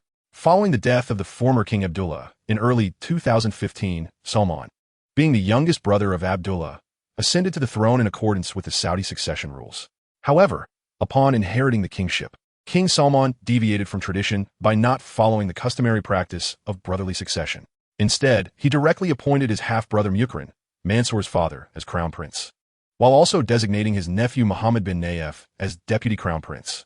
King Salman's break from convention did not stop there.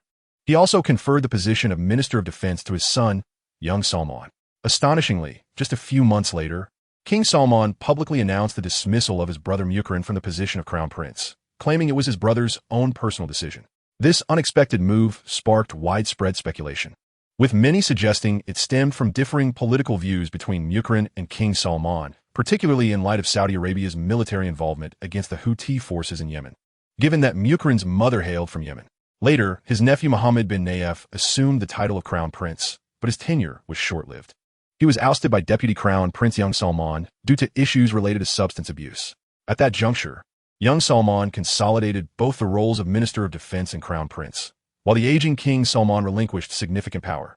Shortly thereafter, he initiated reforms and a purge. A few months into these reforms, in November of the previous year, the owner of the two containers, Mansour bin Mukrin, along with several members of the Saudi royal family, perished in a private plane crash. The timing of this tragic event was strikingly peculiar, especially considering that all aboard were significant figures within the royal family. The aircraft went down in the desert under clear skies, devoid of wind or thunder. One might find it hard to believe that a private jet belonging to wealthy members of the Saudi royal family was poorly maintained. Wang Xiuyuan certainly did not subscribe to this notion. Furthermore, in the time since, no conclusive explanations have emerged regarding the incident, and the royal family, along with the aircraft manufacturer, remained conspicuously silent, an enigmatic circumstance indeed. Just a few days after the plane crash, an astonishing event unfolded in Saudi Arabia that captured the attention of the entire world. The Crown Prince, Mohammed bin Salman, who holds multiple significant positions, including that of Minister of Defense, established an anti-corruption committee. He initiated a sweeping anti-corruption campaign that sent shockwaves globally, publicly declaring his intention to rectify the nation's fiscal policies and ensure the equitable distribution of Saudi Arabia's resources. On the following day after the announcement, Mohammed bin Salman unexpectedly apprehended over 290 members of the royal family, 27 current ministers, and 11 former ministers, along with numerous high-ranking officials and businessmen, all within a single day. He confined these individuals in the Ritz-Carlton Hotel in the capital, Riyadh, sealing the establishment completely. Within the confines of this hotel, he subjected them to inhumane torture to extract confessions, compelling them to surrender a substantial portion of their wealth. Subsequent events suggest that Mansour bin Mukrin, the owner of 2 containers, likely fell victim to foul play. Prior to this turmoil, Mukrin, perhaps foreseeing the impending upheaval in Saudi Arabia, discreetly transported a portion of his assets abroad. Although a fraction of his wealth made it out of the country, he ultimately lost his life. A year later, these assets fortuitously came into the possession of Wang Xiuyuan, who happened to participate in the auction of the containers. It is perhaps due to Mukrin's untimely demise that Mohammed bin Salman was unable to trace this segment of wealth. A twist of fate, indeed. The 3 individuals, having unraveled the chain of events, remarked on the capriciousness of destiny. Have we uncovered the fortune of a prince from an Arab nation? Christiane mused. Wang Xiuyuan jested. My dear, there are more princes and princesses in Arab nations than wild camels in their deserts. Princes are hardly a rarity. Truly envious of you, my brother, remarked the slightly envious Zhou Tianwang. After comprehending the circumstances, Wang Xiuyuan began to sift through the contents of the safe. A substantial stack primarily consisted of contracts and investment documents, seemingly devoid of significant value. However, both Christiana and Zhou Tianwang failed to notice as Wang Xiuyuan discreetly slipped a stack of papers into his jade pendant space, an asset far exceeding his apparent fortune. Having perused the items within the safe, Wang Xiuyuan turned to his companions, stating, "The documents in the safe hold no utility for us. They are merely contracts and investment agreements. Only Mukrin's relatives could inherit them, or they may have already been nationalized by Mohammed bin Salman.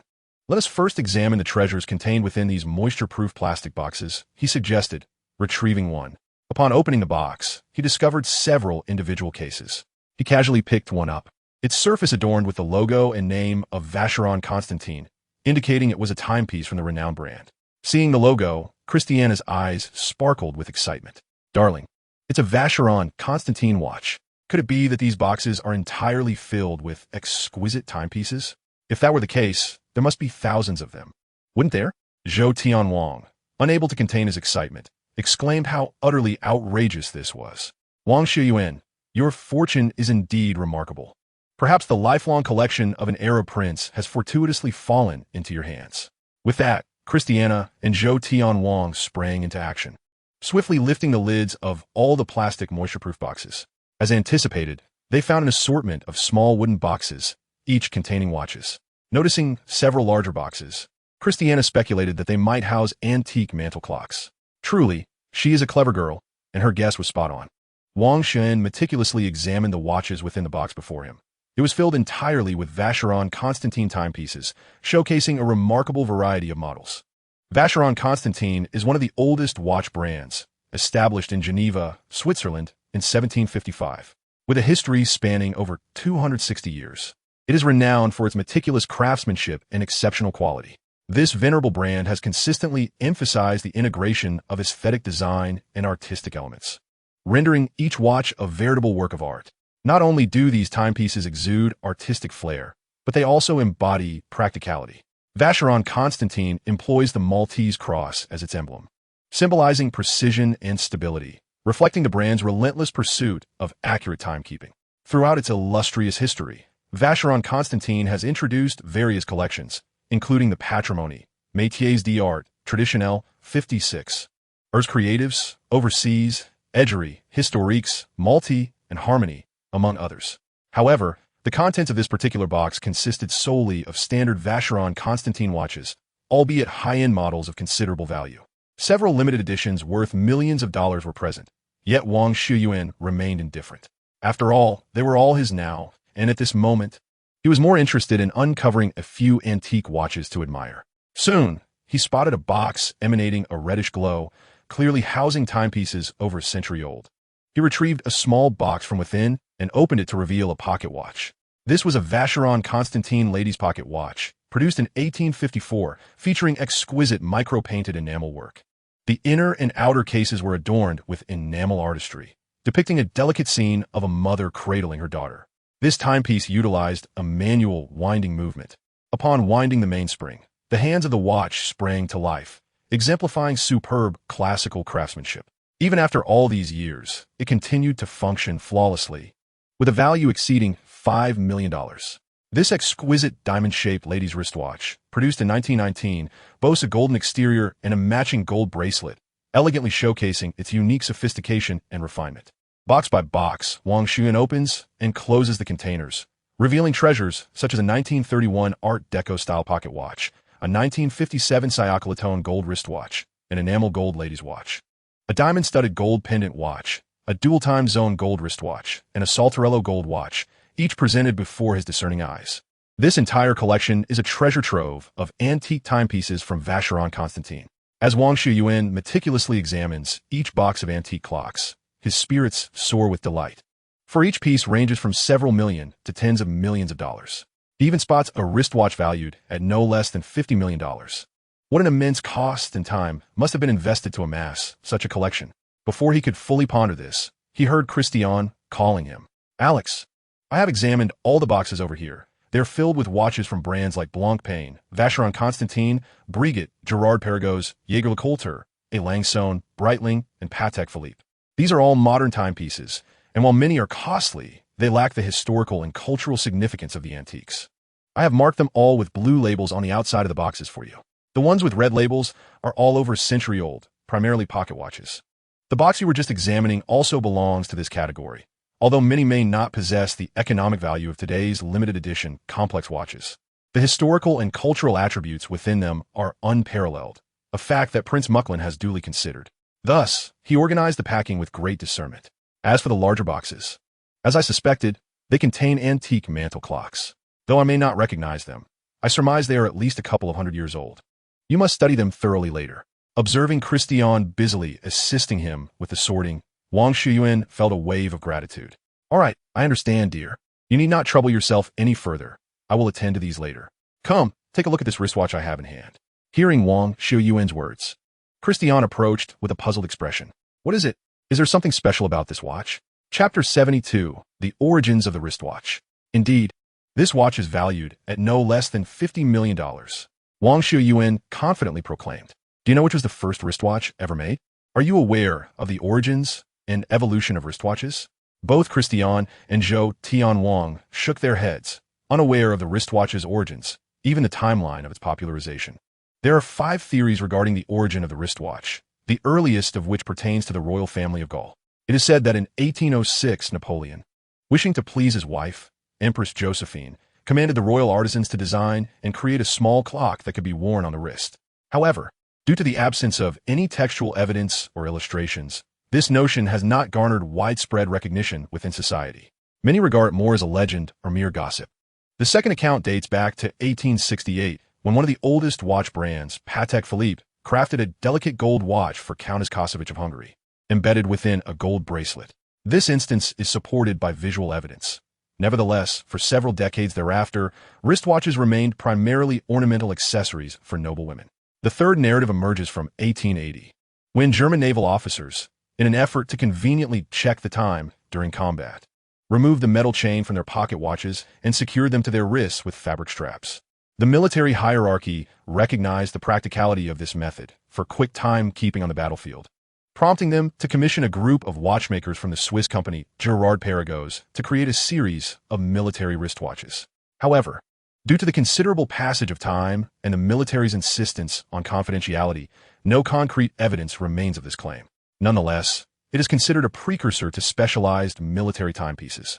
The fourth account unfolds in 1901, when Brazilian aviator Santos Dumont conversed with his close friend Cartier, voicing his frustrations about the inconvenience and danger of retrieving a pocket watch from his pocket while piloting. Out of concern for his friend, Cartier, who at that time specialized solely in jewelry, sought technical assistance from Jaeger LeCoultre, a manufacturer of pocket watches in Switzerland. By 1904, they successfully crafted the first versatile men's wristwatch. As Santos Dumont's aviation career flourished, so did the renown of the watch on his wrist. Ultimately, in 1911, the jewelry brand Cartier entered the watchmaking industry, commercializing this timepiece and naming it after Santos Dumont, marking a significant milestone in the widespread adoption of modern wristwatches. The wristwatch I possess is linked to the fifth narrative. My dear, are you familiar with the Merovingian dynasty? Christian glanced at the wristwatch in Wang Xiuyuan's hand. Of course, my father is a Gaul. How could I not know about the Merovingian dynasty of the Frankish kingdom? However, the existence of the Merovingian dynasty spanned from 481 AD to 751 AD, a time when timepieces did not exist, and I doubt there is any connection between them. Wang Xiuyuan chuckled. Indeed, the Merovingian dynasty has no relation to watches. However, since you are aware of some of its history, you must recognize their emblem, the golden bee. Over a millennium later, in Gaul, a short man, upon his coronation, also chose the golden bee as the royal insignia. This short man was Napoleon Bonaparte. The bee has long symbolized diligence, hard work, and order. In the oil painting of Napoleon's coronation ceremony, we could distinctly see him adorned in a velvet robe intricately embroidered with bee motifs. This narrative conveys his intention to communicate to the world that the French empire he established was built upon diligence and practical efforts. The characteristics of bees symbolize Napoleon's aspiration for an orderly governance of the empire. After all, he ascended to power by ending the rule of the First French Republic through a coup. Winning a battle may be a trivial feat for a distinguished commander, yet establishing an empire transcends merely raising a flag. He needed to provide a reasonable and legitimate rationale to the world, akin to a nation declaring war on another. One must always present a justifiable reason, convincing others of their wrongdoing. Otherwise, why would the citizens and military of that nation support him? Similarly, when Napoleon crowned himself emperor, he chose the golden bee as the emblem of his empire, proclaiming his succession from the Merovingian dynasty and subtly indicating the legitimacy of his royal authority. Henceforth, the golden bee became a symbol of the Bonaparte family. The protagonist of this tale is Napoleon's youngest sister, Caroline Murat, who, at the tender age of 16, was celebrated in high society for her remarkable beauty, earning the title of the most beautiful woman in Europe. By this time, her brother Napoleon, a general and commander of the Paris garrison, had proposed various dukes and kings as potential husbands, all of which she declined. Instead, she chose to marry the commoner officer Joachim Murat, overcoming numerous obstacles to achieve their union. This officer, Joachim Murat, later distinguished himself in battle and was repeatedly promoted by Napoleon, ultimately becoming the governor of Italy. For years after Napoleon's coronation, in 1808, Caroline Murat's husband was appointed king of the Kingdom of Sicily by Napoleon. However, Sicily remained under Bourbon rule, and he controlled only the Naples region, thus earning the title King of Naples. Caroline Murat officially became the historical Queen of Naples, a remarkable woman with a life full of legendary exploits. This Queen of Naples achieved significant political success, as her husband frequently accompanied Napoleon on military campaigns. During his absence, she served as the regent of the Kingdom of Naples. She placed great emphasis on the development of the economy and the arts, demonstrating an exquisite taste for artistic endeavors. She proactively invited various artisans, painters, theater performers, and even watchmakers from Gaul to the Kingdom of Naples, significantly fostering local artistic growth. Personally, she held a particular fondness for Breguet timepieces, and from 1805 onward, she curated a collection of 34 Breguet watches throughout her life. It is said that in 1810, this Queen of Naples desired a decorative wristwatch. She turned her favorite brand, Breguet, which took 2 years to design, a watch numbered NO 2639. Although the documentation of this event is limited to Breguet's own records, lacking photographic evidence or third-party corroboration, it remains a fascinating account. However, this manuscript indeed provided inspiration and reference for future watch designs. Chapter 73, The World's First Wristwatch. Subsequently, in 2002, Breguet launched a commemorative high jewelry watch series inspired by the original design of this timepiece, dedicated to the Queen of Naples. The promotional slogan was "In Every Woman is a Queen," which emphasizes that every woman possesses the power of independence and elegance. The piece I currently hold is the very watch custom-made for Queen Caroline Murat of Naples in 1810 by Breguet. Both Christiana and Zhou Tianhuang have become intrigued. Such names, remembered centuries later, are undeniably legendary. Legendary figures leave behind legendary artifacts, their value soaring with a double halo of prestige. Christiana, perplexed, inquired, "How can you be so certain that this watch is indeed the one commissioned by the Queen of Naples from Breguet in 1810? Everything requires detailed evidence to support a conclusion." Certainly, there is ample evidence. First, let's examine the watch's exterior. In conjunction with the documentation Breguet exhibited at the time and the current offerings in the Queen of Naples series, the design documentation that Breguet claims to be the custom piece for the Queen of Naples is indeed credible. This watch features a bracelet-style oval design with an egg-shaped case. Crafted from 18K gold, the bezel, edge of the dial, and crown are adorned with 118 diamonds, weighing approximately 11.5 carats. I have discounted them, and not a single one is missing. The dial showcases exquisite hand-engraved galoche craftsmanship, complemented by a silver gilt surface, accented with white mother-of-pearl embellishments. Furthermore, this timepiece encompasses multiple intricate functions, including a minute repeater, moon phase display, and thermometer, among others. The dial showcases an off-center scale adorned with Breguet's iconic hour markers. Thus, the shape, material, craftsmanship, decoration, and functions all align perfectly. When the time comes, we merely need to conduct a carbon-14 test to ascertain its age, as current methods can now provide an accuracy within a margin of plus or minus 10 years. The precision is remarkable. Moreover, the evidence does not end there. Observe the back cover of this watch. At the top of the back cover, there is an engraving of a bee emblem. This bee has been exclusively used by the Bonaparte family for nearly a millennium, and the implications of this are unmistakable. Caroline Murat's husband, who was crowned king, had a brief reign and was of commoner origin, which precluded the establishment of a family emblem during his time. Hence, Caroline Murat consistently utilized the golden bee insignia of the Bonaparte family. Additionally, there are two lines of Gallic text. The first line reads "Law reigned in Naples," and the second line is Caroline Muller, which translates to Queen of Naples and Caroline Murat, respectively. Your father hails from Gaul and Christiana. You must possess some knowledge of the French language, do you not? Take a look if you will. Indeed, along the lower arc of the case back, there exists a circle of numerals for 1810 and December 1813. Translated, this signifies August 4th, 1810 and December 19th, 1813. The former likely marks the date the order was placed by the Queen of Naples, while the latter indicates the completion of this exquisite timepiece. From the order to the design and finally to its production, a total of 3 years, 4 months, and 16 days elapsed. Most importantly, this watch remains in pristine condition to this day, still keeping time accurately. How remarkable it is that such a diminutive watch has endured 205 years, a testament to the dedication and craftsmanship of Breguet's artisans of that era. Both Christiana and the King of Zhou gazed in astonishment at the watch in Wang Xiuyuan's hands. If his assertions hold true, then surely this timepiece is valued at no less than $50 million. Observing the expressions on their faces, Wang Xiuyuan felt a surge of satisfaction. This watch is indisputably the most expensive among the thousands of timepieces here, yet my personal favorite lies elsewhere. Christiana and the King of Zhou's curiosity was instantly piqued. He retrieved a box from a nearby chest and opened it. Behold this watch, a creation of Patek Philippe for 1934. The King of Zhou, puzzled, inquired, "Is there something particularly special about it, or does it belong to some famous individual?" Wang Xiuyuan chuckled heartily. "Indeed, the owner of this watch is exceedingly renowned. I dare say that even a millennium hence, he will not be forgotten." Christiana immediately realized Adolf Hitler. It must be Adolf Hitler, am I correct? Surely it is he. You assert that even 1,000 years from now, he will be remembered. And only he fits that bill. He once proclaimed a resounding maxim: "I shall make this world remember me for 1,000 years." Wang Xiuyuan couldn't help but give Christiana a thumbs up. She is truly astute.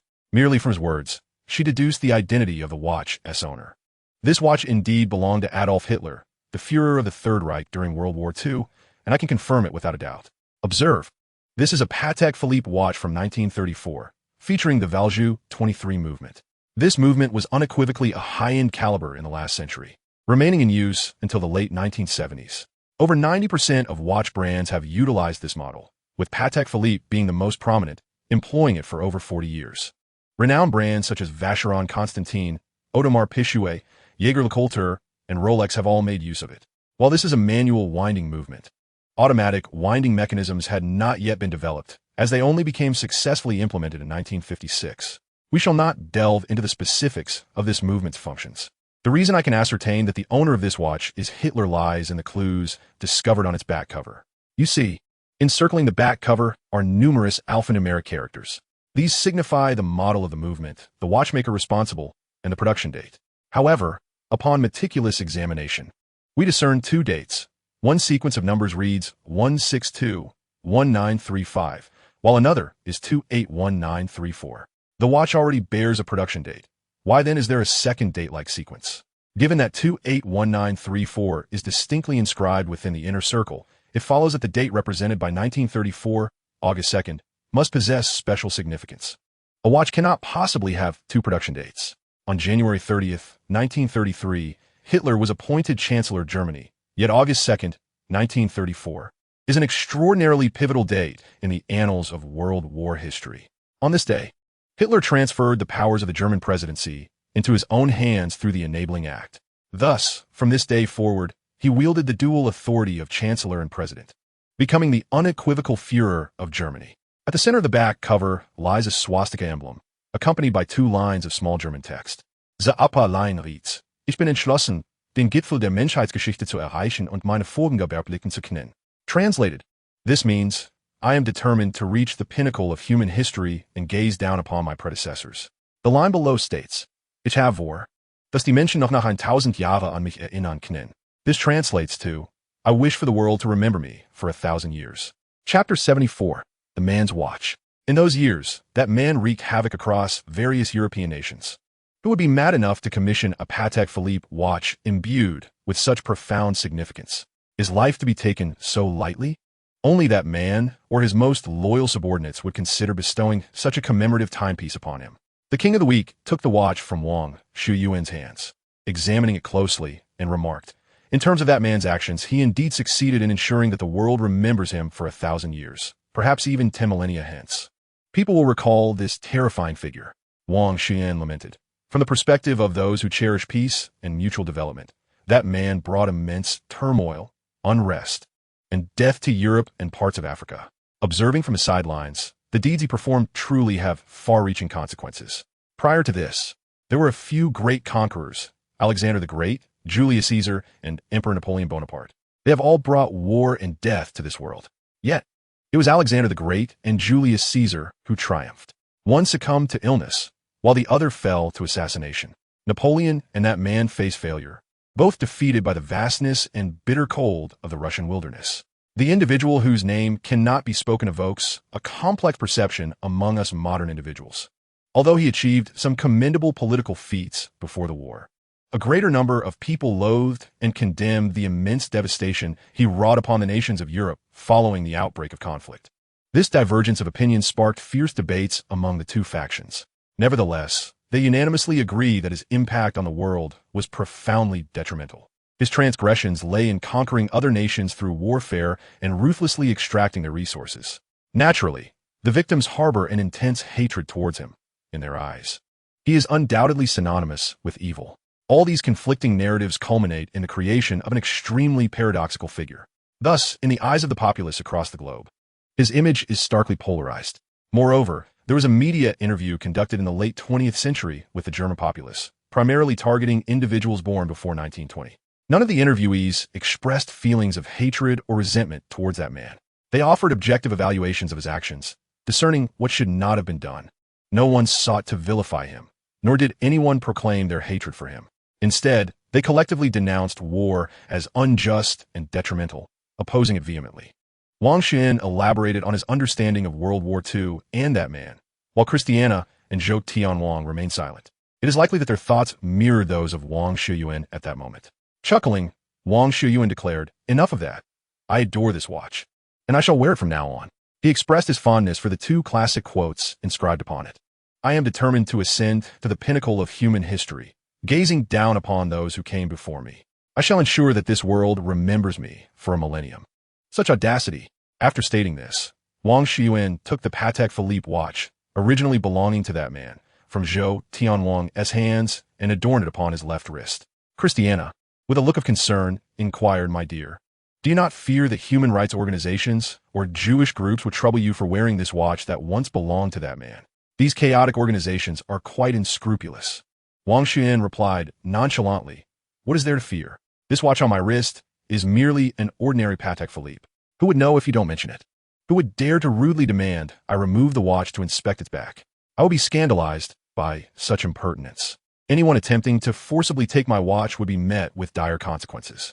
This is the right bestowed upon me by American law, is it not? Ha! I am a man with concealed carry permits for both handguns and automatic weapons. Let us go, let us go. We must eat. I haven't had lunch and am starving. Christiana was utterly speechless. Is this what you call an unremarkable Patek Philippe? Chapter 75. A pair of genius friends. As mealtime had passed, the three casually sought something to satisfy their hunger. Upon returning home, Wang Xiuyuan and Christiana began to examine the 12 oil paintings within the container. My dear, whose works do you think these oil paintings are? Christiana's curiosity was piqued. Wang Xiuyuan, however, appeared remarkably composed. If you ask me, I would be thrilled if they were masterpieces by the trio of Renaissance geniuses, Leonardo da Vinci, Raphael, or Michelangelo. That would be a true heirloom. You have quite the imagination. Only a handful of their works have survived, she replied. Dream on. If it were Picasso, Van Gogh, Monet, or Titian, I would consider the probability somewhat higher. The chances of finding a work by the Renaissance trio are virtually non-existent. Wang Xiuyuan replied non-committally, just wait and see.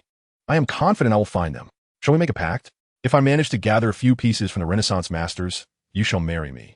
Hearing his words, Christiana joyfully responded, as long as you collect one piece from each of them, I will certainly marry you. Alas, I have unwittingly set such a lofty goal for myself. If I fail, I might never win your hand, my beloved Miss Christiana. Whether you succeed or not will depend on your efforts, my dear Mr. Alex, she teased. With a serious expression, Wang Xiuyuan declared to Christiana, you can count on it. I will make you my wife, come what may. Now, let us examine these paintings and see what surprises await us.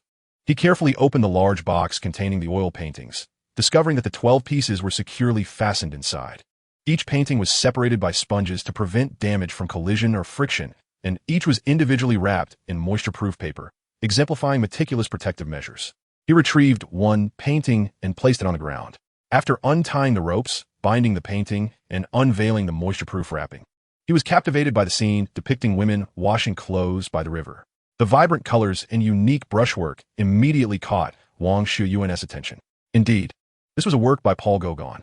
Darling, this painting is Paul Gauguin's The Washerwomen of Arles. This piece was created during his stay in Arles in 1888, a period that profoundly influenced his subsequent artistic endeavors. It was during this time that his path as a professional painter became clearer, and his techniques and ideas began to mature. The painting captures the scene of local laboring women engaged in washing clothes, reflecting Gauguin's contemplation of nature, life, and emotion. Its use of color is rich and bold, creating a striking visual impact. The colors in the painting exhibit a striking contrast, particularly the application of yellow, blue, and red, infusing the entire composition with vitality and tension. The brushstrokes are bold and vigorous, each stroke imbued with a sense of power, and the trajectory of the brushwork is distinctly visible. This distinctive painting style is quintessentially that of Paul Gauguin. Undoubtedly, this is a work by Gauguin. Observing Wang Xiuyuan's joy, Christiana also felt immense happiness. The name Gauguin is familiar. His works are featured in our high school art textbooks, suggesting his renown. Wang Xiuyuan immediately interjected, my dear, remove the word suggesting, as he is indeed quite famous. An ordinary person cannot grace a national art textbook. Paul Gauguin is a celebrated French post-impressionist painter and sculptor. He initially worked as a sailor before transitioning to a stockbroker. It was not until the age of 25 that he began to learn painting, ultimately becoming a professional artist in 1883. From that year onward, he participated in impressionist exhibitions for 4 consecutive years, gradually gaining acclaim. Throughout his life, he produced numerous masterpieces that are now housed in major museums. His mentor was the renowned French Impressionist master, Camille Pissarro. Christiana appeared to have no knowledge of Camille Pissarro. Her face a portrait of confusion. While it is not essential to know the famous French Impressionist master, he had a notable friend whom you surely recognize, the illustrious Dutch post-impressionist painter Vincent van Gogh. Christiana was taken aback by this connection. Is he the one who created Starry Night, the self-portrait series, and the Sunflower series? How do they know each other? Witnessing Christiana's burgeoning curiosity and the adoration in her gaze, Wang Xiuyuan felt an overwhelming sense of pride.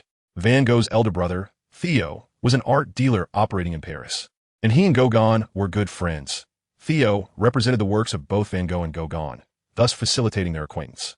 Gauguin's opportunity to study under the illustrious Impressionist master Camille Pissarro was also thanks to an introduction by Van Gogh's brother. Otherwise, how could the already well-established Pissarro have accepted an ordinary young painter as a student? Through Theo's introduction, Gauguin met the exceptionally talented young artist Van Gogh, and from 1887 onward, they maintained a long-term correspondence. In 1888, Van Gogh invited Gauguin to the small town of Arles in southern France for collaborative creation. Do you recall my earlier mention? The painting The Laundress of Arles was indeed created in 1888 in that very town. Prior to this, Van Gogh had always regarded Gauguin as his mentor, inviting him to Arles in hopes of igniting his own creative inspiration and artistic practice, while also facilitating direct communication between the two. However, Gauguin's intentions were entirely different. At that time, he was financially strained and was primarily focused on earning money. One significant reason for Gauguin's journey to Arles was that Vincent van Gogh's brother, Theo, provided him with a monthly stipend of 150 francs, in exchange for Gauguin's collaboration and creative dialogue with Van Gogh. For the idealistic Van Gogh, Gauguin's pursuit of monetary gain was a source of profound indignation. Van Gogh envisioned a community of artists akin to a monastery, devoted solely to artistic creation without the taint of fame or fortune. In contrast, Gauguin imagined a collective of artists producing work in a club-like atmosphere, culminating in a substantial body of art that could be sold at a premium to clients, thus ensuring a comfortable existence for all creative individuals. In chapter 76, titled Gauguin's Works, Gauguin once penned in his journal that he discovered a shocking ailment in every place and in all things: slovenliness. Van Gogh's paint box was perpetually disorganized, with colors mingling chaotically due to the lid being left off. Brushes were carelessly discarded, necessitating a search when needed, and brushes used in painting were often forgotten and left unwashed. Perhaps it was the brilliance of both artists that led to their collaboration's swift demise, exacerbated by their differing artistic philosophies and temperaments.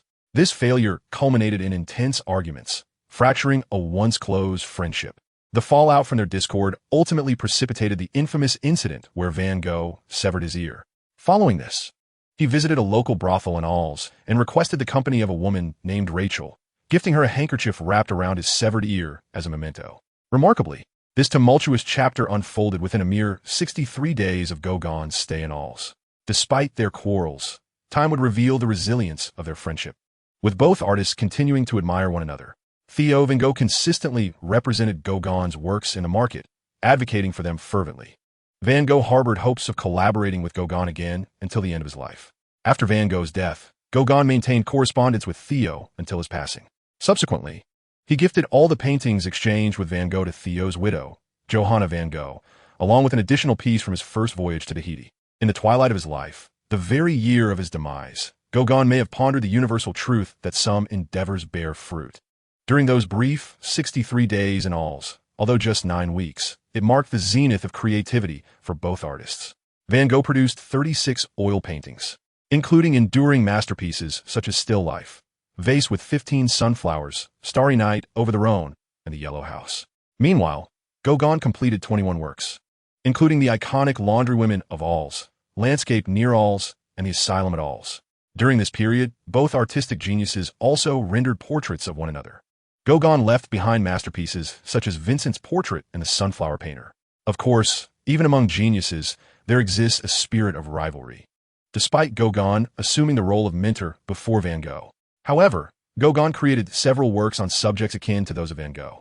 For instance, while Van Gogh painted the Café at Night in Arles, Gauguin followed suit with the Night Café in Arles, Madame Genot. The renowned American realist painter Jacob Collins perceived Gauguin's actions as a satire of Van Gogh's original works. Yet, I am inclined to view this as a mere contest between two brilliant minds. For this pair of friends, the most profound regret remains that after Gauguin departed from Alls in 1888, he and Van Gogh never met again. As kindred spirits, they were destined to remain apart. For merely 2 years later, Van Gogh tragically took his own life by gunshot in Auvers-sur-Oise, France. Subsequently, Gauguin could only reminisce about Van Gogh. What saddens me most is that both lived in poverty throughout their lives, yet posthumously achieved fame. At this moment, Christian's spirits were low. Perhaps moved by the poignant friendship and entanglements between these two great artists, lamenting their tragic fates, Wang Xiuyuan approached and embraced Christian, gently saying, "My dear, please do not be disheartened. You must rejoice for them." Gauguin and Van Gogh were the best of friends, although fate played cruel tricks on them. These two extraordinarily talented artists ultimately gained recognition. Museums and collectors around the globe yearned to possess their works. I firmly believe that in their spiritual realm, they found happiness, never forgetting each other until the very end of their lives. And look at this Patek Philippe in my hand. Just like its owner, even after 1,000 years, the world will remember them. 4 truly great artists, and their creations never fade, even with the passage of millennia. Upon hearing Wang Xiuyuan's words, a beautiful smile finally blossomed on Christian's face. "Indeed, I should feel joy. You must realize this painting is worth at least $60 million. We have stumbled upon a small fortune," she exclaimed, lightly tapping Wang Xiuyuan's chest. "Oh, you are right. It is worth far more than $60 million. Moreover, there are several $1,000s worth of exquisite timepieces here, not to mention the 11 oil paintings yet to be unwrapped. Surely, those remaining 11 must be of significant value as well." Wang Xiuyuan replied with a smug grin. The two then slowly began to unveil the remaining 11 oil paintings, but the ensuing revelation left them utterly speechless. For every one of those 11 canvases was a work by Paul Gauguin. As the evening approached in Brittany, the enchanting seascape unfolded before them, revealing a series of exquisite paintings. The Breton Girl by the Sea, In the Waves, The Willow of Avon, Brittany Landscape by the Sea, St. Joan of Arc, Spinning or a Breton Girl, The Young Woman by the Window, Brittany and Cows, The Solitary House in Poudou, and a landscape of Breton women with pockets. Each artwork dazzled their eyes with its beauty. Christiana murmured in awe, "My dear, are these all the works of Paul Gauguin? Is this real? All 12 of them? It's practically a thematic exhibition of Gauguin. How much would it cost to acquire them?" At that moment, Wang Xiuyuan was equally astonished. For such authentic masterpieces are not merely purchasable with wealth. The paintings of Paul Gauguin are far removed from the speculative and money-laundering schemes that plague modern art markets. These are genuine works by a master whose creations have graced the halls of prestigious national museums. He had confirmed the authenticity of each of the 12 pieces with his discerning eye, ensuring they were indeed originals. Chapter 77. Wang Xiuyuan's Subtle Strategy. How deeply he admired Gauguin's art. I am utterly convinced these are all his signed works, and their stylistic coherence is unmistakable. The color palette, blending techniques, and brushstroke patterns cannot deceive. Furthermore, these are exquisite pieces, valued between $40 million to $120 million. Truly rare treasures. Christiana was evidently taken aback by the staggering prices of the paintings and quickly inquired, "Are they all that expensive? Could you be mistaken in your appraisal?" Wang Xiuyuan couldn't help but chuckle inwardly. How could he possibly err in his evaluation? The brilliance reflected in his eyes was undeniable. His self-directed study of relevant knowledge was no fabrication. "I assure you, dear, I have meticulously researched these 12 paintings, and they belong to the finest segment of Gauguin's oeuvre, among his over 500 works. For more ordinary pieces, one might secure them for around $10 million. For instance, his painting Betrothal II fetched $9,500,000 at a Sotheby's auction in early 2015, despite an initial estimate of $4 to $5 million. Ultimately, the final price doubled. The valuation hinges on the period of creation, background, quality, and rarity of the work. For example, another of Gauguin's works, When Will You Marry, commanded a staggering $300 million at the same auction. The pieces before us are valued between $40 million to $120 million, incomparable in their significance. Moreover, discussing their monetary value is somewhat moot, as we are not in need of cash. Thus, there is no necessity to sell these paintings. Without conversion to cash, they remain exquisite artworks rather than mere currency. Darling, these paintings, like the treasures we previously unearthed, will serve as heirlooms for our family. What do you think?" His final words pierced the heart of Christiana. Yet she stubbornly retorted, "What do you mean by our family? We are merely in a romantic relationship. We are not yet wed. If we are to marry, you must first gather the masterpieces of the three greats of the Renaissance. He then picked up the exquisite watch of the Queen of Naples and addressed Christiana. Future lady of the kingdom, I have a gift I wish to present to you. We have been together for quite some time, yet I have never formally gifted you anything. Today, I have finally found something that pleases me. I hope you'll accept it. As Christiana gazed at the luxurious timepiece in Wang Xiuyuan's hand, her heart swelled with emotion. However, to her own surprise, she chose to decline. My dear, I cannot accept such a gift. This is the world's first wristwatch. Its inaugural owner is immensely renowned, and it is far too precious. You have appraised it at over $50 million. We are currently in a relationship, and what if we do not reach the point of marriage? Would I return this watch to you, or would it remain with me? There are too many uncertainties, and we cannot predict the outcome. Therefore, I must refuse this extravagant gift. If you truly wish to present me with something, let it be something more modest. Wang Xiuyuan gazed earnestly at Christiana's exquisite and beautiful visage, and her expression did not suggest deceit. He thus acquiesced with a natural ease. Very well, Christiana, but my dear, you must not refuse the next gift I present to you, he stated with sincerity. Upon receiving Christiana's consent, Wang Xiuyuan retrieved another box from before him and opened it. Inside lay a luxurious Breguet watch from the Queen of Naples collection, evidently a bespoke limited edition. The oval dial was complemented by a white alligator leather strap, and the outer casing was adorned with a dazzling array of diamonds. The interface of the watch featured an oval blank next to the Breguet logo, while the 12 numerals were encircled by a ring of pristine diamonds, creating a breathtaking display. The crown for adjusting the time was set with a 5-carat purple diamond, strikingly vibrant. It was astonishing that such a sizable purple diamond had been embedded in a watch. Wang Xiuyuan had previously examined it. This was a 5-carat purple diamond, boasting the most exquisite vivid hue and achieving an FL grade for clarity, meaning it was flawless. The value of this solitary diamond exceeded $10 million. And when combined with the already expensive bespoke Breguet watch, the price soared into the heavens. Although it could not rival the world's first wristwatch, this piece was still far from inexpensive, valued at around $15 million. Christiana was left speechless. Had she not made her refusal of the Queen of Naples watch clear enough? How was it that she was now presented with such a lavish gift? This is far too extravagant. I cannot accept it, Alex, she reiterated, resolute in her refusal. This time, Wang Xiuyuan appeared remarkably resolute. When you previously declined, I respected your wishes and selected a modest gift. You simply must accept it. Please do not refuse any longer, if you would. I only wish to present you with the finest. After Wang Xiuyuan's persistent entreaties, Christiana ultimately accepted the extraordinarily expensive watch. In truth, Wang Xiuyuan had anticipated Christiana's rejection, for he understood his woman well. Christiana was not the type to be swayed by mere monetary allure, hence his desire to offer her the best.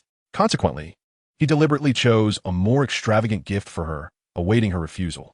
Following this, he would reveal his genuine present, which, while still quite opulent, would be easier to persuade her to accept at that point. As expected, his strategy proved successful. The following morning, Wang Xiuyuan drove directly to J.P. Morgan Chase, disembarking with 2 bottles of red wine and a document folder in hand.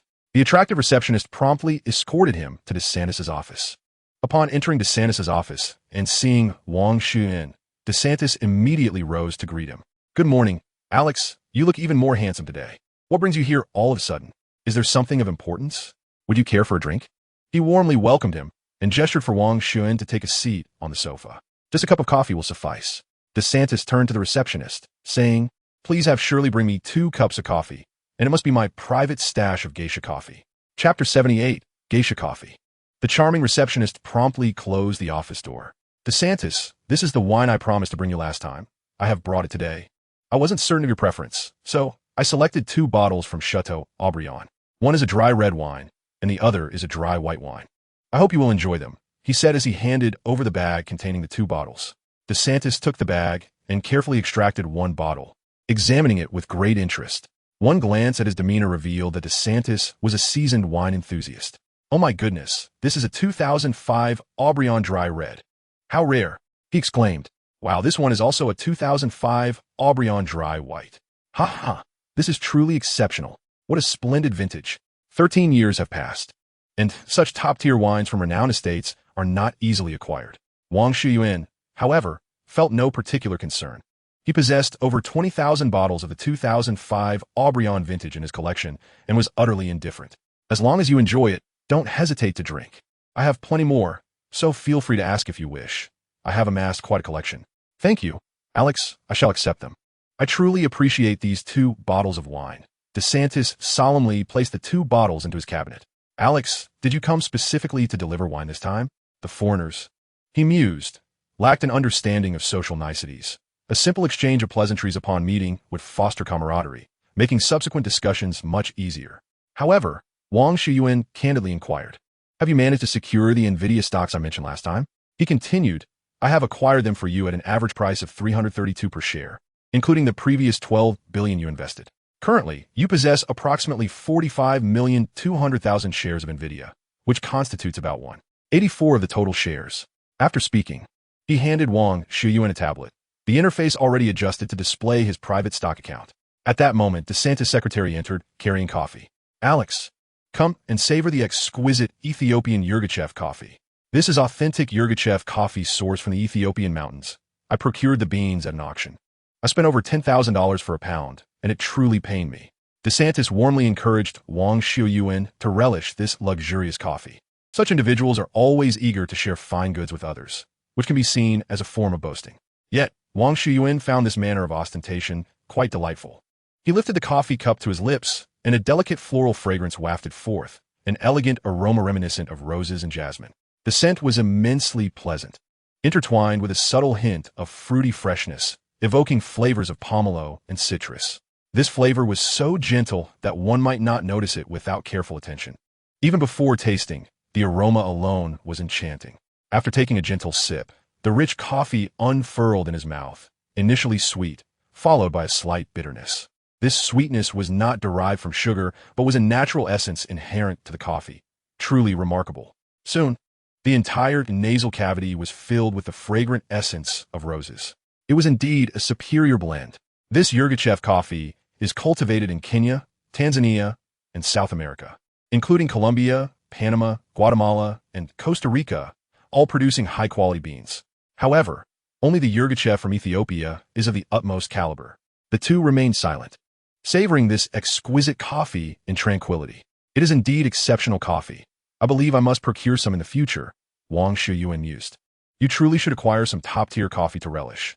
I think cigars will be a splendid addition as well. You must learn to enjoy these fine things. You are now a super rich individual. Do you understand, Alex? Running around alone is quite perilous. This does not align with your affluent status. Observe how many professional bodyguards accompany the super rich when they venture out. You ought to engage in activities befitting the upper echelons of society to integrate smoothly, attending more galas and perhaps making charitable donations for show. It wouldn't harm you. Look at you. You haven't attended a single gala or charity event in over a month. Nonetheless, I have noticed some positive signs. At least you have learned to appreciate these exquisite wines and have managed to acquire the finest vintages. Moreover, adorned with an antique Patek Philippe watch, he found the situation quite agreeable. DeSantis earnestly counseled him, I understand, DeSantis. I am merely unaccustomed to my sudden wealth. I shall endeavor to make some changes.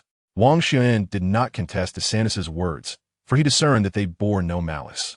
DeSantis continued to advise, what you must prioritize is tailoring yourself a few respectable suits so that you may be appropriately attired for formal occasions. By respectable suits, I refer to bespoke, tailored suits, not those so-called luxury brand items. Men of high society disdain such superficial labels. They require no lavish adornments to signify their prowess. Furthermore, it would be prudent to have some evening gowns custom-made for your lovely girlfriend. The company of such a world-class beauty is the ultimate luxury.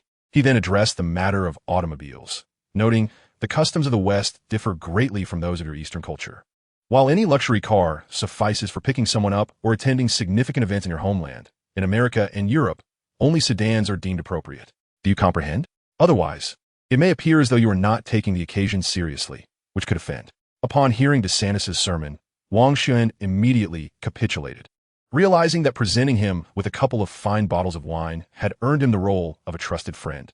A necessity given his considerable fortune and the value of the gifts. I have another important matter to discuss with you. I suspected you had a purpose for visiting me. Pray tell, what momentous issue compelled you to make this journey? DeSantis regarded him with an expression that suggested he had already unraveled the mystery.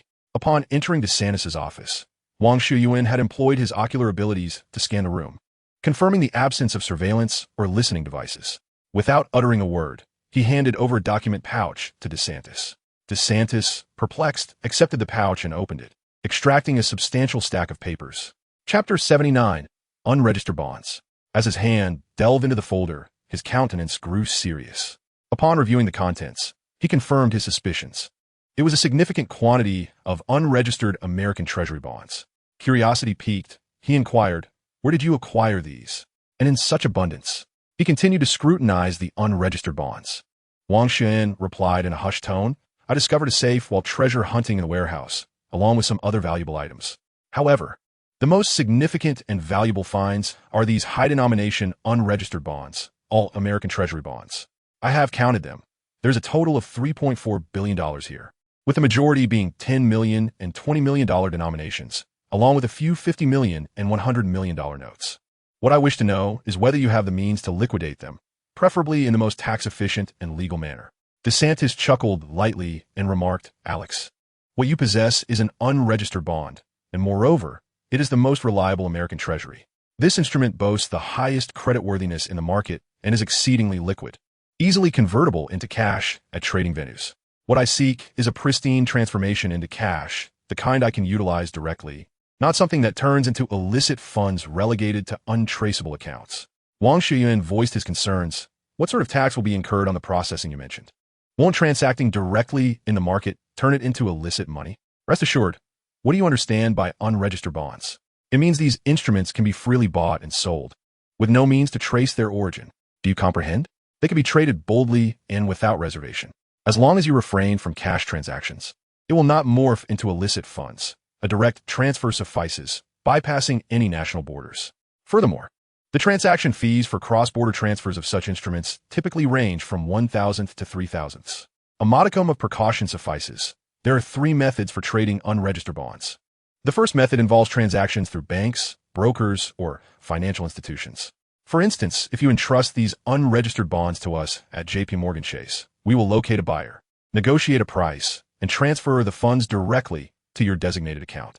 The second method entails directly listing the bonds for sale at a securities exchange, where funds are exchanged upon reaching an agreement on price, albeit with the oversight of buyer and seller identities. The third method is to wait for the unregistered bond to mature and subsequently approach the issuer for the redemption of principal and interest. Generally, these unregistered bonds have long maturities, typically spanning 10, 15, 20, or even 30 years. For example, the unregistered bond one possess, with a face value of $10 million, has a 20-year term and has already surpassed 10 years. Its coupon interest is an annualized 3%. Therefore, its current actual value is $13 million. Do you understand? One must not merely consider the face value. The coupon interest must be accounted for. Selling it at face value alone would be a foolish misstep. Even a slight increase would entice eager buyers. Currently, international oversight of such unregistered government bonds is virtually non-existent, and it cannot be effectively managed, as each nation has its own interests and cannot align with a singular purpose. If financial circulation were to be stringently controlled, how would the financial free ports operate? Additionally, excessive regulation would result in certain countries issuing bonds that no one would purchase. Economically robust nations may withstand this, but what are the economically weaker ones? Take, for instance, the well-known pigs countries, Greece, Italy, Spain, Ireland, and Portugal, where the demand for issued bonds is undoubtedly scant, necessitating someone to absorb the risk. However, the issuance of unregistered government bonds is universally appealing, as they are deemed sufficiently secure. There exists an abundance of illicit funds in the world daily. As long as one acquires such unregistered bonds, they can effortlessly liquidate them at any time. However, these unregistered bonds are exceedingly rare, and many individuals seeking to conceal their wealth are also inclined to purchase them. This includes corrupt officials from various nations who, once acquired, tend to hoard these bonds, making them difficult to circulate again. There exist individuals engaged in the nefarious trade of narcotics and organized crime who are perpetually on the brink of peril. For them, possessing such instruments facilitates a swift escape, hence their interest in acquiring them. Furthermore, there is the potential for governmental authorities to seize one's bank accounts, utilizing personal information to enact freezes. However, These bearer bonds remain entirely secure as long as they are meticulously concealed. The difficulty in tracing these bearer bonds renders them exceedingly elusive. World currencies, such as the euro and the dollar, can be effortlessly transacted in various nations, particularly within financial havens like New York, London, Hong Kong, and Singapore. Once these bearer bonds are exchanged, the funds can be transferred instantaneously across the globe, rendering any attempts at tracing futile. The intricate web of shell corporations in tax havens creates layers upon layers, complicating the penetration of actual circumstances. Even the CIA would struggle with such convoluted structures, which one might also be navigating. Only one's homeland demands proof of legitimate sources, once the money is beyond its borders. Authorities typically exhibit indifference, especially if one is not a citizen of that nation. As long as the funds do not directly enter a personal account in America, there are no issues. Moreover, taxation is not a concern, as such transactions remain undetectable. Bearer bonds can be sold to anyone, with payments directed to your overseas accounts, allowing the money to circulate abroad. For instance, offshore accounts established in tax havens outside America are particularly suitable, as they evade scrutiny, especially when the corporate entities are comprised of local nationals. After hearing DeSantis' words, a sense of relief washed over him. For had he attempted to sell these bearer bonds directly in America, he would have faced the highest personal income tax rates, already reaching a marginal rate of 37%. The thought alone was suffocating. Now, a simple circuit abroad suffices. This batch of bearer bonds has been in existence for a decade, meaning that the original face value of $3.4 billion has escalated to an actual worth of $4.420 billion, and they remain easily tradable.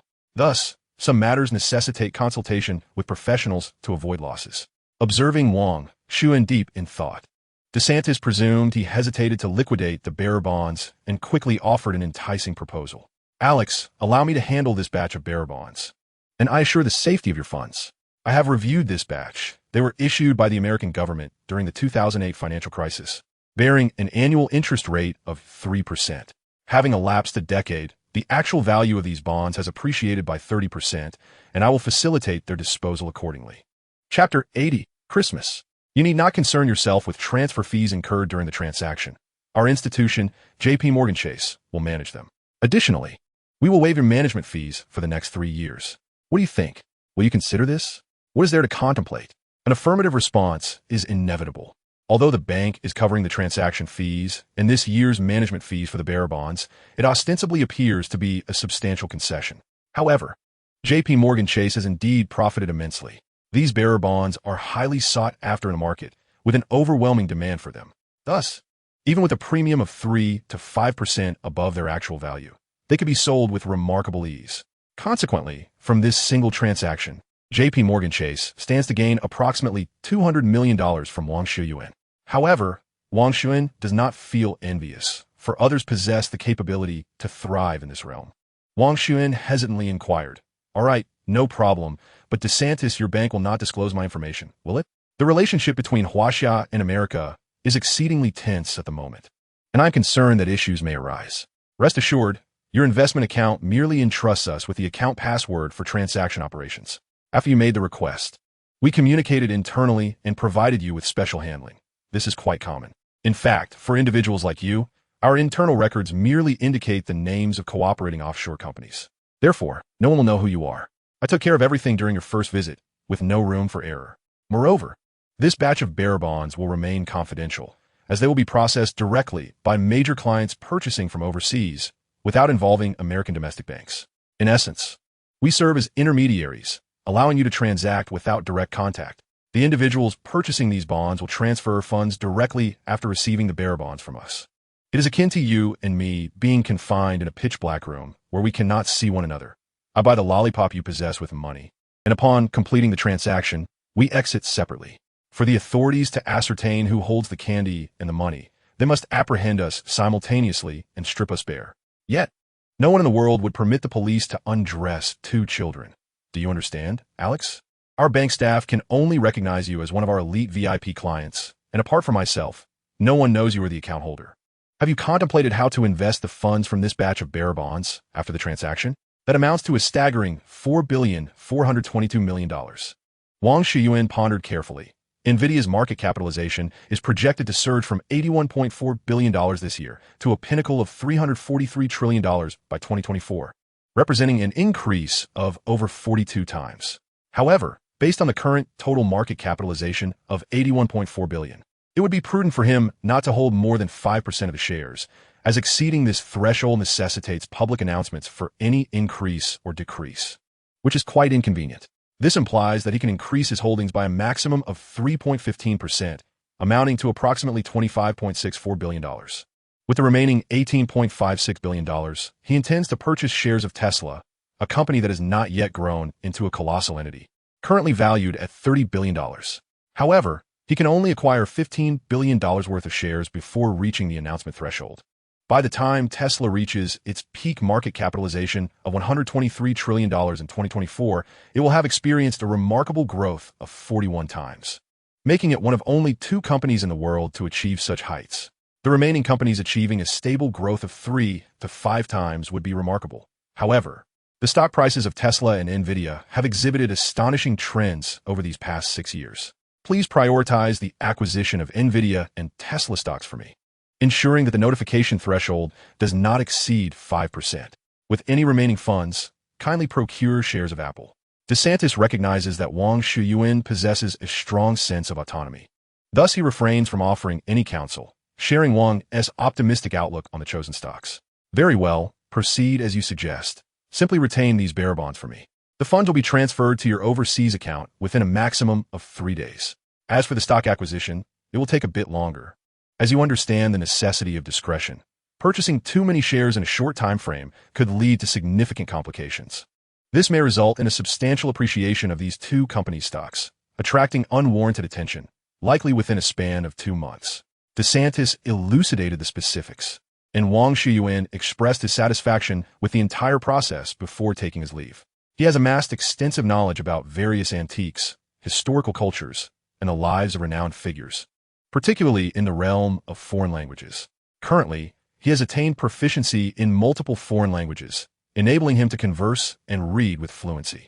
It must be noted that the peculiar changes occurring in his eyes have imparted significant transformations to his body. Occasionally, he participates in storage or container auctions, although he seldom encounters warehouses that pique his interest. Nonetheless, he occasionally makes a purchase for leisure, lest the pattern of abstaining from purchases while achieving substantial gains become overly conspicuous. Thus, a necessary facade must be maintained. Now, Wang Xiuyuan faces a predicament. His future father-in-law and mother-in-law wish to meet him. The previous commotion surrounding the gunfight, the NBA game, and the discovery of the sports car warehouse has garnered considerable attention, thrusting Christiana into the spotlight. However, it is noteworthy that the exact date of Jesus' birth is not explicitly recorded in the Bible. A significant reason for this is that December 25th was originally the date recognized by the Roman Empire as the birthday of the sun god. In fact, around the year 313 AD, the Roman Empire began its Christianization. At that time, the popes sought to disseminate doctrine more rapidly and enhance the influence of the church. Chapter 81, A Road Trip Before Christmas. The celebration has gradually evolved from its original religious observances into a familial gathering, a means of expressing well wishes, exchanging gifts, and conveying love. With just over 10 days until Christmas Eve, Wang Xiuyuan and Christiana find themselves with no pressing matters to attend to, prompting them to embark on a direct drive to New York on the East Coast. Departing from Los Angeles, they will travel northeast along Highway 15, reaching the gambling city of Las Vegas in Nevada. They will then continue along Highway 70, passing through Utah, Colorado, Kansas, Missouri, Illinois, Indiana, Ohio, and Pennsylvania, ultimately arriving in New York City. The entire journey spans approximately 500 kilometers, a feat that would require around 40 hours of uninterrupted driving. It is undeniably impossible for them to embark on their journey without pausing to dine, rest, sleep, and relish the scenic beauty along the way, immersing themselves in the diverse cultures they encounter. They plan to set off immediately, indulging in a spontaneous road trip. The day prior to their departure, Wang Xiuyuan made a special trip to Walmart to procure a substantial supply of drinking water and various provisions, which he stored in his jade pendant space. Additionally, he prepared an assortment of food, water, and camping gear, including a tent and a barbecue grill, which he placed in the trunk of the Cadillac Escalade, confident that these items would prove useful during their long drive. Of paramount importance was the inclusion of firearms. He brought along a Glock G17 pistol and 416 Hong Kong dollars assault rifle, a Macmillan TC-50 sniper rifle, and an Ontario 3 Malawian Quachas naval knife. In America, how could one embark on a long-distance drive without a firearm? This notion reflects the universal truth of equality. Should there be inequality, it merely indicates that one possesses a larger caliber than the other, a disparity indeed. The reason for bringing these registered firearms was their legitimacy for lawful use. In contrast, the weapons acquired during treasure hunts in storage facilities and in Medellin, Colombia, were unregistered in America and could serve as tools for illicit activities. Utilizing unregistered firearms for self-defense could lead to complications, resulting in accusations of illegal possession. Likewise, employing registered weapons in unlawful acts could spell trouble, as law enforcement could effortlessly trace the weapon back to its owner through the markings on the bullets. The unfortunate reality of being implicated in a shooting incident due to lost firearms has occurred all too frequently in America. Ultimately, if one cannot prove their innocence, they are presumed guilty, leading to incarceration, unless one possesses substantial wealth to engage a formidable legal team to contest the charges indefinitely, provided the prosecutor lacks new evidence to convict them. Early the next morning, at 7 o'clock, Wang Xiuyuan and Christiana set forth. With the town of Los Angeles situated 430 kilometers from the gambling capital of Las Vegas, Nevada, a journey estimated to take approximately 4 hours. They left the city via Highway 10, traveling eastward for about 40 kilometers before merging on a Highway 15, which would lead them directly to Las Vegas. Southern California, adjacent to Nevada, is characterized by its arid climate, and in recent years, excessive development combined with drought conditions has led to frequent wildfires. The land in Southern California is degrading rapidly. Once they departed the urban area of Los Angeles and headed towards Nevada, the landscape was devoid of tall trees, replaced instead by low shrubs. These shrubs were sparse, with vast expanses of reddish-brown soil and exposed rocks. Though desolate in appearance, it possessed a unique charm. However, after 3 hours, a striking transformation awaited them upon entering Nevada. Las Vegas lies at the southeastern corner of Nevada, surrounded entirely by desert or semi-desert terrain. Originally, it was the only oasis in the nearby desert, boasting a plentiful water source that attracted travelers seeking respite. Over time, this led to the establishment of a small town. Originally, it was the Mexicans who established a settlement here, all of whom spoke Spanish. The Spanish were the first to create colonies in Mexico. To facilitate the management and enslavement of indigenous Mexicans, the colonial governor at the time mandated that the native people learn Spanish. Thus, the name Las Vegas derives from the Spanish language, signifying a fertile valley. Following Mexico's independence, the Mexican-American War erupted in 1846. Within less than 2 years, Mexico was defeated, and this vast expanse of land was ceded to America beginning in 1848. To better control the territory of California, it became necessary to establish a supply station in Las Vegas, and on May 15, 1905, the city of Las Vegas was officially founded. It soon became a pivotal railway hub in the West, initially thriving on an economy reliant on rail transport. However, the economic crisis of the 1930s, famously known as the Great Depression, struck hard. Numerous businesses collapsed, and vast swathes of the population faced unemployment, leading to an inability to sell goods produced. Capitalists preferred to pour milk into rivers rather than continue packaging it, for producing further would only exacerbate losses. The railway industry, which Las Vegas depended upon for survival, suddenly crumbled, and the city plummeted from a paradise to a hellish existence. Initially, the gambling industry here, like in other cities, thrived in the shadows. Given its significance as a railway hub, the influx of travelers was substantial. In such bustling locales, the entertainment and commercial sectors flourished, and Las Vegas was no exception. The clandestine gambling industry naturally expanded in this environment. However, faced with economic collapse and fiscal challenges, the Nevada state government found itself in dire straits, and thus decided to legalize gambling to alleviate its financial woes by taxing the already extant gambling establishments. Consequently, in early 1931, the Nevada government passed the renowned Tobin Act, which stipulated that legal gambling could be fully open to the public. Establishing casinos no longer required a state license. Instead, one merely needed to register with local police departments. The registration process required the payment of a nominal tax, $25 per month for each gaming table and $10 for each slot machine. The state government received 25 of these taxes. The county government also received 25, while the city or town government acquired 50. With the enactment of the Tobin Act, Las Vegas's gambling industry experienced an immense boost, leading to the establishment of numerous casinos, hotels, and nightclubs. As the influx of visitors grew and their economic purchasing power increased, it significantly invigorated the development of the local economy, prompting the emergence of various restaurants, convenience stores, fruit shops, and amusement facilities. Chapter 82. Hoover Dam. Gradually, Las Vegas entered a phase of positive development, transforming this desert tourist city into what we behold today. Continuing along Route 15, Wang Xiuyuan and Christiana soon found themselves in the heart of Las Vegas. As they traversed the bustling Las Vegas Boulevard, a continuous flow of traffic surrounded them. This thoroughfare stands as the most vibrant artery of Las Vegas, embodying the very essence and spirit of the city. Flanking both sides of the boulevard are the world's most renowned luxury resorts, each boasting a unique theme. Some embrace an oceanic motif, featuring expansive marine, ecological parks, and opulent suites, while others evoke the lushness of a tropical rainforest where verdant trees abound, making it hard to fathom that this is a desert landscape. In addition, an array of extravagant casinos, celebrated restaurants, and shopping centers line this 65-kilometer stretch of urban grandeur.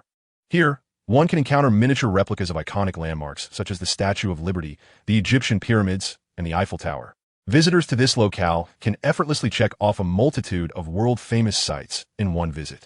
Moreover, as the city is known for its gaming culture, most upscale hotels house casinos within their premises, allowing guests to receive a certain amount of chips simply by presenting their room key. However, do not be misled into thinking they are generously offering you free money. These chips cannot be exchanged for cash and must be wagered instead.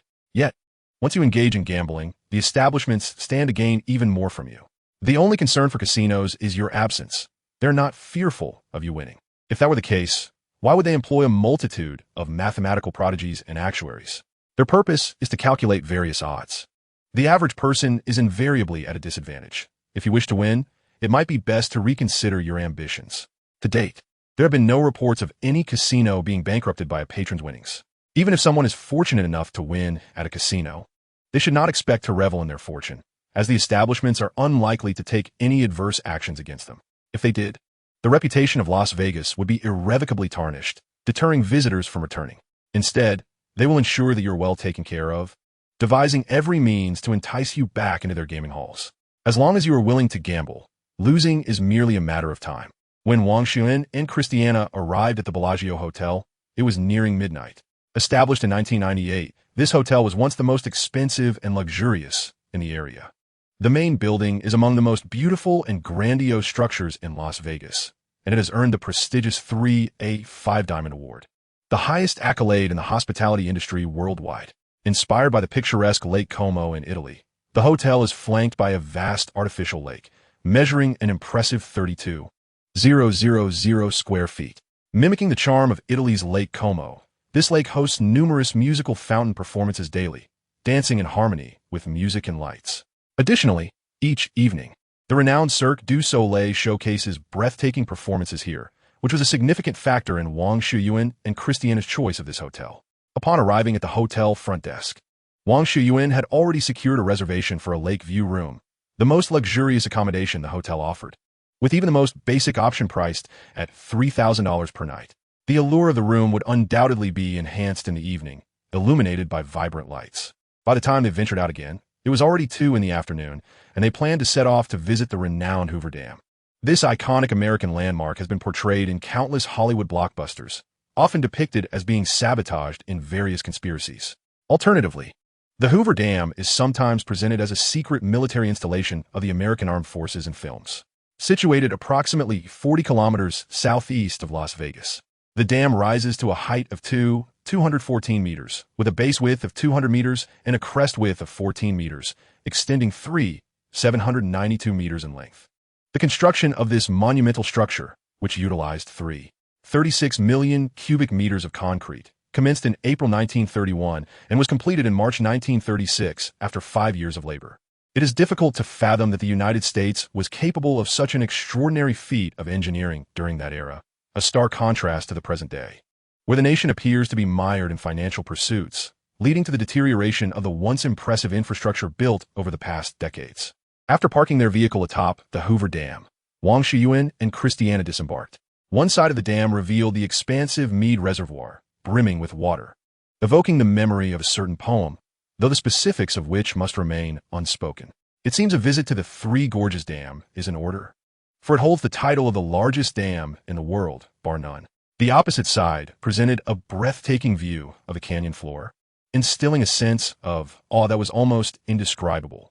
The base of the dam extended along the cliffs, featuring numerous outlets for power generation, where water was currently being released to generate electricity, creating a thunderous roar. While the experience was indeed impressive, Wang Xiuyuan mused about the possibility of a more astonishing spectacle awaiting them at the Three Gorges Dam in China, the largest dam globally.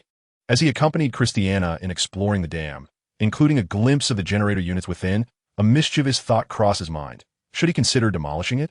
After all, he had several hundred kilograms of C4 explosives stored in his jade pendant space.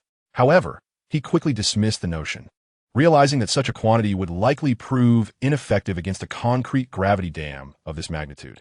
Moreover, should he dare to enact such a plan, it was evident that the United States would not spare those present, especially a Chinese national like himself. Even if he were not the perpetrator, he would undoubtedly bear the blame. The Hoover Dam is situated within the Red Rock Canyon, a quintessential example of the western landscape of Nevada, characterized by hills strewn with reddish-brown gravel and the desolate terrain dotted with resilient low shrubs. These scenes are reminiscent of the American Western films that Wang Xiuyuan often watched in the past. Donning a cowboy outfit, accompanied by a majestic steed and a revolver, he felt a strong sense of déjà vu, typical of a Western film.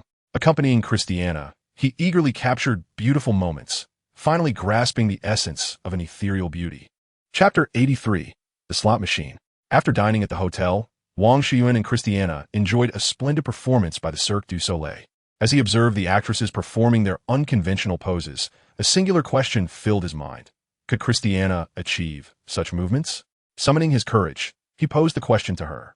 Darling, wasn't the show magnificent? Just look at how impressive those actresses are, executing such challenging poses. What can you manage in terms of difficulty? Christiana chuckled in response. How can that even be compared? They have undergone professional training. It would be foolish to challenge their expertise with my amateur skills. However, I do possess considerable flexibility. After all, I am an actress and we have physical training, so I have received specialized instruction in this regard. Basic poses such as standing on one leg with the other extended overhead or performing a human bridge and a split I can manage with ease. As Christiana continued speaking, she inadvertently glanced at Wang Xiuyuan, who was listening intently, a mischievous grin plastered across his face. In that moment, Christiana understood something profound. You are quite the rogue. A rascal. How'd I not see this before? You were so sincere before we got together. Wang Xiuyuan chuckled. Oh, come now. Which man ISNT a bit wicked at that age? ISNT that only natural? Besides, I'm only mischievous towards you. Darling, I believe we can explore some new avenues of fun. Huh. I've already conceived a few ideas that are quite thrilling. Ugh, you could develop them on your own. With a flushed face, Christiana turned away, choosing to focus on the circus performance rather than indulging in Wang Xiuyuan's antics. After witnessing the spectacular show of Cirque du Soleil, Wang Xiuyuan led Christiana to the hotel's casino. How could one visit Las Vegas without partaking in its offerings? As long as he maintained control over his desires and avoided the pitfalls of gambling, he would be fine. The casino boasted opulent facilities, featuring over 2,000 slot machines and 200 gaming tables. Wang Xiuyuan exchanged $1 million for chips, intending to enjoy a modest gamble, knowing his unique ability to see through the odds would make losing a challenge. However, he chose to start with the slot machines, the most basic and straightforward game in the casino, where the thrill lay in the potential for great rewards from small bets. The machines displayed numerous symbols, with 3 windows revealing combinations. The more matching symbols appeared, the greater the rewards. All machines operate on pre-established programming. Casinos discreetly set the payout rates of each slot machine to entice more visitors to participate. Generally, the payout rate hovers around 10%. Additionally, casinos employ a model involving a cumulative jackpot, where a portion of the profits from each slot machine is channeled into a prize pool. Winning the grand prize allows one to clear the jackpot and claim all the cash within. Hence, any machine marked with progressive slot indicates a network machine, and typically, a significant prize emerges periodically. This strategy effectively draws patrons to the casino and encourages them to stay. There exists a subtle trick when playing these machines. If an individual continuously loses at a specific machine, the likelihood of that machine dispensing winnings increases, as the overall payout rate remains fixed. If previous players have fed considerable losses, it is bound to pay out eventually, maintaining a balanced payout rate. When Wang Xiuyuan and Christiana observe someone vacate a nearby machine, they promptly move to it. "Darling, I just saw that fellow lose a substantial amount on this machine. I have a hunch it's about to pay out," Christiana remarked. "Indeed, I noticed too. That man must have lost at least 10,000 chips without seeing any returns." Which contradicts the casino's programmed logic, she continued. "Let us give it a try, dear. You take control. A beautiful woman's luck is often extraordinary. The outcome is in your hands." Christiana inserted the chips and immediately opted to triple her bet before pulling the lever. The increased wager serves dual purposes: to amplify winnings in case of a win, and to determine the rightful winner in the event of simultaneous grand prizes based on who staked more. Wang Xiuyuan found the traditional machines more engaging. The act of pulling the lever seemed to carry a sense of ritual, unlike the modern buttons that merely require a light press. However, the sound of failure echoed, indicating no win. They had not anticipated an immediate fortune upon another's departure, so they continued to feed the machine with more chips. Disappointed, Christiana glanced at Wang Xiuyuan. "Perhaps we were overly optimistic. It seems this machine could be in a losing phase, just as we encountered it." She asked, "What do you think the odds of us hitting a substantial prize are?" "Money is trivial. I have plenty and am not concerned about this minor amount. However, if my beloved is unhappy, that truly pains me," he replied. Wang Xiuyuan quickly reassured her. "I believe hope is on the horizon. I have a strong intuition that a colossal prize is imminent, at most within 5 tries. Darling, if you doubt it, just continue to play." Hearing Wang Xiuyuan's comforting words, Christiana's smile returned, and she regained her confidence to continue. Thus, this couple dedicated half an hour to the relentless gold-devouring machine. Once again, they faced a series of setbacks. Merely routine failures. "My dear, this is the final round. You take the lead. If we lose, we shall indulge ourselves at the gambling table," he urged. The screen displayed a rapid succession of various icons across 3 windows, soon halting on the first window. It revealed a splendid diamond, a grand gem indeed. At this point, nothing else mattered. Chapter 84, Clearing the Jackpot. As it was the last game they had deliberated upon, onlookers at the adjacent machines paused to witness the unfolding events. When 2 large diamonds graced the screen, someone exclaimed, "At last, fortune is on your side. This bodes well." Wang Xiuyuan shook his head. "Let us not get ahead of ourselves. It's merely a game, no need to dwell on it. Even if luck turns, we wouldn't continue." The third window began to decelerate. Although they did not harbor expectations of winning, Wang Xiuyuan and Christiana found themselves holding their breath, fixated on the third window's final outcome. Christiana murmured incessantly, "Big diamond, big diamond, big diamond. It must be a big diamond. I want a big diamond." Her concentrated yet slightly pouting demeanor appeared irresistibly charming, drawing laughter from those nearby. Indeed, beauty seems to dictate perception. Had the individual been less attractive, they might have been deemed merely bothersome. Perhaps this exemplifies the oft-quoted notion of beauty's rationale. The third window slowly revealed icons of stars, moons, and the number 7, culminating in the appearance of the grand diamond. With a chime, a colossal diamond settled atop the third window. "Ah, 3 large diamonds. We've hit the jackpot," Christiana exclaimed, leaping with joy. Wang Xiuyuan beamed at her, sharing in her exuberance. "Oh my goodness, it's the progressive jackpot. You are in luck," exclaimed a bystander. "It's been over a year since a jackpot was won here, and it just happened beside me." Resounding celebration music filled the casino, and confetti erupted into the air. Everyone present understood that this casino slot machine had awarded a grand prize. The lights of the slot machine before Christiana flickered ceaselessly, coins spilling forth without pause. The machine's outlet was inundated, and the overflowing chips cascaded onto the floor, accumulating in heaps. Soon, casino staff arrived, greeting them with enthusiasm. "Greetings. I'm the manager of this casino. Congratulations on winning our grand prize. Please follow me to the VIP room to sign the acceptance agreement and collect your winnings." Wang Xiuyuan and Christiana accompanied the casino manager to the VIP room, where staff and lawyers awaited their arrival. Before long, a man clad in an exquisite suit entered. He was a representative from the Las Vegas Casino Association. The casino manager introduced everyone present, and in the presence of the lawyer and the Casino Association representative, they duly signed the agreement to claim their grand prize. "Greetings, Mr. Alex and Miss Christiana. You are the fortunate recipients of this grand prize. Since the last jackpot was awarded, the prize pool has accumulated a staggering total of 73 for 123,641. which now rightfully belongs to you both. Please accompany me to the casino hall to publicly claim your chips. Upon entering the bustling casino hall, it was evident that a celebration had been swiftly organized within a mere 10 minutes. In the presence of thousands, the casino manager ceremoniously presented the chips amounting to 73.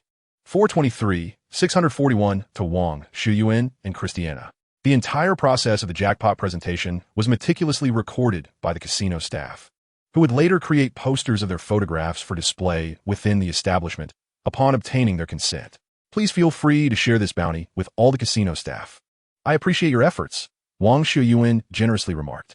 The casino employees expressed their heartfelt gratitude in unison, recognizing the significant windfall that would amount to several $1,000s for each individual, including security and cleaning staff, an impressive sum for these frontline workers. Upon receiving the chips, the casino manager promptly expressed his gratitude. Thank you for your generosity, Mr. Alex. On behalf of all the staff at the casino, I extend our sincere thanks. We shall strive even harder to provide you with exceptional service, and we hope that both you and Miss Christiana are thoroughly satisfied. He inquired if there were any additional requests, highlighting the regular gaming tables available in the hall, each with a betting limit of 100,000.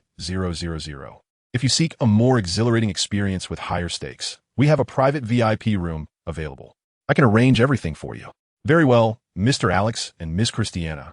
Please follow me, the casino manager said, leading them to the second floor. As they entered the VIP room, they found 5 individuals gathered around a poker table engaged in a game of Texas Hold'em. A mountain of chips had accumulated in the center, while the players each boasted their own impressive stacks. Accompanying them were 1 or 2 attractive companions. Among the players, a robust African-American man and a muscular Caucasian brute presented an intimidating presence, suggesting a background far from respectable. Wang Xiuyuan instinctively recognized that these 2 men were likely involved in darker dealings, their aura hinting at a history stained with bloodshed. Despite any attempts at disguise, their eyes betrayed a chilling indifference to human life, a demeanor impossible to conceal. The other 2 players, of Asian descent, were clearly affluent, yet their appearance suggested they were not of Chinese origin, as the innate sense of inferiority characteristic of many Chinese individuals was absent in them. While some may exhibit a tendency to fawn over Westerners, those with wealth maintain a dignified posture, their confidence unwavering, even if some among them harbor aspirations towards the West. It was not difficult to sense the aura of insecurity emanating from the 2 Asian individuals before him. Chapter 85, Private Gambling Game. Despite their outward appearance of calmness, their restless eyes had already betrayed them.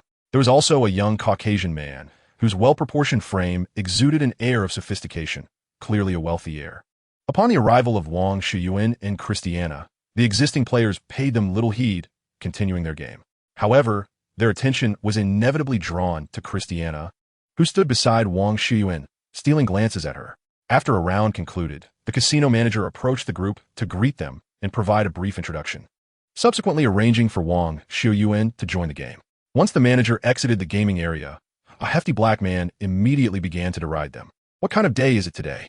Have we stumbled into a monkey's nest in the primal forests of Asia? In a game of 6, 3 were of Asian descent, which he deemed absurd.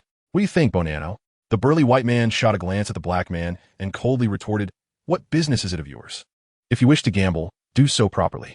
You are black yourself. What right do you have to look down on others? You folks were only liberated a few years ago, and now think yourselves superior? If you don't want to play, then leave. The other 2 Asians, both affluent heirs from Japan, felt insulted by the black man's words, but remained silent, which was understandable given their circumstances living on an American military base. Who would dare challenge their American benefactors? One white heir spat his drink onto the table, while another white man burst into laughter. Williams, see? You've encountered a tough opponent. Not all Asians are so mild-mannered. Though the 2 Japanese men did not laugh out loud, their discomfort was palpable, their faces flushed. The hefty black man seemed taken aback by the extreme retort, and after a moment of shock, he erupted in anger. Damn it, I will kill you, you bastard. You are finished. I will dismember you and feed you to the dogs. Unfortunately for him, he was restrained by the staff present. Wang Xiuyuan remained remarkably composed, showing no signs of emotional disturbance. You should be grateful the casino staff intervened. Otherwise, you would be lying on the ground, lifeless. It's evident you have blood on your hands, but that is no excuse to offend others recklessly. Only the lowly think themselves invincible. Keep a low profile. Little fat man, and you might live a little longer. As soon as Wang Xiuyuan spoke, The other 4 individuals in attendance erupted in laughter, including the 2 wealthy Japanese heirs. Clearly, they were all aware of this man's identity. Bonanno, chuckling, teased, "Williams, I will graciously offer you a deal. Let me take advantage of your services for shoe shining. How about it? I'll pay you $2,000 a week. Not a bad offer, right?" Huh. The affluent scion of a Caucasian lineage chuckled as he remarked, "Indeed, Williams, a salary of $2,000 a week is quite substantial. Even a top graduate from an Ivy League institution earns around that figure. You might want to reflect on this. Enough of this, Cromwell. Bonanno, how could you assist this yellow-skinned individual in speaking?" Williams, seething with rage, turned to Wang Xiuyuan and bellowed, "You are finished. Just wait." Wang Xiuyuan, with a radiant smile, replied, "So you are Williams. To say you barely qualify to shine Bonanno's shoes is indeed a compliment. He is far more astute than you. He understands the importance of observing others and does not hastily judge based on a person's skin color or appearance. Unlike you, who recklessly mocks. He does not offend others with the same foolishness. How do you know whether I am someone you can afford to offend?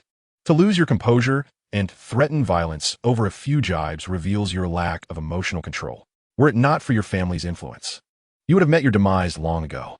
Williams, remember this. Anger is futile.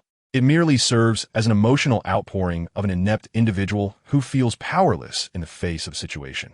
A person of intellect and capability confronts problems with calm deliberation, seeking solutions. Your conduct has left me deeply disappointed." Though the others continued to chuckle, a discernible contemplation flickered in their eyes as Wang Xiuyuan's words resonated with them. Even the enraged, burly man began to regain his composure. "You speak with great wisdom, Alex. I shall remember your words. They have awakened me. I realize now that I have been lost in the ease afforded by my family's power. Thank you for bringing me back to reality. You are a worthy adversary, and I shall treat you well. Let's continue our wager. What is this? Has he so easily been enlightened, thus creating a formidable rival for himself? Is this truly so hasty?" Wang Xiuyuan's mind was in disarray at this moment. Cromwell addressed the dealer. "Let the game proceed. Deal the cards."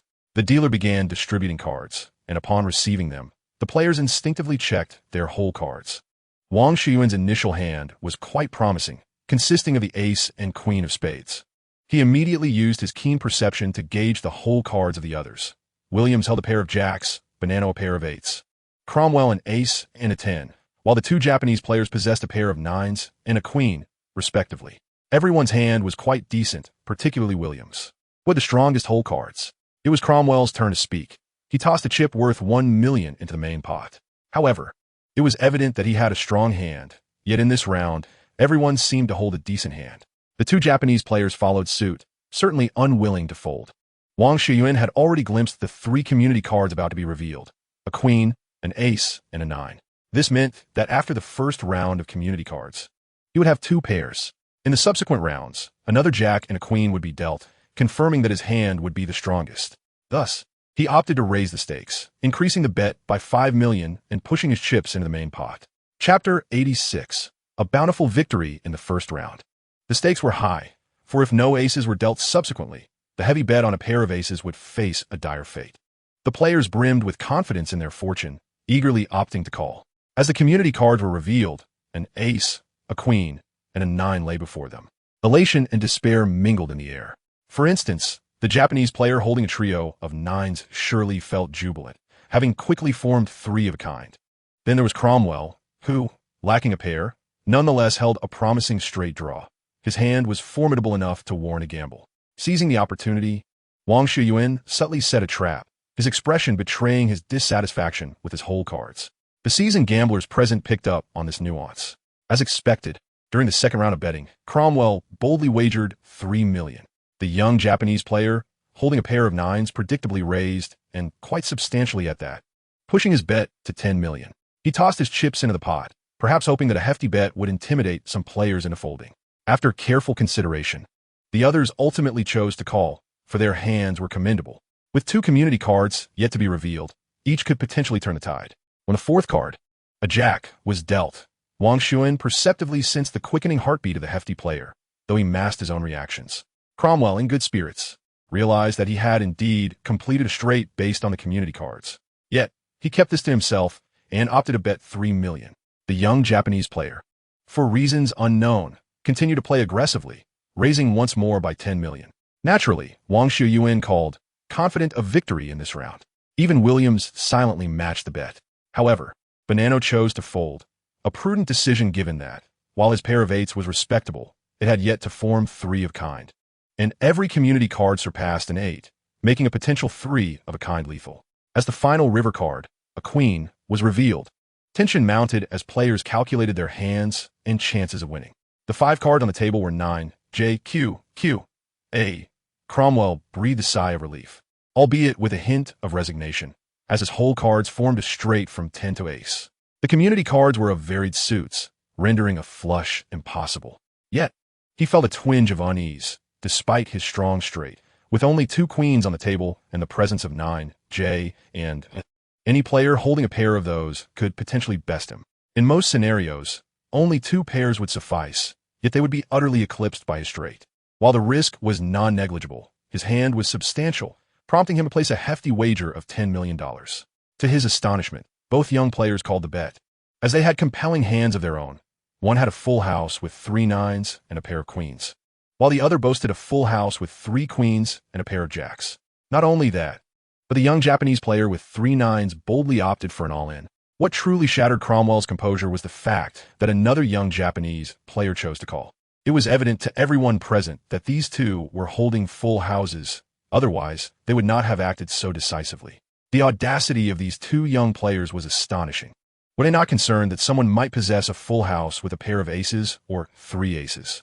Although the odds were slightly unfavorable among the players, Wang Xiuyuan possessed the least chips, while the others held $200 or $300 million in chips. Given that he had the best hand, how could he go all in without ensuring a favorable position? Therefore, he summoned a waitress and handed over his black gold card from JP Chase, requesting $300 million in chips. Although his account held merely over $20 million in cash, this black card allowed him to spend an amount equal to his net worth. The chips were soon brought forth, and without hesitation, Wang Xiuyuan pushed them into the pot. At that moment, he had contributed the largest amount to the side pot. If he emerged victorious, he would claim the entirety of both the main and side pots for himself. Throughout this process, Christiana remained silent, observing quietly from the sidelines. This turn of events left Williams feeling insecure. He held a full house with 3 jacks and a pair of queens. Such a hand was formidable. So why were all 3 players going all in? After careful consideration, he decided to call, as the likelihood of encountering such a troublesome hand was indeed slim. Witnessing this, Cromwell folded, realizing that after all his calculations, his hand was the weakest, despite having confidently placed a hefty bet of $10 million. It appeared utterly foolish, and he could only shake his head in resignation. "Gentlemen, please reveal your hands." The dealer signaled for the first young player to show his cards. One young man revealed his hand, a pair of 9s. At that moment, the other 3 players likely stifled their laughter, for among them, his hand was the weakest. Yet he was the first to go all in. The dealer took his cards and showcased a 9 from the community cards along with a pair of queens, resulting in 3 nines and a pair of queens, a full house. "Sir, please reveal your hand," the dealer signaled for the second young player. He revealed a queen and a jack, causing Williams to slump in his chair like a deflated balloon. The others at the table didn't need to look to know that this young player's hand surpassed Williams's. The expression on the face of the first young player was also quite grim. The dealer took these 2 cards and revealed a jack from the community cards along with a pair of queens, yielding 3 queens and a pair of jacks. A full house. "Sir, please reveal your hand." The dealer indicated that it was time for Wang Xiuyuan to show his cards. With a swift motion, he flipped over his 2 cards, an ace and a queen. At this moment, the 3 participants in the final showdown bore solemn expressions. This newcomer had decisively outplayed them in his very first round. It was utterly uncanny. The dealer took Wang Xiuyuan's 2 cards and revealed an ace from the community card along with a pair of queens, resulting in 3 queens and a pair of aces. A full house. Finally, when it was Williams's turn, without waiting for the dealer to speak, he tossed his 2 cards aside and stood up to leave. Not hesitating for a moment, his African-American companion hurriedly rose and pursued him. Meanwhile, the dealer diligently continued his duties, taking Williams' 2 whole cards and revealing 1 jack from the community cards along with a pair of queens, resulting in 3 jacks and a pair of queens, a full house. Ultimately, Mr. Alex triumphed with 3 queens and a pair of aces, securing the highest hand. The dealer then pushed all the chips towards Wang Xiuyuan, forming a towering pile, while a waitress stood by to assist him in organizing the chips. Both Wang Xiuyuan and Christiana beamed with delight. In the third round, The river card marked a $10 million stake for Cromwell, while the other two players, along with the hefty William, collectively lost nearly $1 billion in chips. Winning $11 billion in a single hand seemed almost too effortless. William departed, yet the two smaller players remained, exchanging another $300 million in chips to continue their gambling endeavors. Chapter 87, The Rivalry Card. The burly white man, Bonanno, addressed Wang Xiuyuan, Alex. You ought to exercise caution from now on. The William who just left is a significant member of the notorious Genovese crime family of New York, renowned for their ruthlessness and tenacity. You have just dealt him a severe blow and won a substantial sum. He will not let this go lightly. It would be wise to prepare yourself. Upon hearing Bonanno's words, Wang Xiuyuan immediately sensed something amiss. Were not the New York crime families predominantly composed of Italian whites? How could a black man hold such a pivotal role? It struck him as peculiar, considering the Italian mafia's emphasis on lineage. However, it was not so strange. Following the late 1980s, the federal government intensified its crackdown on organized crime, prompting some gangs to incorporate numerous African Americans and Latinos to bolster their ranks. These individuals of diverse backgrounds were often more adept at handling tasks that the original members found challenging. His father had joined the Genovese family in such a manner, earning significant accolades for the organization. Tragically, he perished in service to the gang, and William had been adopted by the previous Genovese patriarch. William had grown up alongside the current leader and was considered his most trusted enforcer. Although not the brightest at times, he was nonetheless clever, impulsive at moments, yet undeniably valuable to the gang. He commanded a considerable following, so it would be prudent for you to remain vigilant. Understood, Bonanno. Thank you for your counsel. If I'm not mistaken, you must be from the Bonanno family, the foremost among New York's 5 crime families? Such a surname is quite rare in America. Wang Xiuyuan expressed his gratitude, acknowledging the kindness of Bonanno's warning. Bonanno shrugged, choosing not to delve further into the subject. Indeed, but that is of little consequence. Is it? After all, we hold no enmity. Let us continue our game. The dealer dealt the cards. The 5-player contest persisted for an extended duration, with participants experiencing a series of wins and losses. Wang Xiuyuan folded when necessary, occasionally conceding a larger hand, viewing it as a strategic investment for the future. He had been patiently awaiting an opportunity, biding his time until the majority of players revealed their adversarial hands, at which point he would seize the chance to outmaneuver them all in a single round. Although winning hand after hand was not an insignificant feat, the other players were not naive. They would promptly fold when faced with insurmountable odds. Winning substantial sums was challenging, as only hands akin to the first would provide the most exhilarating and lucrative outcomes. Nevertheless, Wang Xiuyuan's stack of chips continued to grow steadily. Occasionally, new players would join, yet due to their high stakes and perhaps a touch of ill fortune, they soon exited the game, having lost their chips. In this particular round, upon revealing his whole cards, Wang Xiuyuan found himself holding the Ace of Hearts and the King of Hearts, an exceptionally strong starting hand. The other 4 players also held commendable whole cards, with 3 of them possessing pairs.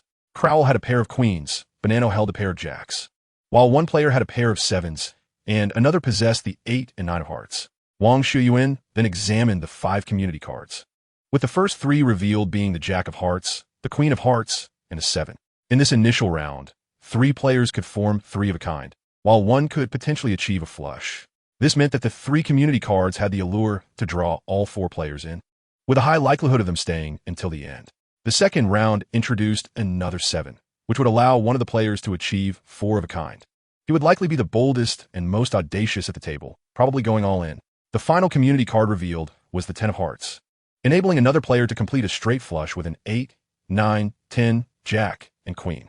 Meanwhile, Wang Xiuyuan could form a royal flush with 10, Jack, Queen, King, an ace dominating the entire table. His excitement was palpable as he envisioned the impending showdown, with 2 straight flushes, 1 4 of kind, and 2 full houses, a truly dramatic confrontation. At this moment, the dealer called out, "Mr. Bonanno, please make your small blind bet." Bonanno, holding a pair of jacks, a rare and potent hand, immediately tossed $5 million into the pot. As the first 3 community cards, Jack of Hearts, Queen of Hearts, and a 7 were revealed, tension surged around the table. Bonanno had formed 3 of a kind with jacks, Crowell had 3 queens, and one player had 3 sevens. Another player was just 1 card away from straight flush, needing only the 10 of hearts to strike it rich. "Mr. Bonanno, please place your bet," the dealer prompted. Bonanno, seeing the rapid formation of his 3 of a kind, unhesitatingly wagered $10 million into the main pot. The others followed suit, yet surprisingly, no one raised the bet this round, which was rather peculiar. Typically, a player with three of a kind would opt for a hefty bet to intimidate less committed participants, preventing them from potentially turning the tide with lesser hands in conjunction with the remaining community cards. Such occurrences were not uncommon in Texas Hold'em. Perhaps the two consecutive hearts posed a considerable threat, as the probabilities of hitting a flush or a straight were simply too great. In the realm of poker, encountering a disheartening outcome after placing a substantial bet is something no one desires. As the fourth community card, the 7, was revealed, Wang Xiuyuan could sense the little foreigner's heart racing with anticipation. This player had secured 4 sevens, a hand second only to a straight flush in terms of value. The others at the table were equally pleased. Cromwell and Bonanno had formed full houses with 3 queens and 3 jacks, respectively. Judging by the community cards, unless someone held 4 sevens or a straight flush, victory seemed assured for them. They did not believe such a hand was easily attainable. This sentiment is common among gamblers who land strong hands. No exceptions exist, even for the most astute individuals, as those immersed in the game often find themselves in a state of delusion. However, to further assess the strength of everyone's hands, Bonanno decided to wager heavily, aiming to intimidate the less resolute players. He cast 30 million chips into the main pot, a rather peculiar figure. A bet of such magnitude communicates to the world that he possesses an exceptionally strong hand. Should others hold weaker hands, they would likely fold, leaving him with minimal winnings from a good hand. Conversely, a smaller bet would encourage participation from those with decent hands, making it challenging to gauge their strength. Nonetheless, all present were shrewd individuals, seasoned actors of the highest caliber. After careful consideration, Cromwell opted to call rather than raise, likely sharing Bonanno's sentiments. The little foreigner, holding the straight flush potential, had every reason to call, and thus he too added chips to the main pot. When it came time for the little foreigner with 4 sevens to speak, he surprised Wang Xiuyuan by not only calling, but also raising the bet to 50 million. Had he surmised that the others held formidable hands and decided to employ a reverse strategy? Nevertheless, he chose not to dwell on it, maintaining a stoic expression as he deliberated briefly before opting to call. To perform convincingly, one must commit fully, or how else could one deceive others? Life is but a stage, and we all play our roles adeptly. Much to Wang Xiuyuan's relief, no one chose to fold. As the final river card, the 10 of hearts, was revealed, all players rapidly calculated their winning chances. While Cromwell and Bonanno had full houses, the community cards presented a potential straight with hearts, 10, Jack, Queen, leaving them vulnerable to heart combinations like 8-9, King-Ace, or 9-King alongside their sevens. Despite their awareness of the low probability of such scenarios, they also recognized the unpredictable nature of the poker table. How could one be certain of victory? After all, the whole cards in hand may not form the strongest combination with the community cards. It was a rare occurrence for 5 players to reach the final showdown, and Bonanno felt confident about his hand. While the community cards held numerous variables, relinquishing such a strong hand was not an option he was willing to entertain. He boldly proclaimed a wager of 100 million chips. Regardless of the outcome, he was determined to reveal the whole cards, and he believed his chances of winning were quite substantial. Cromwell furrowed his brow at this turn of events, feeling quite troubled by the situation. No one had surrendered, and with Bonanno declaring a bet of 100 million, his confidence began to waver. The community cards posed a significant threat. He was not ignorant of Murphy's Law, yet he found it impossible to concede outright. He decided to play it out, for they had come this far. Surrendering was not an option, especially when there were only 4 combinations that could surpass his hand, making the odds quite low. The player holding the straight flush, a young Japanese man, almost chuckled at the sight of the 2 opponents tossing in $100 million, but he skillfully managed his expression. He called a bet, then swiftly went all in, committing over $400 million to the pot. The player with 4 sevens was taken aback by his companion's audacity. Was he truly that formidable? He cast a doubtful glance at his whole cards, confirming he indeed held 4 sevens, wondering if he had somehow been dealt a different hand. After a brief contemplation, he decided to take the plunge. With 4 of a kind, how could he justify folding? All in. If he folded this hand, he might as well abandon poker for life.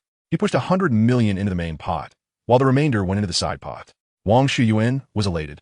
Though his facial expressions were impeccably controlled, the act must continue. With a stoic demeanor, he pondered, hesitated, and ultimately tossed 100 million into the main pot and 400 million into the side pot. He had no need to go all in. He possessed the largest stack. while the others had merely an average of just over 400 million in chips at the start of the round. He simply needed enough chips in the side pot to clear it. When Wang Xiuyuan called, Bonanno was left in a state of shock, experiencing the same predicament Cromwell had faced in the first round. To call or not to call, that was a question. A rather philosophical quandary indeed. If he chose not to call, he had already committed 16.5 million, with a substantial portion of that, 100 million, being wagered in the final round. Now, with the all-in move from his opponent, he felt cornered. Cromwell was equally conflicted, knowing that only 4 sevens and a straight flush could triumph over his hand, both rare and elusive combinations. Yet the stakes were undeniably high. Anxiety crept into his thoughts. Various possibilities intertwined in their minds. While 4 of a kind and a straight flush were indeed rare, it did not mean they were entirely absent. They suspected that the players before them were more likely to have a full house, just as in the first hand. Thus, the first to raise to 50 million was the young Japanese player, who most likely had a full house with 3 sevens when the 4th community card revealed a 7. However, speculating about the others became increasingly difficult, as only a single heart 10 was turned up next. Was it possible someone held a straight? Surely, the likelihood of them having a flush was greater, or had they merely been waiting to go all in to intimidate the rest of them? What a contentious hand this was. The player with the straight flush finally broke the silence, asking, "Are you two going to call or not?"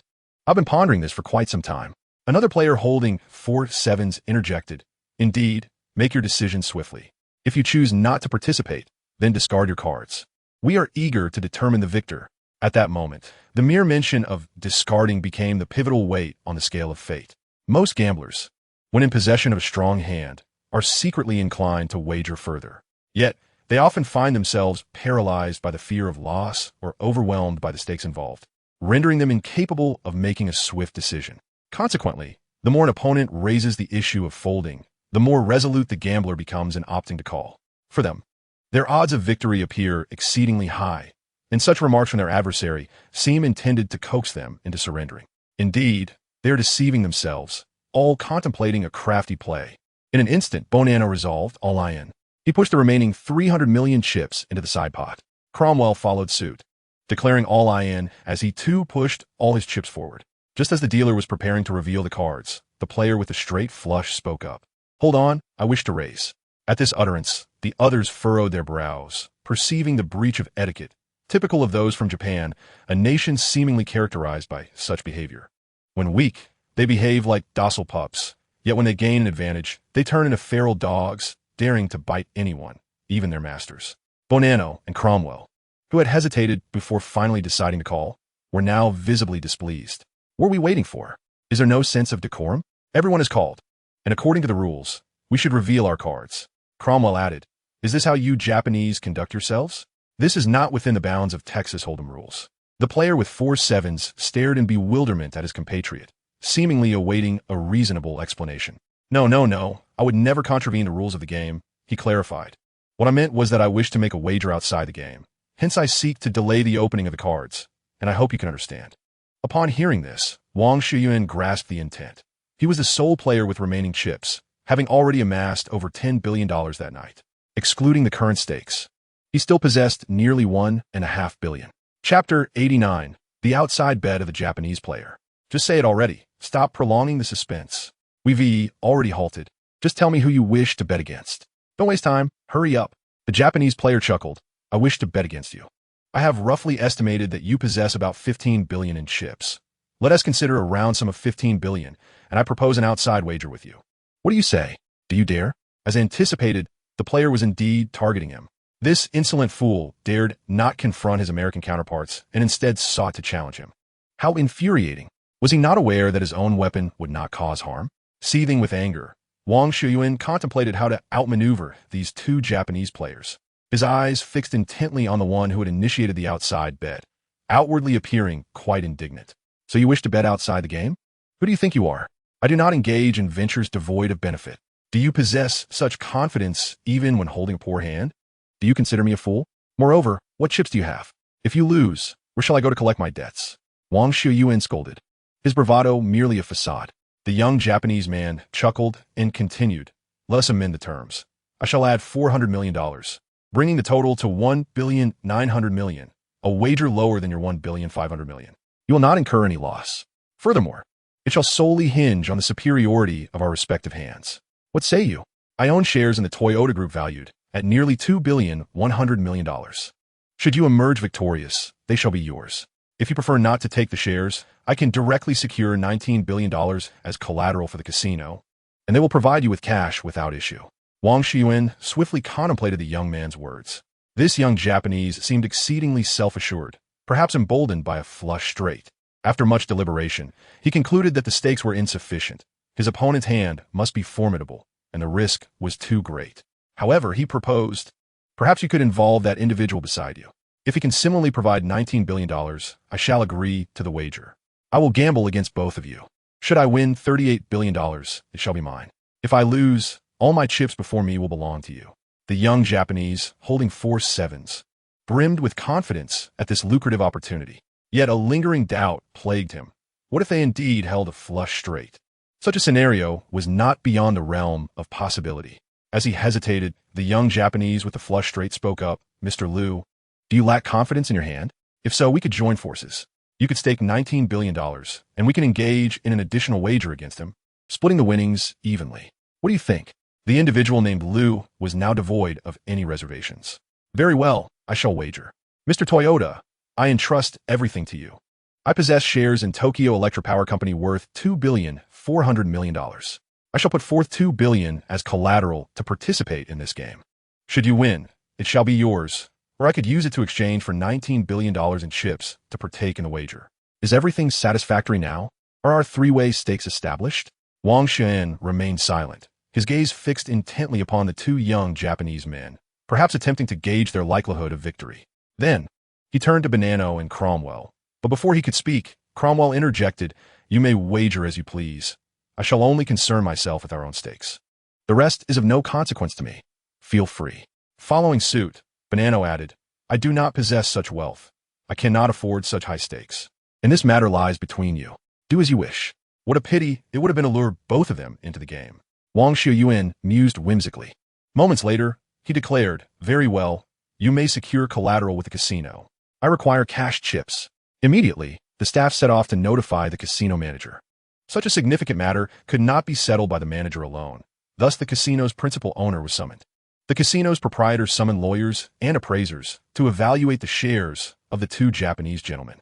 After confirming everything was in order, they signed a mortgage agreement, and each was granted chips worth $19 billion. This monumental gamble attracted all the other high rollers in the VIP lounge. They had no choice but to come over. As the stakes were exceedingly high, the main and side pots combined exceeded $25 billion. Additionally, there was an external bet involving $53 billion, making the staggering $25 billion wager within the game a rare occurrence indeed. In the presence of the casino owner, this external bet was officially established, with the proprietor himself acting as the dealer. "Mr. Bonanno, please reveal your cards." Without hesitation, Bonanno flipped over his whole cards, revealing a pair of jacks. In truth, after going all in, he had little hope of winning when the Japanese gentleman proposed an external bet worth several $billion. Who would dare to propose such a high wager without absolute certainty? The casino owner, true to his expertise, deftly collected 2 jacks from in front of Bonanno and displayed 1 jack and 2 sevens from the community cards. Mr. Bonanno's whole cards, a pair of jacks, formed a full house with 3 jacks and 2 sevens. "Now, Mr. Cromwell, please reveal your cards." Cromwell managed a wry smile as he turned over his whole cards, revealing a pair of queens, realizing he was in dire straits. The high stakes indeed signified formidable hands. 3 jacks were clearly in Bonanno's possession, while he found himself lagging behind, momentarily bewildered. The casino owner gathered Cromwell's 2 queens and displayed 1 queen and 2 sevens from the community cards. Mr. Cromwell's whole cards, a pair of queens, formed a full house with 3 queens and 2 sevens. At this juncture, Cromwell held the highest hand. "Now, Mr. Toyota, please reveal your cards." The Japanese gentleman named Toyota confidently unveiled his whole cards, the 8 and 9 of hearts. Gasps erupted from the crowd upon seeing his hand. He possessed the 8 and 9 of hearts, forming a straight flush. No wonder he dared to wager so heavily. If I had a straight flush, I would wager boldly as well. You, however, will never achieve a straight flush in your lifetime. It appears this Japanese fellow is destined to win. Not necessarily. What if that Chinese gentleman holds the king and ace of hearts? A royal flush is not out of the question. Let us be realistic. Such hope is fleeting. I have never witnessed a royal flush in my life. Chapter 90. Like filming a movie. Amidst the murmurs of the onlookers, the casino owner collected Toyota's whole cards, the 8 and 9 of hearts, and placed them before himself, revealing a 10, Jack, and Queen of hearts from the community cards. Mr.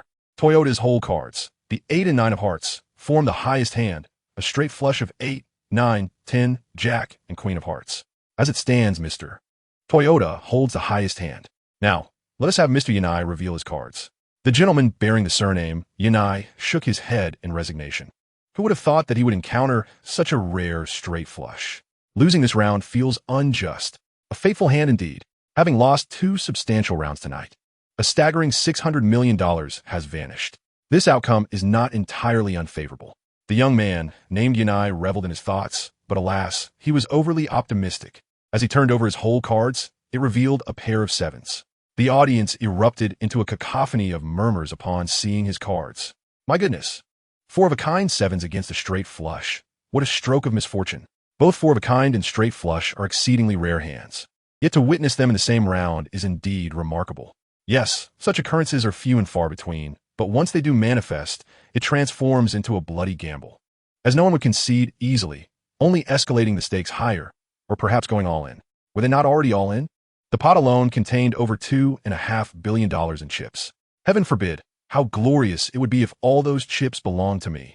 But do not harbor such dreams. To claim those chips, one must at least place $400 to $500 million worth of chips on the table and then triumph in the game. The casino owner continued his previous motions, retrieving the 2 7s belonging to Yanai and placing them before himself, while pushing forward a queen and 2 7s from the community cards. Mr. Yanai's whole cards formed a 4-of-a-kind with a queen, yet the strongest hand remains with Mr. Toyota. Now, let's have Mr. Alex reveal his cards. Confidently, Wang Xiuyuan flipped over his whole cards, revealing a king and an ace of hearts. The atmosphere erupted in excitement. Oh my goodness, a royal flush. The sheer audacity of this hand. I have witnessed in this single round the presence of 2 full houses, 1 4-of-a-kind, 1 straight flush, and 1 royal flush, all fateful hands. How fortunate I am to encounter such a classic scene.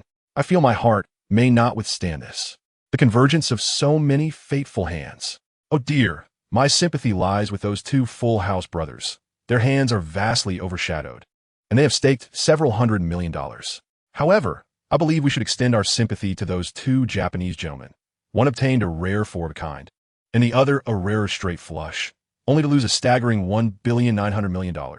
If it were me, I would be utterly heartbroken. That young man from Huaxia is incredibly fortunate, winning such a monumental gamble and having a world-class beauty as his girlfriend. I envy him immensely. Some individuals are simply born to be the protagonists. That fellow is named Alex, a ruthless individual who has taken the lives of 20 to 30 men. Famously known as the USC Marauder. The casino owner suppressed his laughter. Such a classic scene unfolding in his establishment would surely make his casino renowned worldwide. Do not underestimate such occurrences. All gamblers are superstitious. These individuals, regarding the hues of their garments, the shades of their undergarments, the coordination of their jewelry, and their chosen hairstyles and hair colors, often utilize these elements as justification for their victories or defeats. As this astonishing gambling event unfolds with continual twists and turns, it becomes evident to all that this is a place where miracles transpire. What is the greatest psychological illusion of a gambler? The belief that a miracle will occur in the next moment. Particularly in the case of Wang Xiuyuan, who, after winning the progressive jackpot on a slot machine, has now garnered fame and fortune by triumphing in a wager that could potentially set a Guinness World Record. His casino is destined to achieve global acclaim, becoming the most renowned casino in the world. He has already resolved to spend lavishly to ensure that newspapers and media outlets across the globe report this monumental event. With such magnitude, they would clamor for the opportunity to cover it without any financial incentive. However, he must first complete his task. He retrieves the hidden cards, the ace and king of hearts, placing them before himself, and pushes forth a heart 10, jack, and queen from the communal cards. Mr. Alex's concealed cards consist of an ace and king of hearts, forming the highest possible hand, a royal flush with a heart 10, jack, queen, king, and ace. As of now, Mr. Alex possesses the most formidable hand. I hereby declare that the victor of this gambling match is Mr. Alex. and he shall claim all the chips both within the game and in the external bets. Let's extend our congratulations to Mr. Alex.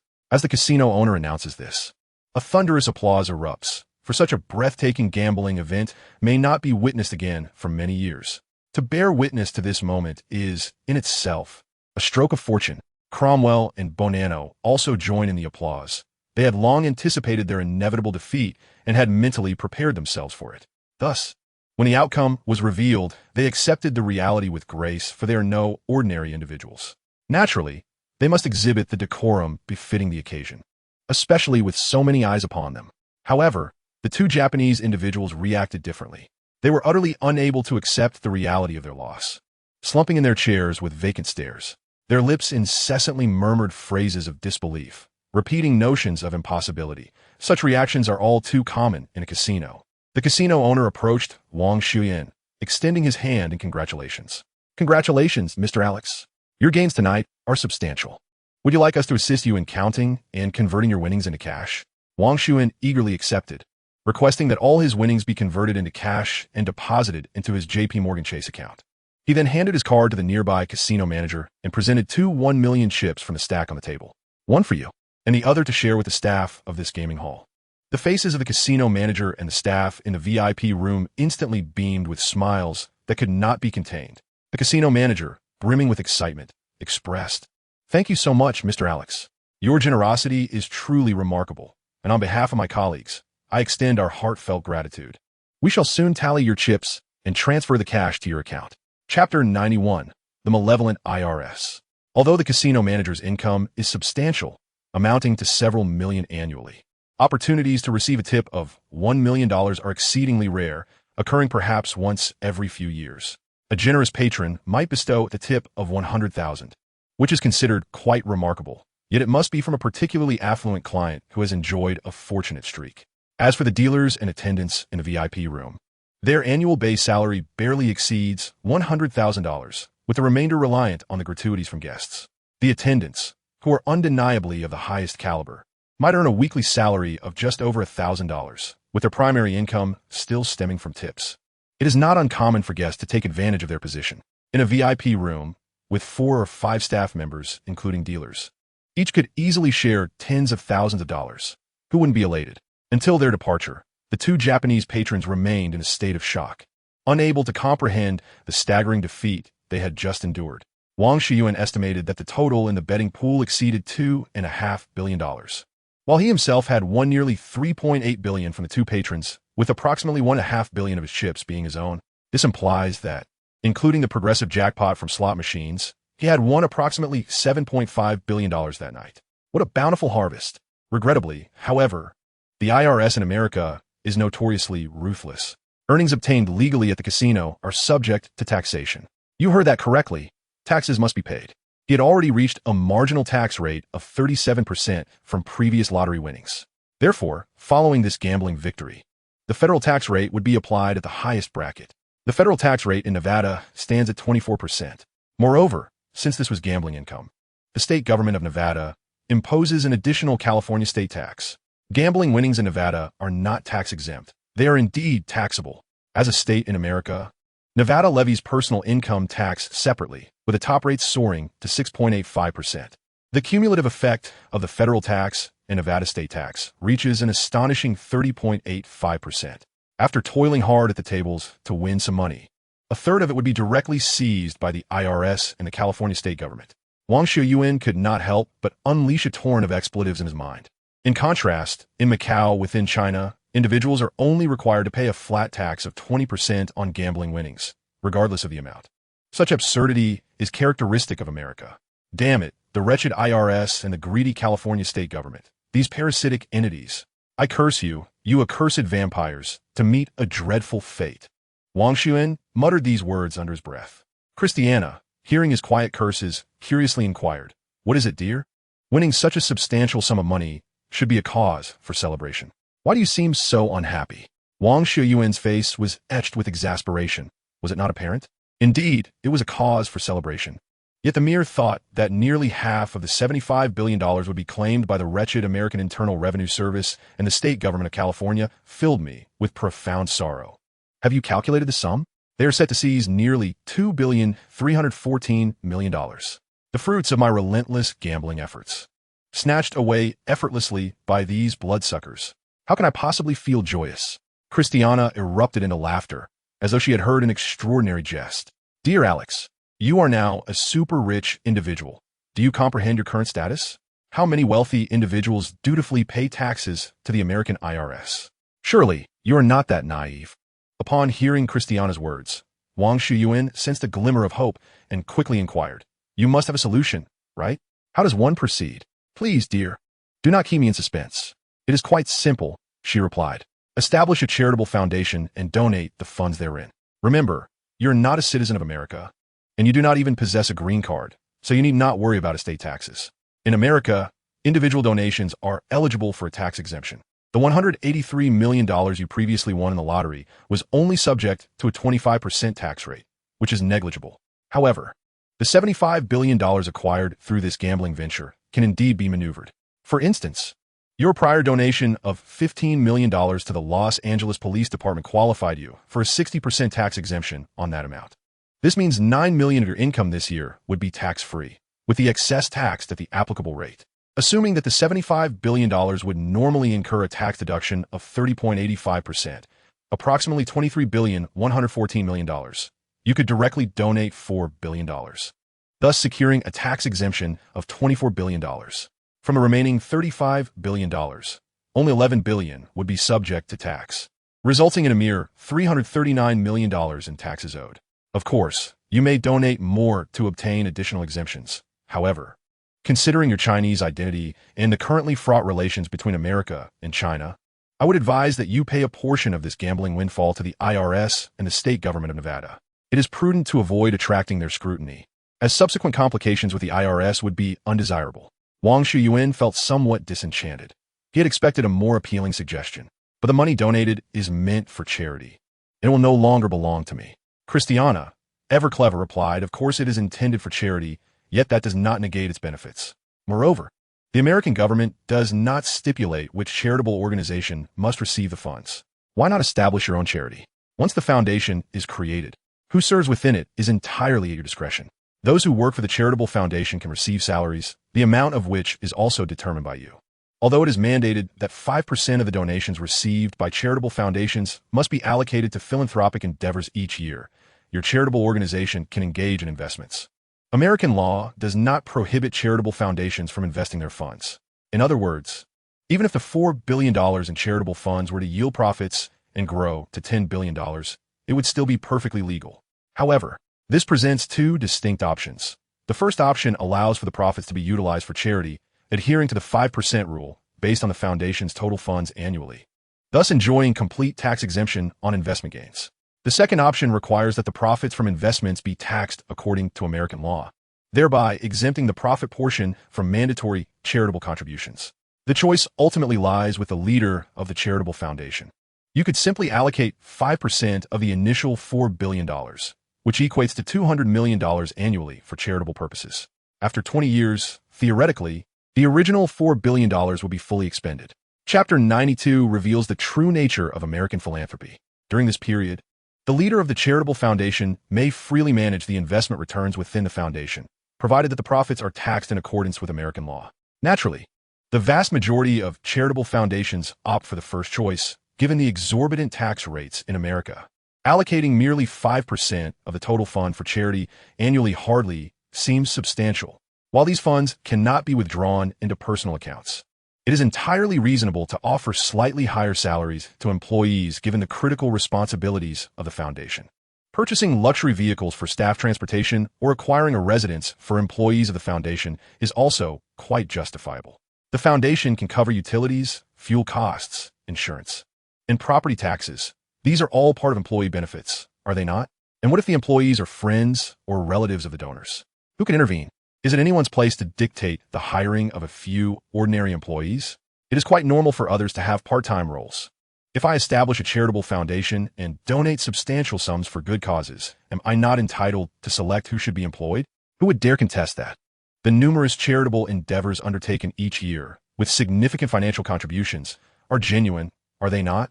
No one can accuse you, nor would anyone dare to do so Do you understand, Mr. Alex? Even decades from now, when you depart from this world, who will take over the management of this charitable foundation will be entirely at your discretion. At that time, the hiring of personnel will also be determined by your appointed successors, including the rights concerning the aforementioned matters. As for the current allocation of the $200 million for charity each year, it is entirely up to you how to utilize those funds. For instance, donating to the local police department annually for the purpose of ensuring the safety of your family seems quite reasonable, does it not? After all, what justifies such a donation otherwise? Contributing to your preferred university each year to support underprivileged students or scholarships, and having that university consider your children for employment in the future seems entirely appropriate, does it not? And as for academic performance, is that truly of consequence? The child's parents are renowned philanthropists of great prestige. Their numerous contributions to society surely merit the admission of their child into this institution. With an increasing number of graduates funded by your generosity, it is only natural that a few will excel and subsequently lend their support to you and your descendants. Establishing a charitable foundation to assist one's own offspring seems entirely reasonable, does it not? As for the name under which this is done, why, it could simply be a scholarship. This is a commendable student of both character and intellect. Alternatively, one might consider making a direct donation to the school, which could then award a scholarship to the child. There are myriad legitimate avenues to pursue this. If you wish to contribute to the advancement of humanity, establishing a biological research institute to develop medications for curing specific ailments is entirely commendable. Once the drug is developed, it is implausible to expect that anyone would be foolish enough to offer it for free to the entire world. Such altruism is indeed admirable. Thus, granting patent licenses to pharmaceutical companies for profitable production is perfectly reasonable. The profits do not vanish into private pockets, but remain within the accounts of the charitable foundation. This also contributes to the sustainable development of the foundation. Moreover, should you desire, it is entirely feasible to pay not a single cent in taxes. Even our esteemed leader, Mr. Donald Trump, exemplifies this, having been a real estate magnate with a fortune exceeding $1 billion. Yet over the years, he has paid less than $3,000 in taxes, far less than even a McDonald's worker. Is this the reality of the American elite, my dear Mr. Alex? Christiana beamed at Wang Xiuyuan. Upon hearing her words, Wang was rendered speechless. While he was aware of the extravagant antics of the wealthy in America, he had not anticipated such outrageousness. It is utterly appalling how the American elite accumulate the vast majority of wealth while contributing not a dime in taxes, relying instead on the working class and middle class to sustain the entire nation. Such wealthy elites deserve condemnation. Darling, you must recognize that you are now part of this elite class, indeed among its most distinguished members. To criticize them is to cast aspersions upon your future self. Will you choose to adhere to the rules and pay a tax rate of 30.85, amounting to approximately $2,300,000,000?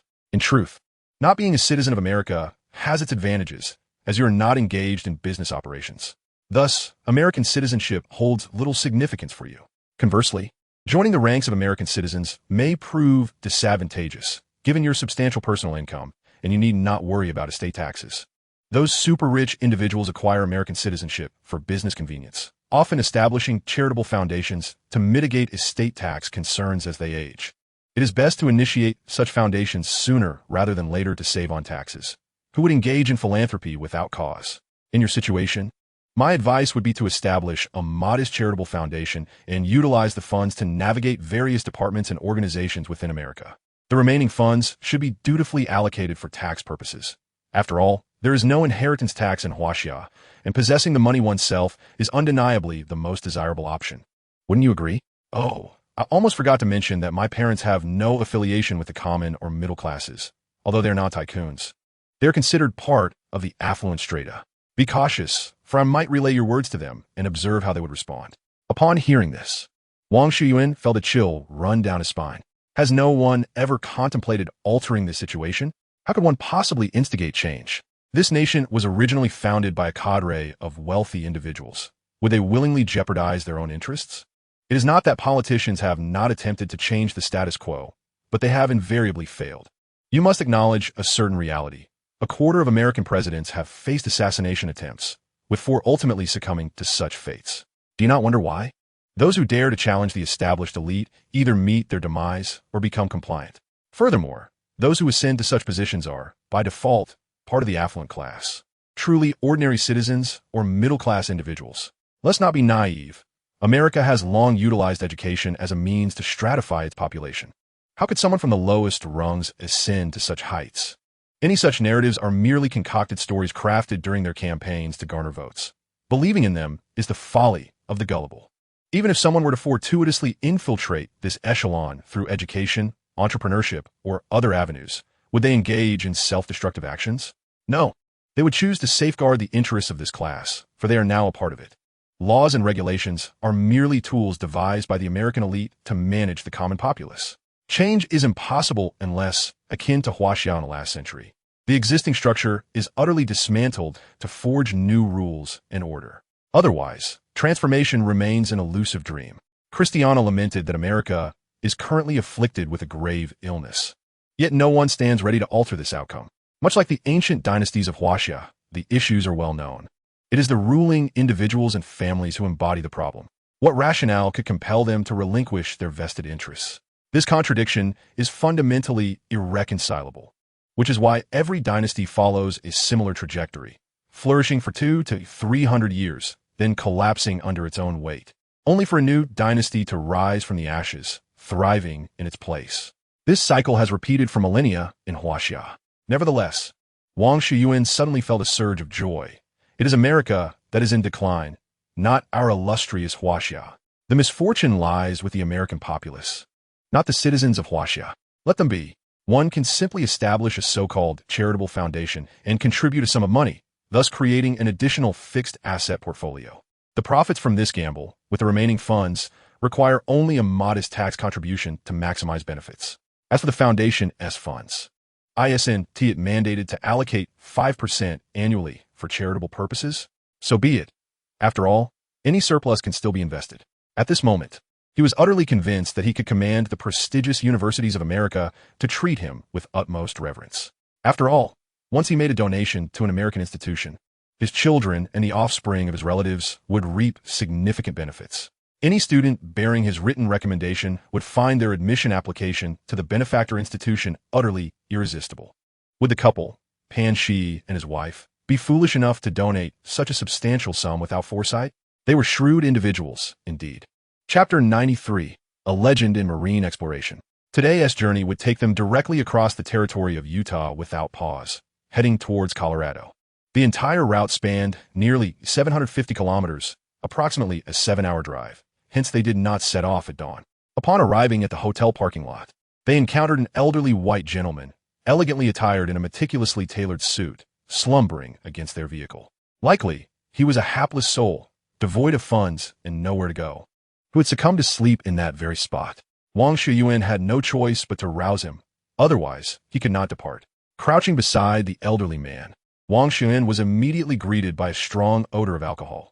Evidently, the gentleman had indulged rather liberally the previous night. Gently, he tapped the man's shoulder. "Excuse me, sir. It's morning now, and I must be on my way. Would you kindly allow me to pass?" The old man stirred from his stupor, glanced at Wang Xiuyuan and Christiana, then rose and apologized for the inconvenience. "I sincerely apologize, young people. I hope you won't take offense." This gentleman, exhibiting refinement, was clearly not an ordinary individual. With a shy demeanor, he ventured, "Good day, young man. I have a small request. Might you lend me some money?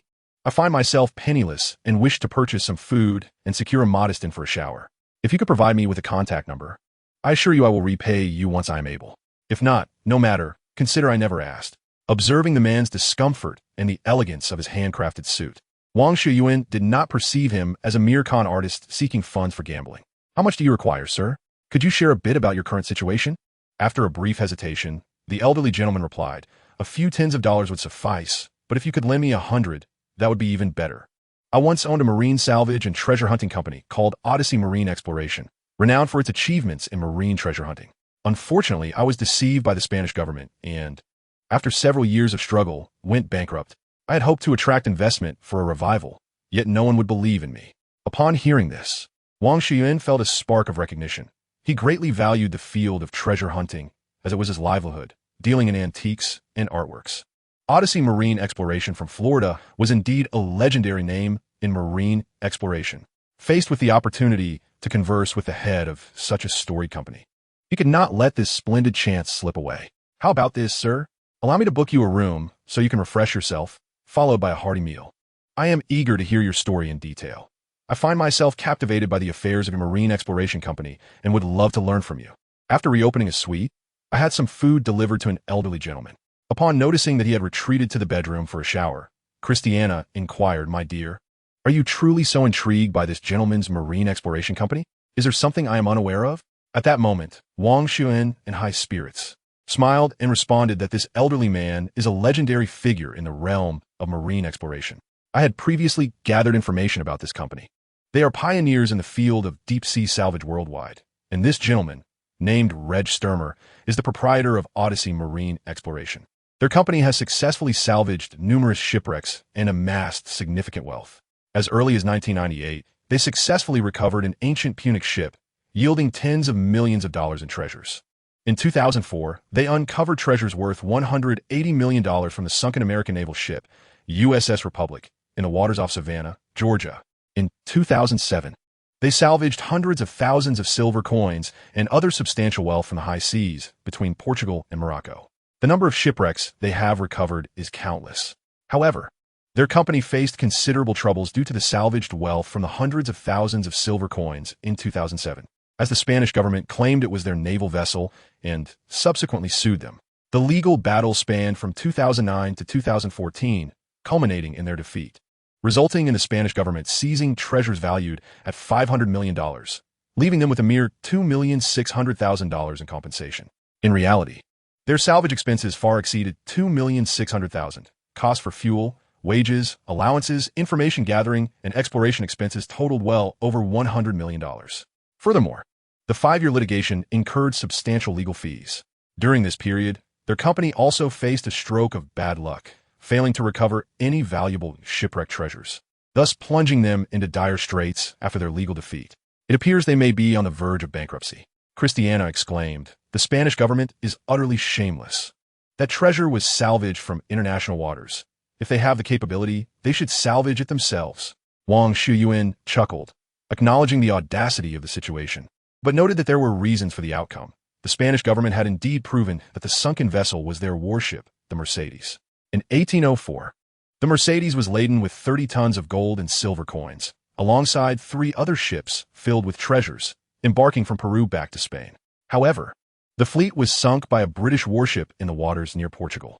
According to international marine salvage law, warships retain permanent salvage rights and ownership with their original nation.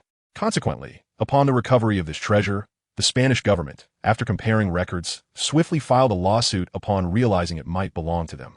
Legally, it is indeed the case that the Spanish government holds rightful claim, as international maritime salvage law applies universally to all nations and companies, rather than targeting any specific entity. This point is indisputable. However, the Spanish government exhibits a certain degree of shamelessness. Whenever treasures from salvaged shipwrecks are unearthed, they invariably seek to insert themselves into the situation, hoping to claim a portion for themselves. They invoke various justifications, asserting ownership over this vessel or that, demanding entire lots or a share of others. It appears that any shipwrecks recovered from the sea prompt them to lay claim, regardless of the connection. What is particularly contemptible is their complete lack of initiative to organize their own salvage expeditions. Instead, they opportunistically benefit from the efforts of other companies and individuals. During the age of exploration, Spain and Portugal were prolific colonizers, and it is rather infuriating that they possess the highest number of shipwrecks. In the midst of this banter between Wang Xiuyuan and Christiana, an elderly white gentleman emerged. Wang Xiuyuan gestured for the elder to converse after his meal. Once the elder finished dining, Wang Xiuyuan approached him to extend his greetings. "Good day, Mr. Sturmer. It is a pleasure to make your acquaintance. You are indeed a legendary figure." "Hello, Mr. Alex. I am merely a bankrupt old man now. The legend has faded, has it not?" Wang Xiuyuan chuckled heartily, choosing not to comment on the legendary status of this treasure-hunting icon. "You have merely encountered some difficulties. The challenges you face are but temporary. Never underestimate a legend in decline, for this individual has once reached heights that we may never attain and witnessed vistas that we have yet to behold. Your past experiences are invaluable treasures, and I hold them in high regard." Sturmer smiled appreciatively, his eyes moist with emotion, perhaps surprised that someone still acknowledges his former achievements. Thank you, Alex, for your kindness. Is there anything you require assistance with? I wonder if I might be of service? Indeed, your extensive experience is precisely what I seek. Currently, there is nothing pressing, but your past experiences are beyond my own. I am somewhat of a novice in the realm of treasure exploration. Thus, I require the guidance of a seasoned mentor, and I believe you would be an excellent choice. I wonder if there might be an opportunity for collaboration. Sturmer found himself with little choice. His company had collapsed, leaving him with insurmountable debts, and all assets, including salvage vessels and expensive equipment, had been auctioned off. Unable to secure any investments, and having suffered the dissolution of his family, he now finds it challenging to secure a job to sustain himself at this age. I would certainly welcome the chance to collaborate, but how do you envision this partnership, Mr. Alex? I excel in marine exploration and salvage. Do you possess a salvage vessel? Wang Xiuyuan has long contemplated a collaborative effort. Although he currently lacks a salvage ship, these are mere trifles. Presently, I do not possess a salvage vessel either. However, with my financial means, acquiring one poses no significant challenge. I would like to initially engage your services as a personal consultant. In the preliminary phase, I need you to gather and research information regarding treasures located on land, as I will lead a team to seek them out. Let us consider an annual salary of $120,000, with a possibility of additional bonuses for any valuable discoveries. Once the salvage vessel is secured, I intend to establish a marine exploration and salvage company, granting you 10% equity as a technical stakeholder, responsible for overseeing the operations of the marine exploration firm. Mr. Sturmer, what are your thoughts? Sturmer remained silent. Faced with such favorable conditions, he found himself cornered with no valid reasons to decline. Naturally, I choose to agree to such advantageous terms. Should I now address you as boss, Mr. Alex? Wang Xiuyuan chuckled, with such a legendary figure by his side. He was certain to shine in the treasure-hunting realm. You may continue to call me Alex. From now on, I shall refer to you directly as Sturmer. You are the boss. Your word is law, Alex. So, what shall be my next steps? Where shall I conduct my work? What specific information should I gather? Or what areas pique your interest, so I may have a focused direction? Additionally, I require some funds. As you know, I am currently financially constrained. Wang Xiuyuan felt satisfied with Sturmer's promptness. I am interested in all matters concerning treasures, particularly those associated with historically renowned pirate hordes. The treasures of the Nazi regime during World War II, the horde of Yamashita during the same conflict in Asia, the treasures of the fabled city of gold of the Maya, and the treasures of the Knights Templar. Of course, you may also collect information regarding the general areas of sunken treasures, although we may not be able to salvage them at present. Please inform me once you uncover any useful leads, and I will proceed to verify their authenticity and determine if further efforts are warranted. As for the location of work, it would be preferable to be in Los Angeles, as I currently reside there. New York is also a possibility. I am uncertain where you might find it more convenient to research. As long as it facilitates our work, you may choose the location. The specifics of the office are of little consequence to me. You may arrange it as you see fit. While Wang Xiuyuan's arrangements might appear somewhat hasty from an outsider's perspective, in Sturmer's eyes, Wang Xiuyuan afforded him ample respect. He merely outlined the direction and expected results without imposing excessive constraints on his work, suggesting that future endeavors would proceed smoothly. The greatest taboo in management is excessive regulation. The higher the caliber of talent, the more space they require to flourish. Only mediocrity necessitates strict rules for governance. I shall work in New York, as there are numerous museums there, and I am well acquainted with their directors, which will grant me access to materials not available to outsiders. Moreover, it is in close proximity to Washington, D.C., where the American National Library and the National Archives are located, making it exceedingly convenient for me to conduct research. Subsequently, Sturmer elaborated on his plans and thoughts, while Wang Xiuyuan and Christiana listened attentively without interruption. At last, Wang Xiuyuan produced a package from his bag and handed it to Sturmer, containing $100,000. Go to New York and settle yourself in. After all, you are currently the sole employee of the company, so do as you please. Just keep me informed of any updates. Sturmer, with tears brimming in his eyes, accepted the package. For the first time in years, someone had placed their trust in him. Ever since the lawsuit led to the company's downfall and subsequent bankruptcy, he had been abandoned by all. Former friends and partners avoided him. His ex-wife had passed away years ago due to illness, and the young wife he later married had left him. Even his only daughter wished to sever ties with him. In his solitude and despair, he once again felt warmth. Suddenly, Wang Xiuyuan recalled a pressing question and promptly inquired, Sturmer, how much do you still owe the bank after your bankruptcy? Is it substantial? Approximately $5 million. Sturmer replied. For a company engaged in marine exploration, the only assets available for loan are the salvaged ships and equipment. Banks conduct rigorous assessments and would not lend a penny more than necessary. The $5 million is borrowed from friends. I owe the bank nothing. Chapter 95, Under Surveillance. Upon hearing Sturmer's words, Wang Xiuyuan chuckled. Is that all? Sturmer, how can it be such a minimal debt? You have me quite worried. What if you pay off your debts and no longer need my services? Rest assured, if you assist me diligently in gathering treasure information, and we uncover something valuable, your debts will be settled swiftly. After bidding farewell to Sturmer, Wang Xiuyuan departed the hotel with Christiana, continuing their journey to Colorado. As they entered the vehicle, Wang Xiuyuan utilized his ocular abilities to inspect the car, discovering a GPS tracker installed on the chassis. Given that he had offended someone the previous day and won a significant sum of money, it was only natural for someone to have their sights set on him. Necessitating caution. What if someone had planted a bomb in the vehicle? Upon discovering the GPS tracker, he promptly opened his phone to review the surveillance footage from the car. Such an expensive vehicle undoubtedly possessed its own advantages. The exterior was encircled with hidden pinhole cameras, continuously recording in real time. Noticing Wang Xiuyuan's unusual behavior, Christiana immediately inquired, "What is it, Alex? Is there an issue?" "Nothing serious. I may have offended a member of the New York Mafia during last night's gambling session," he replied. "And having won such a considerable amount from them, I worry that one of them might wish us harm. Therefore, we must remain cautious. Let us check the in-car surveillance to be prepared for any potential issues." Indeed, the footage revealed a slender, suspicious-looking black man stealthily approaching his vehicle in the dead of night, crouching down to install something beneath the chassis.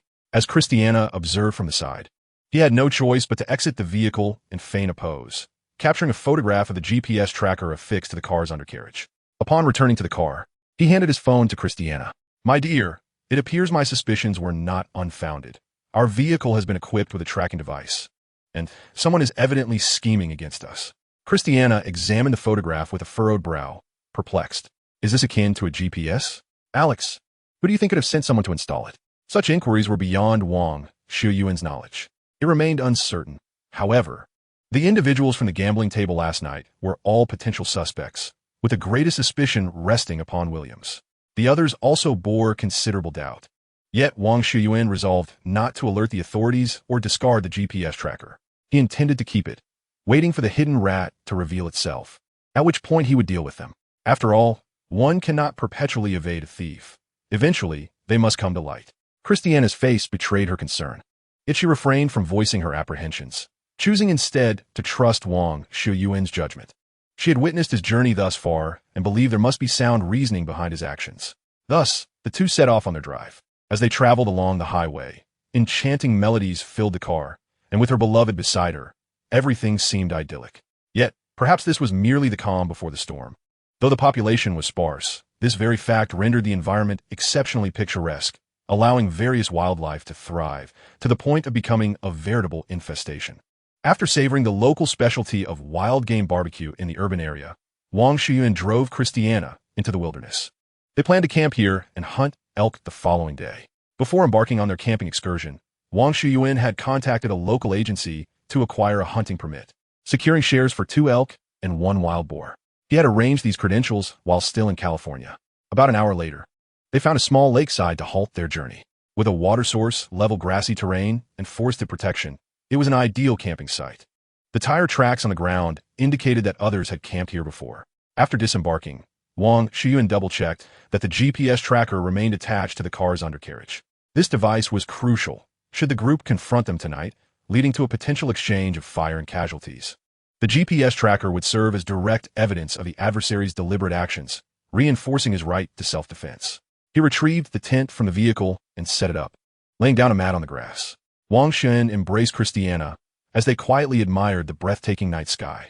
The stars shimmered like diamonds, creating a scene reminiscent of poetry and painting, captivating and enchanting, allowing them to forget all sorrows and discontent. In the city, such a splendid night sky is a rarity, obscured by the severe light pollution and the blinding neon lights that conceal the most primal and beautiful celestial panorama.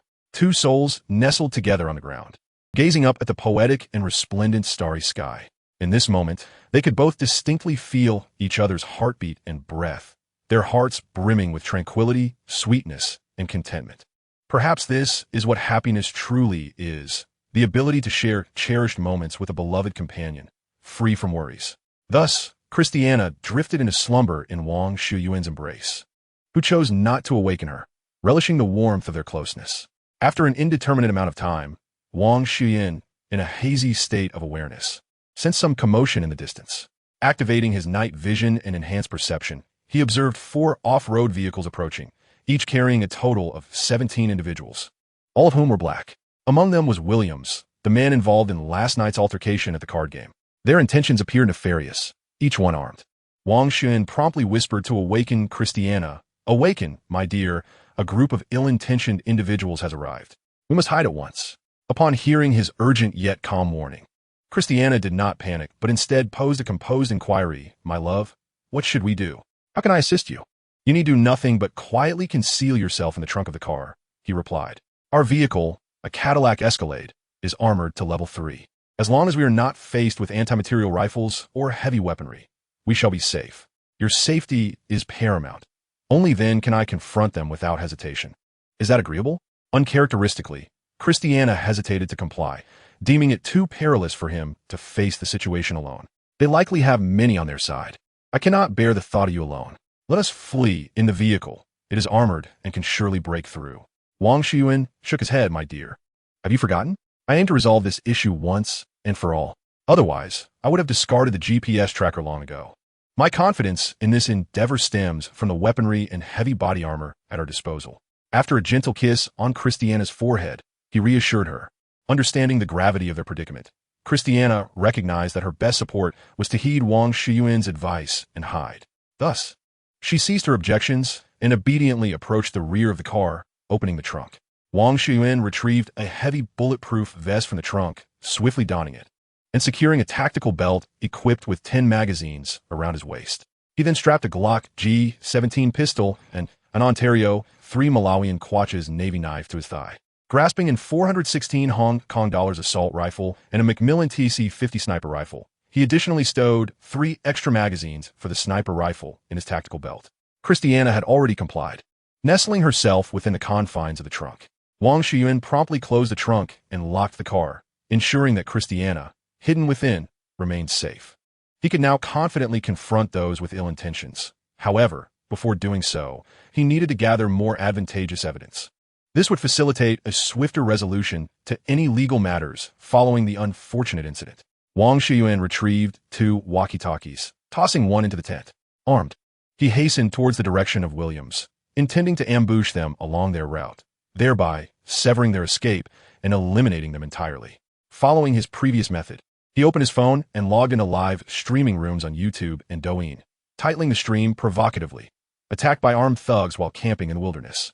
Once the stream commenced, viewers flooded into both rooms, drawn by the substantial following Wang Xiuyuan already possessed and the sensational nature of the title. Observers quickly shared the stream with friends and various groups, eager for the unfolding drama. After adorning himself with a camera, Wang Xiuyuan remained silent, lying quietly in the grass.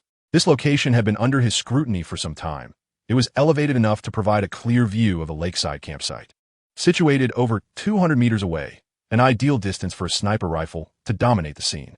With a silencer affixed to the Macmillan TC-50 sniper rifle using subsonic ammunition, the sound of the shot would be imperceptible from the campsite. This vantage point allowed him to remain perfectly concealed from the approaching Williams and his companions. At that moment, voices drifted towards him from a mere 10 meters away. It was the deep voice of the portly Williams.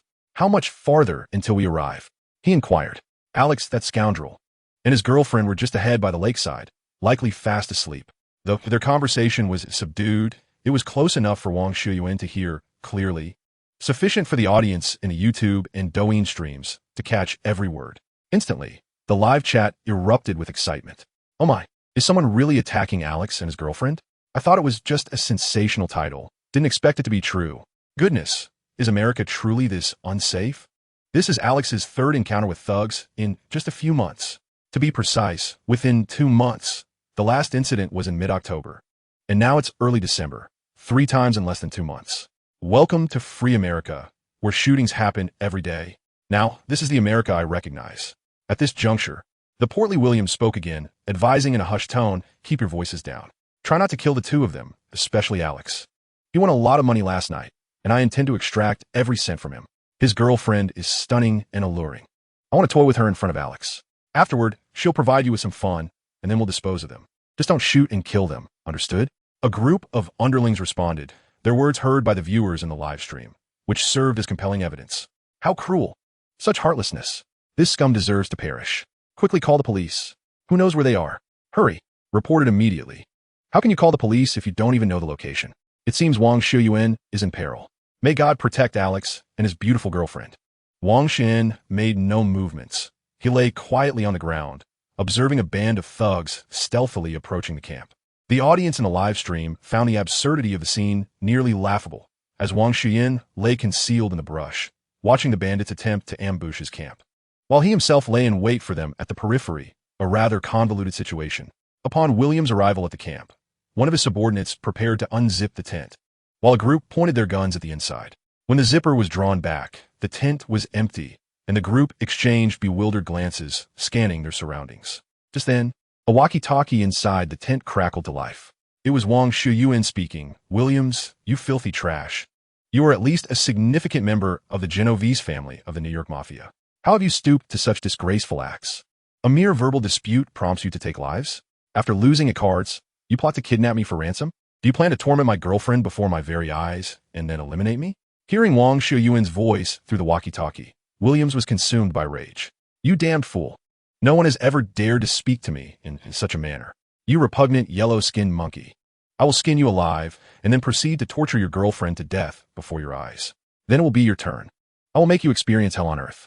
You will regret being born into this world. Your demise is inevitable, Alex. Come out obediently and hand over all your money. I shall ensure your death is swift. Exiting guarantees your demise. Resisting might leave me with a chance. If you were in my position, what would you choose? You are truly worthless. Do you have any idea how many crimes you have committed tonight? Would you like me to enumerate them for you? Chapter 97. Justifiable self-defense. Firstly, illegal possession of firearms. You scoundrels certainly do not possess legally acquired weapons. You, who engage in the sordid tasks of the underworld, dare not wield lawful arms.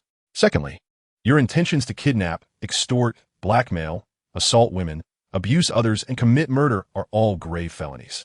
The breadth of your offenses is beyond my ability to count. Perhaps your lawyer will enlighten you later. You, Williams, a dimwit akin to a chimpanzee, must be utterly oblivious to the extent of your transgressions. Do not let me escape. Otherwise, you and your ilk will languish in prison until death. I shall spare none of you. I have recorded every word you just uttered. Your doom is sealed, Williams. Upon hearing Wang Xiuyuan's words, Williams could no longer contain his rage and erupted into a torrent of curses. His henchmen mirrored his fury, with one even firing a shot at the tent in a fit of anger. The sound of gunfire brought immense joy to Wang Xiuyuan. His aim in exchanging such meaningless banter with a scoundrel like Williams was precisely to provoke him. Once someone succumbed to the temptation to shoot, he could justifiably return fire in self-defense. It was imperative to eliminate the most formidable threats first, ensuring greater safety in the ensuing chaos. With a sharp crack, Wang Xiuyuan, armed with a Macmillan TC-50 sniper rifle, fired into the camp, striking a black assailant wielding an AR-15 semi-automatic rifle in the chest, causing him to collapse to the ground. Meanwhile, Williams and his companions remained oblivious to the gunfire, only noticing a comrade fall, blood seeping from the new wound in his chest. Remarkably, they deduced Wang Xiuyuan's approximate location from the position of their fallen comrade and immediately began firing in that direction. Clearly, this band of brigands included professionals. Alex must be over that small hill. Hurry and surround him. Try to capture him alive. He is quite valuable, Williams commanded his men. Greed evident even in such dire circumstances. Wang Xiuyuan was not one to wait passively for them to encircle him. He quickly took aim at another assailant. With another shot, another foe wielding an M4A1 automatic rifle collapsed, struck in the chest. 15 left. Wang Xiuyuan silently counted. Another gunshot rang out, and yet another adversary fell. Even in the inky darkness of night, the sound of falling foes echoed as they succumbed to their wounds. For Wang Xiuyuan, endowed with extraordinary vision, night was no different from day. In fact, he wielded an advantage in the shadows. Despite the brigands' attempts to evade and maneuver, they could not escape his bullets. The anguished cries of the wounded reverberated through the air, instilling a deep-seated fear among the remaining assailants. One brigand was struck in the head, collapsing backward. He had just risen from his prone position, attempting to survey the situation, only to meet a swift demise. It was a grim irony that he would never fathom the existence of someone with night vision and penetrating sight. Even when crouched low, his actions were crystal clear to his unseen adversary. In a mere span of a little over 200 meters, even with a detour, the distance would not exceed 300 meters. Under normal circumstances, a full sprint would suffice to cover this ground in less than a minute. Yet, it felt as though an abyss lay between, a chasm that symbolized the boundary between life and death. Another bandit fell, struck down by gunfire. 5 remained, including Williams. They could not escape. Should they fall to my shots from behind, it could lead to troublesome legal ramifications. As Wang Xiuyuan mentally counted the adversaries, he contemplated the most efficient and foolproof method to eliminate this group. He aimed his weapon at Williams and fired a shot into his abdomen. The gunshot echoed, and Williams clutched his stomach, collapsing to the ground, groaning in agony. His companions rushed to his side. Seizing the opportunity, Wang Xiuyuan fired again, and a young man wielding a Remington shotgun fell lifelessly to the ground. 3.5 remained. The audience in the live stream was enthralled. Following Wang Xiuyuan's line of sight, wherever the gun was aimed, a shot rang out, and someone fell, either with a blossoming wound in their chest or a bullet to the head, each one dead beyond revival. The 3 remaining bandits reached Williams. Time was of the essence. Wang Xiuyuan swiftly fired again, and one bandit was struck in the head, the bullet piercing through the temple, the force of the impact sending him sprawling. Wang Xiuyuan quickly reloaded his last magazine into the Macmillan TC-50 sniper rifle, which regrettably had a limited capacity of only 5 rounds.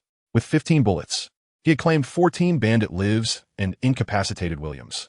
Under the cover of night, such an achievement was commendable. 2 bandits and the severely wounded Williams remained. And with 5 rounds in the sniper rifle, he felt adequately prepared. There was no need to engage them in close combat. Another bandit fell, struck down as Wang Xiuyuan swiftly cycled the action, ejecting the spent casing and chambering another round. With a resounding shot, another intact bandit collapsed.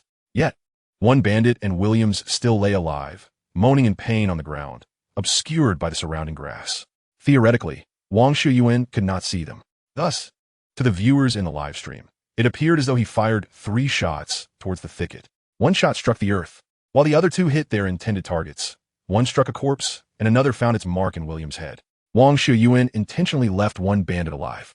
He then stowed the sniper rifle and switched to the 416 Hong Kong dollars assault rifle, beginning to inspect the grassy terrain for bodies, while the audience followed his perspective.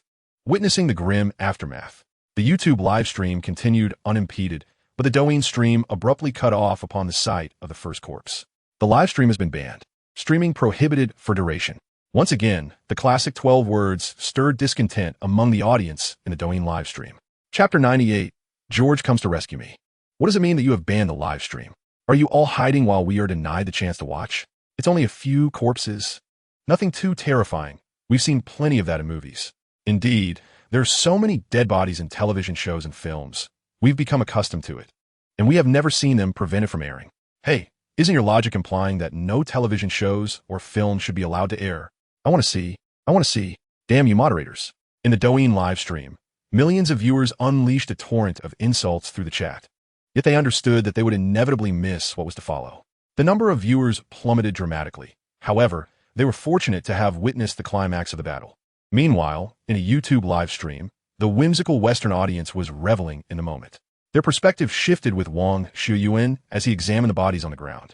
Wow, this one was shot in the chest, dead without a doubt. Beautiful, clean, and decisive. He must have died without suffering. Oh my, they're SA corpse. I'm so scared. These thugs are nothing but trash. They deserve to die. I detest these gangsters.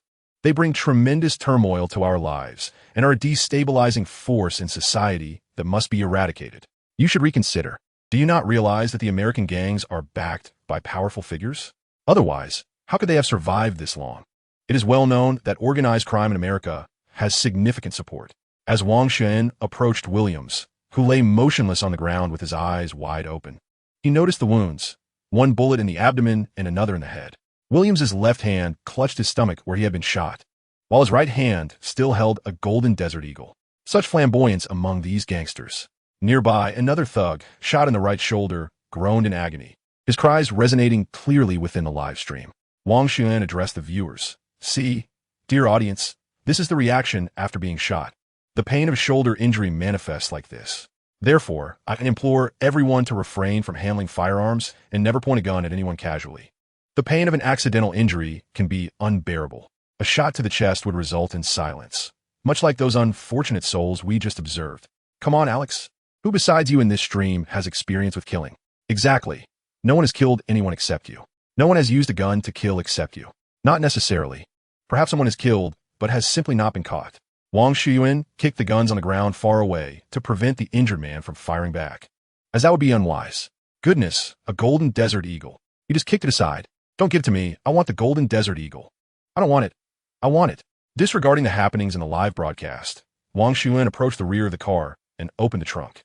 As Christiana disembarked, she immediately leaped into Wang Xiuyuan's embrace, holding him tightly. My dear, I am perfectly well. Everything has been resolved. Rest assured, I have not sustained any harm. Once Christiana meticulously examined Wang Xiuyuan and confirmed his safety, she felt a sense of relief. Alex, please contact your lawyer and have him reach out to someone familiar with legal matters. I will call the police. Christiana adeptly assigned tasks to Wang Xiuyuan, displaying remarkable composure. All right, my dear, I shall call George at once. Wang Xiuyuan obediently followed Christiana's instructions, recognizing her wisdom and having no reason to dissent. Wow, this woman is remarkably calm, effortlessly orchestrating the next steps. This beauty is Christiana Yelly, a stunning actress. I admire her. Her beauty and intellect are both impressive. Just think about it. Wang Xiuyuan retrieved his phone and dialed George. George, I hope I'm not disturbing your rest. I believe I require your assistance once more. Please come to my aid. George laughed heartily. I had just fallen asleep, but my friend saw the live stream. Knowing you were my client, he called me, and I watched the entire ordeal. Anticipating your call, I've already arranged for help. I have a good friend, a renowned lawyer, in Denver, Colorado. He is on his way and is expected to arrive by early morning. Until he gets there, you need not say a word. Thank you in advance. I appreciate it. Do attend to your matters and call me if you need anything. After ending the call, Wang Xiuyuan surveyed the chaotic scene, bemused. How could one possibly sleep in such disarray? Clearly, slumber was out of the question. Christiana was still engaged in discussions with the police, and the remote location indeed made directions challenging. You could send a location pin, allowing them to follow it here. Wang Xiuyuan suggested. At that moment, Wang Xiuyuan felt completely at a loss. If this were back home, a simple WeChat message with a location pin would suffice, and he wouldn't have to worry about a thing. Suddenly, it dawned on him.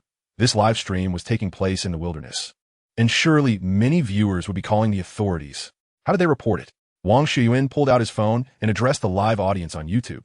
Dear viewers, during my last live stream when I was robbed, many of you helped by calling the police. I now wish to know if any of you have contacted the authorities this time, and how you did so. As soon as Wang Xiuyuan's words left his lips, the YouTube chat erupted. Alex, you scoundrel. Why'd you go there? Weren't you in Los Angeles? Oh no. I can only imagine the chaos at the Los Angeles police station. I feel so sorry for the officers there. I truly empathize with my fellow citizens of Los Angeles.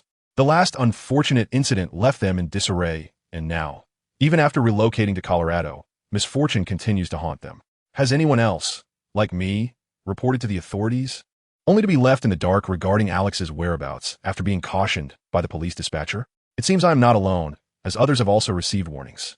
Chapter 99, The Courteous Chief. Just half an hour ago, the police dispatch center in Los Angeles was inundated with frantic calls. The night shift operator, upon answering, wore a bewildered expression. Madam, are you referring to the previous incident where Mr. Alex encountered assailants while camping in the wilderness? Do you have any idea of his approximate location? Without a specified location, how could our officers respond? Not only was the Los Angeles Police Department overwhelmed, but numerous precincts across America received an influx of calls in the dead of night, utterly overwhelming the dispatch center. Unlike the previous incident, where most callers could specify Los Angeles, this time, inquiries about their locations left them utterly perplexed. Yet, they could not hang up, for the assailants were armed. Should they disconnect, they risked inciting trouble without a word of warning. After extensive inquiries, the source of the chaos became clear. It was that same Southern California marauder, Alex, live streaming once again. This time, he found himself the target of criminals while camping in the wild. How could the officers remain unscathed amidst such turmoil? Witnessing the widespread carnage, Many officers with fragile psyches succumbed to nausea. Such small-town law enforcement had never encountered such a harrowing scene. However, the gunfight at the Los Angeles villa was even more gruesome. There, the bodies were more concentrated, and the blood pooled conspicuously upon the floor. Unlike the grass where it seeped into the earth. After the shootout, bullet holes marred the walls and ceiling, while spent casings littered the ground amidst shattered furniture. In the wilderness, who knows where the bullets may have fled? It is imperative that they respond.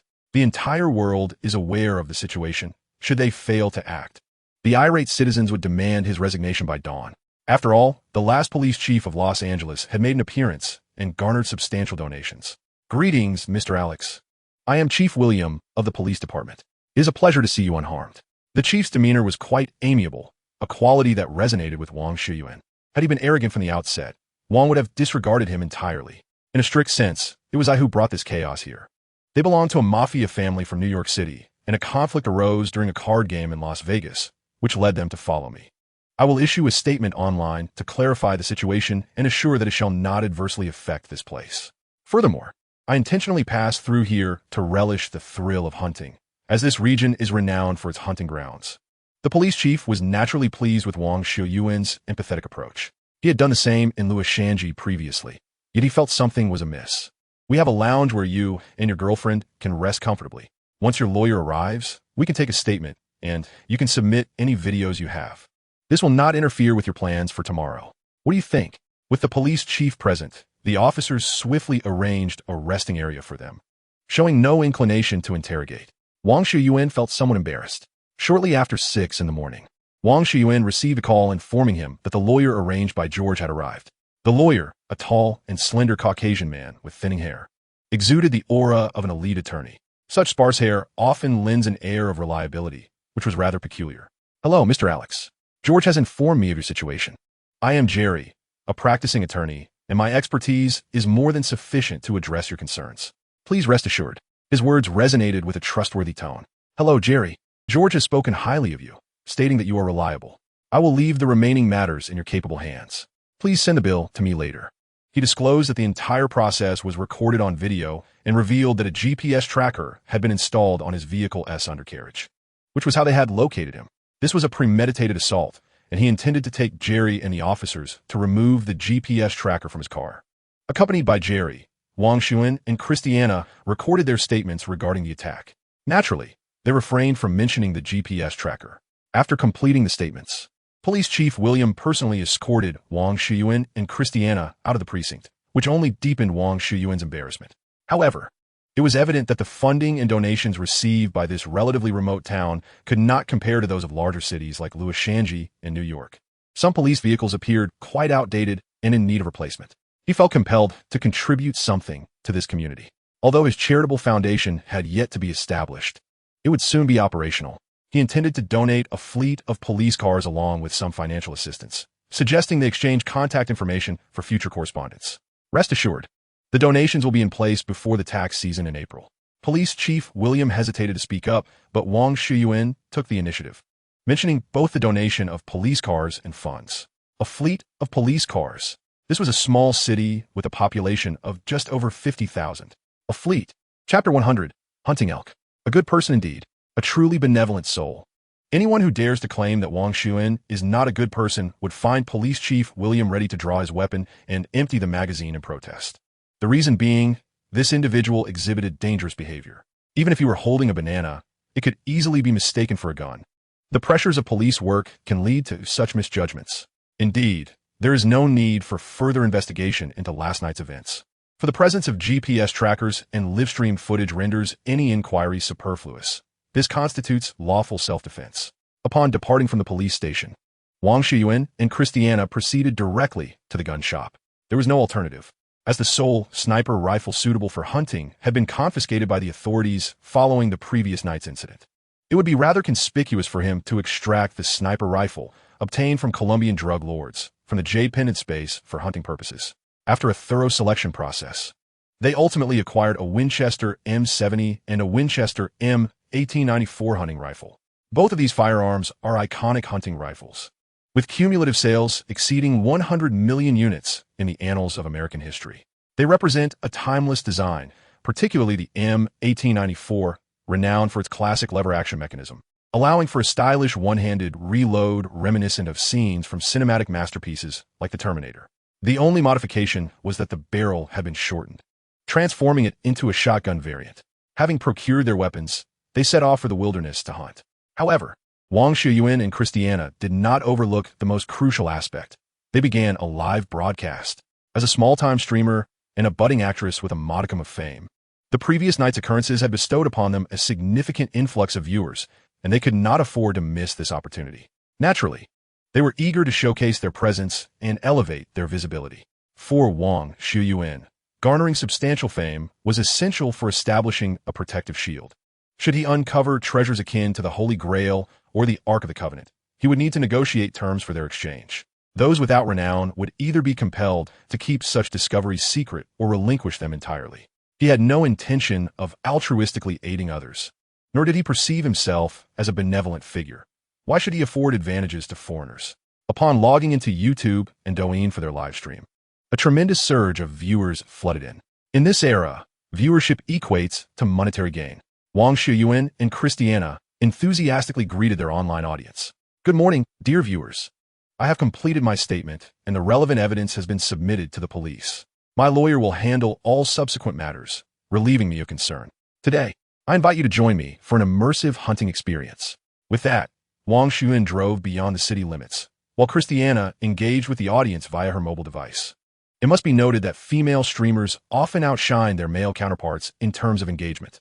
Upon reaching the outskirts, their vehicle could proceed no further, as the terrain ahead transitioned into mountainous and forested areas. Wang Xiuyuan and Christiana donned their backpacks and firearms, venturing into the wooded expanse. They traversed the periphery of the forest, mindful that the primary sustenance of the elk comprised grasses and the leaves of shrubs. Thus, the relatively flat and low-lying areas of shrubs and grasslands, along with the mountainous regions, constituted their primary habitats. In the face of danger or any disturbances, these creatures would seek refuge within the cover of the trees, rendering such environments, lush with grasses, shrubs, and woodlands, their ideal sanctuary. After approximately half an hour of trekking, Wang Xiuyuan finally stumbled upon a plethora of fresh moose tracks, indicating that they had been made earlier that very day. Following these tracks, they continued their pursuit. Along the way, they also discovered several patches of grass and shrubs that had been nibbled by the deer, the bite marks clear and recent. Christiana, look, he pointed out, these bushes have just been grazed. The moose must have feasted on the leaves here. The cuts are still fresh, suggesting they passed through this area less than 20 minutes ago. They must be ahead of us.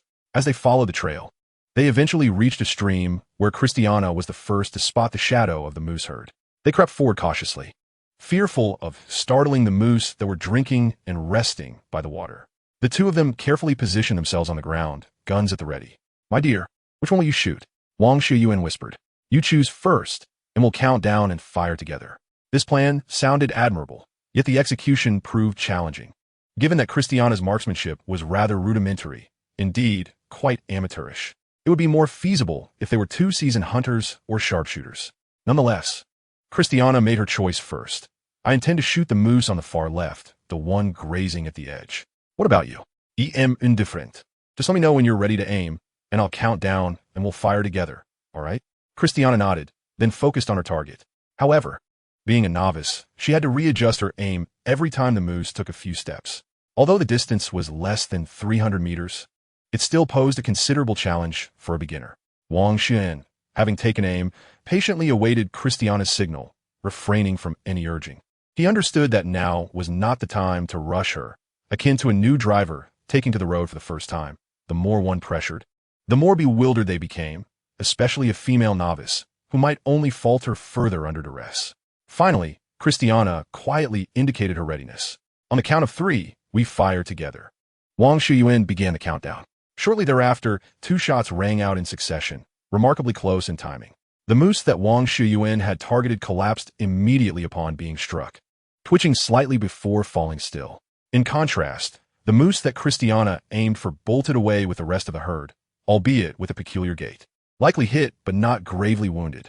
They rose and stowed their weapons, hastening towards a stream. Upon arrival, they found the moose Wang Xiuyuan had shot lying lifeless, the bullet having struck its head with lethal precision. Blood splattered upon the ground, creating a stark and vivid scene. In the live stream, Comments flooded in. What a marksmanship. A single shot to end its suffering. Well done. Truly impressive, given your track record of sniping in the darkness. May I ask, Wang Xiuyuan, how does the experience of hunting moose compare to that of hunting humans? In Huaxia, one would certainly face years of consequences for such actions. Leave for in Huaxia. He could never possess a firearm. We must deeply reflect on why we inflict harm upon nature and these unfortunate creatures. Reflection is futile. This is America, where such actions are sanctioned abroad. The unfortunate victim was a robust stag, its coat shimmering like satin, remarkably pristine.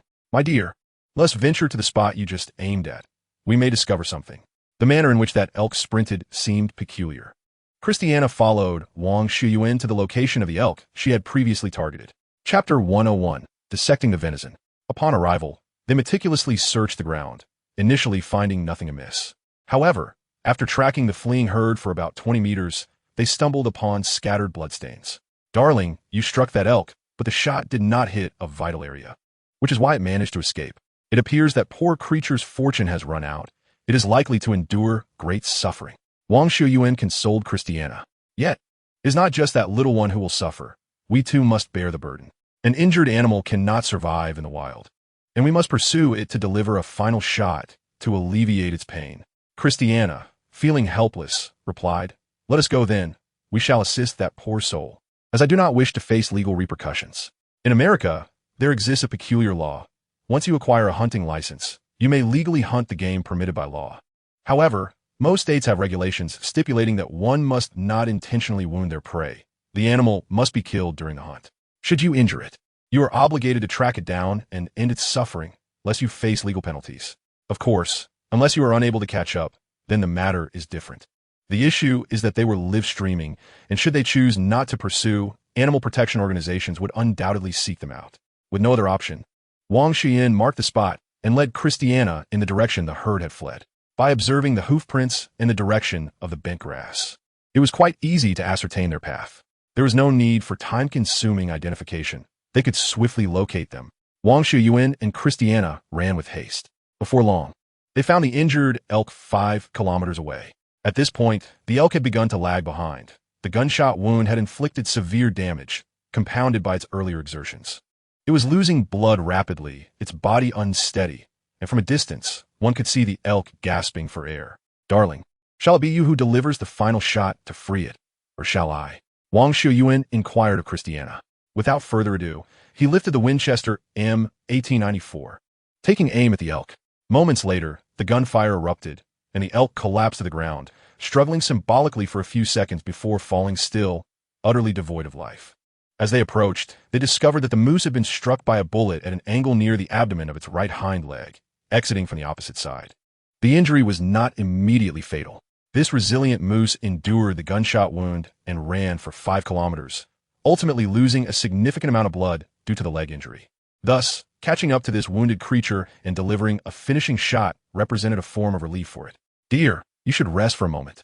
I will take care of the meat, Wang Xiuyuan said, deftly removing his backpack. After extracting a waterproof seal bag, he produced an Ontario 3 Malawian Quach's naval knife and began to dismember the moose. The sharp blade made a circular incision around the forehooves, then sliced its way along the inner side of the lower leg towards the chest and abdomen. Before long, the moose's belly was opened, and Wang Xiuyuan removed its entrails. Discarding them aside, he retained only the heart and kidneys, invaluable sources of nourishment. His jade pendant space contained various seasonings such as scallions, ginger, garlic, and cooking wine. Wang Xiuyuan continued to meticulously separate the moose's hide, the blade gently parting the flesh from the skin.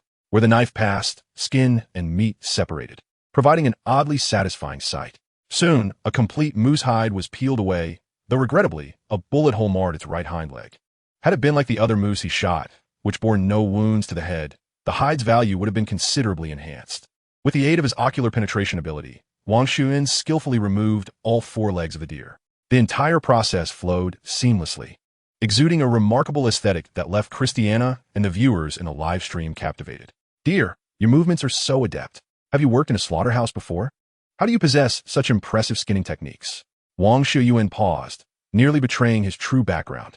With a smile, he replied, I have never worked in a slaughterhouse, but I am of Chinese descent. It is said that nearly all Chinese people possess some martial skills, and I am among those who have studied diligently. Feel the spine of the deer. Insert the knife at this point and draw it along the spine towards the tail, and you'll be able to completely sever the back. He demonstrated for Christiana and the viewers in the live stream. In the Douyin live stream, comments flooded in, "Damn, all Chinese people basically know martial arts. Wang Xiuyuan, don't deceive foreigners. Wang Xiuyuan, it's one thing to joke with outsiders, but why deceive your own people? I definitely do not know martial arts. Please don't spread falsehoods.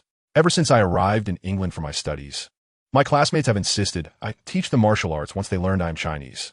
Since I began my studies in America, my classmates have sought to challenge me, wanting to see whose skills are superior, my martial arts or their free fighting. If I get beaten tomorrow, you will be responsible. I am doomed. Now that I claim I don't know martial arts, no one will believe me." From a moment, I nearly slipped on a banana peel and executed an unexpected backflip to land safely. I found myself unable to clarify the situation to my foreign classmates who witnessed it. Meanwhile, the atmosphere in the YouTube live stream was utterly contrasting. I had mentioned that my Chinese classmates possessed martial arts skills, to which he insisted he did not, revealing that he had been deceiving me all along. Oh dear, I must be cautious around my Chinese classmates from now on. What if they were to incapacitate me and dispose of my remains? Considering the understated nature of the Chinese, it is likely they possess martial arts abilities, yet simply choose not to showcase them to us. I am determined to travel to China to learn martial arts. In a live stream, Wang Xiuyuan was too engrossed in butchering meat to pay attention to the barrage of comments. With deft precision, he inserted his knife and carved through to the tail, extracting a complete section of back meat. Chapter 102. The proper way to handle deer heart and kidney. After the blade passed, a pristine piece of back meat was revealed. This is astonishing, I thought. It seems that those skilled in Chinese martial arts could effortlessly dismember a body. The notion spread. All Chinese individuals are proficient in martial arts, and thus, they could all dismember corpses. A rumor began to circulate. Chinese people can dismember bodies, and it evolved into a fantastical tale over the years, claiming that they would dismember those they disliked while still alive. Unbeknownst to the instigator, Wang Xiuyuan remained focused on skillfully cutting deer ribs. This was a prized ingredient for stews and barbecues. Soon, a female elk weighing approximately 400 pounds lay in pieces under Wang Xiuyuan's knife. He meticulously packed the separated meat into waterproof seals. After removing the head, entrails, and spinal column, about 170 pounds of meat remained. Wang Xiuyuan stored all the meat in his backpack, while Christiana slung 2 guns over her shoulder as they made their way to the stream. Upon reaching the water's edge, Wang Xiuyuan set down his heavy backpack and began to dismember a male elk weighing over 600 pounds. His skilled skinning technique, combined with expert knife work, quickly yielded a flawless elk hide. Without pausing, he continued his task, swiftly and accurately breaking down the entire elk and placing the meat into waterproof bags. The fluidity of his movements left the viewers in both live streams utterly astonished. Once he finished processing the elk, Christiana approached and wiped the sweat from his brow. After a brief rest, Wang Xiuyuan began to prepare lunch. How could we possibly do without Chinese seasonings? He mused, raising the fire. Turning to Christiana, he said, "Dear, please grill the elk legs and ribs while I take the remaining meat to the vehicle, lest it hinder our hunting this afternoon." After confirming with Christiana that everything was in order, Wang Xiuyuan sprinted towards the parking area, each shoulder bearing a hefty backpack. Fortunately, thanks to the nourishing properties of the precious elixir he had consumed, he was able to manage the burden of over 400 pounds of deer meat. Once he was out of Christiana's sight, he stowed the backpack into the space of his jade pendant and, glancing at the location on his phone, dashed off in the direction of the vehicle. The sight of the meat was undeniably appetizing. Wang Xiuyuan wasted no time. He retrieved seasonings from his backpack and began to prepare the deer heart, kidneys, and the prized antlers and eggs of the stag. Netizens from Huaxia were drooling with envy. The deer heart, kidneys, antlers, and eggs were all considered potent tonics. Wild ones, no less. Such delicacies are rarely available to the average person in Huaxia. Most can only afford farm varieties, which, while somewhat expensive, are still accessible for an occasional treat. However, the disparity between these and their wild counterparts is vast. Meanwhile, netizens from Europe and America, along with Christiana, looked on in bewilderment at Wang Xiuyuan's actions. While the deer heart might be acceptable, could one truly consume the kidneys, antlers, and eggs? Hadn't it been established long ago that those were notoriously unpalatable, reeking of an unpleasant odor? Noticing Christiana's hesitance, Wang Xiuyuan surmised the reason behind her discomfort. These parts were, after all, the essence of a deer, exceptionally beneficial to the body. Such knowledge stemmed from the ancient traditions of Huaxia's traditional medicine, shrouded in mystery and often misunderstood by foreigners. A glance at the comments in the Douyin livestream revealed that the audience from Huaxia was green with envy. Christiana found it hard to believe that such unappetizing items were desired by Huaxia's netizens, who seemingly could not even acquire them. Why was this? It defied logic, surely. They were far from palatable. Wang Xiuyuan patiently explained. According to Huaxia's traditional medical theories, there exists a concept known as supplementing form with form. This means that consuming corresponding parts can nourish the body. The deer kidneys, antlers, and egg are known to replenish kidney essence, invigorate kidney yang, and strengthen the lower back and knees.